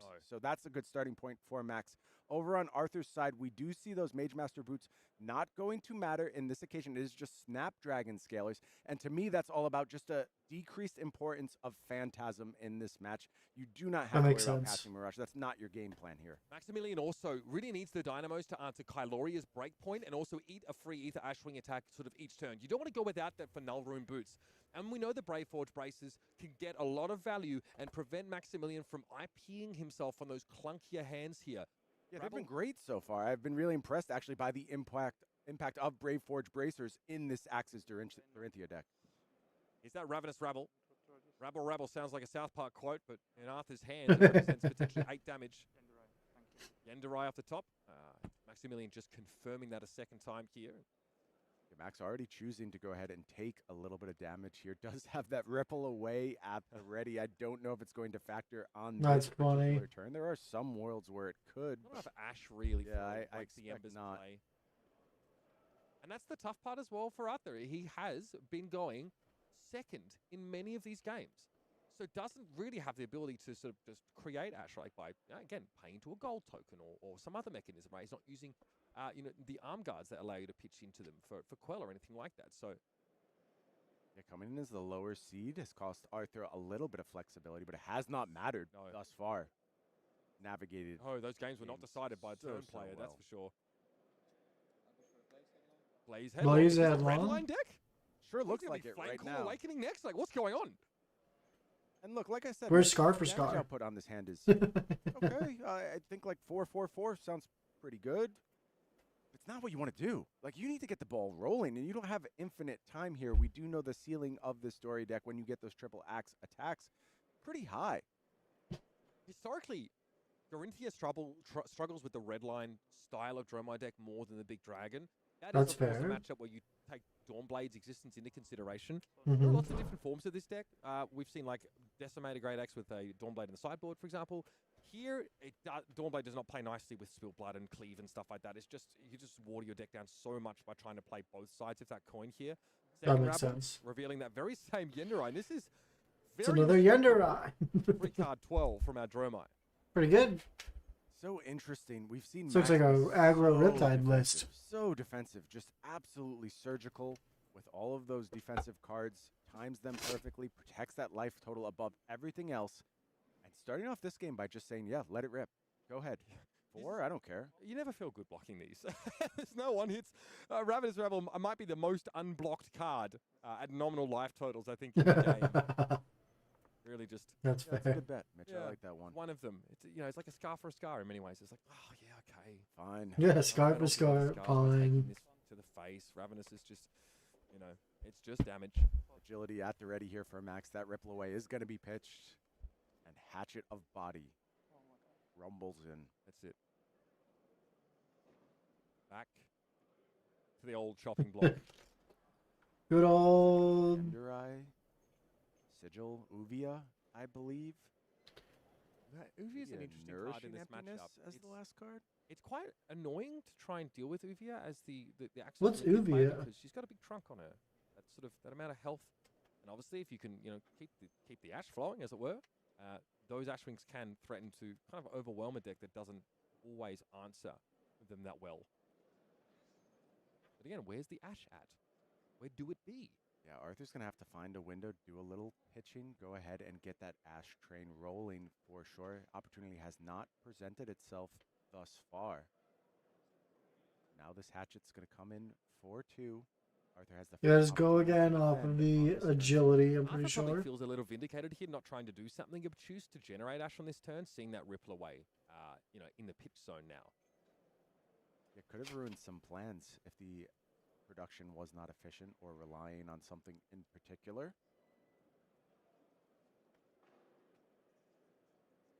Maximilian, one of his biggest inspirations in Flesh and Blood was watching Pablo Pintor's 0-2 into Pro Tour win at New Jersey. Max did not start in such a difficult way here, but the end result may well be the same. That is what is literally on the table. Big 6 to follow up for the red hit and run. Very clean for Max. Has access to that Hatchet of Body as well. He still has not Round out blocked his at all. combat chain. Here, we're gonna run ads on Arthur looking Twitch. incredibly fatigued after that second consecutive KO match. He's had a chance to breathe, a chance to rest. Here we go again, Mitch. Arthur just using this life total. Here as we a go. resource, understands when he can take damage, has shown an almost For 3. prescient vision of the future. where he can just know exactly what's about to happen, know exactly how much damage he could take, and then pivot at exactly the right moment. 24 plays 32. A full grip maintained. As there's definitely some Plus ash to create, Arsenal. perhaps some dragons to invoke here. First, we reach for the gold token. So, the former, it's about ash generation. Nourish. Pitching 2 reds here Okay. to draw a card, to generate 2 ash. And now we are off to the races. Here we go. Yep. That's a Pretty CNC. critical that happened. We cannot go forever without ash. We have to start establishing some presence out there in the arena. Of course, Flamescale Furnace going to be available now as well. Could bode well That's for the true. future of this turn and maybe for the future of that Command and Conquer. Looks pretty good here, for sure. Max's turn looks pretty good as well. So that hit and run in the hand. Gain some life. Sigil of Solace here from Arthur, so able to recoup some of what he freely offered up the previous turn. The sigils are really, really good in Drill Mine. Flamescale Furnace here wants to make sure that Command and Conquer is Because the card. it's like 3 times 3 is 9. You start at like 49 health, basically, because of the sigils, There's no Dominia. It is which is just pretty no good. nonsense. Yeah. No nonsense. Plus armor, which is good. Shifted plans here. Yenderai going to be the pitch to go ahead and get that Flamescale Furnace going. Get a little bit more ash, as well as plenty of resources to play out the remainder of this turn. And that offers something like Rake the Embers into Command and Conquer. Pretty good way to get the Dragon Train rolling. Very good. Lovely stuff here. 4. Gain an ash and expend the ash to develop our own personal army. The Whelps once again. make their appearance. Yes, the little boys. We're not done 1, yet. 2, 3. 2 resources floating. 2 resource Optimize the floating. potential for this Command and Conquer to be deployed, but hey, maybe these Ashwings want to party a little first. Maybe, and with very few poppers in the deck, I think you're going to have to find some spots to go ahead and One gamble ash. on these Ashwings, and I believe gamble successful here, no popper available. Oh, for my Maximilian eyeballs. Klein. I got something in my eye. Valiant Dynamos go ahead and commit it to defense here. Yep. They will intercept the first Ashwing. Dynamos. In comes number 2. We'll take 31. Number 3, signing for that bill as 30. well. Maximilian doesn't even reach and take his hand off. Let's the pen. go! Command and Conquer is a chain ender. CNC. Warrior plays familiar with CNC. this one as well. It's just good value. Nice. It's cleanup here just from good Arthur. value. Go ahead and let it rip with 6 power and a bunch of Arsenal disruption.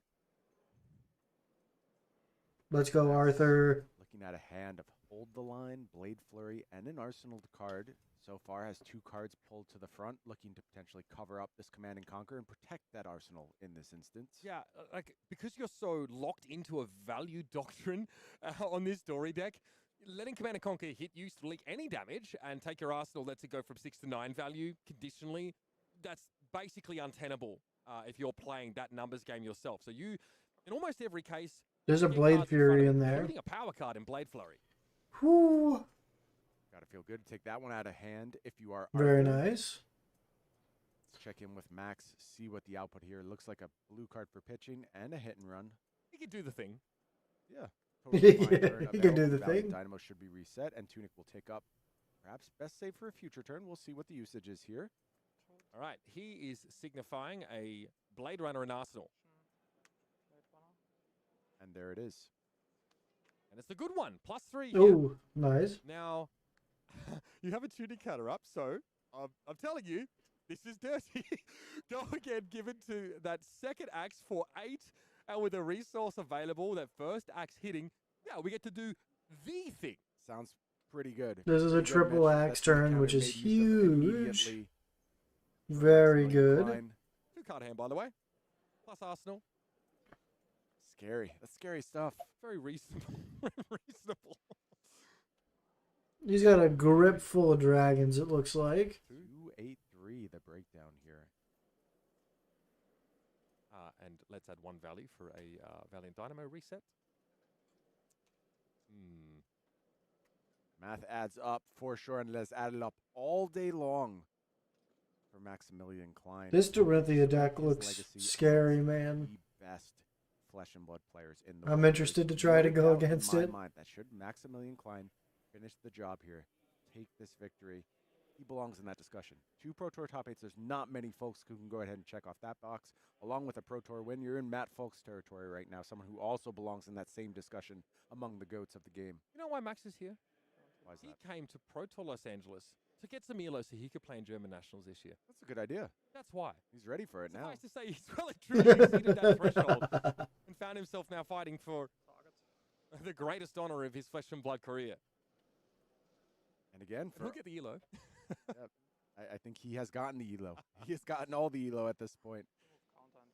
For Arthur Trehay, again, using that life total as a resource. Axe's Down to one short of Ash. cleaning up some dragons. So still a bit of a hybrid plan here from Max. Needs to make sure that that arena does not get out of control at the same time damage is being offered. It's about to get out of control. Okay, starting to establish a board. Mirror Guy, the first piece of that puzzle, and Here we Thermite go. comes down as well. Actually has some applications. Samai here. and Turns off D-Rex. oh, it does Taken turn on off the chin as well. D-Reacts. I don't mind it at all. I think it can absolutely find a purpose, can this Themai. Sneaky good, even in non-Kano Yeah, matchups. it's good in so many places. It's like a double in the swing hand alongside a goblet for Max. Did you just let this 3 go through? Hoppers rearing their heads as of yet. Can he pass up the double in the swing value? I reckon he can. This guy's got discipline. Yeah.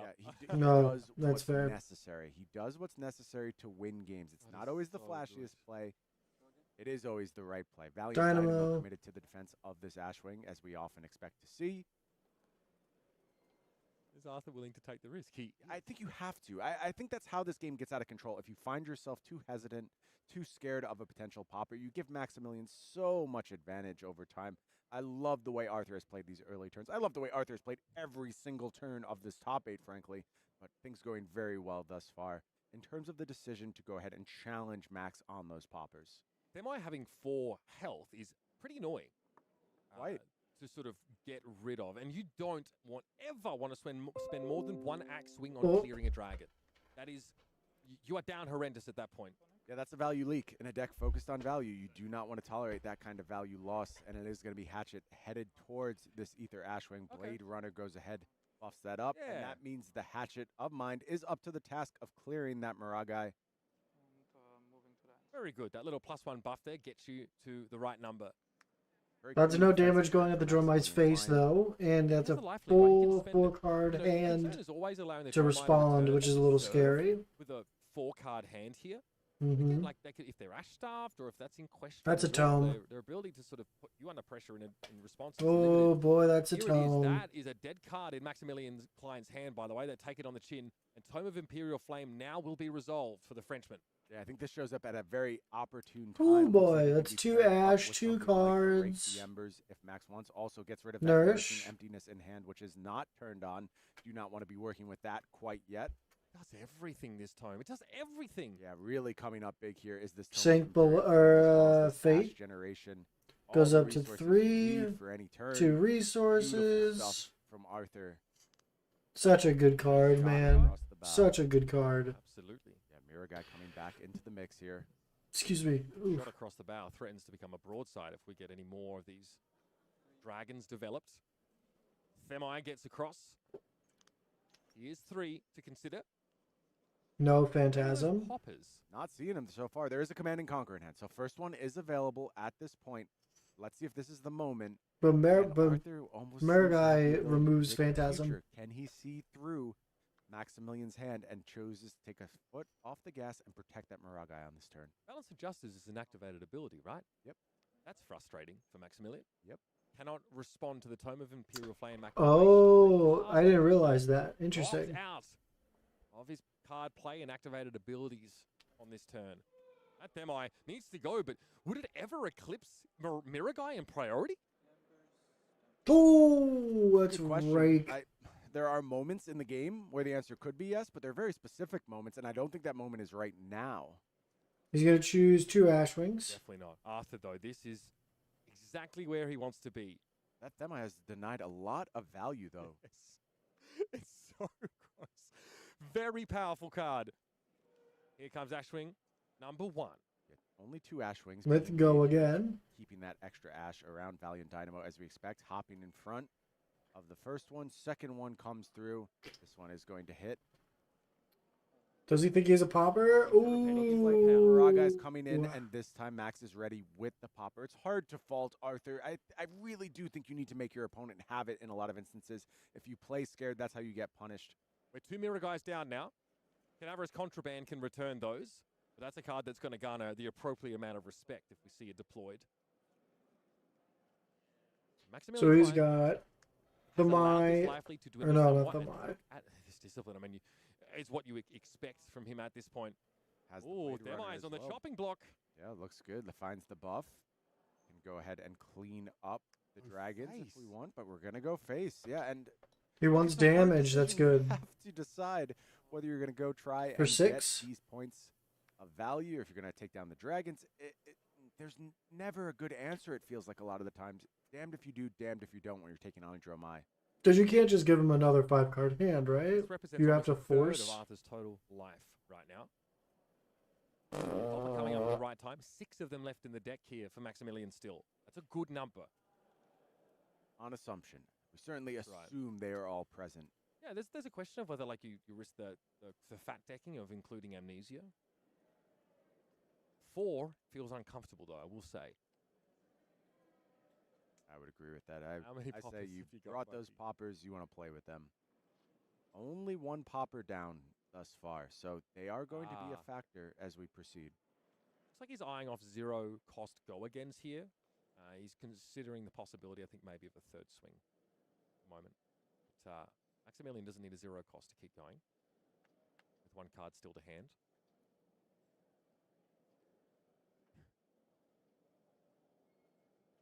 What is he looking for? His favorite part about Flesh and Blood is delving into each matchup and appreciating them from a micro and macro perspective. Loves the idea of pitch stacking, operating on that 2nd cycle. He's in his element. Absolutely. I cannot think of a better deck for somebody who appreciates the nuances of matchups, the ins and outs, than Dromai. You know it, Mitch. You've played against good Dromais, you've played against medium Dromais, you've played against bad Dromais. The difference is astronomical. Yes. Ooh. Times I feel powerful, and often, against the great Dromais, absolutely helpless. They know exactly what I'm trying to do. They deny me all of my win conditions and still put immense. Woof, for 9, that's a lot. No defenses there, and Maximilian was ready with the in the swing. 3 more points headed the way of Arthur, and Arthur now at a paltry 10. Look, though, Mitch, I've seen this before. I know how the story ends. Arthur lets his life total lapse, and then out of nowhere, he finds aggression. Okay, defense reaction, I think, there in hand. We'll need to double check that, but that would be a bit awkward for Maximilian here. Start with a Rabble. 4. 3 guesses as to how this is responded to. Rabble going to come in 4-4 here. This is going. Oh, he still can't defense react. A lot of blues here. Blade Runner. Hold the line is going to have to be saved to power Max's next turn. Thermai is. I didn't even think about Thermai into into defense reactions. That's the way he wants to approach this turn. Could go ahead and just look to soak some damage. Because that just makes the Riptide matchup even worse. Max says, yeah, that's all good. I'll go ahead and take 4 here. 10 life discrepancy in favor of Max. Kind of like Max getting aggressive on this next go around. Presuming no disaster from Arthur, we'll see what he has to offer to try and dissuade Max from that plan. This is a pretty good way of doing so. It is that Kyloria coming down. Do you want to give me dynamos, friend? Probably not. Not this time around, anyway. Does he have a popper? No, no popper. Maximilian. That Spoils of War comes in a little bit too late here, so that'll be a card for Arthur if Kyloria ends up getting in. Yeah, equipment's still at the ready for Maximilian. Full value available on Balance of Justice, on Brave Forge Bracer. So if Max does want to go ahead and just let this Kyloria swing and keep the entirety of this hand, that is a real option for Max at this point. Take 1, go to 19. Kylo Ren is the force with him this time around. The 4. Are you going to let him draw cards? Respectable way to approach this. If there's probably not. See, we know that Hold the Line won't be getting any value this turn. Not in many cases, really. We'll get full value in this kind of matchup. Max going to have a quick count, see what's available from Arthur. This turn is not over, we know. Kyloria could just be the start of things. Oh boy. Plenty of defensive It's a options. real for nail biter. Maximilian Holy here. shit. Could commit a card plus dynamos, could commit a couple pieces of equipment. A lot to consider. For What does the 4. return swing look like? That's what Max is thinking through now. What's my ceiling? Can I go ahead and put Arthur in a huge amount of threat and start forcing him to make some suboptimal blocks? Yeah, can he afford to let him draw a card? There's a That's yellow. Yeah. Clean block. Another there. go Blade again Runner instance plus is Valiant gone. Dynamo. He knows he Thy doesn't gonna have the be popper, so Thamai for additional 3. salvo. Still 2 cards available Go again. to Arthur. Does he have And Arsenal? hand. Yeah, that's really Arsenal and important 1 card in to hand. note at this point, especially with an For Ashen 3, reserve, 16. Arthur. It could be like a very, I mean, dust up's in the pitch zone right now. That's an amazing way to sort of close out a turn here. Gives you everything you really want as a Draconic Illusionist. Looks like we're going to go ahead and close up the chain here. And Asvalai going to come down as well, eating up that That is final Ash. good. So out of Ash, something to keep very close track of at this point. That's fair, Asvalai but starts to offer that unpreventable damage. The choice was made to go without AB, a choice I agree with, Mitch, but is going to introduce some vulnerability. so he immediately goes to 15 because he has no AB. Sort of turn decision that might have been made for him now. He doesn't necessarily have the explosiveness to ignore these dragons and try and tear Arthur off of his horse, so it'll probably be janitorial duties on the next turn cycle. Factoring that in now, it's a matter of how many cards are worth committing. So to this many fight. dragons. Either 1 or 0. Take the arcane and no blocks, he says. Falls to Take 13. 3, go 13. Oh, that Ooh. Oh, that is so nasty, Ryan. Perfect close to the Dust chain up. there. Is going to go ahead and get those 2 pieces of equipment. Holy moly. Yeah, that, yeah. I don't know what to say about that one. That one lurking in the hand. Arthur already pitching one of those on that particular turn. Maximilian saying, what are the odds? Arthur's What are the so odds? deceptive. Time and time again, I think he just lines up things perfectly and puts his opponents through tough decisions. Ooh. Speaking of tough decisions, though, it is going to be spoils of war to kick things off. And this is going to go ahead and get some cleanup duty Yeah. done. That hatchet going to go ahead and take down Get rid of Thamai. Thamai. You can play your defense reactions now. You can unjam your arsenal. This is Go ahead good. and set up a future turn. This is good.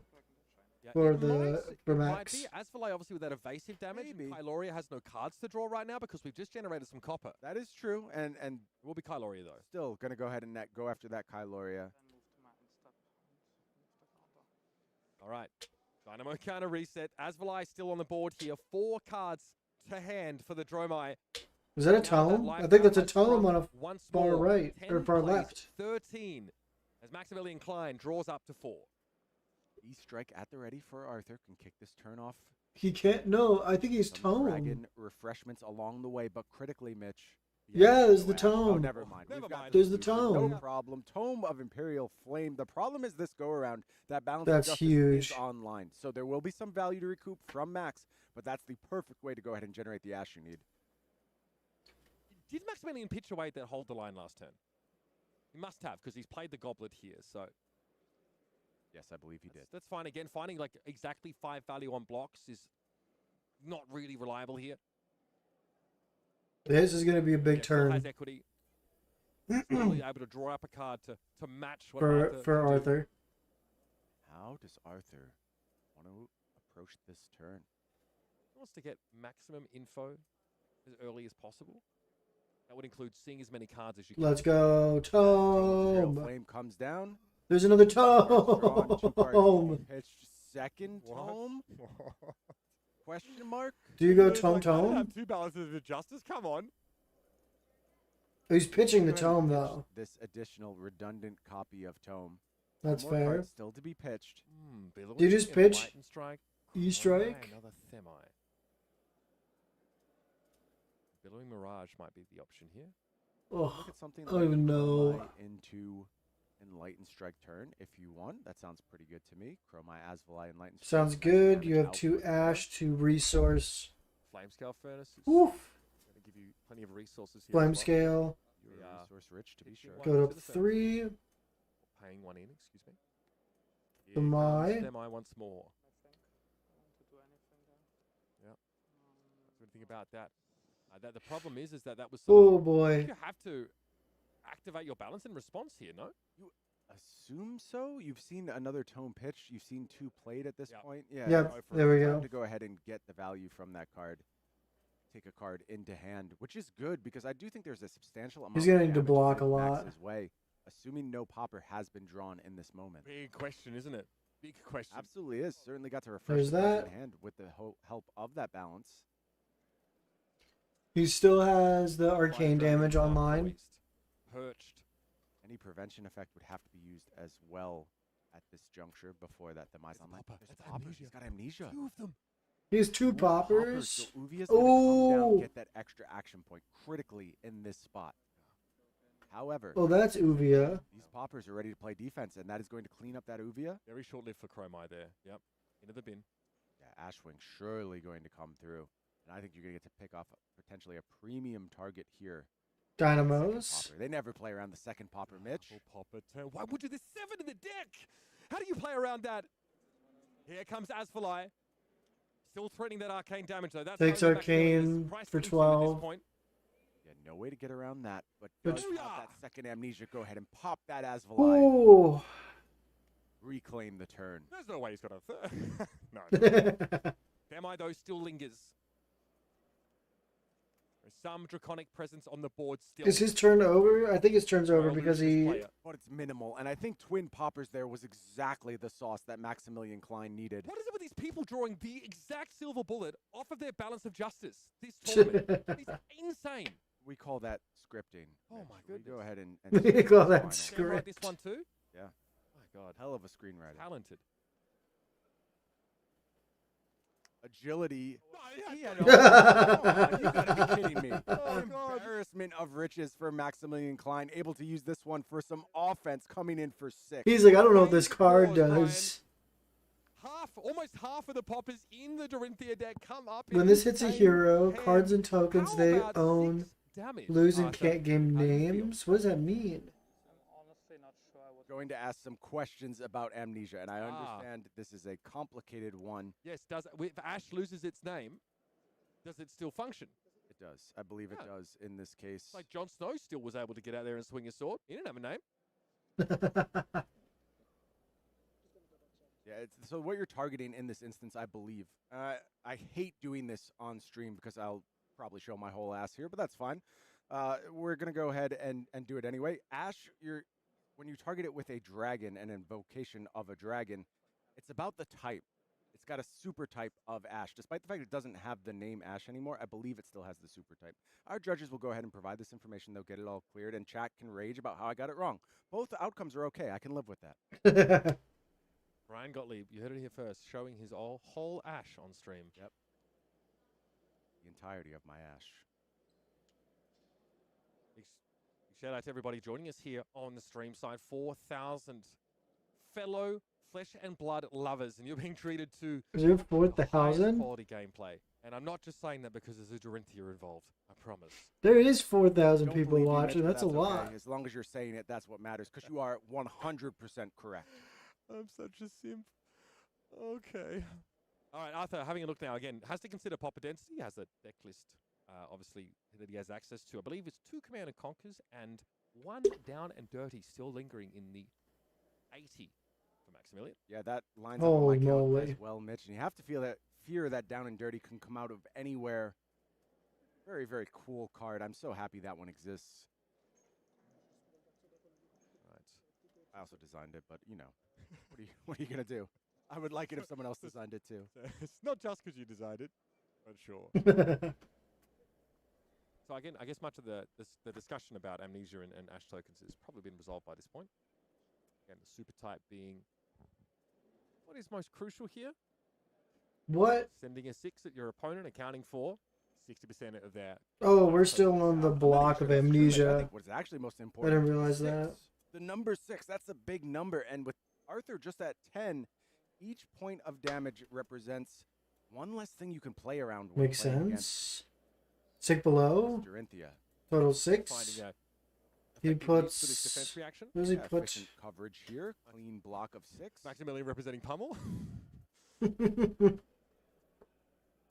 Maximilian coming with the pummel wins the game. Pummel. It's not in Max's deck.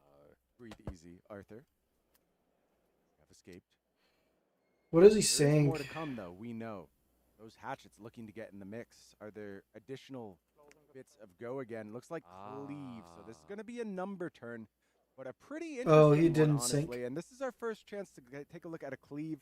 And when this hits a hero or ally, you may deal that much damage to another ally. Oh, cleave is controlled by specifically the for same this hero. So matchup. plus Holy 4, moly, that's and good. going to be a clean swing here for 6. Do you throw it at the Themi, just totally clean the board? Do you throw it at your opponent? The amount of damage matters. And I think it's so interesting that that flame scale furnace is available, because were it not, the cleave would just work going to the face. It could go ahead and do damage and clean up an Ashwing. But let's see how Max wants to play it. Does he want to get aggressive here? He has Force 6. Arthur to have those blocks. Look, taking cards from hand is worth a lot. It doesn't as have well. go again. Max can either leak some damage here and get rid of the Ashwing. That's fine. I don't think he's targeting Themi. It's not a high value play because he cannot cleave the extra damage done to Themi onto Arthur. That would be busted. Yeah, it only works in reverse. You can target the Themi and clean up the Ashwing. That's fine. Or you target Arthur and hope to leak 1, maybe 4. But he is going to go after the Themi and is very disciplined. Going to clean up the board. No board, Wow, okay. no Ash for Arthur, and no Tome Oh, coming to bail out. man. We know that Tome on the bottom of the deck right now. Yeah, the He's Tome's in a on the bottom. Very, very good place for Maximilian Klein as he heads into this next turn. Yeah, and again, closing the chain there meant that you could have got in with that flame scale furnace, and that would have made that swing at Arthur much less valuable. Maximilian, Holy the moly. janitor, coming out of that turn here, feeling pretty good with an empty board, and this He's is got an a empty Solace. Got to play a red to give that Blaze Headlong go again. So we'll do that. Oh, before the E-Strike, put but on the E-Strike on the bottom. Yeah, that would Go be my guess. again. You just go E-Strike into that Blaze Headlong. Draws a card. Draw a card, and we do have those Snapdragons. Oh, you have Those available, snaps. Mitch, and that makes Duh. a lot of sense. Time to go ahead and get that He one has snaps. clicking. That we makes glossed sense. over it. No Mage Masters in this matchup. Maximilian, he knows exactly what the game plan is here. The question is really how much he can do about it. I think that's Command and Conquer in his hand. It But is Popper available, but maybe not at the right time. Don't see a lot No. of dragons working on this particular turn I cycle. don't think we're seeing a turn that's going to feature many of them, if at all. Really interesting, because in retrospect, that means you wanted to throw the cleave face with that Popper drawn. No way Max could have known that, not criticizing the play at all. Hindsight's 2020. Let's see how Max navigates this new situation. I will say, though, that, Enlightened Strike, into this Blaze Headlong doesn't create Ash. There's nothing No, it built does in for not. this kind of play. Does not, and it is important. Okay. that Arthur finds a way to Snaps. hit at some point and is able to create Ash one more time. Take it on the chin. Going to do a little bit of defense here, and that He's gonna get the agility. created critically as we head Going into to the next 9. turn. It looks like Nourishing Emptiness was the Blaze draw. Headlong, That's not what I'm looking 4. for here. That is not turned on those burn them alls. Not able to clean up the graveyard thus far. Blaze Headlong 4. Go again. Again, another 4 that doesn't feel great to block. There's no Does he option. It's just like a E-Strike, that we put saw it at on, the put start of the Nourishing on the game? bottom, draw the Max card, now is Arsenal, going to draw point where he can 4? just allow this damage to come in. He needs to preserve life. And it might be that Holy he sort of moly. realizes that the possibility of a dragon following this up is pretty minimal.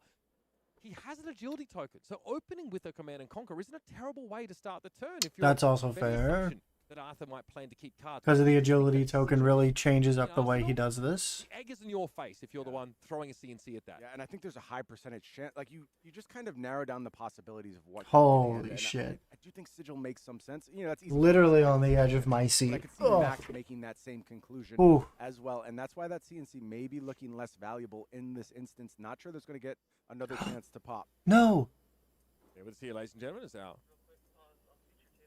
game feed will returning momentarily. No. Do not worry, folks. We are going to pause our players here. Make sure we get every single drip of action. We will get that all sorted down. He there. took 4 off that. Let's reset here. Absolutely. It has been a barn burner of a final Oh. thus far. I think Maximilian Klein has shown the versatility of this Dorinthia deck. It has been equally adept pushing damage and going ahead and just keeping this board clear. And historically, that's been a massive, massive problem for the warrior class in general, but especially Dorinthia. Yeah, Yeah. absolutely. Again, getting sort of stuffed halfway through an ideal turn you're trying to develop here now. These turns are really smooth. They're really efficient. Being above rate is not something that Warriors was sort of used to doing without a lot of legwork required to get you into that position in the first place. to be able to start the game and end the game with that same level of value available to you off small hands is crucial. Maximilian also just took that 4. Yep. Just copped it sweet. He's at Going down to 5. 5 here means he's got grand plans for the rest of those cards sitting in his hand. But 10 and 5. if I'm a player that takes that damage, that takes a life deficit, and then sees my opponent throw a Sigil of Solace at me, it's like, oh, I feel punished by that. You feel lied Here we to, go. honestly. Something has gone astray, and now we are ready to rejoin our players down here. Stakes equally high, and I just saw Arthur E-strike. reaching for that E-strike. Gonna go Bottom. and prioritize a card, damage. I'm not sure exactly. No, what just the draw a will be card. on this E-strike. This is a red line drive-by. Yeah. I won't hear otherwise. Just Very draw a impressive card. Stuff here, finding the right moments to get aggressive. You don't know your CNC, so you just draw a card Is arsenal. going to draw. Going to go ahead and pick up a card Yeah. from the top of the deck. Still representing lethal here. Of course, No both go of those again. Bracers could be committed to go ahead and fall to 1, but that's not where I want to be if I'm in Max's seat. And it looks like another card being pulled forward to the defense here.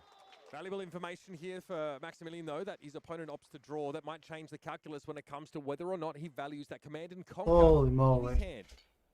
He values the command and conquer a lot, right? Now, though, suffering the life deficit. Maximilian Klein is running out of rope here to construct these turns. Because you want to threaten his Put arsenal the fear of God in Arthur Trahay. off of the CNC that's in Not a hand. comfortable number to be at. I will say this: 5 with no Ash, no Dragons. No AB. Little bit more comfortable for Max, but you're right, no AB, and that's a continually hanging sort of Damocles over this match. Is when that unpreventable damage shows up, you need to be able to fade it for a few turns. There's a spill blood in the hand for Maximilian Klein. He has great aspirations for that card. So the Commander Conquer gets in here with the Brave Forge Braces. Okay, so he doesn't have the ability to It's threaten this awkward. arsenal. This is not the time that Maximilian was hoping to draw a popper. It's not a turn where it was relevant. We have the draw here, so I think Arthur is simply deliberating on an instant effect or this Flexing arsenal. a little bit here. What is going to be the play here? It looks like Arthur has options, not just hopping immediately into the arsenal. Is it something like another attack, another Ravenous Rabble or Blaze Headlong? He might He be doesn't hoping have to go free up again, space though. in his hand to draw as many cards as possible, to dig as deep as possible enough. for a silver bullet. Yeah, that could also be the His consideration. E-strike doesn't have This go is a again. really interesting spot. Arthur is going to go ahead. Okay, pitch to the furnace. Pitch Oh, to the furnace. Make he's sure pitching you to have the Ash on furnace. turn. I Makes see. a lot of sense. You want to have those dragons available. That to makes you. sense. And that's the deliberation is a hard one because Dust Up is an incredible arsenal target. Yeah. It is so good at Yeah. breakpoint with all these extra value for you. Here we Look at go. the value now, Oh, not this is later. dominate. Here comes that spill blood from Maximilian.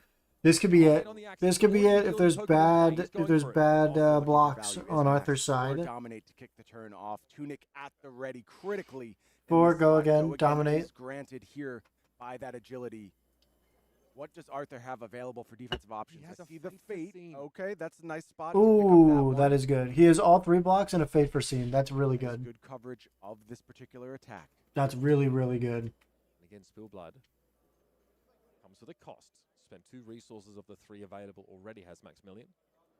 How many of those defense reactions you got knocking around in there, buddy? Oh, attack reactions, excuse me. How many in the Dust up. swings, especially? Dust up. Command Fate for scene? Conquer, Fate for scene. The ladder escapes from the hand onto the board with an opt. E-strike, last card in hand. Again, a dragonless turn. But one that is Oh, capable boy. of producing some damage. Maximilian's deck is lean, and that gives him the room to be a little transformative about his sideboarding decisions. Like these constant 4 breakpoints, even against a Valiant Dynamo Ooh. deck, are still frustrating. Maximilian leaking 1, if not 4, on so many of those instances. Now, we are very low on those now, but that's where most of Arthur's damage has originated from. Oh, absolutely. He's gonna bottom. Questionably. It has felt like Redline Dromai at times. Follow-up of this Hatchet of Mind. 5. 5 dominate. Dominate. No go again as of now. Arsenal card in hand, probably. 5 damage. He has no... Oh, he does have Tunic for a attack react. It's very uncompelling, if so. But it's probably just an arsenal. Here that would change the math. Shift the tide of battle. Yeah, certainly would. Blade Runners also, would be fine if we had extra resources. We do not. Arthur thinking, how bad can this get for me? What is the absolute You never worst got a case 5, scenario? right? What's your hand? Utmost certainty. Do you ever get a 5? You can say you're not going to face lethal on this turn, and that gives Arthur some flexibility on how he wants to play his own turn. is going to Wow, he's gonna go gain take 5. Hey, does he have 3 usable cards? Spill blood, intended just to force some damage. And it has done so. Arthur falls to 5. 1 ash for Arthur, 3 cards in hand. 1 ash, 3 cards. There's a CNC, a Dust Up, and a E-Strike. Something like E-Strike go again into Dust Up. Few options available here. Command and Conquer also a real option. It's a Billowing Mirage. Oh, thank you, Billowing Mirage. Good. Oh, it's catch. Billowing Mirage, Again, not also Dust pitching Up. 2 Okay. cards to Command and Conquer doesn't seem terrible. Maybe it just doesn't quite have the gravity of the kind of plays you want to be making at this crucial endgame stage. Does mean you fix your Ash for the rest of the game. And having No, drawn the but- amount of non-dragons Arthur has, the dragons are coming. They're there in the deck. Yeah, just pitch double red. Want to do? Yeah, he's looking at One card the. being pulled forward. Oh, Gonna be the Billowing Mirage to okay. kick things off here with Go Again. Getting an Ashwing is big. Making that Ashwing For very, 3. very nice here. That's not lethal. Your max, you have the Valiant Dynamo. Oh, but the Ashwing is lethal. Strike last card. If you let this know that will through. not have further influence over this turn. Yeah, At the least on the decision there combat is a chain. pitch to Flame Scale or to pocket it away.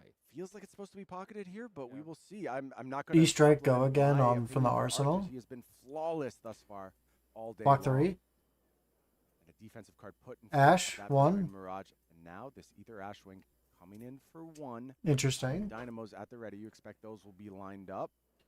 I think Yeah, Max Take it on the Dynamos. chin, though. Max definitely fears that the Dust Up follow-up here. He doesn't want to deal with that. I think that he probably has been able to track that, though, to some degree. And it would not be close to the top of the deck. Gonna give it to Arthur.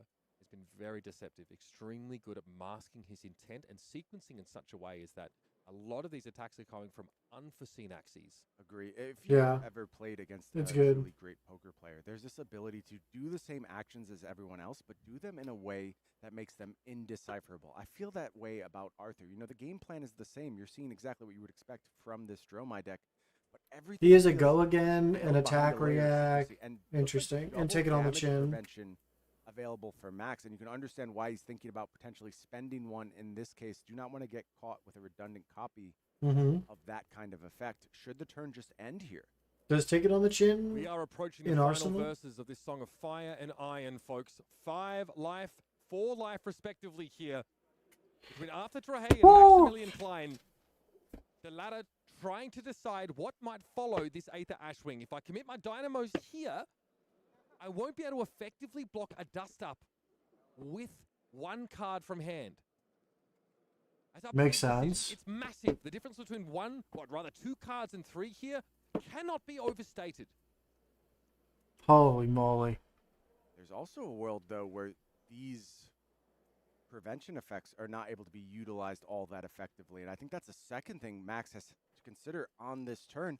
Quite a troubling turn for Max. You really, really need to think through all the permutations, all the potential punishments, and understand exactly what's going to happen. And He I said think no has blocks, go to 3. No blocks. Ooh, No blocks coming. okay, okay, It's just okay. going to be the Arsenal. That's an E-Strike in Saw Max's Arsenal. face. You saw that click of the tongue. Arthur played in such a fashion and got Max to fall into exactly his trap. And now this turn doomed to less efficiency for that deceptiveness. These two are having a Holy conversation moly. underneath what we're seeing on the board here. Both of them knew exactly what was being represented, and Arthur was hoping to sneak 1 point of damage through. That could be everything here. I will say on Maximilian's side, though, a 3-card hand plus Arsenal plus Tunic counter available. Oh, Tunic's been up represents for a some power. while, too, yeah.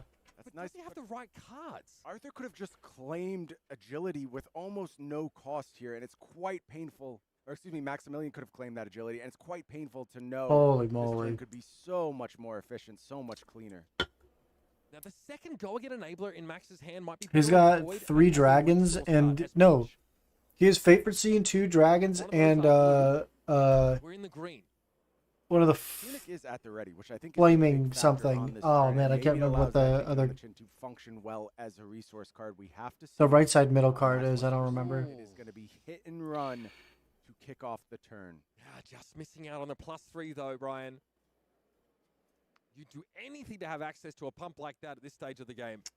Feels painful, Mitch. Painful. Could have gotten 3 go so again? much more from this card. Oh, no, it's 2 go again. Just a little bit Yeah. different decision. You attack with a weapon this turn. Oh, gotcha. Axe Hit and comes run. in. 2. He has go again. Sure.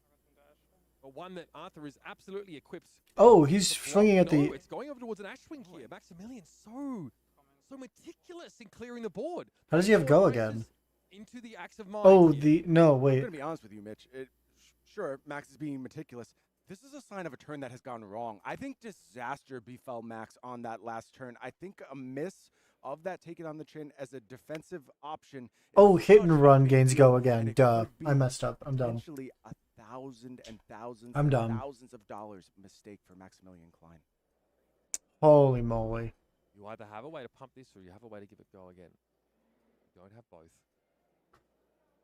You can have stuff or you can have space. You can have go again or you can have both. No single Buff. You can't have both. that can kill him if he blocks this sufficiently.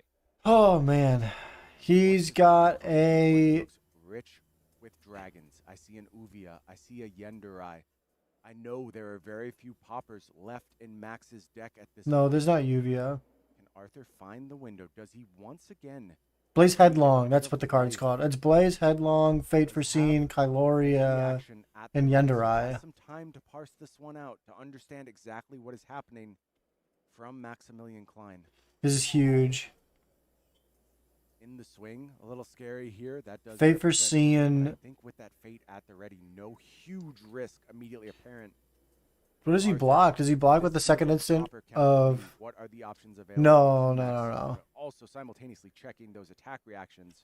Do you give up scale Where here? are we going with this one? Scale Furnace?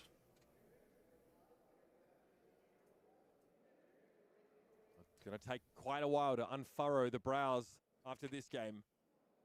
Thinking about a Blade Flurry. And look, here's the deceptiveness of this Yeah. hand. If you're in Arthur's seat, there could be something like a Shift the Tide of Battle in Arsenal. That's a bit of a scary one. We know, though, just a damage prevention effect. And Take it 3? could be just the Flame Scale Furnace committed here. Oh.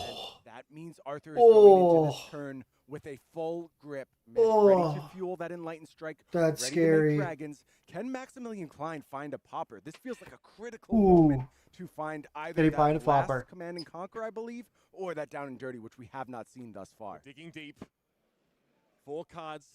None of those are I don't popsters. think I see it either, Brian. None of those are poppers. One ash to work with here, but ways to generate more for Arthur Trahay, and his opponent sits at a paltry 3 life. This game has gone all the way down to the wire. And now, all 9 billion realities revealing themselves to Arthur. Quite a few of them, I suspect, he comes down to Holy victory shit. here, but which path shall he choose? He's on the front foot. He might be down 1 point of life. So that hand is gas. Momentum clearly swung in favor. What's Arsenal? Oh, Arsenal's E-Strike. Kicks things off. E-Strike go again. Strike from Arsenal. He put Yendurai on bottom, it looks like. Yeah, that Yendurai. Yeah. Yendurai going to head to the bottom of the deck. That one a bit redundant here. Yeah, that makes Has the sense. dragon available 5, to go him, again, which for can sure. potentially save Woo! that fate for a future spot. Blaze headlong, getting this chain a little bit wider. Yep. There's the agility. Covers 5, gets us that agility token. Arthur has fallen to that critical 2 life, where you are subject to being blown out by those attack reactions. 4, go again. Blaze headlong here is going to ask Blaze for a card on headlong. the Dynamos Shoo. in order to be fully covered. Max Does he go Dynamo. Kyloria into attack and to draw? That's the kind of card that can win this game, but can you stop this damage right Oh. now? You need to be able to get through this turn with some cards in hand to leverage that, and it's gotta going to lose be one. so Oh. hard. I just don't know how. I feel like Max is absolutely. He up still against has that. Dynamo Agility ups? Is Yes, present. the and- Blade Runner's redundant. Yep, Blade Runner is committed here. Ooh. 1 damage looks like it may leak. Oh, he's Going to 2. Okay. Falls to 2. What's next? There's surely more where that came from. Break chain. Chain closes. Okay.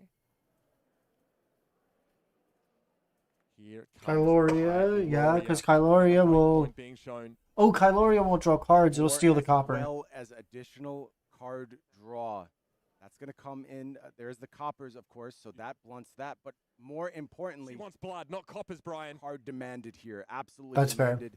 Can go ahead and cover that up with 2 Nice, cards, but with that the does get the- Ricky in the swing, and that means Max's next turn likely to be Ooh. somewhat face up. However, Dynamos. Tunic He available. can represent an Tunic attack reaction still. 100%, and it's Tunic. so critical to get Arthur to have the fear. You need to instill fear in Arthur. You need to Ooh, make he's it got a unknown. sink No, below. instead we are going to go ahead and pitch the blue here and look to save that Tunic for a future turn. Holy moly. Ready forge braces, axe swing. This is still going to ask Arthur the question. What will you This give has me? go again. Yeah, card has to be committed here. Wait, this is a He's got sink. really efficient block available though, Brian. Clean cover. Oh, but the attack Card in reacts. Arthur's hand. Burn them all. Let's burn Does them he all. have Maximum card? Incline at 2 life. He And has if that burned starts them all. influencing this match, this will end in exactly 2 turns. Can Arthur find the way to get that deployed, get that out there in the arena, and go ahead and close this one out and become a Pro Tour champion? He sees the line. Oh. He has a comfortable way to cover this axe swing, and there's He has no cards in hand, no cards in arsenal. There's no attack reacts. necessarily agonizing over. It's the next one. Holy moly. Yeah, it feels like you go ahead, you sink. Axe low has go here, again off of the agility blue token, dragon right? In hand to power up that burn them all, and then you just Pretty sure. ride those dragons to victory. Can you find the window here as Arthur Trehay? This is the perfect time to take a moment. Holy moly. Dude. Every step that Arthur has taken has been considered, it's been deliberate. And that's what has got him through back to back. Just cover the sink below. Screamers of matches. This one, no exception. There's no question either of these players a deserving Pro Tour champion, but you can't help but be impressed by Arthur's play thus far. Just seems like Iloria, come. Oh my god, you also get the. Holy moly. One more look at his Oh, own God. graveyard now. Understand My what's shorts got available. stuck. Certainly more than enough fuel for the burn them all to end this game. Just absolute redundant layers of reds at this point. So many reds. Looking perhaps for what can be drawn off of this sink below. What That's are the fair. options here? What exactly is Arthur What's he looking for? That is Yeah. the question. Is he looking for chain extenders, or ways to get a little bit wider? I think he's looking for more Damage on the more card. ash, right? I think he's looking for more ash. I love that Arthur is playing just 4D chess right now. He's absolutely a turn ahead. This block is obvious. There is going to be a cover of this. Yeah, there's with sink the below defense coming reaction, through. but it's all about what comes next. It's all about how Arthur seeks to close Yeah. out this game and become a Pro Tour champion. Arthur's going to take account of deck. Now we're doing some odds figuring. We're understanding mathematically what are the possibilities of drawing some of these. We're cards. doing Maybe looking calculus 27 cards in deck. for this sink below block.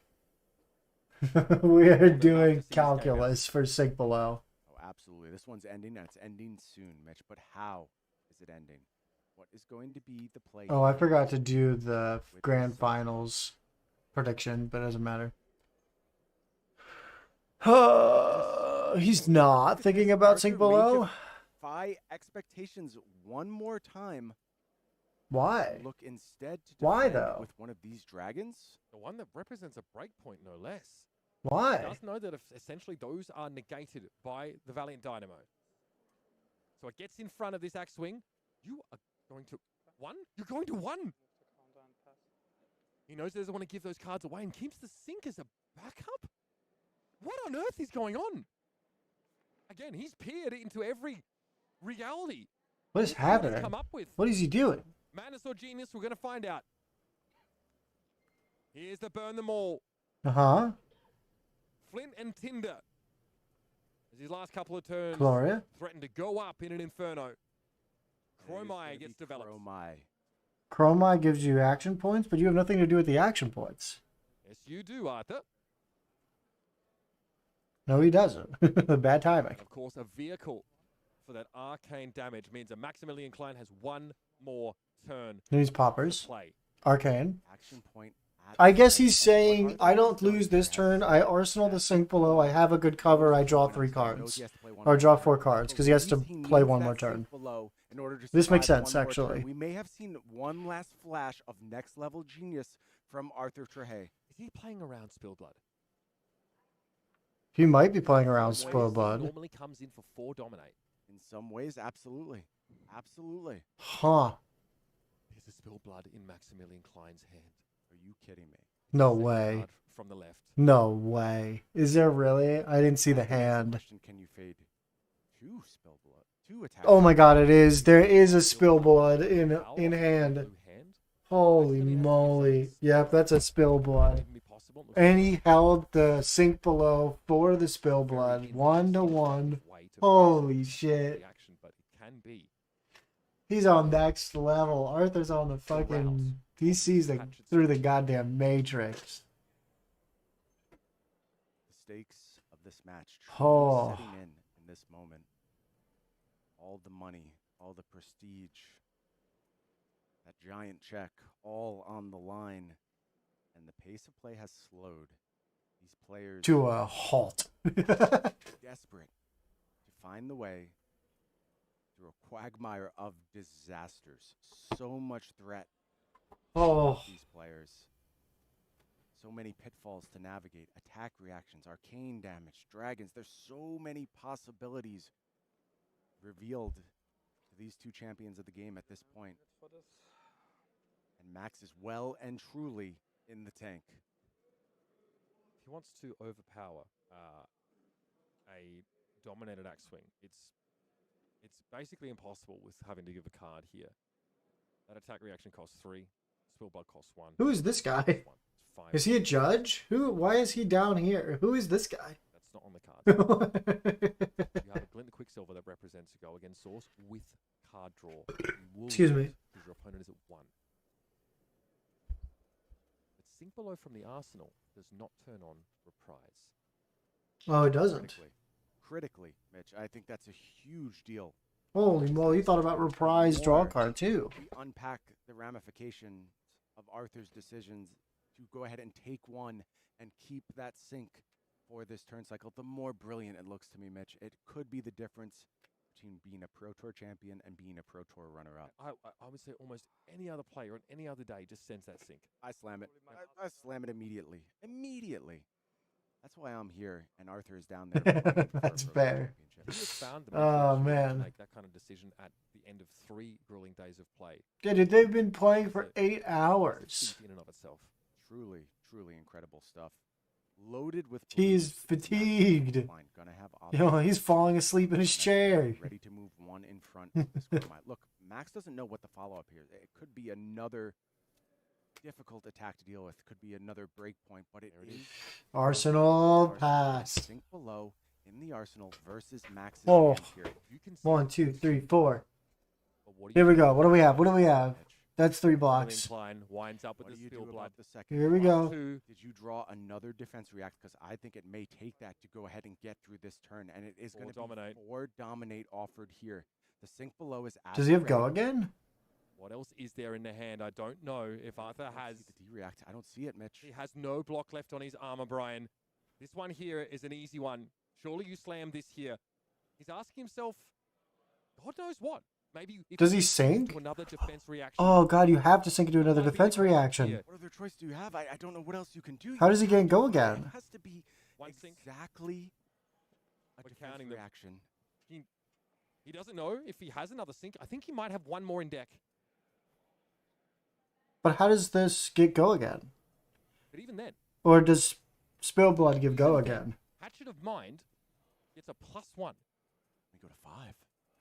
A sink is not enough to cover that either. 5. You're right, Mitch. And he would have to find exactly Sigil of Solace. It's the only out at this point.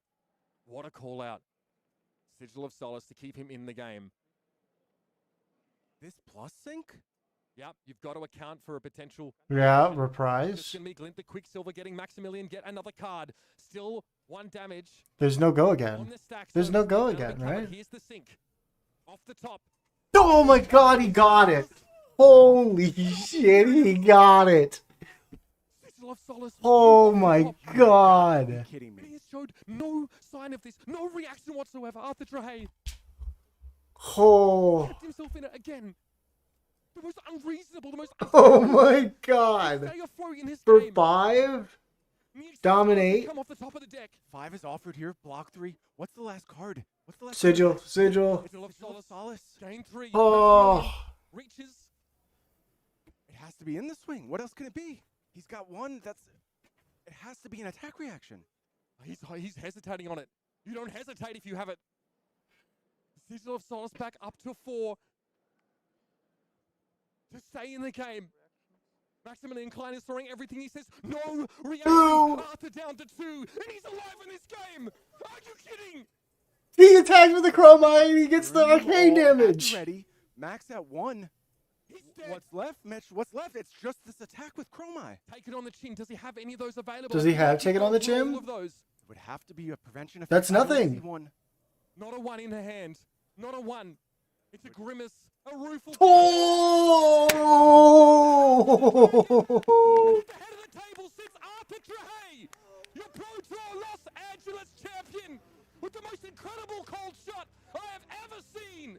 Are you kidding me, Mitch? Oh my God.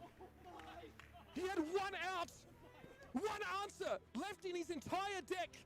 The Sigil of Solace came up from the sink. Holy moly. We might never see a moment like this ever again.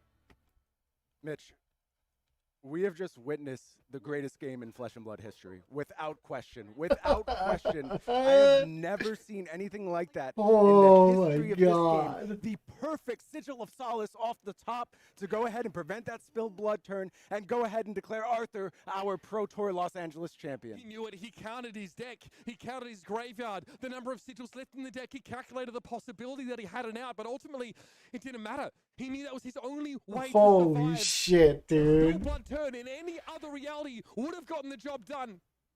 I can't fathom I have a job to do right now. I kind of just want to sit and bask in what I have just witnessed. I was completely unprepared for what may transpire at the end of that game. And one of the most deserving Pro Tour champions in our game's history, Arthur played out of his mind all day long. To have the luxury to fall apart at the sight of that. It wasn't just this game against Maximilian Klein. It was both the KO matches prior to this, always coming up with the right answer, having the transformative plan to come into the Hatchet Story matchup with the answer. This red line pressure. No Mage Masters, bring in the Snapdragon Scalers, have the answer. And then, again, it's all about putting yourself in a position, being good enough to put yourself in a position to get lucky. And there's an incredible player out there, but you've got to admit, the odds of that having been possible are extremely small. What a player. What a guy. Arthur Trahay, your Pro Tour Los Angeles champion. Jeremiah with this tongue-in-cheek reputation for never being able to close in a big tournament. Well, it just closed in a big way. The absolute apex of the game, the Pro Tour, claimed by Dromai. That hero advances to 996 living legend. Oh God, we're gonna get a living legend. Bit longer, but what a fitting near send. Yes, Dromai is gonna get living legends if we don't have a fucking deal with her anymore. Thank God. For about a year. Let's go. Love and probably his forever love after this one, and that was oh my God. His deck, getting exactly what he needed at the right time. He believed in the fucking heart of the cards, boys. The entire production team is still on their field. Still can't believe it, but that's the story. And every great story has to come to an end, folks. We have a breath to take. We have a beat to take. I need a timeout. We need to hear from Arthur. We need to hear about that historic moment. And I will be sitting right there watching just like the rest of you with bated breath. Holy shit. See you on the other side. Holy shit, dude.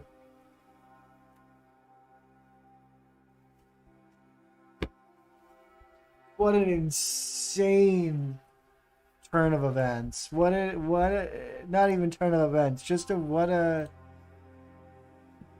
insane situation. I'm not gonna interview.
coming.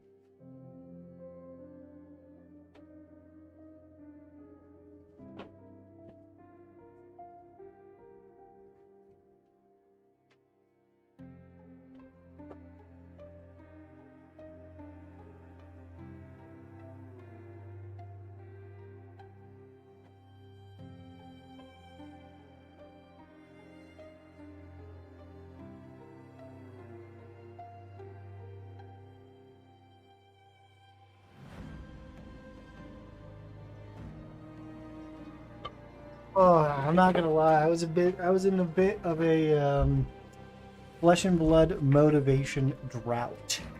I was feeling a little TCG burnout. Last couple of weeks. I probably played like 2 games in the last 3 weeks. But man, all I want to do is play the game now. It reinvigorates you watching these type of events. But just the sigil of Solace off the top, the only out, maybe another defense reaction. He needed something. He played to the outs. That wouldn't have even happened on the Spill Blood. The Spill Blood turn wouldn't have been even possibly blocked with Dominate if he didn't have the sink below. Like, oh, masterfully navigated. Man, that was such a sick play, dude. Oh my god.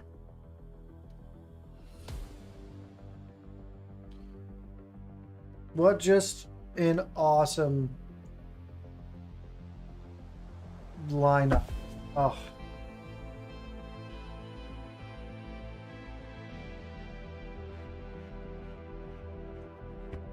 That's so good, man.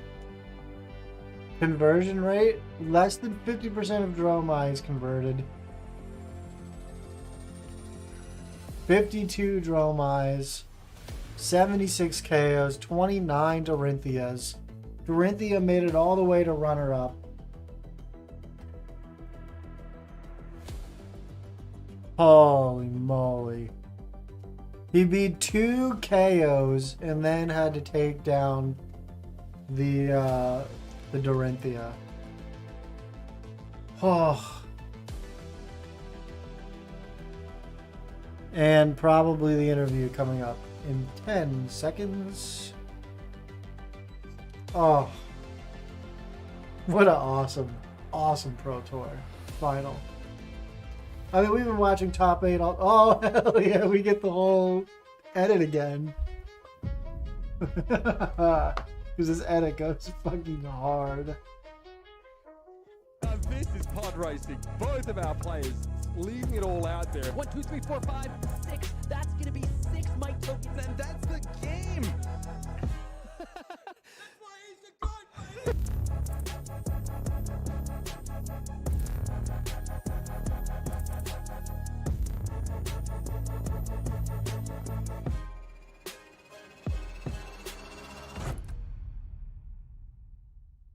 It's Arthur who's going to claim the title. Welcome back to the desk. Mitch Leslie here, and I'm in presence of Draconic Royalty. Arthur Trehay, your Pro Tour Los Angeles champion, joins us here. Mate, thank you so much for joining me. Great to be here with you. I've got a little something for you as well, if you would like. Holy shit. Ooh, this is actually pretty heavy. Got some weight to it, doesn't it? Yeah. Kind of like the weight you carried on your shoulders to get you through the last 3 games. There were times in both KO matchups and even in the matchup where it feels like the odds were really against you. Yeah. You had to find a Sigil of Solace off that sink below to win the game. That was your only out from that point. Yeah. Tell me what was going through your head and how you came to that decision to make that play. So first of all, I knew like his since I had sink below in Arsenal, I knew there were 2 cards in his hand that could make me lose, which were Glint and the yellow one that gives go again. Yes. The card that has higher. Shift the tide of battle. Yeah, exactly. Yep. This one.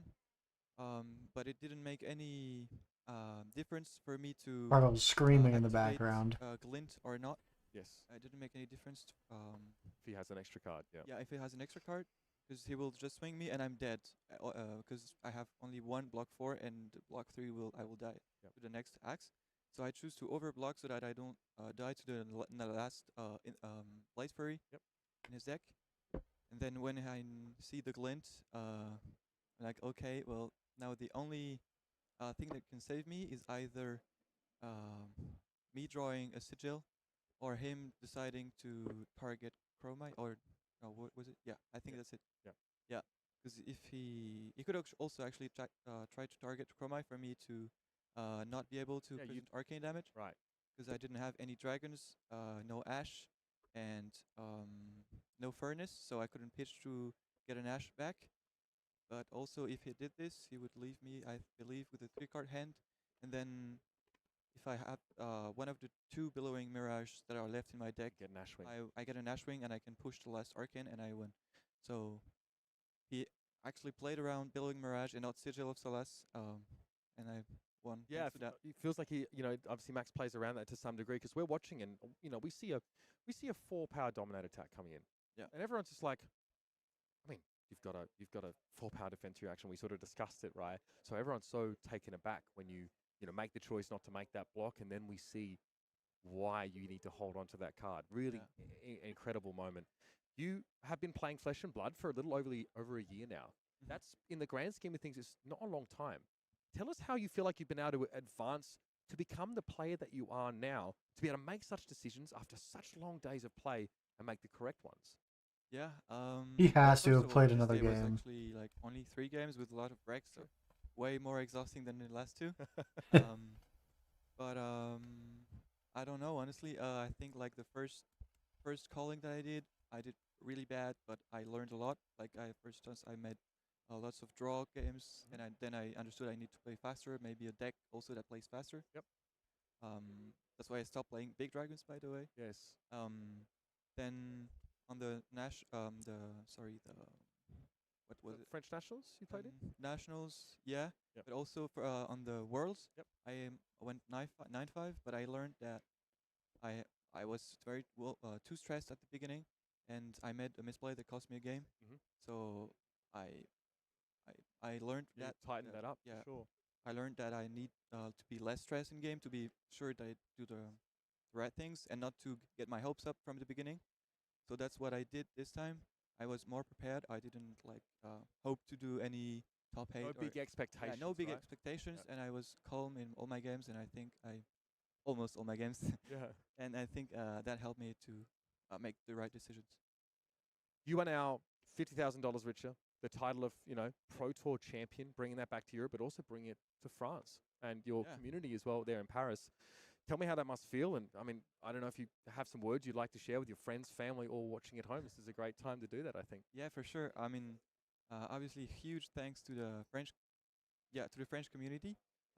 Merci beaucoup à tout le monde. Genre, ça fait super plaisir tout le monde qui m'a soutenu sur le chat et tout. Enfin, c'est incroyable. Ça m'a beaucoup donné de force et ça fait chaud au cœur, quoi. Donc merci beaucoup à tout le monde. Et merci beaucoup aussi à mes amis avec qui je traîne.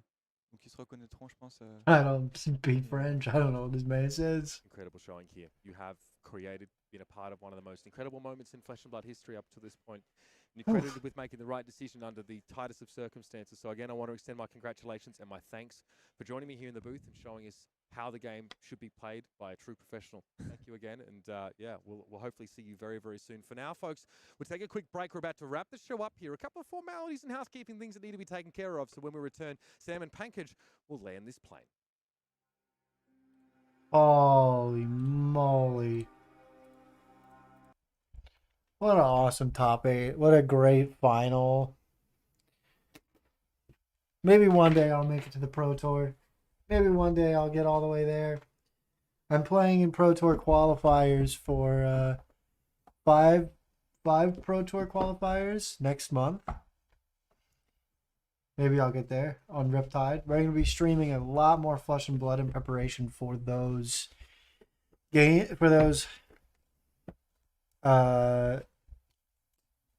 qualifiers or PQ season.